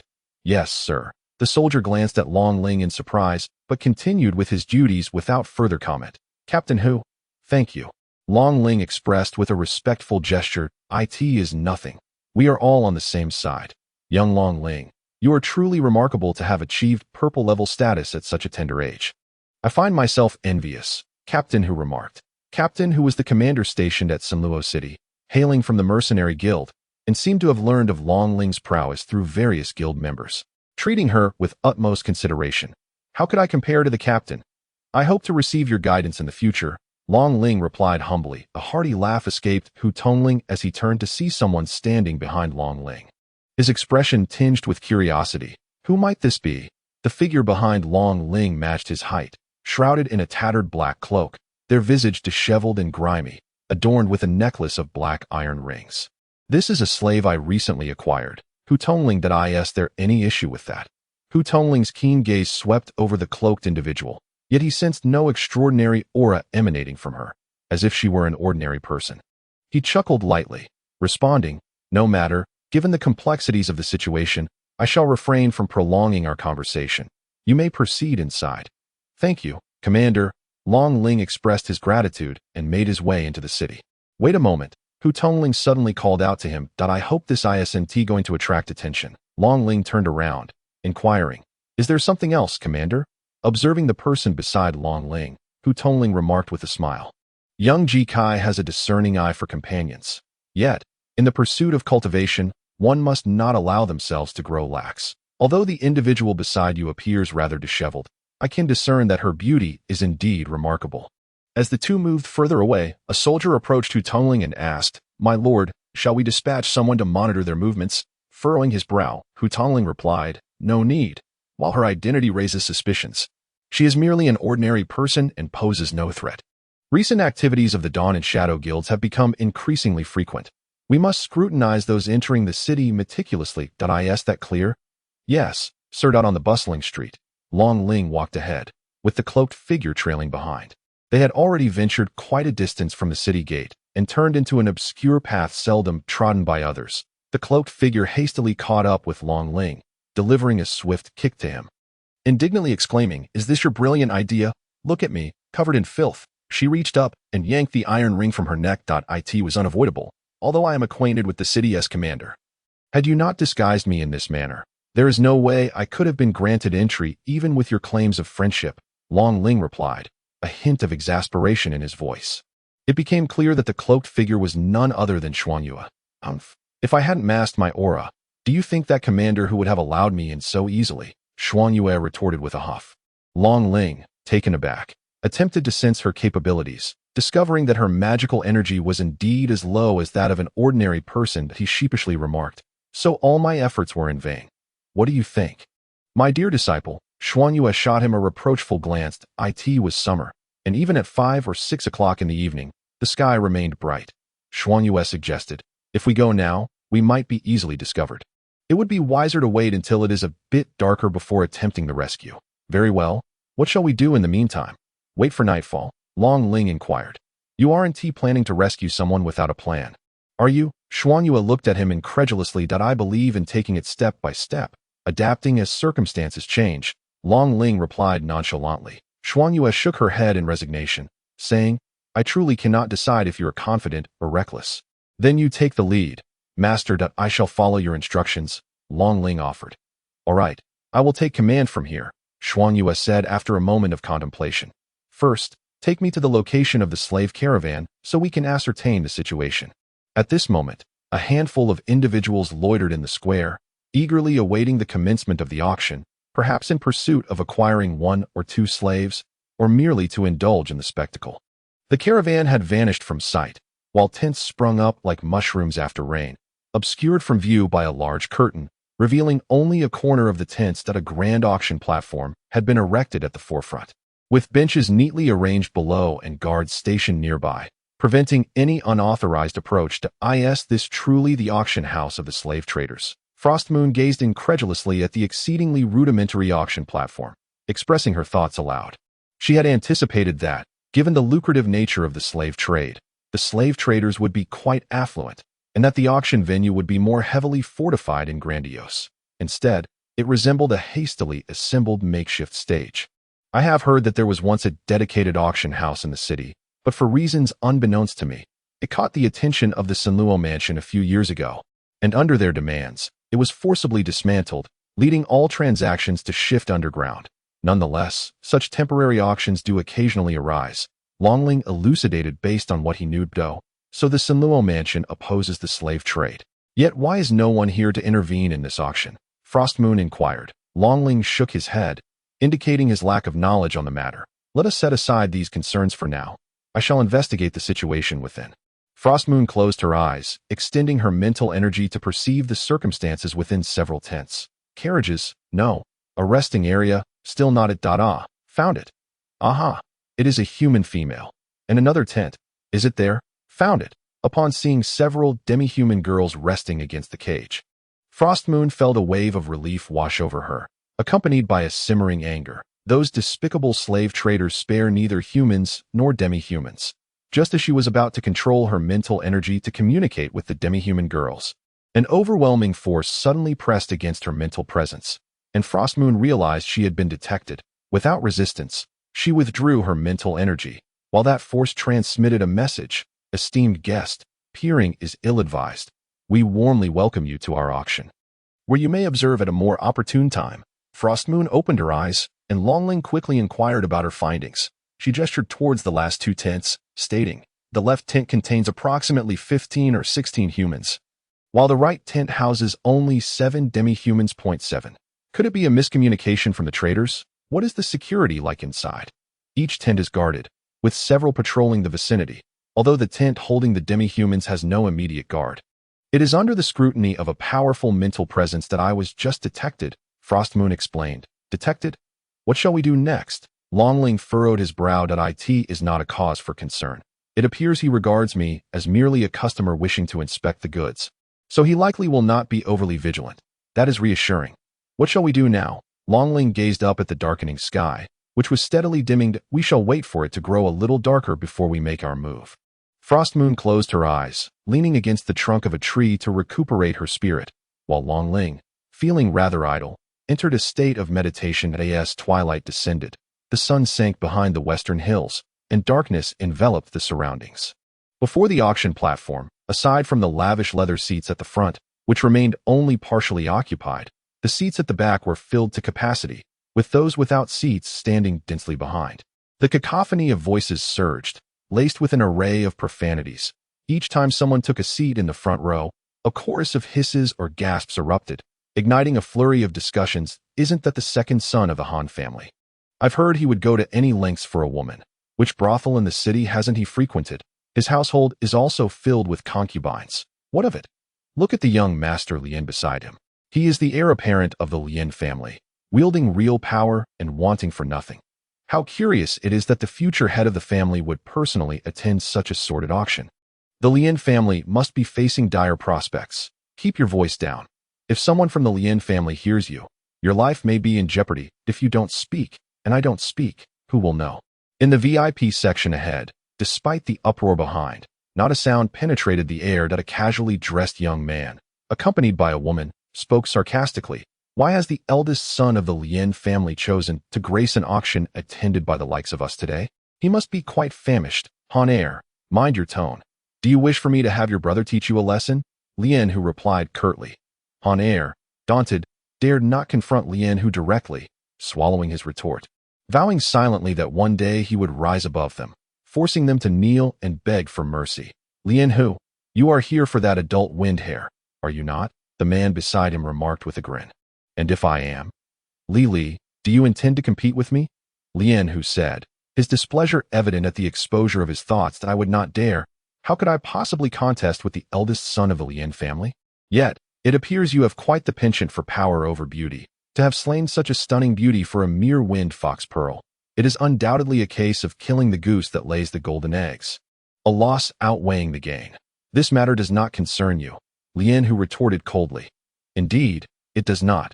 However, allow me to caution you, dear Lien Hu, that your desired item has already been snatched away by another.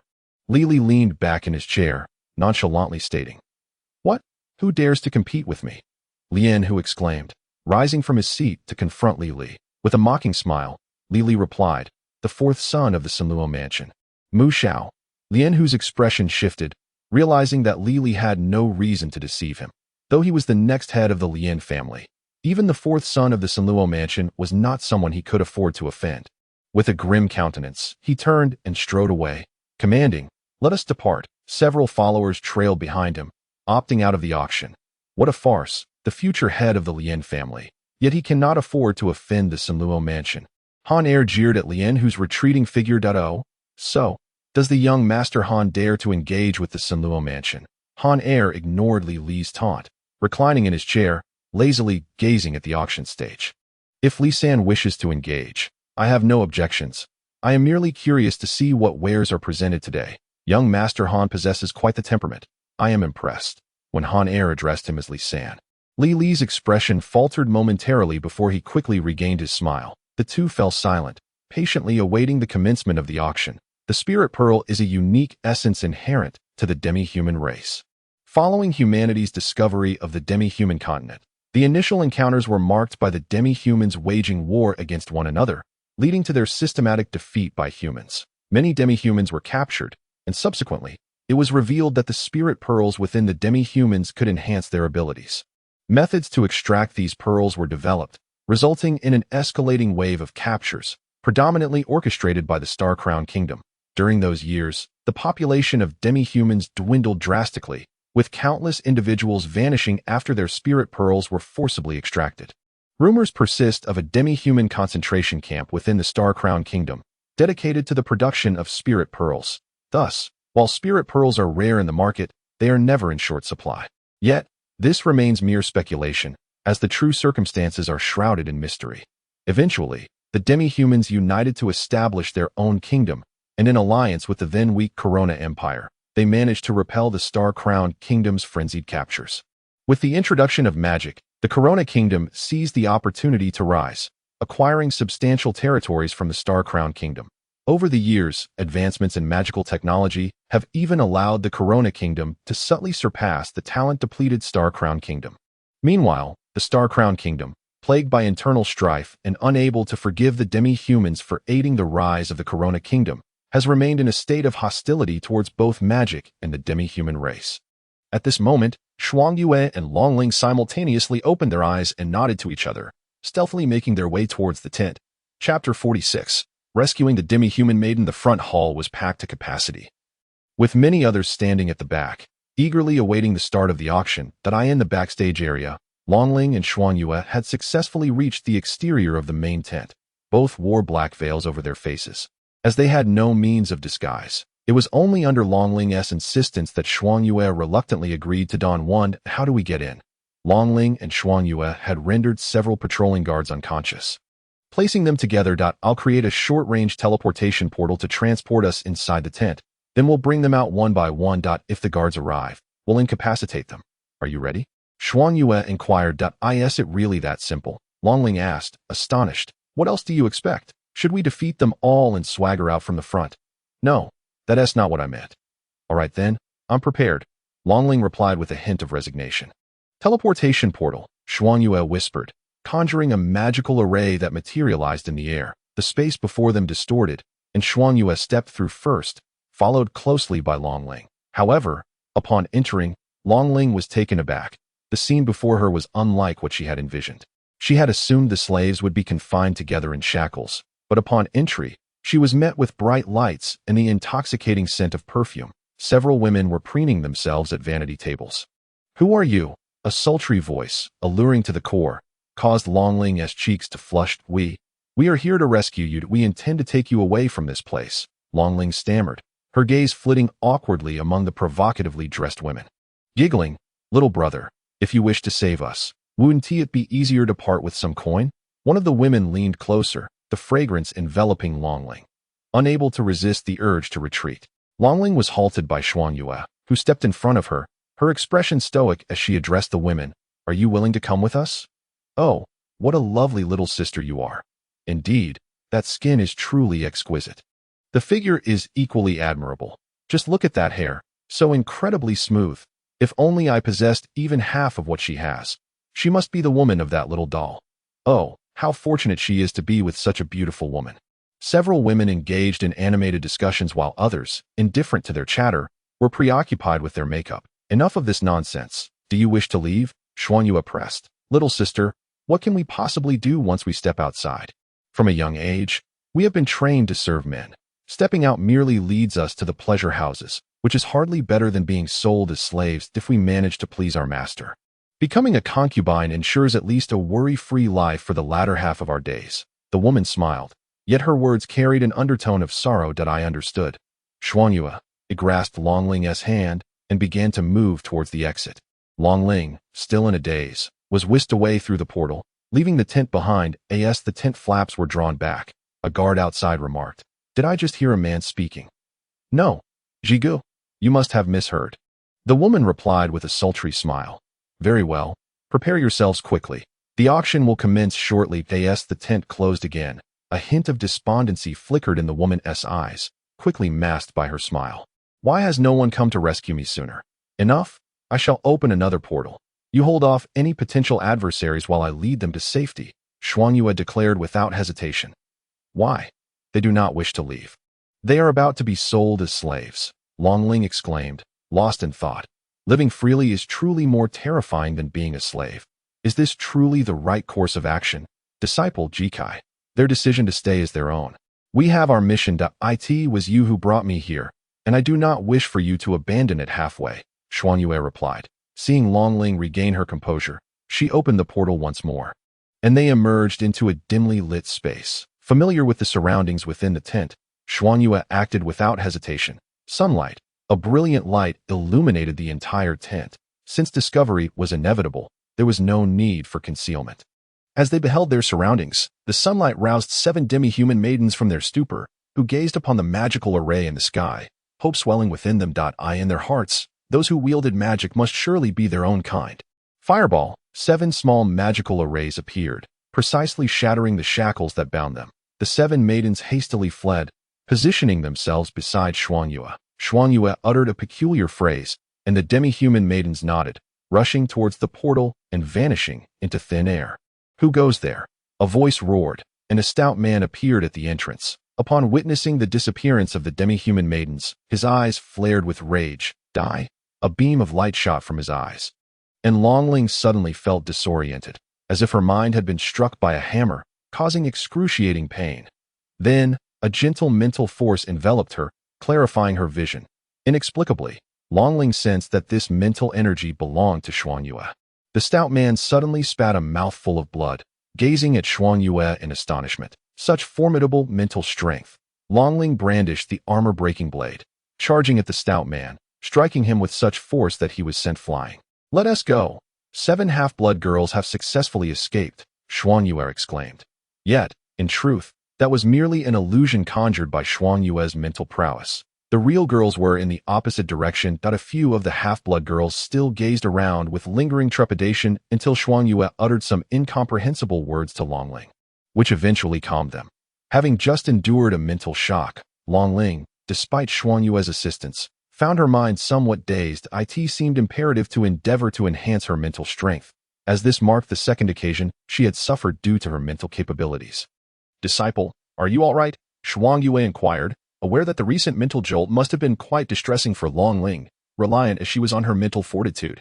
"Now that the girls are safe, how do you intend to accommodate them?" Shuang Yue asked Longling, noticing their newfound tranquility. "You should first create a portal. We can then enter the Star Garden to avoid detection. However, do not venture too deep, as soldiers are patrolling within," Longling advised. "Understood. Portal, let us proceed." The group stepped through the portal and appeared beneath a grand tree, from which they could observe the chaotic auction unfolding in the distance. Longling retrieved a vine from her storage ring, sighed, and ignited it, silently invoking, "Muki, I have matters to discuss. Come to Star Lake." This was a communication device given to Longling by Muki long ago for ease of contact. Burning it would relay a message to Muki. "Now we wait. He will certainly come," Longling remarked, gazing into the distance. In the Kunlun mansion, while meditating in a secret chamber, Muki suddenly opened his eyes, interpreting the incoming message. With a forceful strike of his palm against the ground, fissures appeared beneath him. "Jikai, I spared you before, yet you dare to show your face before me." Muki rose, exiting the chamber to depart the Kunlun mansion under the cover of night. As he moved, two figures emerged. "Elder brother, what is this about Chi'er? Follow closely. Chi'er has gone, and Chi'er's talent has awakened. He is now the sole heir of our family to possess the elemental vine. We must not allow any missteps." The speaker was none other than the current Count of Kunlun, Mu Zhan, who had initially believed that Mu Chi'er was the only heir of the elemental vine. Thus, upon hearing of Chi'er's demise, he recklessly engaged in a campaign of vengeance. Later, when Muki demonstrated the elemental vine before him, he chose Muki as the heir for better protection. "Elder brother, I am sorry for Chi'er." Upon closer inspection, it was evident that this man was the one who had commanded the black-clad figures to eliminate the magical beasts in the marsh forest, now expressing profound guilt. "That is in the past. Our priority now is to safeguard Chi'er," Mu Zhan interrupted, hastening to follow Muki. Chapter 47. Muki's decision. The cat-eared half-blood girl spoke anxiously in a language Longling could not comprehend. "This is dire.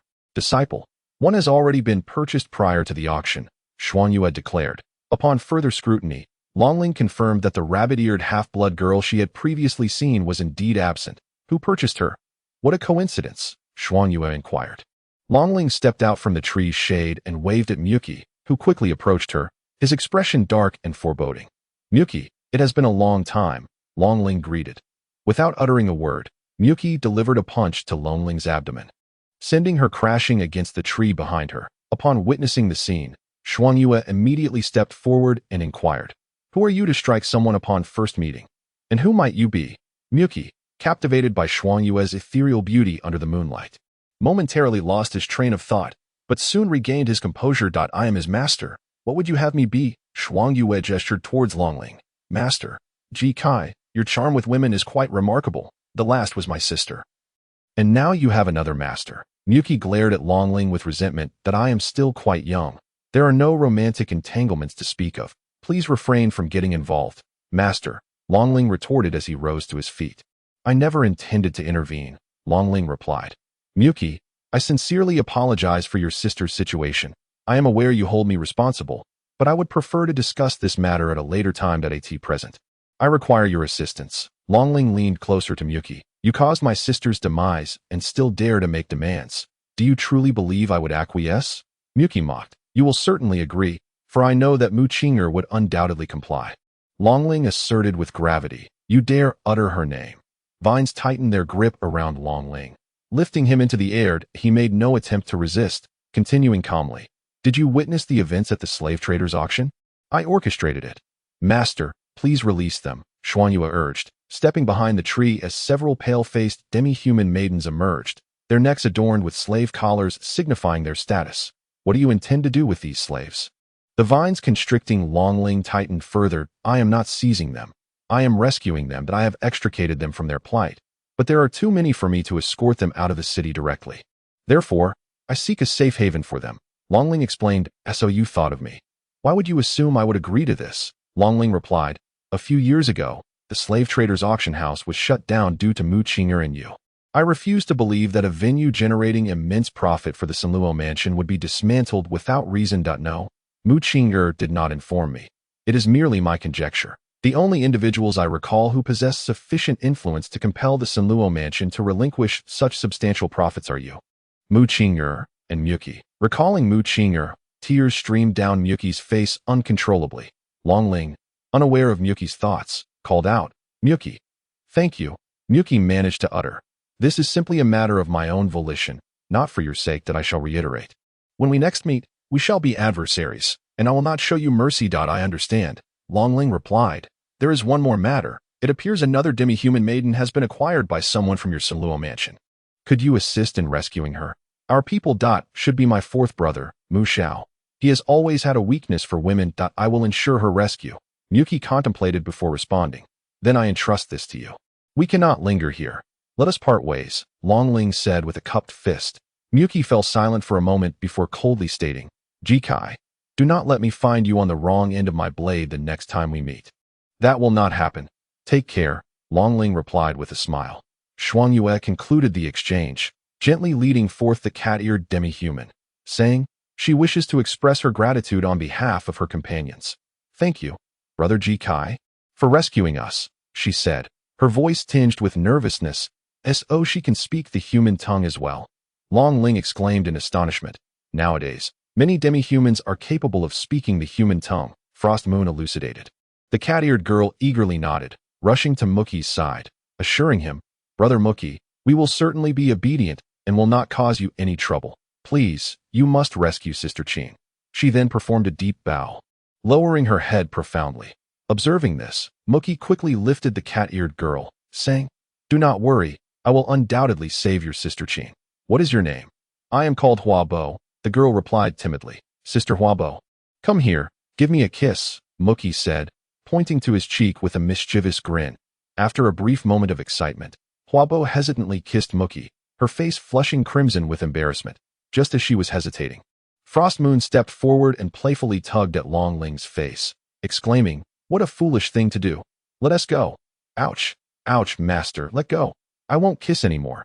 Longling lamented in pain. Frost Moon released him and turned to the young girls, speaking to them in the demi-human tongue, then turned to Muki with a serious expression, saying, Brother Muki, I entrust these children to you. Anything Muki, promise, I shall certainly fulfill, Muki replied with unwavering determination, his eyes sincere. Frost Moon nodded, saying, Disciple, we must take our leave. With that, they bid farewell. Longling clasped his fist to Muki as a gesture of respect before preparing to depart. Wait, Muki called out to Longling, tossing him a token. Present this token to the city guards. It will grant you passage. This is the token of the Sunluo Manor. Longling expressed his gratitude and quietly left the area, with Frost Moon following closely behind. Observing the two departing figures, Muki felt a tinge of melancholy, murmuring to himself, Jikai, before we meet again, do not perish. Chapter 48. Farewell. Even though there were military connections, these soldiers were all from Sunluo Manor. Longling flicked the token Muki had given him. First, let us reach the city gate. Frost Moon discerned the direction and headed toward the city gate. Longling kept an eye on the soldiers' positions while trailing Frost Moon. It wasn't long before they arrived at the city gate, which had already been shut. A squad of soldiers stood guard at the entrance, vigilantly watching their surroundings. Who goes there? There has been a disturbance within the city, and no one is permitted to leave, a soldier bellowed as the two approached the gate. The individuals in question were Longling and Frost Moon.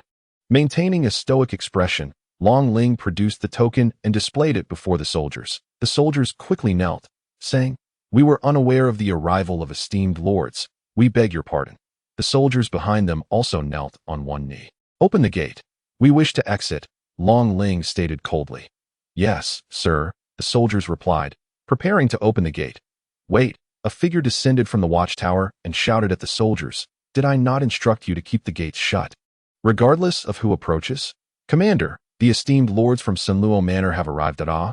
It is the honored lords from Sunluo Manor. May I inquire what business brings you outside? Long Ling, lacking the inclination to explain, brandished the token and coldly commanded, "Open the gate." Inhaling the domineering yet familiar aura emanating from the token, the individual referred to as the commander recognized its authenticity. However, he recalled that previously, an envoy from the slave trading guild had delivered funds with the stipulation that no one was to leave, promising subsequent rewards for compliance. Conflicted, he hesitantly spoke, "My lords, there are rebel factions attacking within the city. Is it truly prudent to venture outside now?" Long Ling, tucking away the token without casting him a glance, closed his eyes and replied, "Is it the token that is ineffective, or do you desire to seek a new master?" The commander perceived the veiled threat in those words, beads of cold sweat forming on his brow as he quickly responded, "I merely harbor concerns for the city's safety. I implore you, do not hold it against me. Open the gate." With that command, the city gates swung open, and Long Ling along with Xuanyue stepped outside. As the gates shut once more, the commander barked, "This matter must remain strictly confidential. No one is to speak a word." The soldiers all nodded in agreement. The token indeed proved its efficacy, as neither the soldiers nor the commander dared to oppose them.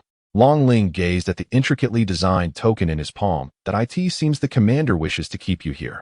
He must have received considerable benefits from the slave trading guild." "Who cares?" Long Ling replied, pocketing the token and strolling leisurely. "Master, you too must be departing, correct? Isn't it the same for you?" "Indeed, we all have our own affairs to attend to," Long Ling mused, after a moment of silence. Xuanyue suddenly smiled. "It's amusing to think we have known each other for less than a day, and yet it feels as if we are parting like old friends." Such words wound me. "I genuinely consider you a friend, Xuanyue," Long Ling lamented. "Call me master." "Very well, master." Long Ling clasped his hands behind his head as he walked. "Let us not linger on farewells, my disciple. May we meet again by fate."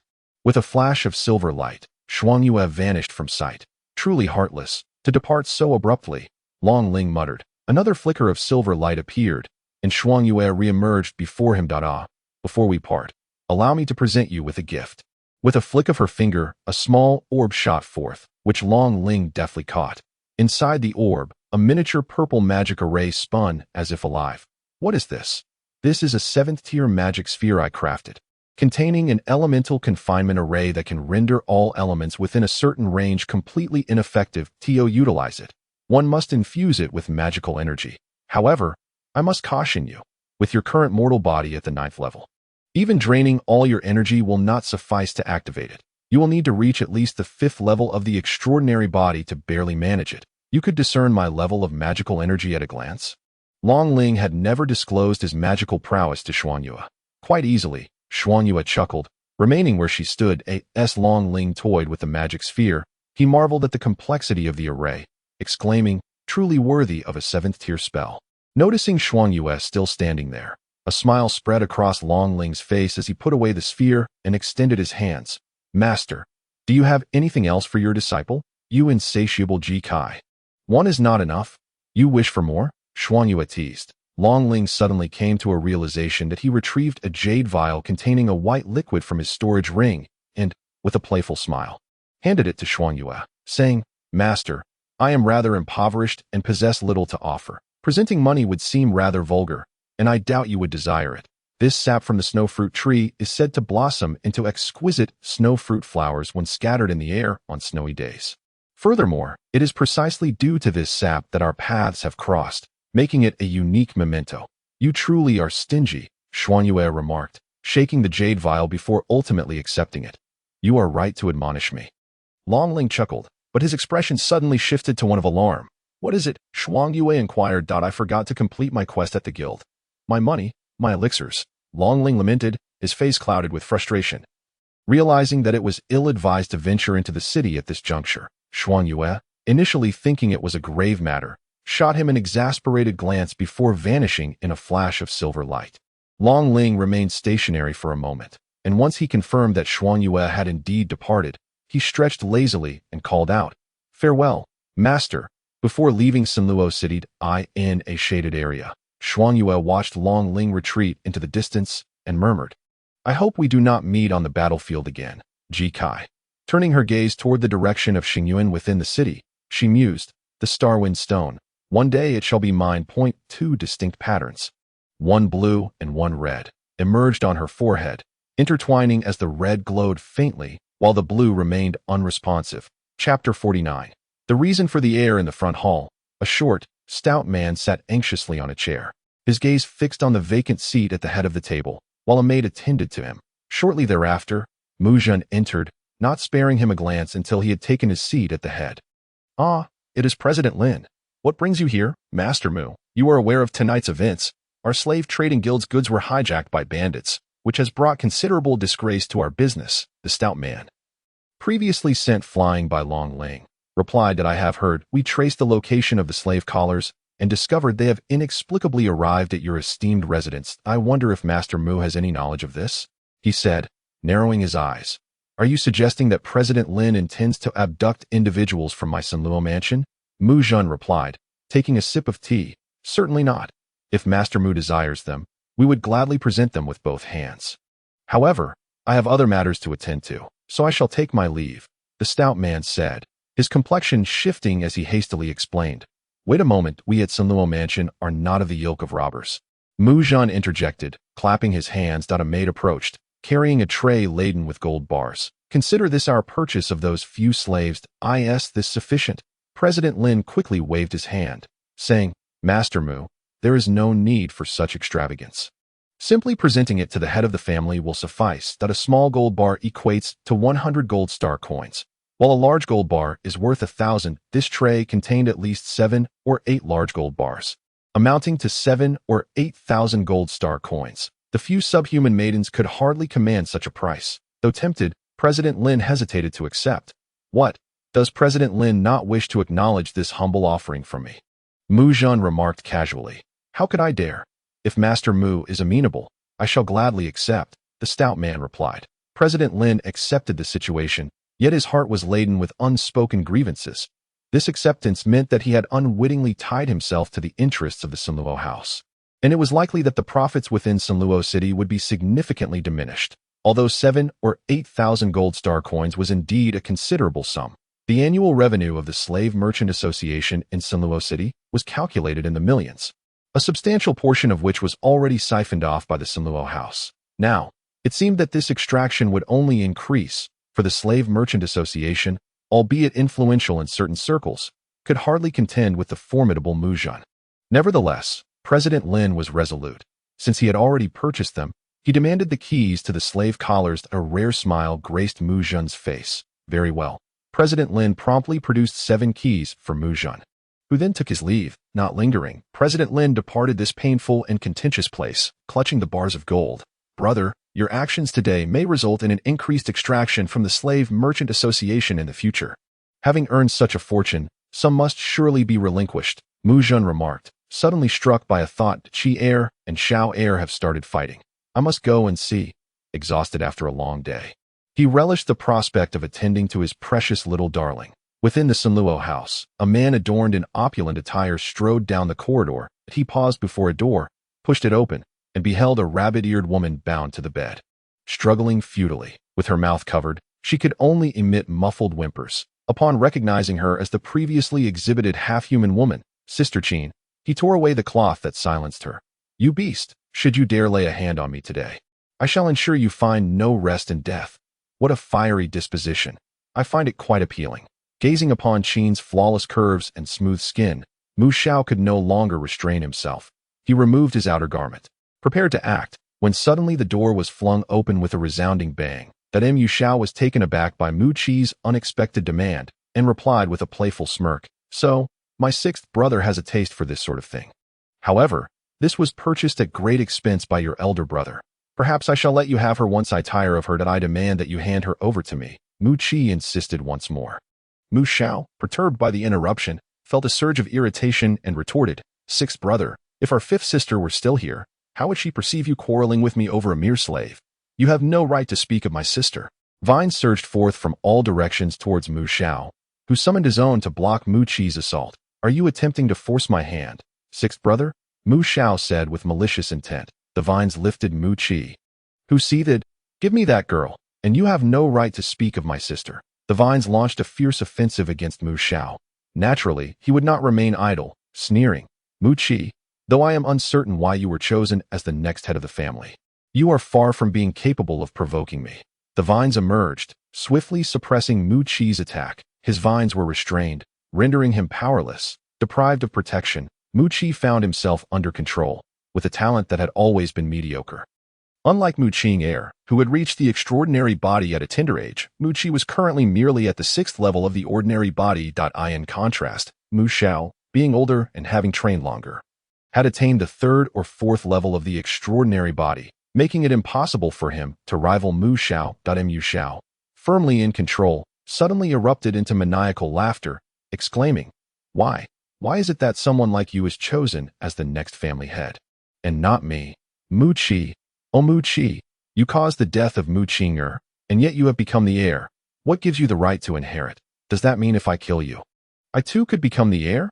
Speak, tell me. Mu Qi lowered his head, his eyes devoid of life, murmuring, I did not harm my sister. Mu Xiao leaned closer to Mu Qi, lifting his chin with a hand, declaring, You climbed to your position over Mu Qing'er's corpse. Your initial approach to her was for this very purpose, was it not? Observing the dazed expression in Mu Qi's eyes, Mu Xiao dispassionately released his grip, stating, You were responsible for Mu Qing'er's death, and now you cannot save this woman either. How foolish Mu Qing'er was to trust you, only to lose her life in the end. Ha ha ha. Do not speak of my sister. Mu Qi raised his head, golden light flashing in his eyes. As the vines adorning him shimmered with golden stripes, Mu Xiao's vines could no longer restrain him. Instead, they were violently torn apart. Elemental vines. How is this possible? No wonder you were chosen as the heir. Mu Xiao felt a shock in his heart at the sight of the golden vines. Ignoring him, Mu Qi's vines swiftly ensnared Mu Xiao, rendering his struggles futile. The pressure intensified, the vines constricting tighter, making it difficult for Mu Xiao to breathe. Fifth brother, Mu Qi, you cannot kill me. I am the 4th young master of the Kunlun manor. Mu Qi remained unresponsive, his heart swelling with resentment as he recalled how these so-called brothers had bullied him, a mere illegitimate child, and how they had ostracized Mu Qing'er for her talents. He remembered that only Mu Qing'er had shown him kindness, yet he had failed to protect her. That he yearned for revenge against all who had wronged them, be they beasts or humans. He believed that with greater strength and higher status, those who had once tormented them would face dire consequences. Yes, father, Mu Qi replied. Bowing his head, Mu Jin said no more, turning to Mu Xiao, instructing, Hand that woman over to Qi'er, and do not lay your hands on her again. You brothers are the hope of Kunlun manor. You must assist one another. That I do not wish to witness any more fraternal strife. Do you understand? Yes, father, both Mu Qi and Mu Xiao replied. Mu Jin nodded, waving his hand, causing Qin, who had been on the bed, to be brought to Mu Qi by the vines, her bindings released. He addressed Mu Qi, Now she is in your care. How you choose to handle her is your decision. Here are the keys to remove her slave collar. You may free her yourself. Mu Jin produced 7 keys and handed them to Mu Qi. Come, I will take you to meet Hua Bo and the others. Mu Qi said to the ever-vigilant Qin. You know Hua Bo? At the mention of this name, Qin's resolve visibly wavered. Mu Qi nodded and led the way outside, with Qin hesitating momentarily before following. The room was left with only Mu Jin and Mu Xiao, who said, Do you now understand why I chose Qi'er as the heir? Father, I understand, Mu Xiao replied, his face pale. Originally, Qing'er possessed the elemental vine, the first generation of elemental vine, precisely during the time of my Kunlun manor's rise. Alas, what a pity! Mu Xiao was drenched in cold sweat, realizing that Mu Qing'er also held the elemental vine. No wonder, after her demise, Mu Jin was relentless in pursuing vengeance. Therefore, you brothers must unite and never turn against one another. Do you understand? Mu Jin spoke coldly. I understand, father. Clearly, Mu Xiao's previous words had been overheard by Mu Jin, prompting him to respond hastily. Mu Jin nodded and exited the room, leaving behind a shaken Mu Xiao. Chapter 50. Returning home led by Mu Qi, Qin arrived at a secluded courtyard, and upon entering, she spotted Hua Bo and the others. Qin's expression, which had been tense, instantly softened as she embraced them, conversing in the language of the demi-humans. Soon after, Qin approached Mu Qi and said, My name is Qin. I am grateful for your rescue, young Master Mu Qi. Without your intervention, we would likely have faced dire consequences. After Mu Qi spoke, he departed the courtyard. Qin watched his retreating figure, gripping the key tightly. As if having resolved to make a momentous decision in the following days, Qin and Hua Bo remained at Sanluo Manor, Mu Qi frequently visited, engaging them in conversation to learn about their circumstances. Quickly forging a bond with the children, no one disturbed them. They could request anything from the servants at their leisure. While Hua Bo and the others frolicked in the garden, Qin sat quietly in a pavilion, her rabbit ears drooping as she observed the playful children. As the door swung open, Mu Qi entered with a basket of goodies. The children rushed to his side, and Qin's rabbit ears perked up. "Brother Mu Qi, a beautiful flower has bloomed in the courtyard. Come and see. Brother Mu Qi, use the vines to lift me to the sky. I want to fly." "Brother Mu Qi, what is this? It smells so good." "Brother Mu Qi, you must stay longer this time. We all miss you." "Without you, Sister Qin lacks spirit," Hua Bo exclaimed, playfully leaping onto Mu Qi's back, her hands draped around his neck as she whispered teasingly in his ear. At that moment, Qin approached, her face flushed upon hearing Hua Bo's words, and she threatened, "Hua Bo, are you feeling mischievous again?" "Brother Mu Qi, look, Sister Qin is trying to bully me." Hua Bo pouted sweetly. Unfazed, Mu Qi opened the basket he carried, and the fragrant green bean cake wafted towards them. "Who wants to eat green bean cake?" "I do." In the allure of the aroma, several voices chimed in unison that I have some matters to discuss with Sister Qin. "So you all go to the pavilion to enjoy the cake. Anyone who misbehaves will be left out."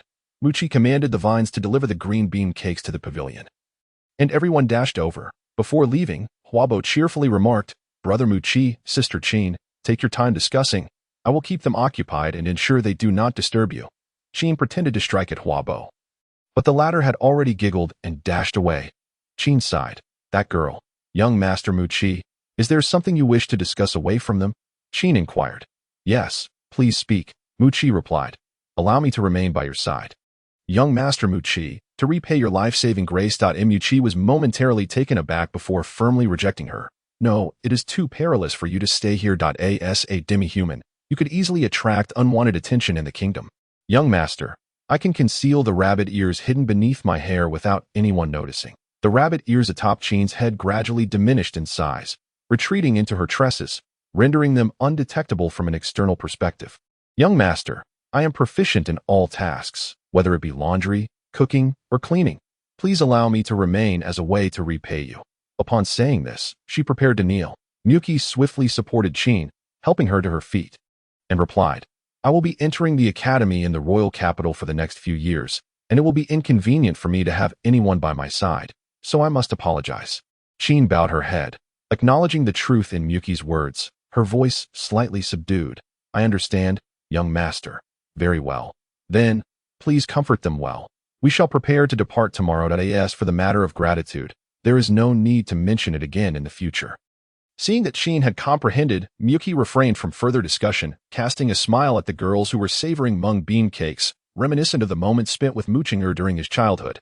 His expression softened. Yet he did not forget his purpose. Regardless of his brothers, the magical beasts, or Jikai, he intended to exact revenge upon them one by one. "Sister, I shall avenge you without fail." Observing the slight chill and madness that flickered across Mu Qi's face, Qin involuntarily shivered and cautiously inquired, "Young master, what troubles you?" "It is nothing. I shall not return again, nor should you seek me out. Tomorrow, I will send someone to escort you to the merchant caravan." As Mu Qi was about to depart, Qin suddenly called out to him, "Is there anything else?" Mu Qi asked. Qin opened her palm, and from its center emerged a gentle gust of wind, gradually coalescing into a pale blue spirit pearl. Simultaneously, Qin's aura significantly weakened, rendering her exceedingly frail. "Young master, this is my spirit pearl. You may absorb it to enhance your sensitivity to the wind elements of the world, or shatter it in times of crisis, granting you a considerable increase in speed." Qin, barely able to support herself, uttered these words. Mu Qi steadied the swaying Qin, his concern evident. "Are you all right?" "I am fine, young master. Consider this a small token of my gratitude for your kindness towards us. Please accept it." Qin weakly raised her hand. Mu Qi found it impossible to refuse and accepted the spirit pearl. "I have received it." Hua Bo gently caressed Qin's forehead, saying, "This is what Sister Qin has done for us. Brother Mu Qi, you must make good use of the spirit pearl. It contains all of Sister Qin's cultivated essence." Mu Qi gazed at Qin, who bore a faint smile, then looked at the spirit pearl in his hand. thinking how foolish it was for her to give away her entire cultivation, just like my sister. Miyuki instructed Huabwa to take good care of her before departing the garden. The following day, under the guidance of the servants, Qin and the others boarded the caravan heading towards their homeland. Qin lay weakly on the bed of the caravan, while Huabwa attended to her side. Sister Qin, will we never see Brother Miyuki again? Qin smiled and gently patted Huabwa's head, saying nothing. Chapter 51. Departure to the royal capital. Cheer. Today you shall set forth for the royal capital. From now on, you must study diligently and cultivate within the academy. Do not tarnish the reputation of our Kunlun residents. Yuzhen sat at the head of the table, while the others filled the remaining seats. Cheer. You must heed the words of the master and study well, for you are the official heir to the title of count. Both your elder and second brothers have made quite a name for themselves at the academy. It matters little if they lose face, but do not tarnish the reputation of our Kunlun mansion, that a woman dressed in court attire remarked. Indeed, madam, rest assured. The woman is the legitimate wife of Mu Zhen and the mother of Mu Qi, who sadly never got to meet her due to complications during childbirth. This lady often makes things difficult for Mu Qi, and her demeanor has only grown more severe since he was announced as the heir to the title of Earl. Mu Qi is my child. His honor is my honor. So there is no question of dishonoring the Kunlun mansion. Yuzhen replied coolly that I spoke out of turn, my lord. Please do not take offense. The woman chuckled. Cheer. The outside world is different from home. You must always be vigilant in protecting yourself. Your second brother is currently studying at the academy, and I have instructed him to look after you. You two ought to cultivate your brotherly bond. Now, it is nearly time to depart. Let us be on our way. Yes, father. Take care. Mu Qi bowed to Mu Zhen and turned to exit the hall. Outside the mansion, a convoy awaited Mu Qi's arrival. This convoy was unlike any ordinary one. Soldiers clad in black heavy armor stood immobile, exuding an aura of menace that deterred any approach. They were battle-hardened veterans, the kind who had clawed their way back from the brink of death. Tamed magical beasts pulled the carriages. The foremost beast donned in dark armor, massive and radiating immense power. A man standing at the forefront held a serious demeanor, his piercing gaze scanning the surroundings. This must be the 300 troops dispatched from Kunlun City to participate in the Star Army ceremony in the royal capital this year. Right? Indeed, aside from the recent sweep of the Tianluo Great Forest, what else could prompt such a large-scale mobilization of the black-armored soldiers from the Kunlun mansion? Look at that beast at the front. It's the 7th-tier Blackwater rhinoceros that I wish I could witness the Star Army ceremony in the royal capital, but alas, no opportunity presents itself. A few years back, I happened to be in the royal capital during that time and witnessed the Star Army ceremony. You cannot imagine the sea of people in the audience. Had it not been for my connections, I would never have gained entry at a man sipping tea in a tea house. Interjected eagerly upon hearing this topic. You've seen it? Pray, tell us more. You have no idea. The Flame City's Flame Army, the Tianlong City's Silver Dragon Army, the Shirley City's Quake Army, the Yuanshui City's Heavenly Water Army, and our very own Kunlun City's Black Armor Army. Their appearance alone is earth-shattering, and the audience erupts in thunderous applause, as if the heavens themselves were about to collapse. The crowd gasped in astonishment. And what else? There is plenty more to share, but this I'll cover it for you. Do continue. That's splendid. Do listen closely. The surrounding chatter continued until the Black Armor Army finally awaited the arrival of their designated individual. As Mu Qi stepped forward, the guards at the entrance knelt on one knee, respectfully addressing him. Young master. Long Ling paid them no heed and strode directly toward the man at the front. Third uncle. The man's expression softened slightly as he said, Cheer, have you completed the matters regarding your elder brother? Yes, very well. Ascend that carriage. We shall set out. This man, named Mu Deng, is Mu Zhen's third brother and also the commander of the Black Armor Army.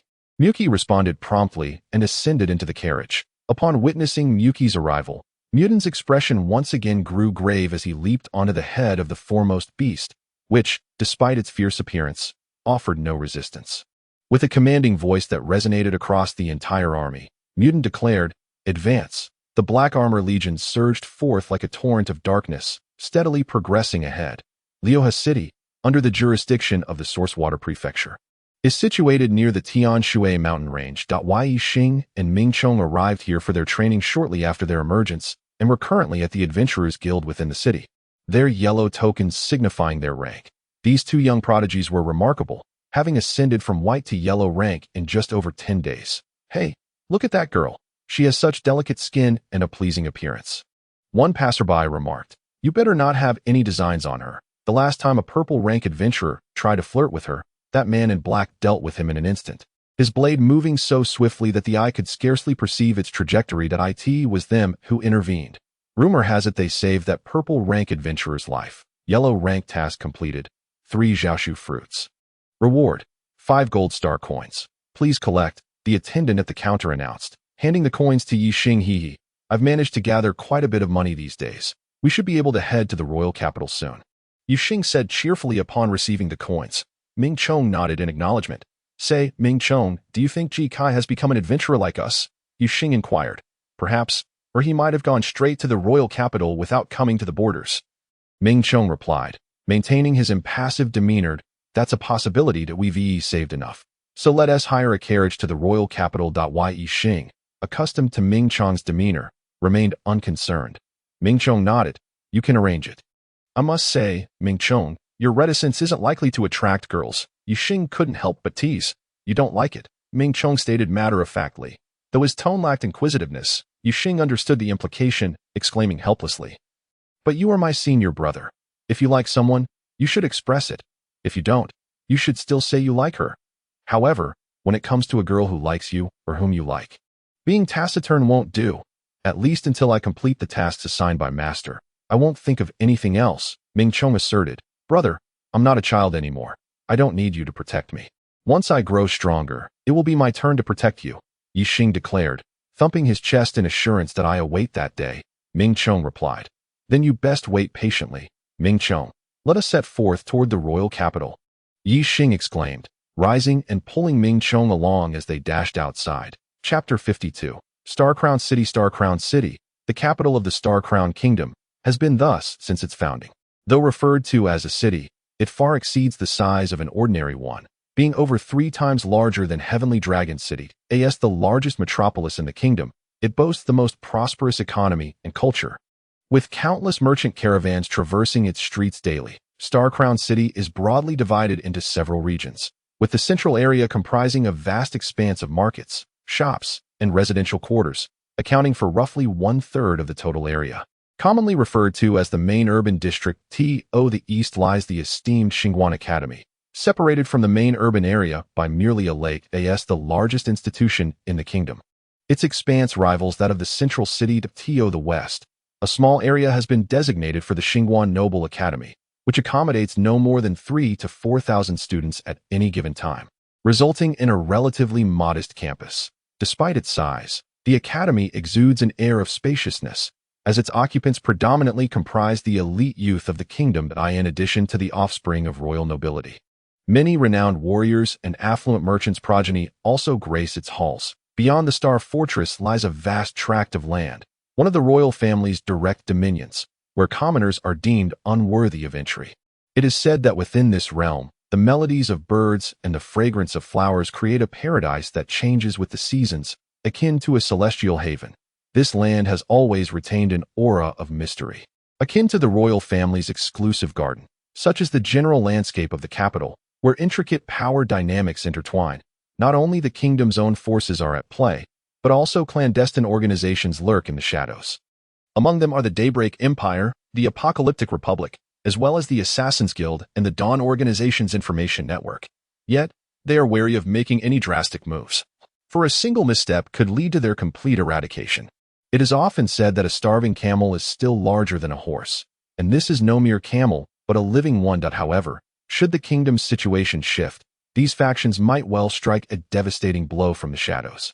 At long last, Long Ling sat in the beast-drawn carriage. Gazing at the towering city walls, he shifted his body to alleviate the stiffness from days of travel, during which he had spent almost all his time in the carriage.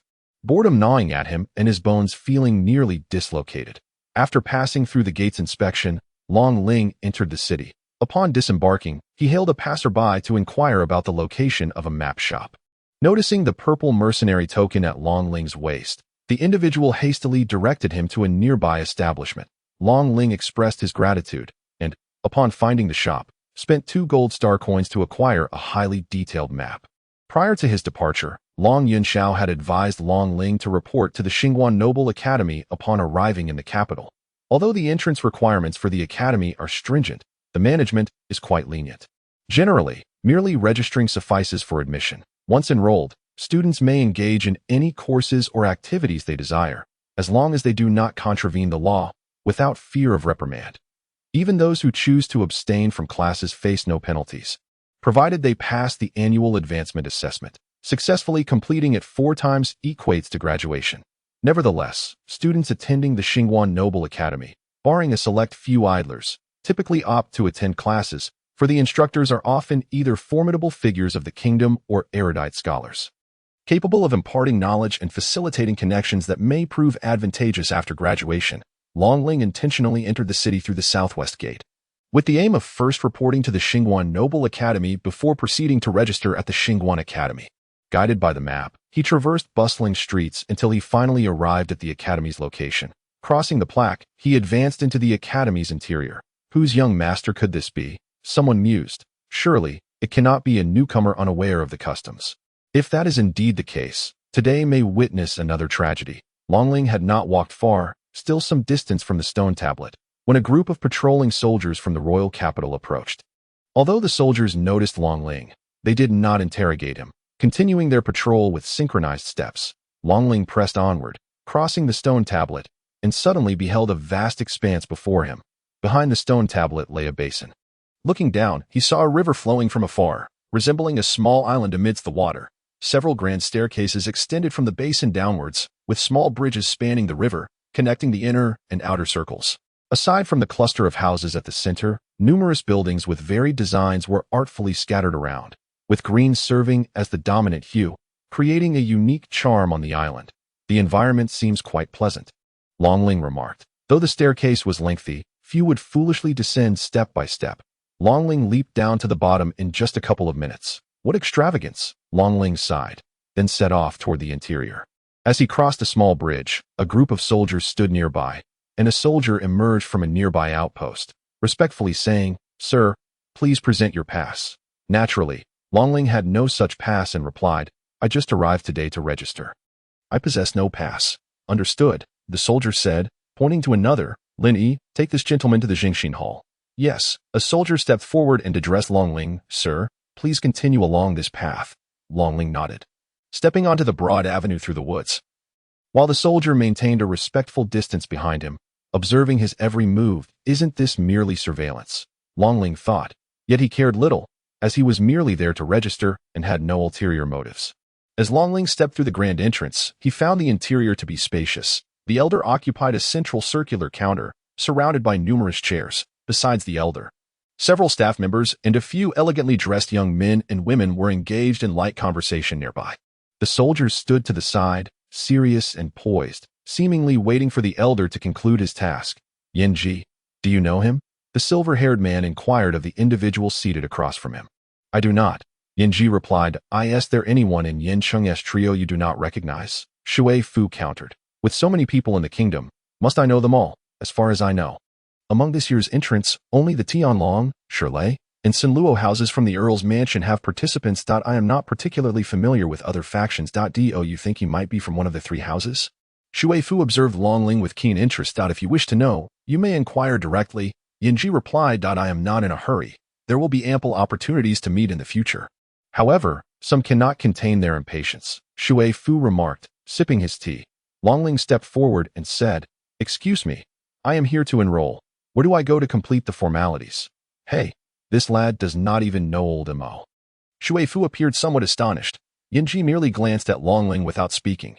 The elder paused his writing, lifted his head, and smiled, saying, "I am the one handling the enrollment process. Good day, esteemed elder. May I ask how to proceed with the enrollment?" Longling inquired. "Simply provide me with your identity token," said the elder, startling Longling, who had not anticipated that this seemingly ordinary man would recognize his grandfather. "Thank you for your concern, Mr. Xie. My grandfather is in good health." Longling replied. "That is splendid to hear."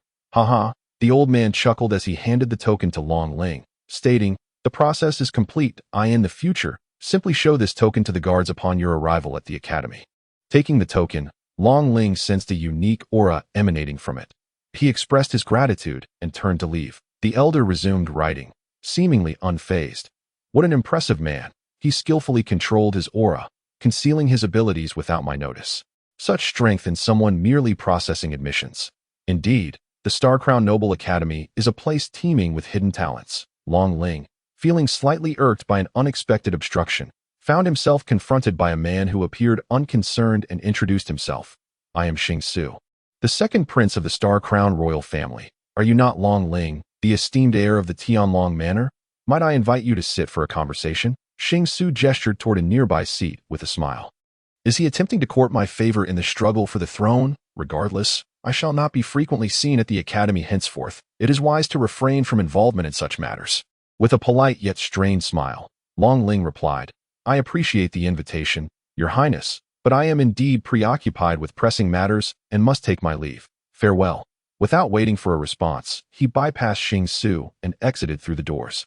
Prince, allow me to teach him a lesson, murmured a masked figure beside him. Xing Su shook his head, cautioning, No, we must tread carefully. The Tianlong Manor is a formidable power, and we cannot afford to sour relations with them. Besides, there will be ample opportunities for us to meet in the future. We shall settle this matter in due course. Xing Su's expression darkened as he watched Long Ling depart. So, he is indeed from the Tianlong Manor. Yet he dares to disregard my standing. It seems he will soon face relentless trials, the kind from which there is no escape. Shui Fu observed Long Ling's retreat with a hint of schadenfreude. Trying to expand his influence by courting others in a bid for the throne against Xing, he may not even realize how perilous his situation is. Who would dare ally with him? Yan Ji interjected. Cough. Brother Yan, some things should not be said so lightly, Shui Fu replied, casting a glance at the masked figure nearby. But it is the truth, nonetheless. Yan Ji rose from his seat and departed. Chapter 53. Enrollment. The Star Crown Noble Academy and the Star Crown Academy are situated at considerable distances from each other, one to the west of the city, the other to the east. After exiting the Star Crown Noble Academy, Long Ling intended to hire a carriage directly to the Star Crown Academy, only to find that all the vehicles had been booked due to the influx of new students enrolling these past few days. With no other option, he resigned himself to walk, reassured by the early hour that he would likely arrive on time. As Long Ling approached the Star Crown Academy, the grand entrance loomed ahead, its bridge extending across the water, connecting two contrasting worlds, one bustling with commerce, the other exuding dignified elegance. Streams of people and carriages flowed in and out of the academy, with thousands queuing for enrollment on the massive bridge over the lake. The vast gates were crowded, and only through the diligent management of the academy staff could order be maintained. With only one day allocated for enrollment, it was already midday on the first day. Yixing and Ming Chong stood at the front of the line, ready to complete their admission procedures. Since early morning, the line has stretched on endlessly, teeming with people. Yixing remarked with a pout that they had arrived at dawn. Yet due to the overwhelming crowd, they had spent the entire day waiting without ever reaching the front. Each year, thousands of students enroll, but with only a single day allocated for registration, such chaos is only to be expected. Ming Chong stated. Next, the person ahead of Yixing had completed their registration and was now making their way into the academy. Finally, it was Yixing's turn, and he exhaled in relief at a row of over 10 registration points was bustling with activity. Yet despite the staff's diligent efforts, the sheer volume of individuals necessitated considerable time to finalize all registrations. Yixing approached the processing counter, where a staff member instructed, Please fill out this information form. Upon completion, Yixing handed it over. He placed his identity token and handle on the identity platform. The staff member, while speaking, retrieved a black token from a nearby box and placed it on the identity platform. The platform emitted a dazzling array of lights that then converged into the black token. After inspecting the token, the staff member handed it to Yixing, saying, Welcome to Star Crown Academy. Be sure to keep your student token safe. Losing it could lead to complications. Thank you, Yixing replied as he stepped aside, making way for Ming Chong, who was next in line.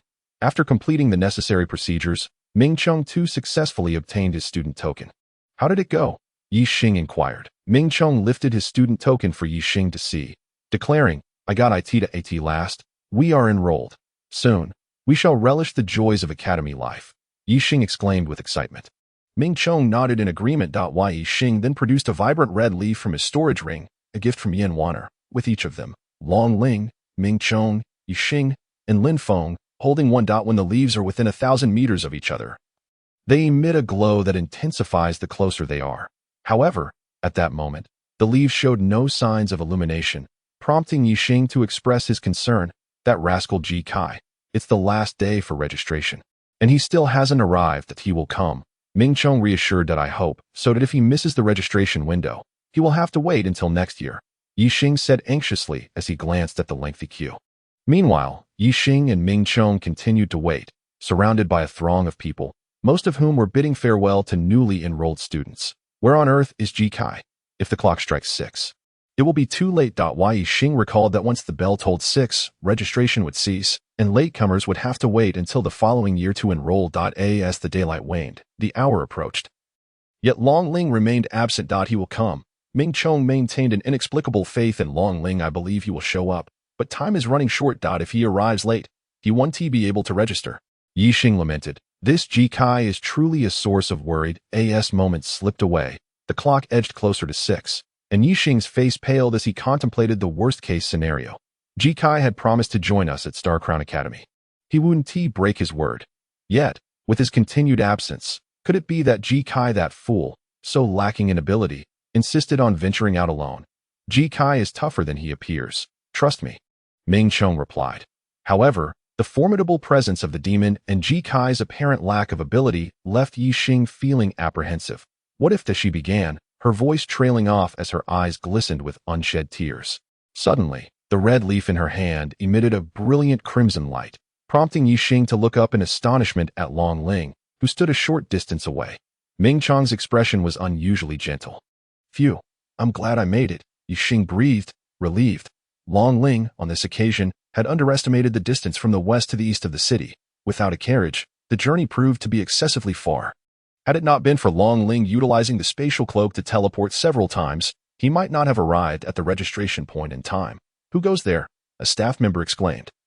Startled by Long Ling's sudden appearance, his uniformed individuals quickly encircled him, regarding him with suspicion. Hold on. I'm just a student here to register, Long Ling replied, raising his hands in a gesture of peace. A spatial ability user, the staff member gasped, aware that no more than 20 spatial ability users were admitted each year, making them exceedingly rare. That he waved his hand, signaling the others to step back before instructing Long Ling to place his identity token and hand on the identification pedestal. Long Ling produced Ji Kai's identity token and placed his hand upon it, while the staff member set a black token beside it. That a radiant light spread across the pedestal before merging into the black token. The black token registered the information, confirming Long Ling's identity as a new student of the academy. The staff member handed the black token back to Long Ling, saying, Welcome to Xingguan Academy. Please take good care of your identity token. Ji Kai, a familiar voice, tinged with anger, called out, causing Long Ling to turn and see Yixing and Ming Chong standing nearby. That a wave of excitement surged within him at the sight of old friends.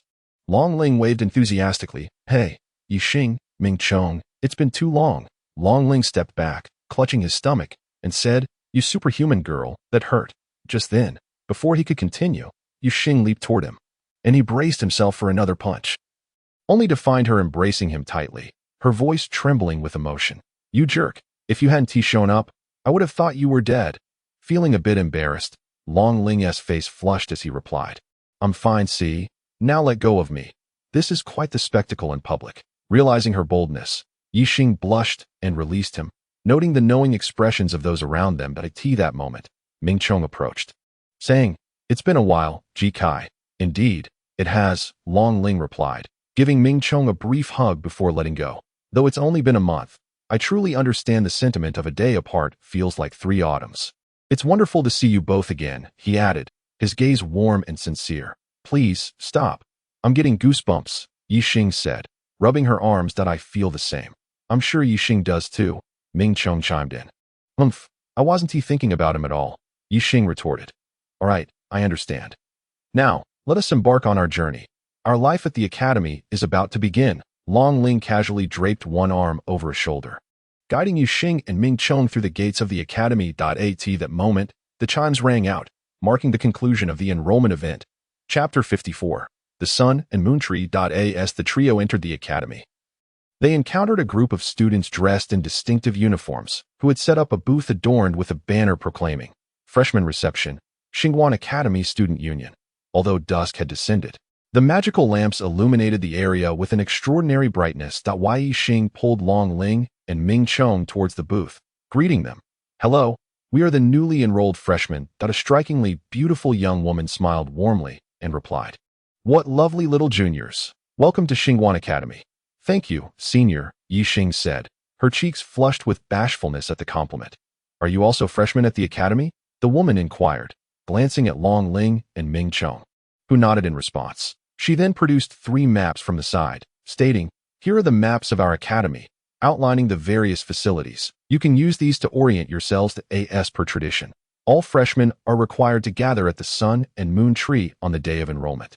Simply follow this main avenue, and you will arrive there without issue. It is quite late already, so I advise you to hurry. Otherwise, you may miss the opening ceremony. Long Ling regarded the map in his hand, which bore a childlike scrawl representing classrooms, dormitories, and the arena, devoid of any indication of distance or scale. Is this what you call a map? I've seen better drawings, he remarked, unable to suppress his critique. Yi Xing quickly gestured for him to be quiet and apologized to the woman. I'm sorry. Senior, he can be rather outspoken at times. The woman chuckled lightly, saying, no need to mind it. The sheer volume of maps distributed each year leads to such simplistic designs. Should you encounter any insurmountable challenges in the future, remember to seek assistance from our student union. We are here to help. Thank you. Senior. We shall take our leave, Yi Xing said with a polite nod. Leading Long Ling and Ming Chong away as they ventured further inside Ji Kai, you really ought to be more discreet in the future. You never know what trouble you might stir up. Yi Xing remarked as they walked along the main path that I didn't say anything untoward, merely stating facts. Long Ling replied nonchalantly. Have you forgotten how much trouble you've caused in Tianlong City? You interrupted the juggling troupe's magic show, leading to our expulsion from the performance. You took us to pilfer watermelons, only to be chased by an old man wielding a hoe. You promised to treat us to a meal but forgot your wallet and fled, leaving us to face the consequences. If Lin Feng hadn't arrived just in time, we would have been caught. What other mischief are you capable of? Ahem, those were merely accidents. All of them. Even the thick-skinned Long Ling felt a blush creeping to his cheeks, recognizing the truth in her words. Humph. One incident might be deemed an accident, but 2 or 3, that's a pattern, Yi Xing remarked. As Long Ling found himself at a loss for words, Ming Chong interjected. Isn't it precisely these incidents that have forged our bond of friendship? After all, Long Ling always pays some price for his antics. Yi Xing couldn't help but chuckle at the memory. I recall that time we dined and dashed. Although Lin Feng covered for us, he made sure to leave behind a day's worth of dishwashing for Ji Kai, who scrubbed away for an entire day before being released, during that incident of stealing melons. I was subsequently compelled by the old man to assist him in cultivating melons for several days. You all remember this, so please spare me, Long Ling remarked, raising his hands in surrender. This is a case of reaping what you sow, Yi Xing declared as he strode forward. Why must the opening ceremony be scheduled for the evening? Long Ling complained. Let us hurry, so as not to miss the ceremony, he said, taking the lead and dashing out. Yi Xing and Ming Chong followed swiftly into the throng. As they approached the crowd, they discovered that the radiant lights were not emanating from the colossal tree itself, but rather from a multitude of glowing orbs fluttering around it. Moving in unison to illuminate the surroundings, the trio reached the back of the assembly, where 4,000 to 5,000 people stood casually, some greeting acquaintances while others eagerly sought to make new connections through conversation. Long Ling and his companions had no intention of mingling within the crowd. They were already among the latest arrivals, and naturally, no one else was forthcoming. What a magnificent tree! And what are those glowing orbs surrounding it? Fireflies? Yi Xing exclaimed, his face alight with excitement as he gazed at the giant tree. They appear to be some form of energy entity, Ming Chong replied. Have you ever seen a location with such an abundance of fireflies? What do they feed on? Long Ling inquired. I certainly know, but men truly possess no sense of romance, Yi Xing retorted playfully. Before Long Ling could respond, an attractive young man began to speak. Every 10 days or so, the Sun and Moon Tree releases these luminous orbs, which contain pure magical energy. However, no one has managed to harness it for personal use. Due to its unique allure, many people choose to confess their feelings beneath this tree, which is often referred to as the firefly tree, symbolizing a bond that lasts until death. Hello, I am Ji Xiao. Greetings, I am Yi Xing. Is it true what you just said? Is this tree also known as the firefly tree? Yi Xing asked. Yi Xing, such a beautiful name. It is a pleasure to meet you. Ji Xiao said with a smile, extending his hand. Yi Xing politely shook it before releasing it, confirming that Firefly Tree is indeed one of its aliases. Greetings, I am Ji Xiao. He introduced himself to Long Ling and Ming Chong, extending his hand once more. Ji Kai. Long Ling replied nonchalantly. Ming Chong, added Ming Chong, his handshake seemingly stronger than intended, causing Ji Xiao's smile to falter and his hand to tremble slightly as he remarked. Ming Chong, you possess quite a bit of strength. Ming Chong remained silent, quietly observing. A fleeting chill crossed Ji Xiao's gaze before quickly dissipating. However, this momentary coldness did not escape the notice of Long Ling and Ming Chong. They exchanged knowing glances, both understanding the unspoken message. This individual is not to be trifled with. It is best to limit interactions. If Miss Yi Xing has any inquiries, feel free to ask me. Although I am also a newcomer, my family has long-standing connections with the academy, and I possess a modicum of knowledge regarding its affairs, Ji Xiao offered with a smile. Yi Xing politely declined, saying, Thank you, young Master Ji. Should I encounter any confusion in the future, I will certainly seek your counsel. Haha, no offense taken, Ji Xiao replied, fully aware of the implications behind Yi Xing's words. After observing her beauty for so long, he was reluctant to easily relinquish his interest. Despite the presence of two men beside her, he regarded them with indifference and continued his conversation with Yi Xing. Where do you hail from? Miss Yi Xing? I am from Tianlong City. Tianlong City is indeed a splendid place. That I wonder if Miss Yi Xing has ever heard of the Ji Clan Commerce Association. The Ji Clan Commerce Association is the foremost commercial entity in the kingdom. So naturally, I have heard of it. To be perfectly candid, my father is the head of the association. Ji Xiaoliang revealed his identity. You are the son of the president of the Ji Clan Commerce Association? Yu Xing exclaimed in astonishment. Indeed, Ji Xiao proudly declared, should you require anything in the future, do not hesitate to let me know, and I shall see to it with great diligence. As the three figures vanished from sight, Ji Xiao's expression shifted, and he seethed, unappreciative fools. Recalling Yi Xing's pure and enchanting visage, along with her flawless form, a lewd grin crept upon his face. Everything I desire shall ultimately be mine. Chapter 55. The conclusion of the first day of school. Yu Xing shook off Long Ling's hand and exclaimed, What are you doing, suddenly pulling me away? I was merely concerned you might be sold off, and then end up counting someone else's money. Long Ling shrugged. I find him rather agreeable, Yu Xing retorted with a pout. You truly believe whatever others say, Long Ling sighed, exasperated. What's wrong with that? In any case, he is not someone to be underestimated. Best to keep your distance, Long Ling advised. I concur with Ji Kai's sentiments, Ming Chong added. Ming Chong, since when did you align yourself with Ji Kai? Yu Xing huffed, hands on her hips, glaring at Ming Chong. Unfazed by her gaze, Ming Chong replied, One must indeed be cautious of those who approach without invitation. All right, you're all right, Yu Xing conceded, sensing that Ming Chong was sincere, turning away. She observed that both Long Ling and Ming Chong understood she had taken their words to heart. They exchanged glances, with Ming Chong nodding and Long Ling offering a slight smile. Gazing at the sun and moon tree, its towering height became even more apparent from such proximity. This tree must stand at least 200 to 300 meters tall. One could only wonder how many years it took to reach such heights. Dong, dong, dong, dong, dong, dong, dong, dong. The chimes resonated, signaling that 8 o'clock had arrived, and the crowd began to stir restlessly. It's so late. Why has the opening ceremony not commenced? Is there even an evening opening ceremony? Do they intend to intimidate us by making us wait all night? Although it had been anticipated, the first year at this academy indeed promised to be challenging. Just as the crowd buzzed with speculation, a middle-aged man's voice suddenly boomed from the back, loud enough for everyone to hear. Ahem, hello, hello, is this working? Almost, let me amplify it a bit more. All right, attention, students, please look this way. The crowd turned to see a plump middle-aged man alongside a man in a red uniform standing at the rear. I am Jin Hu, the vice president of Xingguan Academy. Welcome to Xingguan Academy. I hope we can coexist harmoniously during your time of study here. That I hereby declare the official commencement of the 151st opening ceremony of Xingguan Academy. For a brief moment, silence enveloped the crowd until someone initiated applause, which quickly escalated into a resounding wave of clapping. As the applause subsided, Jin Hu commenced his address once more. As the saying goes, without rules, there can be no order. The first matter that necessitates the attention of our students is the understanding of our school regulations and policies. The regulations are categorized into 3 principal aspects. Firstly, issues of safety. Secondly, the promotion and graduation system, and thirdly, the rewards and penalties system. Although Long Ling found the speech rather tedious, he had no intention of escaping. His mental prowess swept across the surrounding individuals, assessing their strengths. Despite having faced setbacks due to his spiritual energy in the past, among these freshmen, his mental capabilities were considered exceptional. Levels of physical cultivation varied. Level 6.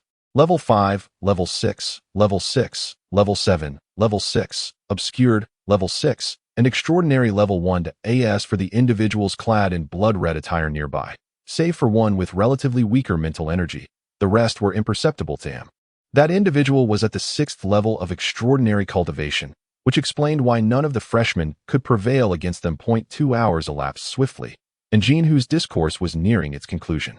Long Ling intermittently grasped some points, such as the prohibition against engaging in arbitrary brawls within certain areas. Combat was only permitted in designated arenas. Within the academy, there existed a ranking board, where defeating opponents of higher rank would elevate one's standing.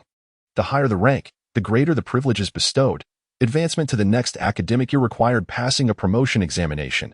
Failure to do so thrice would result in expulsion. The academy also boasted a task hall, where students could accept missions and receive rewards for completion, while failure would incur corresponding penalties. Jinhu, having spoken at length, showed no signs of fatigue. Had he not concluded, it was likely he could have continued for several more hours. Dear students, this outlines the regulations and systems of Xingguan Academy that I trust you all comprehend the essence. Though should there be any confusion, fret not. There exists a commercial street within the academy where maps and regulation documents are available for purchase. As time is of the essence, I extend my gratitude to all of you for your patience in listening to my discourse. I now declare the commencement ceremony of the 151st session of Xingguan Academy officially concluded. Students, immerse yourselves in the joys of academy life. Farewell. With that, he turned and departed, while the blood-clad guards retreated as well. The freshman dormitory, as indicated on the map, appeared to be a considerable distance from the Sunmoon Tree, suggesting a lengthy journey ahead. That a procession of students set forth from the Sunmoon Tree, and upon the tolling of the 11 o'clock bell, an expanse dotted with tents emerged before them.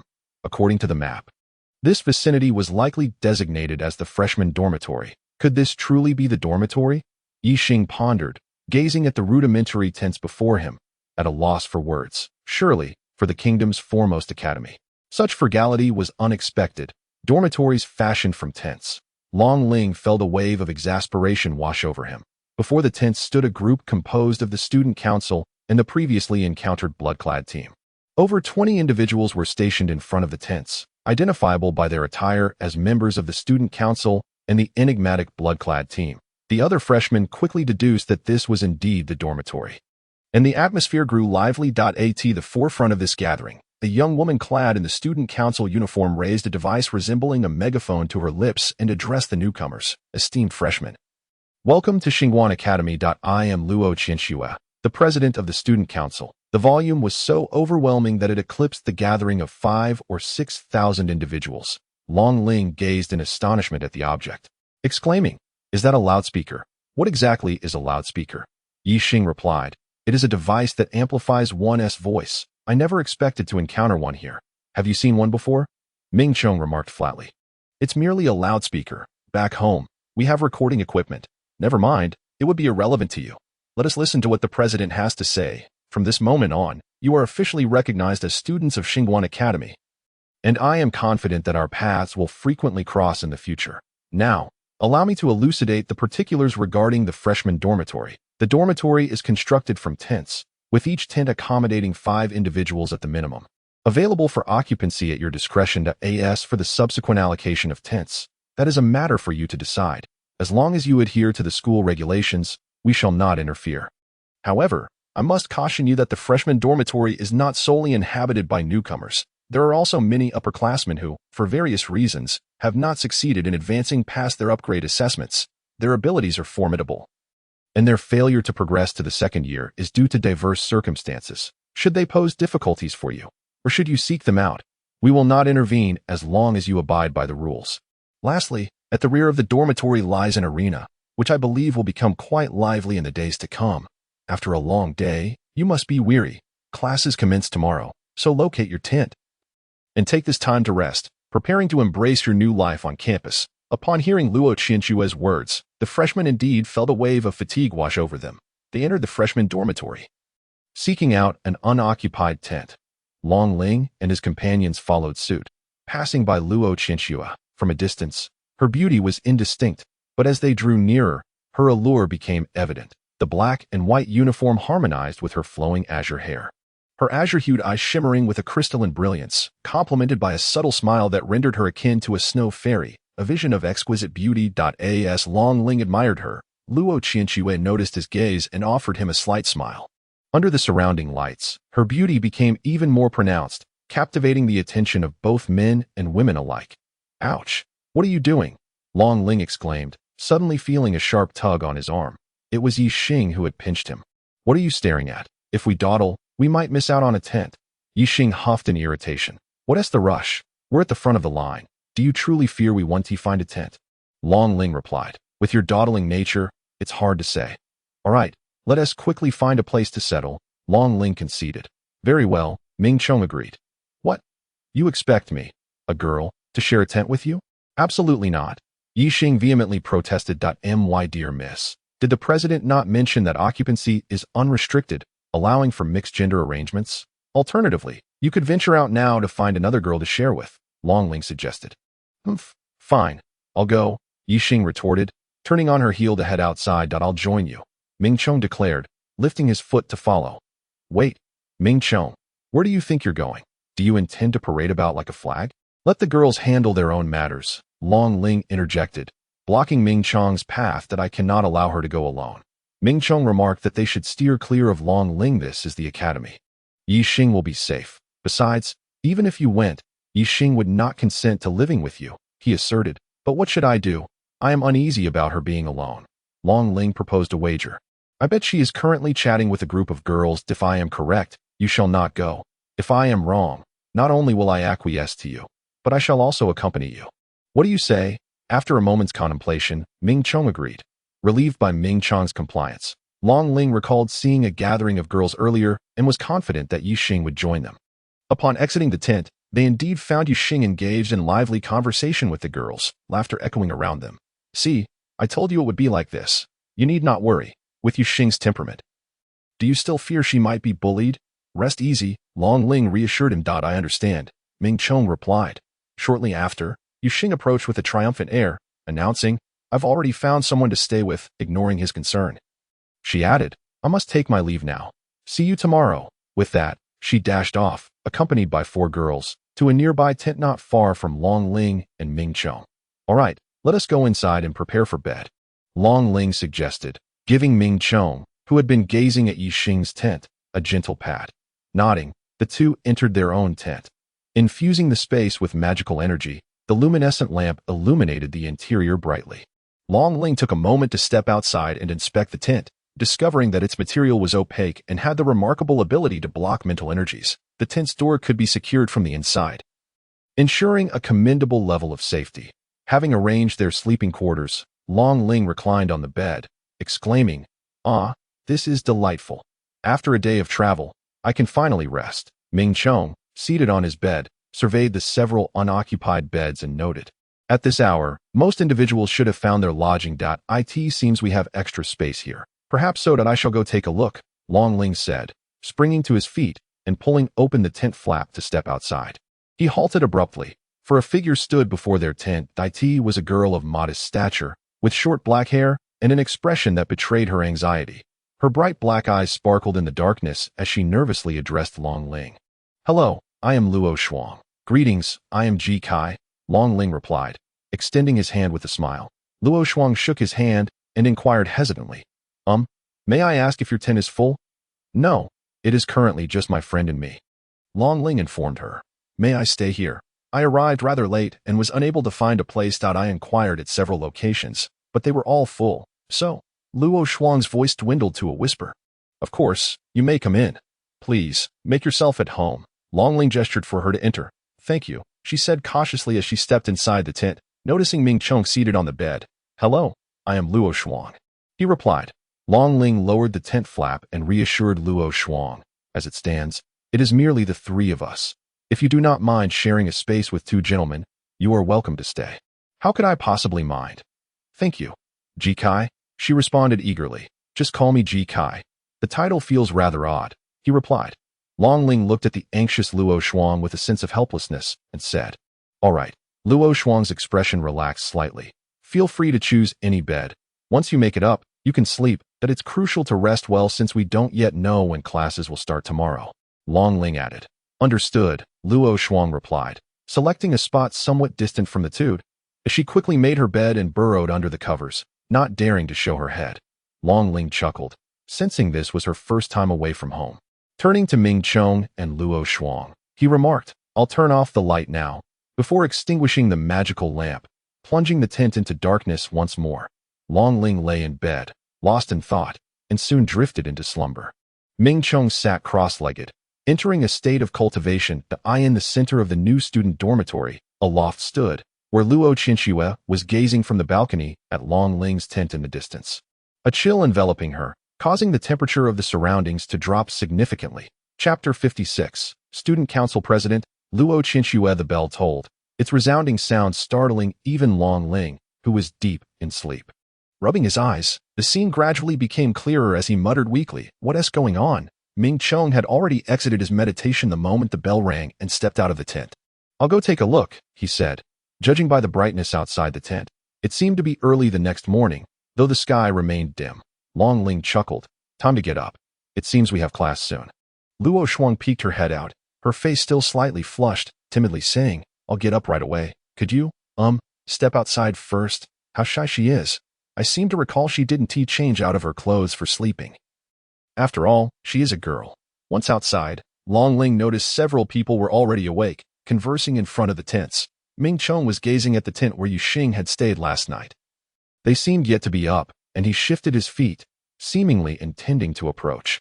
Long Ling quickly stopped him, knowing that if Ming Chong went over, he would undoubtedly barge in without a second thought. Ming Chong, wait a moment. Girls always take a bit longer to get ready. It wouldn't be appropriate if you went now, he advised. Ming Chong understood and relinquished the idea of going over. Before long, Yi Xing and a few other girls emerged from their tents one after another. Spotting Long Ling and Ming Chong, Yi Xing waved and jogged over. You certainly took your time getting up. We've been waiting for ages, Long Ling remarked, cradling his head, but we're not sure why. Ming Chong replied, Let us just wait. We should receive notifications soon. Long Ling glanced at Yi Xing's companions who had come out with her and said with a smile, Your roommates are quite lovely. Why Yi Xing playfully kicked Long Ling, who deftly dodged and retorted, What's this? A toad wishing to eat swan meat? Even if I'm a toad, I'm still a frog prince. But the frog prince is still a frog, forever unable to feast on swan meat. What about your roommates? Haven't they risen yet? Yi Xing inquired, noticing only Long Ling and Ming Chong present. Well, Long Ling began to respond. But before he could finish, Luo Shuang pulled aside the tent flap and stepped out, looking around with a timid expression. You're out. Yi Xing gazed momentarily at a delicately crafted little girl who emerged from the tent, then launched a powerful punch into the unsuspecting Long Ling's abdomen, exclaiming, Beast. As Yu Xing prepared to strike again, Ming Chong restrained her. Long Ling, clutching his stomach, pleaded, Let me explain. Please. Do not fight. It is entirely my fault for arriving late and not locating the tent. I sincerely apologize. I will move out today. Upon witnessing Yi Xing's demeanor, Luo Shuang assumed she had erred and hastily apologized. Only then did Yi Xing regain her composure and listen to Long Ling recount the circumstances. Remarking, So that is how it is. You should have said so earlier. Ignoring Long Ling's frustrated expression, she extended her hand with a smile, saying, Greetings, Luo Shuang. I am Yi Xing, a friend of theirs. Hello, Luo Shuang responded, appearing less anxious in the presence of the girl than she had been with Long Ling and the others. How adorable you are, Luo Shuang. How old are you this year? Yi Xing inquired, squatting to meet the gaze of the shorter girl. I am 14, but I will soon be 15, replied Luo Shuang. I am a bit older than you. May I call you Sister Luo Shuang? Yi Xing asked. Yes, you may, Luo Shuang's eyes brightened. Then what should I call you? Sister Yi Xing, Luo Shuang said, her cheeks tinged with pink. So well behaved, Sister Luo Shuang. Would you like to stay here, so we can see each other every day? Yi Xing proposed. Yes, thank you, Sister Yi Xing, Luo Shuang responded eagerly. It is no trouble at all. If Ji Kai and Ming Chong attempt any peculiar antics, just inform your sister. and I will ensure they are taught a lesson. She extended her pinky before Luo Shuang, stating, "Let us make a pact."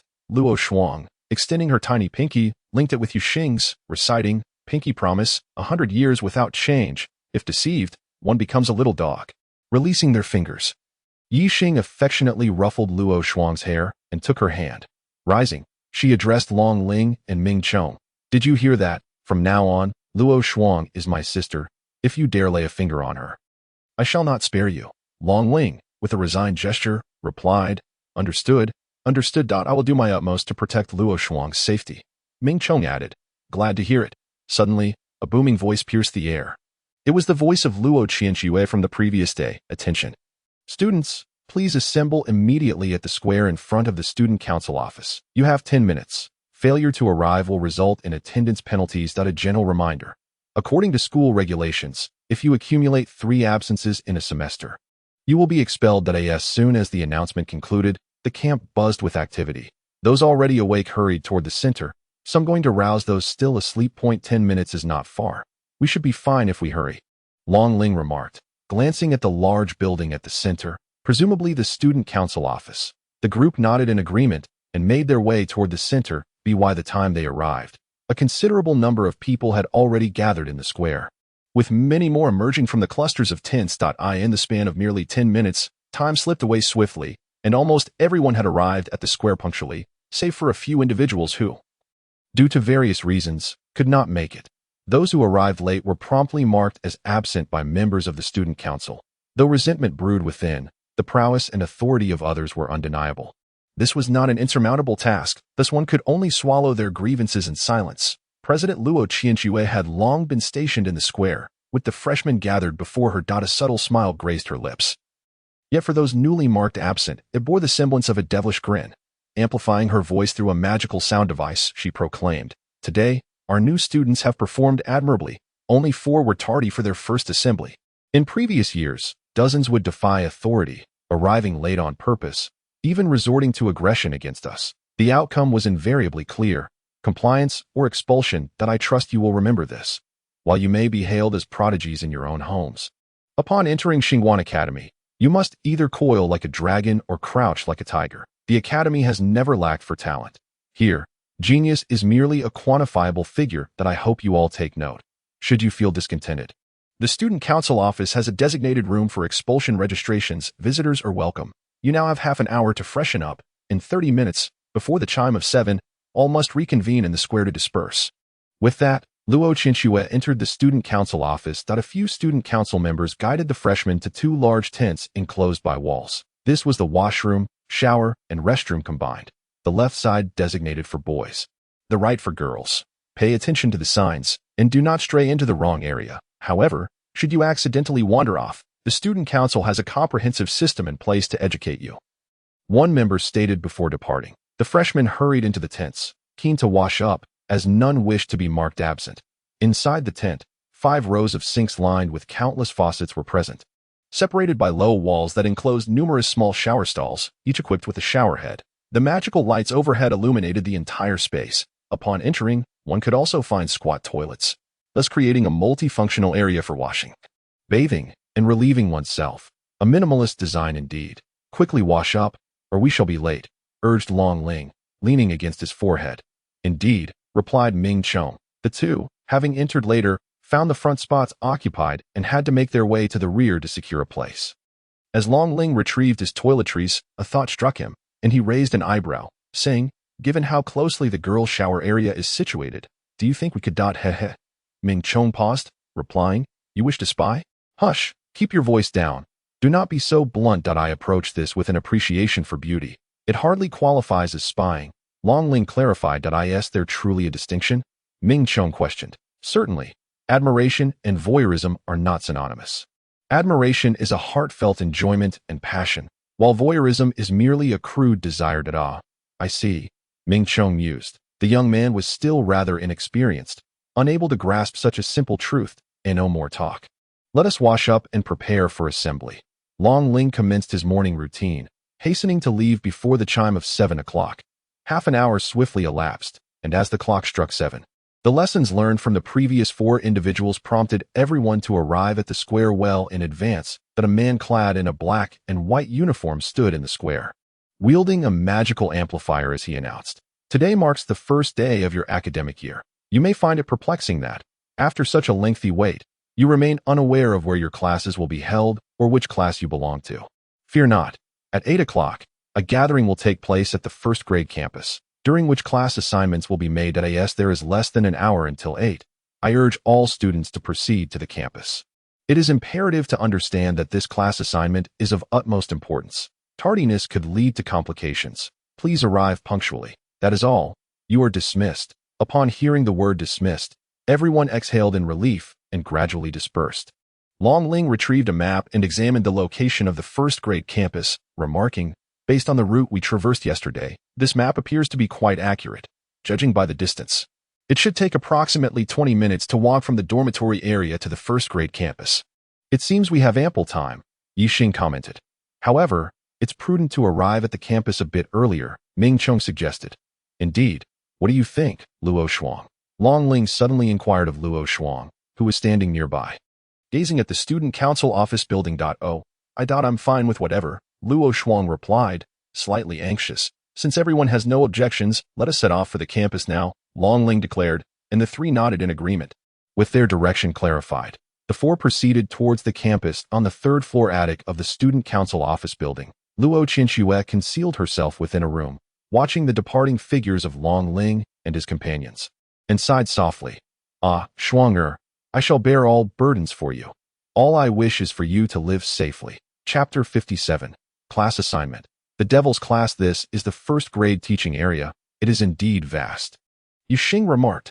Upon crossing the campus gates, an endless expanse of campus unfolded before their eyes, with a broad road leading directly to the cluster of teaching buildings. The 3-story structures were a standard feature here, seemingly intentionally spaced apart, with a considerable open area between each building. The architecture, while not ostentatious, exuded a simple and unpretentious charm that in other areas. Some enclosed zones were observed, though their purpose remained elusive from a distance. "It is quite large. Let us proceed to the teaching buildings," Long Ling suggested, pointing towards them as he led the way. Having come directly from the dormitory, only a few dozen new students had arrived ahead of them, and they were currently gathered in the square on a raised platform. A group of slightly older individuals in uniform stood, presumably the faculty of the academy. As Long Ling and his companions entered the square, they noticed that even the entrance to the teaching buildings was being monitored, indicating that entry was not yet permitted. Time passed swiftly, with students arriving one after another, perhaps due to the presence of the teachers above. The new students below maintained a hushed silence, standing quietly as they awaited the arrival of 8 o'clock. After the clock struck 8, a middle-aged man ascended from below the platform, without the aid of any external tools. The man's voice resonated loudly and clearly, reaching the ears of every individual present. "Good morning, students. It is a pleasure to meet you. I am Li Ming, the dean of the first year at Xingguan Academy. Today marks the inaugural day of your academic journey. As the principal, I should elaborate on the regulations, but I trust that Vice Dean Jean, who has already imparted a wealth of information. Thus, I shall refrain from reiterating extensively. However, I would like to emphasize one point. I hope you all dedicate yourselves earnestly to your studies and practice in the times ahead, for complacency is not an option. Now, let us proceed to the class assignments." Long Ling, positioned close to the platform, could keenly sense Li Ming's state. It was evident that he wielded some form of ability while speaking, likely one related to sound. Yet, at that moment, Long Ling felt no fluctuations of magical energy emanating from his body. Generally, individuals below the Xianren level exhibit noticeable magical energy fluctuations when utilizing their abilities, which are easily detectable. However, upon reaching the level, one's abilities become an intrinsic part of oneself. Thus, the use of such powers becomes seamless, allowing them to reach their utmost potential, rendering any magical fluctuations imperceptible. Across the continent, there is a multitude of individuals with abilities. Those of Chao Fan Ti constitute more than half, while the majority of the remaining populace falls into the Fan Ti or San Nan levels. Those at or above the level comprise no more than 2% of the population. Rough estimates indicate there are approximately 2 million individuals with abilities across the continent, yet those exceeding the level do not surpass 40. Wherever these 40 exceptional beings go, they are invariably sought after, even by nations themselves. Yet, this formidable individual willingly assumes the modest role of a first-year principal at an academy. A powerhouse, and still so youthful, truly a testament to the kingdom's premier institution. Now, please present your student tokens. Those emitting red light, proceed to the right. Those glowing green, to the left. I Ming commenced the next instruction. The crowd complied, and in an instant, the square was illuminated with radiant colors. Long Ling also produced his token, which indeed shone with a vibrant red light. I and Ming Chong have green light, while Luo Shuang's is our ED.IT. Seems we must part ways, Yixing remarked, her mood slightly dampened as she observed the tokens of the four. There's nothing to be done about it. Though I am unsure how the school organizes the divisions, it must have its rationale. Even if we are not in the same class, we are merely separated by a square, allowing us to meet frequently. Besides, you will have Ming Chong by your side, Long Ling reassured her. Yi Xing shot Long Ling a disapproving glance and gently grasped Luo Shuang's hand, saying, Luo Shuang, my dear sister, take good care of yourself in my absence. I will, Sister Yixing, came the reply. Hey, Ji Kai, you must look after Luo Shuang. If anything happens to her, I will hold you accountable. Yes, I shall take care of it. Anyone who dares to harm Luo Shuang must first contend with me, Long Ling declared, gesturing with his thumb. Yi Yixing nodded and, with Ming Chong, made her way towards the left side. Long Ling waved at them, then headed towards the right. Soon, the scattered lights coalesced. The left side glimmered with green light, while the right radiated red, as everyone found their designated places. Your left lies Campus A, while Campus B is situated to your right, each corresponding to the vibrant hues of green and our ED.A. As for the rationale behind such a division, I trust that it will become evident to all in due time. Now, please listen as the teacher calls out names. Those whose names are mentioned may step forward and follow the instructor to the classroom. As Li Ming observed that everyone had settled into their respective positions, he began to call out names. Hu Tianji, Lu Zhou, Xiang Liang. Luz, Ming Jin, Kong Subu. Each teacher summoned forth 40 individuals, who then proceeded into the academic building. Commencing the first lesson. At the outset, Long Ling felt a twinge of anxiety at the prospect of being separated from Luo Shuang. Yet as the names continued to be called, the absence of both their names gradually assuaged his worries. Nearly an hour had passed, and most had found their classes, leaving fewer than 100 individuals in both Campus A and B. Including Long Ling and Luo Shuang. It appears we are quite likely in the same class, Long Ling remarked to Luo Shuang. Indeed, she replied, seemingly relieved. The final teacher descended from the platform. He was a young and handsome man, albeit somewhat haggard. He surveyed the remaining students without calling any names, simply stating, "Follow me," before striding towards the exit of the academic building, accompanied by 2 individuals clad in student council attire. Though the reason for not heading to the classroom was unclear, the students felt compelled to heed the teacher's words and followed closely behind. Suddenly, a tall young man, towering above Long Ling, clapped a hand on his shoulder, startling him. The man, seemingly unfazed, continued, "I'm Gao Shuaifu." "What is your name?" "Gao Shuaifu." "Why not call yourself Gao Fu Shuai?" Long Ling blurted out. "You certainly have a way with words, my friend." "Ha." Gao Shuaifu responded, giving Long Ling's shoulder another hearty pat. "No, I'm Ji Kai, pleased to meet you," Long Ling replied, somewhat overwhelmed by Gao Shuaifu's enthusiasm. "Likewise. By the way, do you think the teacher is taking us to?" Gao Shuaifu inquired, releasing Long Ling and glancing at the man leading the group. "We shall find out once we arrive," came the reply. "Oh, what a lovely young lady. Are you bringing your sister to school?" Gao Shuaifu remarked upon noticing Luo Shuang. "No, she is my friend and your classmate." Long Ling clarified. Ha. "I'm Gao Shuaifu. My apologies for the misunderstanding." He chuckled awkwardly. "I'm Luo Shuang. Nice to meet you," she smiled, her charm radiating under the sun. Gao Shuaifu grinned, giving a thumbs up.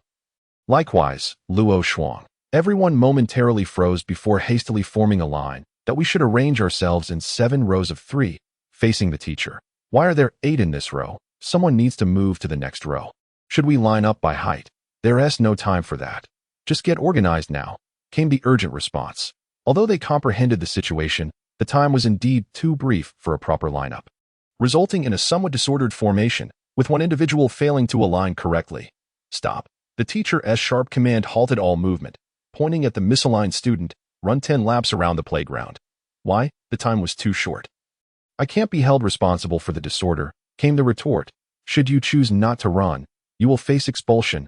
I possess that authority. The choice is yours. The teacher stated coldly that it was no small feat to have invested a considerable sum to gain admission to the academy.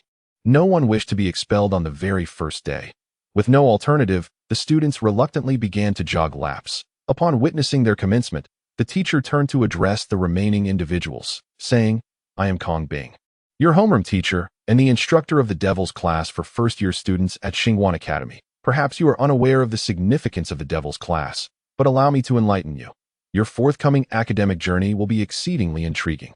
I implore you all to savor the experience. The Devil's class. Could it be that the institution had recognized us as rare prodigies, determined to cultivate our talents to the fullest?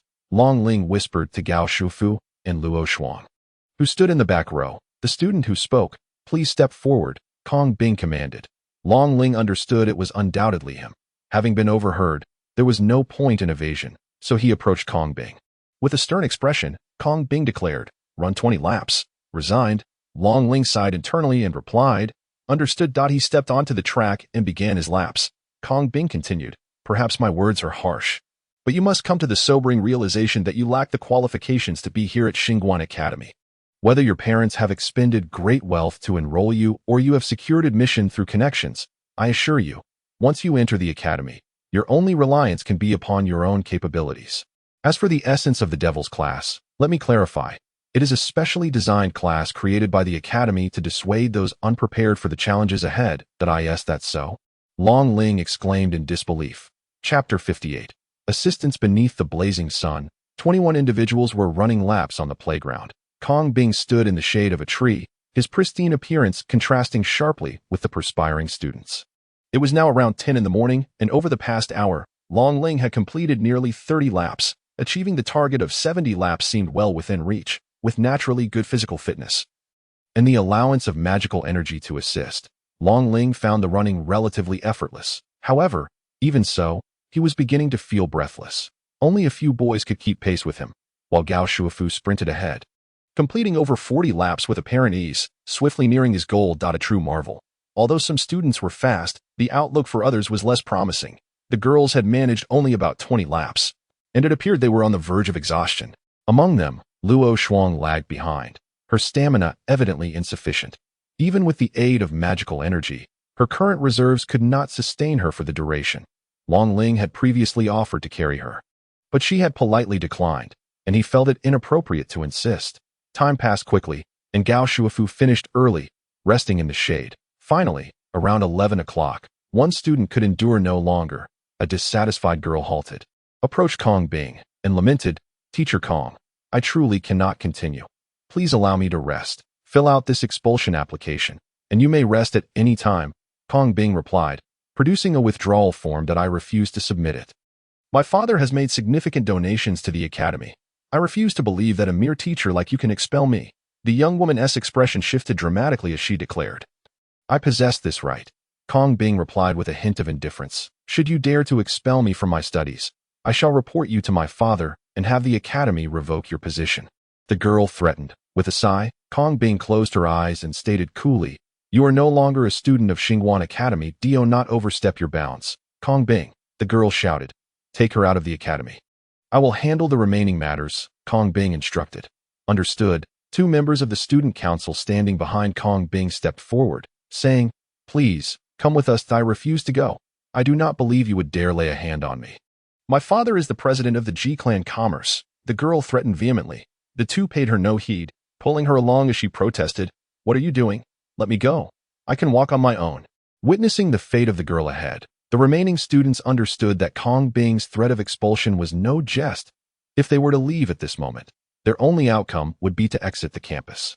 All heads bowed in silence, dragging their sweat-drenched garments and weary bodies onward as the clock approached 11:30. Long Ling completed his 70 laps and collapsed onto the grass beneath the shade of a tree. Gasping for air, some possessed abilities that aided their running. One girl unfurled a pair of magical wings behind her, while a boy seemed to harness the wind to quicken his pace. Others, like Gao Ving, exhibited commendable physical prowess, struggling yet ultimately finishing their laps. Thus far, 13 individuals had completed the task, leaving only 7 to exert their final efforts. Among them Luo Shuang. Long Ling lay on the grass, panting heavily, watching Luo Shuang, who, though exhausted, continued to push forward. He was moved by the question of what force fueled her petite frame to endure such prolonged exertion, while he himself felt utterly drained. There are still 30 minutes left. You 7 have 10 laps remaining. Kong Bing glanced at the clock atop the teaching building and reminded them 10 laps in half an hour seemed manageable if one had sprinted at the outset. But after 40 laps, both body and spirit were severely depleted, making completion in the final 30 minutes a formidable challenge. Upon hearing Kong Bing's words, urgency gripped the 7, and they summoned their last reserves of strength to accelerate. Come on, just 10 laps left. We must finish. Let us go. Long Ling shouted hoarsely from the ground. Let us go. Let us go. Those who had already completed their laps cheered them on, yet the few who were utterly spent began to slow. With only 10 minutes until midnight, their pace had dwindled to a crawl, risking failure to meet the 50-lap requirement. Finally, during the last 3 laps, one could no longer hold on, as darkness enveloped her vision. She began to collapse, but an invisible force seemed to suspend her in the air. Bring her over and assist her into the shade to rest, Kong Bing commanded. Long Ling was the first to rise, stating, I will go, and made his way towards the playground. I will join you, Gao Ving added. The 2 individuals arrived at the playground, with the girl gasping for breath, suspended in midair. Long Ling gently assisted her. Discovering that there seemed to be a barrier beneath her, preventing her from plummeting to the ground, he glanced at the distance, observing that Luo Shuang and several other classmates appeared to be on the verge of collapse. Teetering on the brink of fainting, Gao Vayu, take her over there. I will go help them, Long Ling instructed, transferring the girl into Gao Vayu's care. How do you intend to help? Gao Vayu inquired. Long Ling sprinted forward to confront them, blocking their path. What is he doing? Does he wish to assist them in completing these final laps? Would such an action be permissible by the teacher? Under the shade of the trees, the onlookers murmured amongst themselves. Observing Long Ling's movements, Kong Bing maintained an impassive expression, remaining silent. You won't be able to finish like this. Allow me to help you complete the laps, Long Ling proclaimed to the 6 runners. The teacher never stated that assisting others was allowed. You should step aside, a slender boy interjected. Listen to me. The teacher did not mention any penalties for not finishing or expulsion before we started. Nor did he establish any rules. He specifically reminded us that we could use our abilities. Doesn't that imply we should help one another? Long Ling asserted. Time is of the essence, and I cannot elaborate further. From now on, it is up to us that we, Long Ling shouted towards those who had already completed their laps, standing in the shade. What are you all waiting for? There are less than 10 minutes left, and we must finish these 3 laps. Everyone understood Long Ling's intent, yet hesitated, uncertain if such behavior was permitted. Gao Vayu, however, let out a hearty laugh and dashed onto the track. How many can you take? Long Ling asked eagerly. 2. Gao Vayu replied. I can take 2 as well. The remaining ones are up to you. Let us go. Long Ling chuckled. Wait, we haven't agreed to this, a girl said weakly, struggling to maintain her balance. You have no say in this matter, Long Ling declared, arms outstretched as the plants lining the track grew wildly, binding the weakened Luo Shuang and the dissenting girl to his back like a dumpling. Let me go.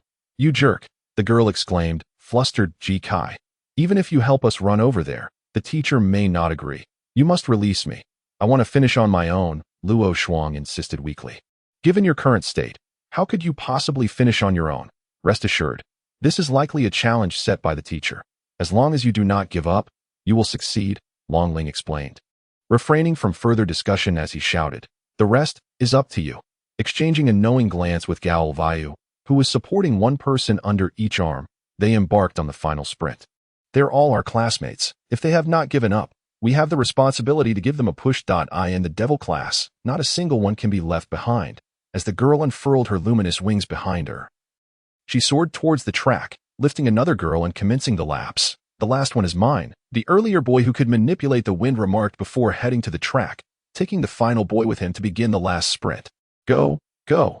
The remaining classmates, witnessing their efforts, cheered them on from the sidelines. Gao Vayu took the lead, completing the entire course with 2 girls by his side. Subsequently, a girl with luminous wings soared through the sky, accomplishing her task. Following her, Long Ling, accompanied by Luo Shuang and another girl, crossed the finish line, and finally, the man who commanded the wind arrived. Everyone had reached the end, their faces adorned with unmistakable smiles. Teacher, We have all completed it. Long Ling addressed the instructor. The sense of tension began to permeate the hearts of the participants, as none knew whether the teacher would endorse their approach. Kong Bing glanced at Long Ling. Then a smile graced his lips as he said, "You all did remarkably well. Everyone, including those who fainted, has passed. Hooray!" The crowd exclaimed. But do not celebrate too soon. This was merely the first training. Future sessions will prove to be even more challenging. I have led 3 cohorts of the Devil class, and in the previous 3 years, 7 or 8 individuals chose to withdraw after the first training. This year, only one has performed commendably. I hope this trend continues. However, I must inform you that no more than 3 individuals from the Devil class will advance each year, and there is only one opportunity for assessment. If you do not pass in your first year, expulsion is inevitable. Do you understand? Understood. Everyone shouted in unison. Good. Let us commence with self-introductions, starting with you. Kong Bing instructed, pointing at Long Ling. My name is Ji Kai, hailing from the Dragon City of the Dragon Territory. It is a pleasure to meet you all, and I hope we can coexist harmoniously moving forward. Long Ling turned to address the group. You should also mention your abilities and magical energy level. Kong Bing remarked, fixating his gaze on Long Ling. My ability is Enchanter, and my magical energy level is stage 6 of the mortal body. Long Ling, having observed the majority of the attendees' magical energy levels, refrained from disclosing his true stage of 9 in the mortal body and instead provided an average figured at AS for his ability. He had no choice. The identity token had recorded him as an enchanter. Enchanter, stage 6 of the mortal body. With such qualifications, how could you possibly be rejected and rely on connections to enter the academy? The others were taken aback, astonished to learn that their class contained such an extraordinary individual. Indeed, merely possessing the enchanter ability suffices for acceptance, let alone being a stage 6 enchanter. Is stage 6 of the mortal body considered high? I only provided an average, Long Ling pondered, when Kong Bing interjected, pointing. Next, standing beside Long Ling was Gao Vayu. Hello everyone, my name is Gao Vayu, and I am from Ming City in the Kunlun territory. My ability is Speedster, which gives me a significant advantage in running, allowing me to complete the course so swiftly. My magical energy level is stage 2 of the mortal body. Thank you, everyone. Next I am Dai Wufei, from the Light Butterfly City in the Shirley territory. My ability is Luminous Wings, and my magical energy level is stage 3 of the mortal body. I hope to get along well with everyone in the days to come and progress together. This was the girl who had previously manifested her luminous wings. Next I am Luo Shuang, from Frost City in the Frost Province of the Enlightenment Republic. My ability is Frost, and my magical energy level is stage 3 of the mortal body. I look forward to getting along with everyone in the future. Luo Shuang timidly introduced herself. So, there is actually a person from the Enlightenment Republic among us. Does our academy really accept individuals from other nations? Certainly, it has been said that the Star Crown Academy has formed collaborations with the Corona Empire and the Apocalypse Republic, naturally admitting a select few students. Kong Bing spoke softly, and the entire assembly fell into a profound silence. Within the confines of the academy, there exist no borders or distinctions of status. Since you have all arrived here, you are merely students, and all else is rendered irrelevant within these walls. Next I am Huiyin, hailing from Longwei City in the Dragon Territory, possessing the ability of Heavy Strike, with a magical energy level of 2nd stage ordinary body. Next I am Xiao Su, a disciple from the Sword Pavilion in Jian City of the Tianyan Territory, lacking any abilities, with a magical energy level of 9th stage ordinary body. 9th stage ordinary body. Yet he is an ability-less individual. How has he managed to cultivate? It is indeed peculiar that the Star Crown Academy admits those without abilities. Next, Long Ling was surprised to learn that Luo Shuang was from the Apocalypse Republic, yet he paid little heed to this revelation, that he merely observed a particular truth. The prowess of the Devil class was rather disheartening. Aside from a few at the 3rd stage ordinary body, the rest were at the 2nd stage ordinary body, with even one at the 1st stage ordinary body, with such lackluster abilities and low magical energy levels. It was no wonder that one had to resort to backdoor means to gain admission to the academy. Soon, all 20 individuals had introduced themselves, and Kong Bing spoke. I trust you all are aware of your respective capabilities. I can assert that, apart from Ji Kai and Xiao Su, the rest of you are not much different from waste.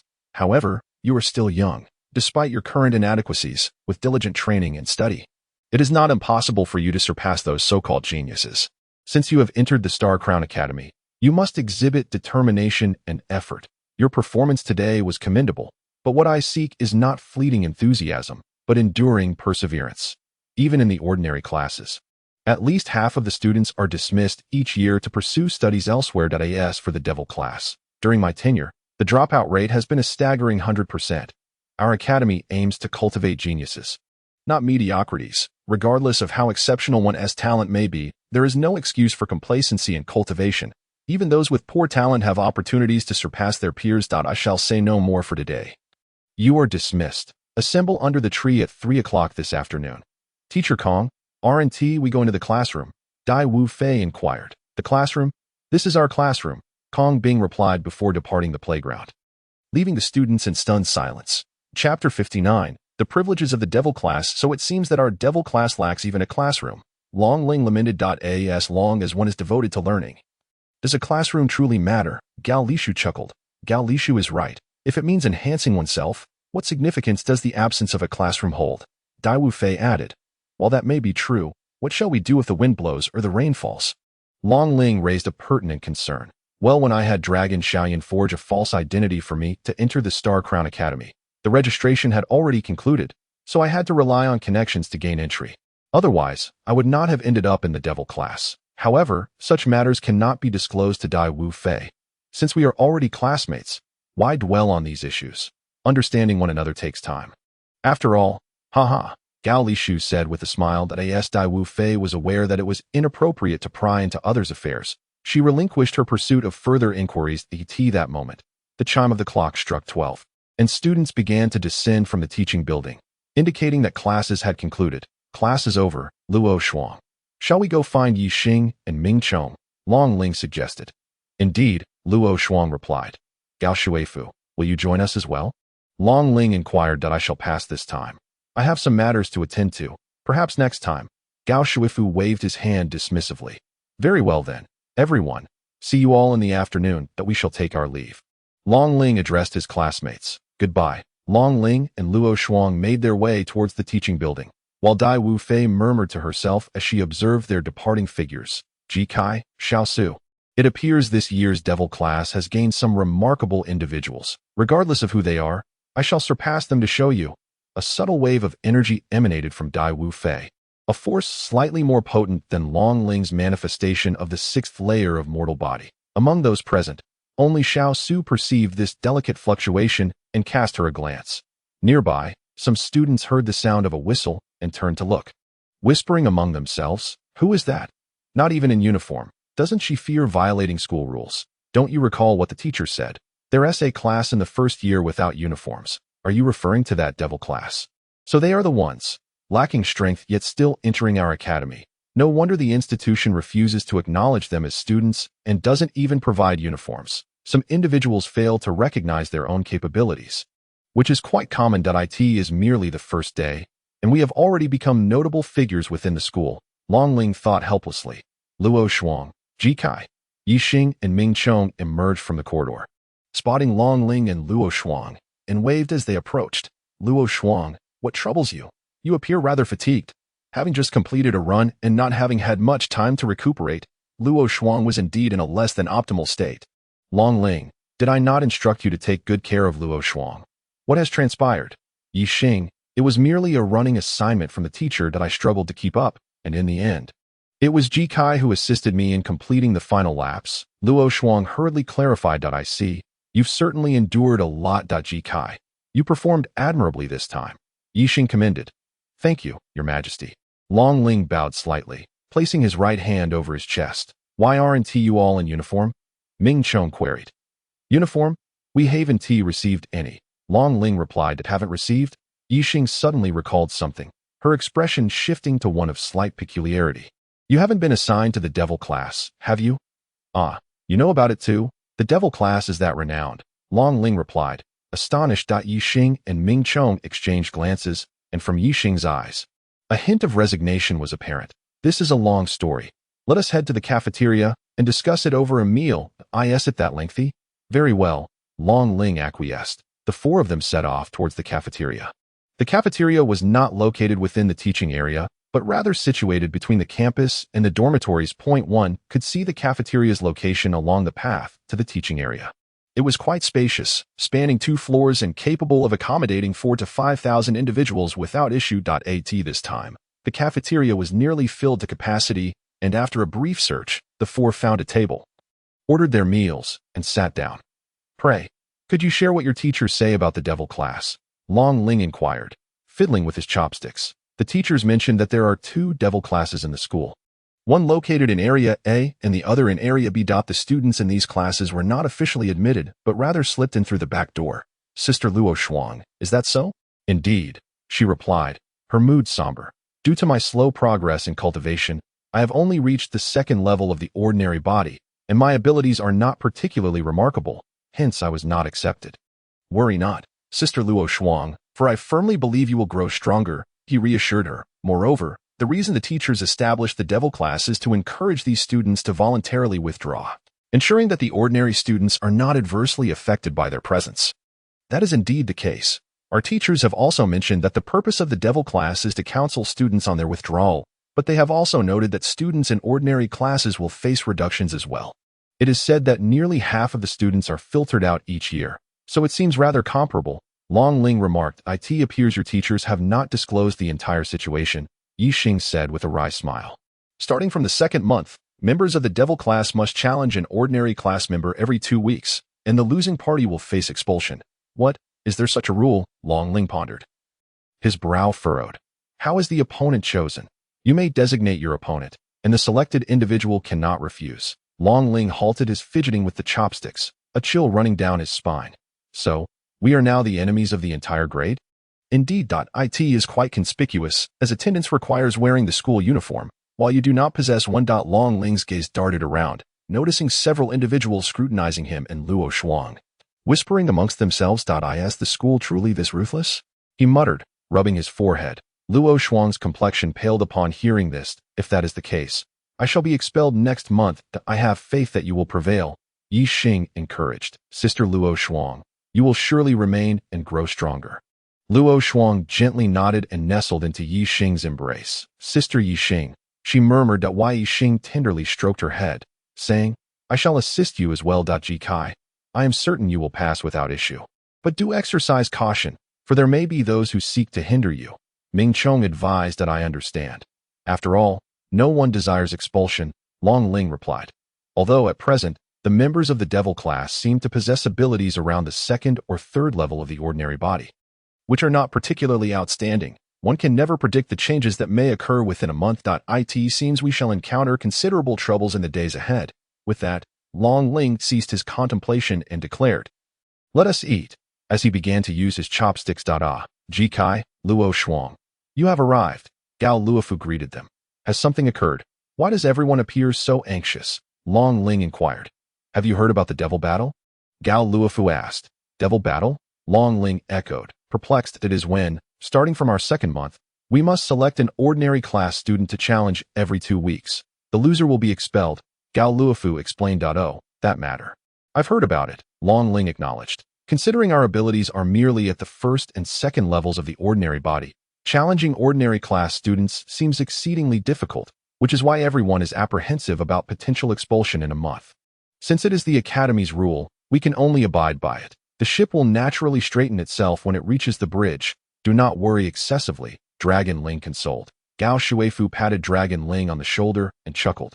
"That's the spirit." A glance around revealed that apart from Dai Wufei and Xiao Su, everyone else wore expressions of deep concern. Dragon Ling turned to Dai Wufei, who stood nearby, and inquired, "Dai Wufei, you seem utterly untroubled." "Just to your best. If we lose, there's nothing we can do," Dragon Ling remarked, noting that Xiao Su was meditating with his eyes closed, and he hesitated to disturb him. In the distance, Kong Bing approached leisurely. "The teacher is coming," someone shouted, prompting everyone to quickly stand in formation. As Kong Bing drew closer and observed their haphazard arrangement, he frowned and remarked, "Can't you even stand in formation? Left high, right low, stand straight. 5 rows, 4 columns." "Understood," the crowd shouted in unison. "Follow me for this afternoon's training session," Kong Bing announced before turning and walking towards the playground. "Where are we headed? Why aren't we training on the field?" Dragon Ling questioned. "Mind your words. Be careful not to incur punishment," Dai Wufei cautioned. This isn't the time for formation. It should be fine. Ji Kai, is it? A girl with butterfly braids approached quietly, seemingly having appeared out of nowhere. Dragon Ling turned to see that she was the same girl he had helped finish the race alongside Luo Shuang. Remembering her name was Xioni. What brings you here, Xioni? Dragon Ling asked. Thank you for your help this morning on the playground. Xioni expressed her gratitude. It's nothing. We are classmates and should help each other. Dragon Ling replied nonchalantly. Regardless, I owe you a favor. If there's anything I can assist you with, do not hesitate to ask. I will certainly help, Xioni said earnestly. Very well, Dragon Ling conceded, unable to refuse. Seeing that Dragon Ling accepted, Xioni seemed to breathe a sigh of relief, her expression lightening considerably, and a smile graced her lips. As they passed through the academic building, Dragon Ling noticed many students in uniforms heading in the same direction. Upon reaching the arena with Kong Bing, Dragon Ling realized and remarked, could it be that we are to fight in the arena this afternoon? In truth, the others had already inferred something from the sight of the arena as they followed Kong Bing, all eyes fixed on him. Indeed, Kong Bing replied, turning around, this afternoon's training will consist of challenges in the arena, and your opponents will be the members of the ordinary class. Chapter 60. The challenge match. By this time, a considerable number of spectators had settled in the stands, most of whom were new students clad in uniforms. Kong Bing led Dragon Ling and the others to the preparation room of the arena, where he began to elaborate on the afternoon's activities. This is a challenge match held annually at the beginning of the school year. Firstly, it serves to remind you that strength is paramount in this academy. Secondly, it is to help you comprehend the disparity between yourselves and the ordinary class, he explained. The group fell silent. What is this? You've already decided to give up before the match has even begun?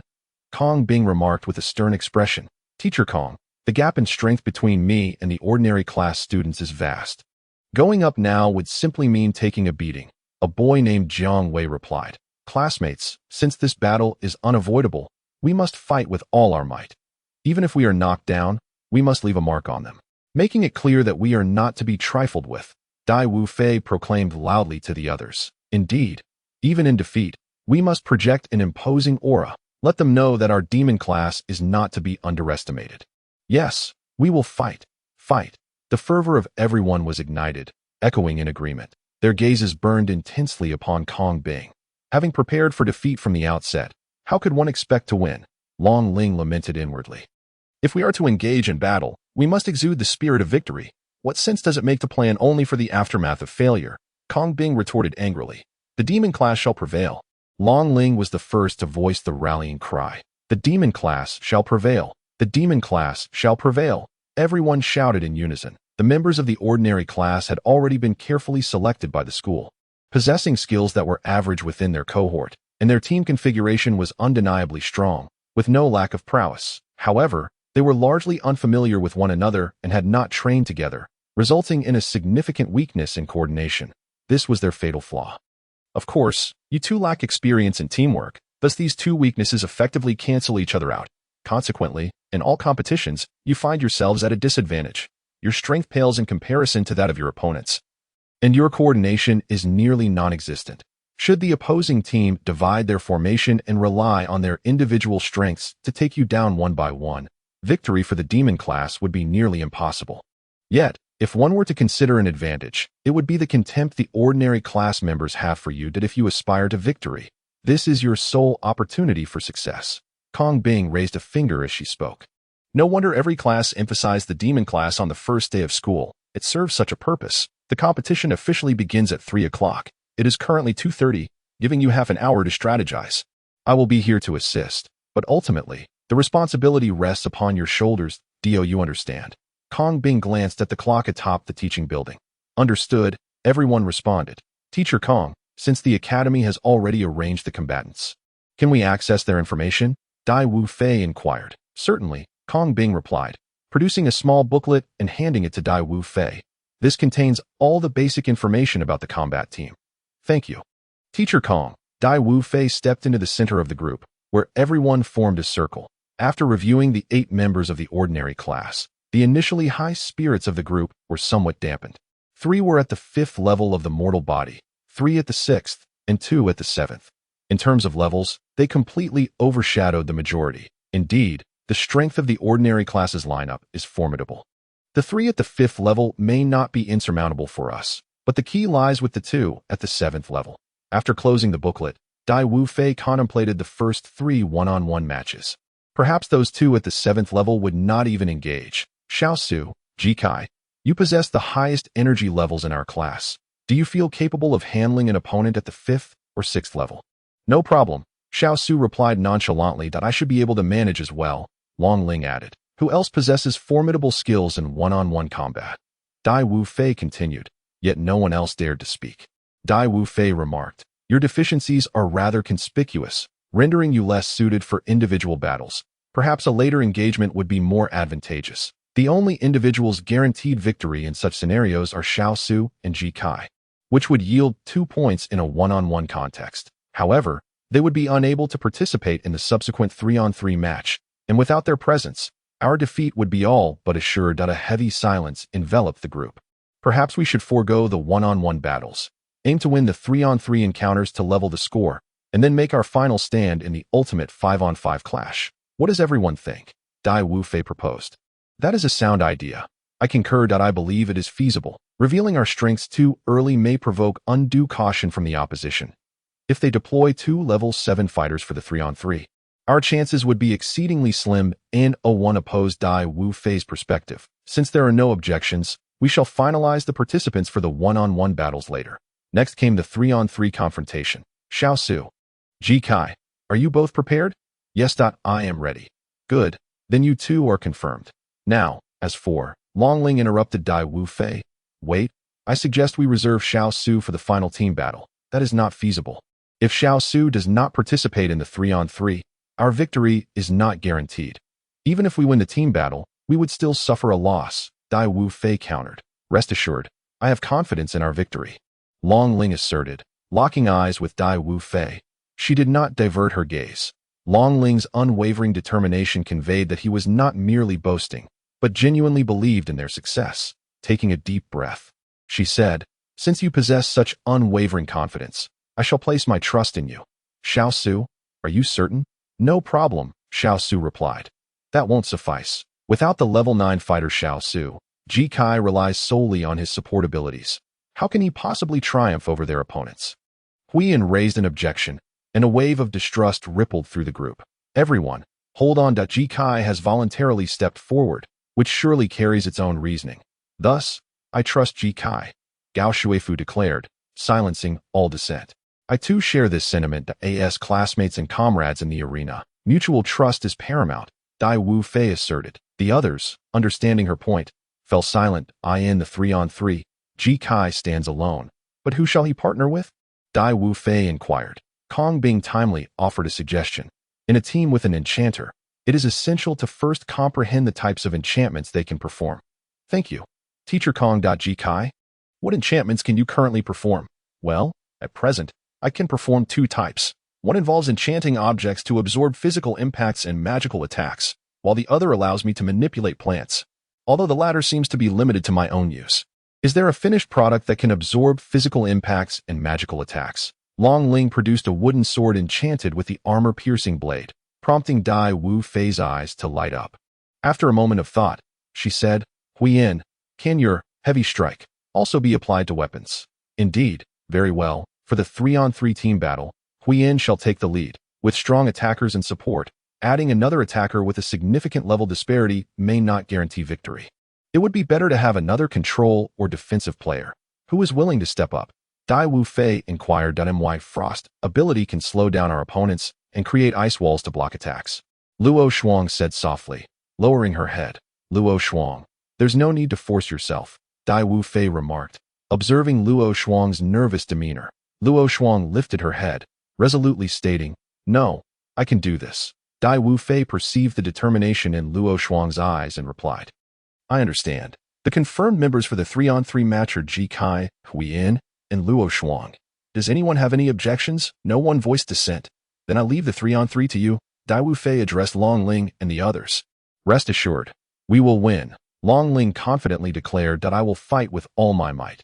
Huiyan proclaimed, I will also do my best. Luo Shuang's voice grew slightly louder. That I believe in you all. The next crucial 5-on-5 team battle awaits. If we win the 3-on-3, it will even the score. and there's a strong possibility that the two level 7 ordinary bodies will emerge together for the final match, which will be challenging. Xiao Su, are you skilled in offense or defense? My swordsmanship is quite good.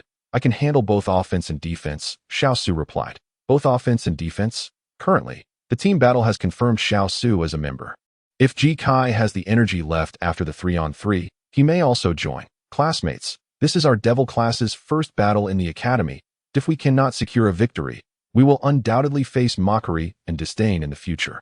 However, we must win this battle to show those ordinary classes that the devil class is not to be trifled with, Dai Wu Fei urged, looking around. Who wishes to volunteer? Everyone raised their hands in unison. My ability is wind. I can manipulate and create winds around me. However, as I am currently only at level 2, I can only summon a few small whirlwinds for control and to boost everyone's speed. Feng Ji stated. My ability is shield. I can condense my magical energy to create a shield for defense. Another boy stepped forward. My ability is brilliance. I can emit blinding light that can affect even those who close their eyes. But it is rather ineffective. And I am currently at level 3. Everyone shared their abilities and their specific effects, allowing Dai Wu Fei to select the participants for the match. Thank you all very much. Dai Wu Fei expressed her sincere gratitude. We are all classmates. Of course, we should help each other, and besides, this is also for our own benefit. Yes, we must seize victory in this competition. The devil class shall prevail. Victory is a must. The atmosphere was charged with this indomitable spirit. Judging by the current lineup distribution, Dai Wu Fei has done well, clearly putting in considerable effort. Now, let me briefly explain the distribution for the upcoming team battle. In a 5-on-5 match, it's not just about individual strength. Teamwork is crucial, or else we will be nothing but scattered sand. Team composition and variations are numerous, but the most basic setup consists of one strong attacker, one defender, one support, one control, and one ranged fighter. However, variations are also possible. For instance, one could employ a combination of 2 aggressive and 2 defensive strategies, 1 control strategy, or 2 defensive, 2 ranged, and 1 supportive tactics, among others. Additionally, aggressive classes typically possess a modicum of defense, while support roles can not only assist their allies, but also impose control effects upon the opposition. The interplay between control and ranged capabilities can indeed be harmonious, primarily hinging on the efficacy and methodology of skill utilization. Although the distinctions may appear somewhat nebulous, possessing a well-coordinated configuration is paramount in actual combat scenarios. That a team of aggressive classes boasting 5 levels superior to their adversaries may wield formidable offensive power. However, they may struggle against a well-structured and synergistic team. Delving deeper into this matter may prove fruitless at this juncture, as I shall elaborate further in class. Now, it is your turn to devise strategies. Upon concluding his statement, Kong Bing stepped aside, falling silent. After reflecting on Kong Bing's words, Dai Wu Fei retrieved the list of previous opponents, contemplating aloud. The opposing team has only 2 support members, one at level 5 and the other at level 7. Therefore, it is likely that only the level 7 support will participate, and they will likely appear in the final match. Additionally, another level 7 member is an aggressive class, making their presence in any match unremarkable. Thus, the primary target in group combat must be to incapacitate the opposing level 7 support first. Xiao Su, level 9, no abilities. Ji Kai, level 6, enchanter. Substitute.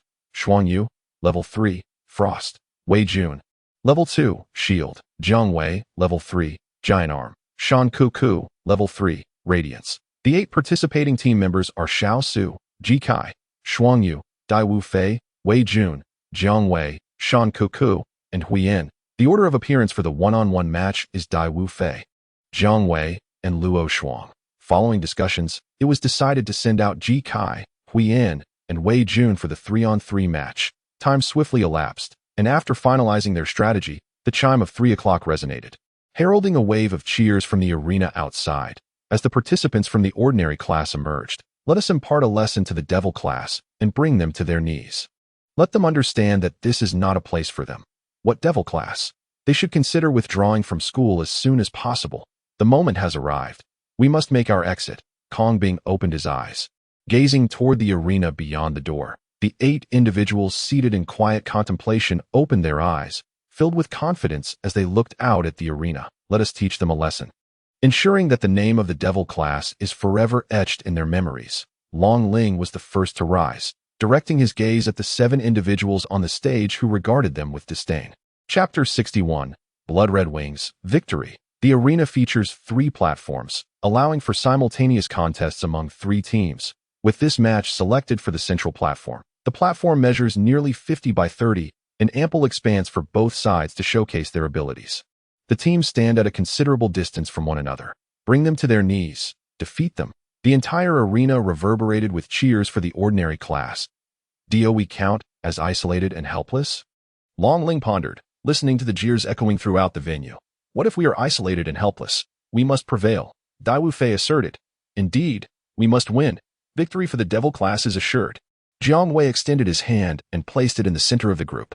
Victory is ours, he proclaimed. The others followed suit, placing their hands atop one another and shouting in unison.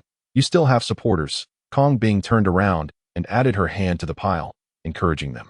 Kong Laosher. Dai Wufei gazed at Kong Bing in astonishment. From the outset, Kong Bing had shown them little kindness, leading Dai Wufei to believe that she held no trust or affection for them. Yet, in that moment, she realized that Kong Bing harbored significant expectations for their success. The teacher from the opposing side approached the center stage, and Kong Bing remarked, "The competition is about to commence. Execute the strategies we discussed to the best of your abilities. It does not matter if you lose. Just ensure your safety that I will be observing closely, and should any issues arise, I will halt the match." Do you understand? Yes, Kong Laosher. The group replied in unison. Kong Bing walked to the center of the stage, exchanged a few words with the other teacher, nodded after swapping the roster, and then they each moved to their respective edges. Now, we shall begin the one-on-one battles. The first competitors stepped forward to the center of the stage. Kong Bing announced, "I'll go," declared Dai Wufei, the first contestant for the devil class. "Give it your all," cheered Long Ling. Dai Wufei nodded and advanced to the center. The representative from the ordinary class was a male student named Zhang Qi, known to possess a level 6 ordinary body and the ability Tiger Claw, a transformation-type skill that allowed him to morph his arms into powerful tiger limbs, significantly enhancing both his attack and defense capabilities. "Classmate, I suggest you concede. It would be unfortunate if you were injured," Zhang Qi said, his eyes lighting up upon seeing the beautiful girl before him. Dai Wufei, with her short black hair, flawless complexion, and perfect physique, was indeed striking. "Enough with the pleasantries. If you want to fight, then let us begin," Dai Wufei replied coldly. "I was going to let you off since you're pretty, but don't blame me for being ruthless now," Zhang Qi retorted, stepping forward. "Competitors, please maintain your distance.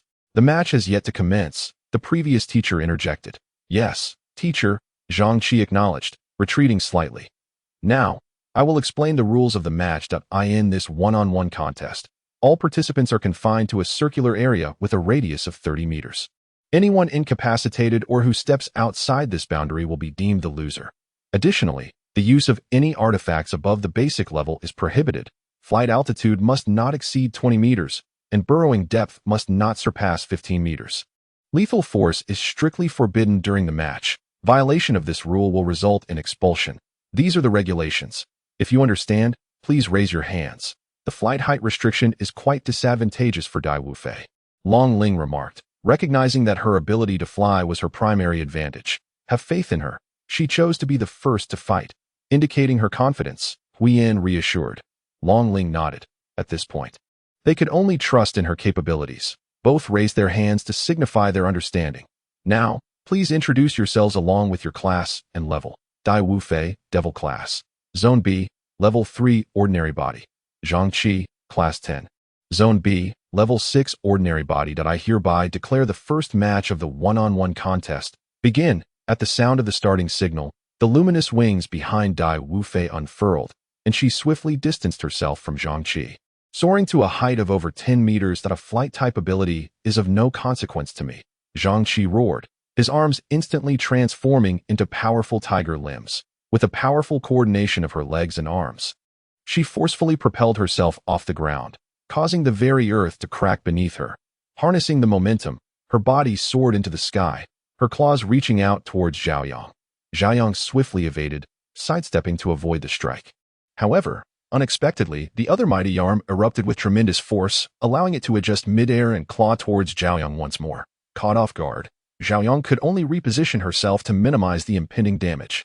The tiger claw struck against her luminous wings, tearing a gaping wound into them, sending Xiaoyang plummeting to the ground. Rendered unable to fly this moment, her wings were slowly regenerating, yet still incapable of flight, and should this blow land upon her, Xiaoyang feared it would signify her defeat. Zhangqi seemed to foresee his victory, laughing maniacally as he gazed at Xiaoyang. A faint smile crept across Xiaoyang's lips as her wings detached from her back, transforming into a series of yellow-white energy daggers, aiming directly at the charging Zhangqi.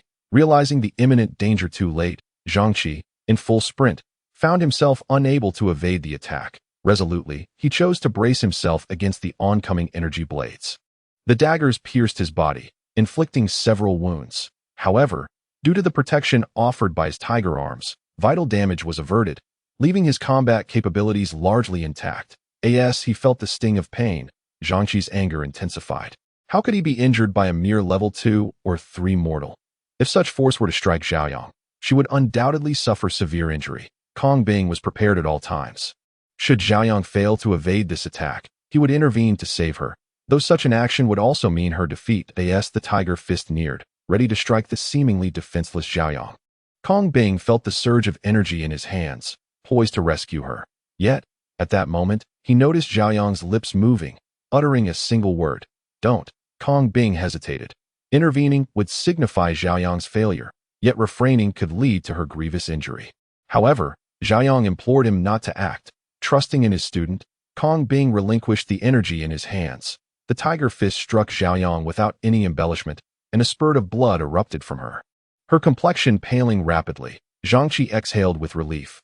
Having landed this blow, victory was practically assured. But in that moment of relaxation, the scene before him filled him with suffocating dread. A pair of blood-red wings unfurled behind Xiaoyang, and her eyes transformed into a crimson hue. The air thickened with the scent of blood, an oppressive aura of death emanating forth, causing a chill to creep through Long Ling and the others, immobilizing them. Even Kong Bing trembled slightly, his astonishment evident as he stared at Xiaoyang. That if Kong Bing was affected, one could only imagine the impact on Zhangqi, who was closest and considerably weaker. As the blood wings manifested, Zhangqi's body, along with the magical energy within him, felt as though it had solidified. Utterly paralyzed, a wave of deathly aura enveloped him, and he sensed that should the blood wings sweep towards him, his demise would be inevitable.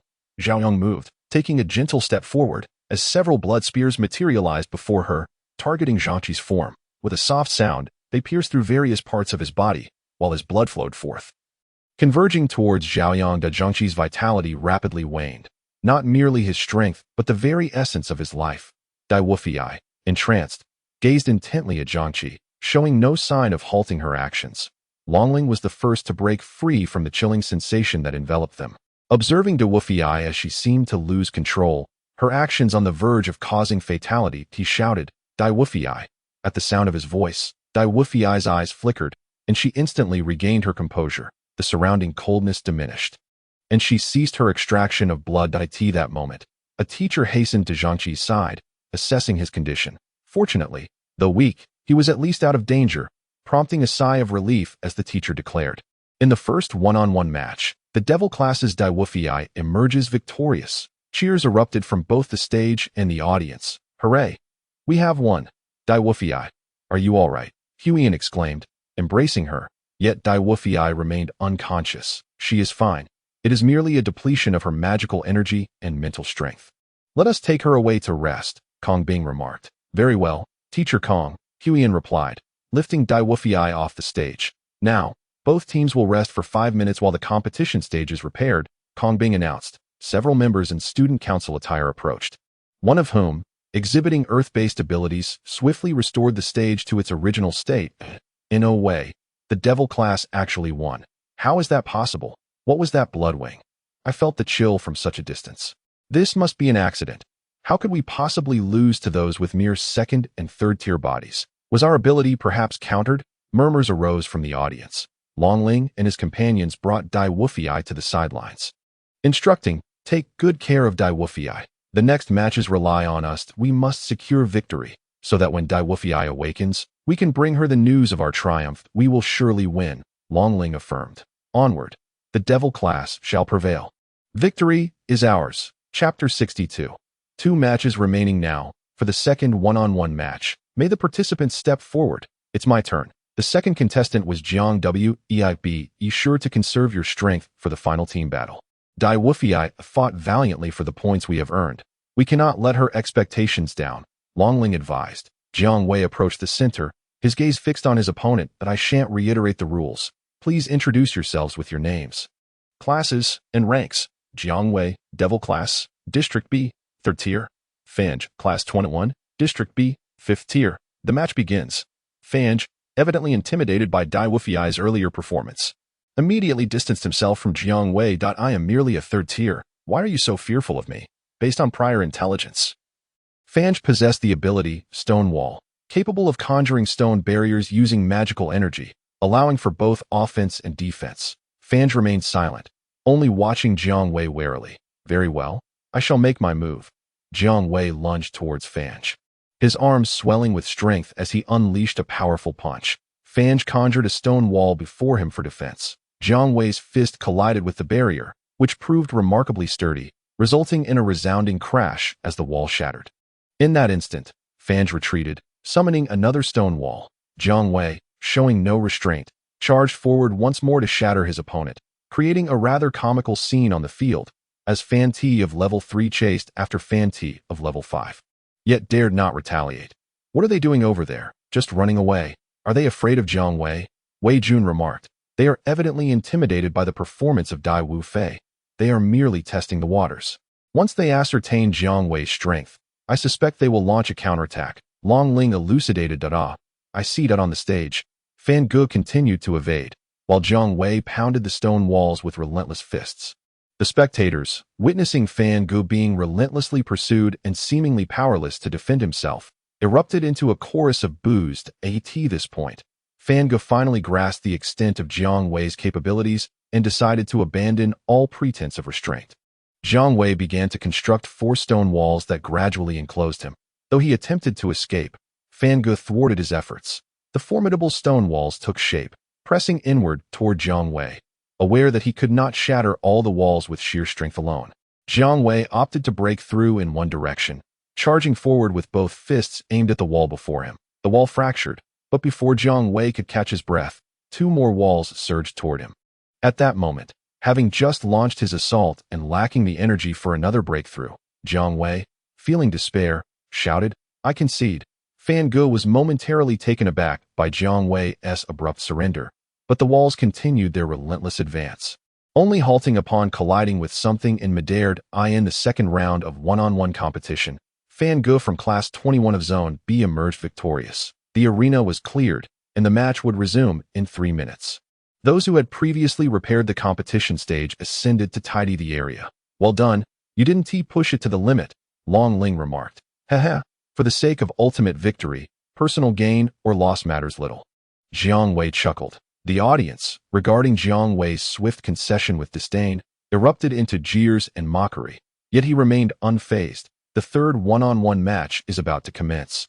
Both competitors, please enter the arena. 3 minutes passed swiftly, and the venue was rejuvenated. Luo Shuang, give it your all. Long Ling encouraged the visibly anxious Luo Shuang as she prepared to take the stage. Luo Shuang nodded in acknowledgement, stepping toward the center where her opponent awaited. What a lovely little sister.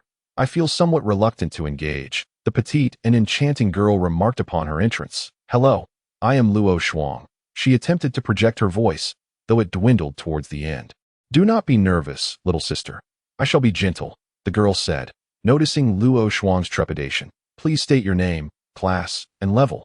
Yu, Class 3 of Zone B, Level 6. Luo Shuang, Zone B Devil Class, Level 3. Let the match begin. Yu's form mysteriously vanished once more, her attack missing its mark. As Luo Shuang sought to locate Yu's position, a sudden chill at her neck caused her to freeze. She heard Yu's voice softly whispering in her ear. Little sister, you have lost. Yu had circled behind Luo Shuang, her dagger poised against her throat, the icy sensation rendering Luo Shuang immobile. I concede. In the third round of one-on-one competition, Yu from Class 3 of Zone B claimed victory. As the referee's voice resonated, the battle came to an abrupt conclusion in a mere 10 seconds. Yu released Luo Shuang and sheathed her dagger, chuckling. Little sister, this is not a place for you. it would be wise to withdraw from school promptly, lest I show you less kindness in the future. With that, she retreated. It's all right. At such a close range, that individual holds the advantage, especially given her higher level. Once your level increases, you may very well be able to defeat her. Long Ling comforted. Is that really true? Luoshuang inquired, a hint of skepticism in her voice. Of course it's true. Have I ever deceived you? Thus, you must diligently cultivate your skills to triumph over that Yu. Long Ling said, gently ruffling Luoshuang's hair. Yes, I will. Luoshuang instantly felt a surge of confidence. The spectators, witnessing the devil class suffer 2 consecutive defeats in such a decisive manner, began to mock them once more. Humph, once we secure victory in this match, let us see what qualifications they have to act so arrogantly. Huiyin exclaimed, incensed by the jeers surrounding him. Stay calm. It's futile to let them provoke you. Simply ignore them, Long Ling advised. Remarkably, you still manage to remain composed. They are also targeting you, Huiyin retorted. This is merely a trivial matter. I, the esports Chopin, have encountered far greater scenes. Long Ling responded nonchalantly. Esports Chopin? Aren't you named Ji Kai? Huiyin questioned. That was merely a metaphor, a figure of speech that you wouldn't quite grasp, Long Ling replied, choosing not to elaborate further. Now, it is our turn to take the stage.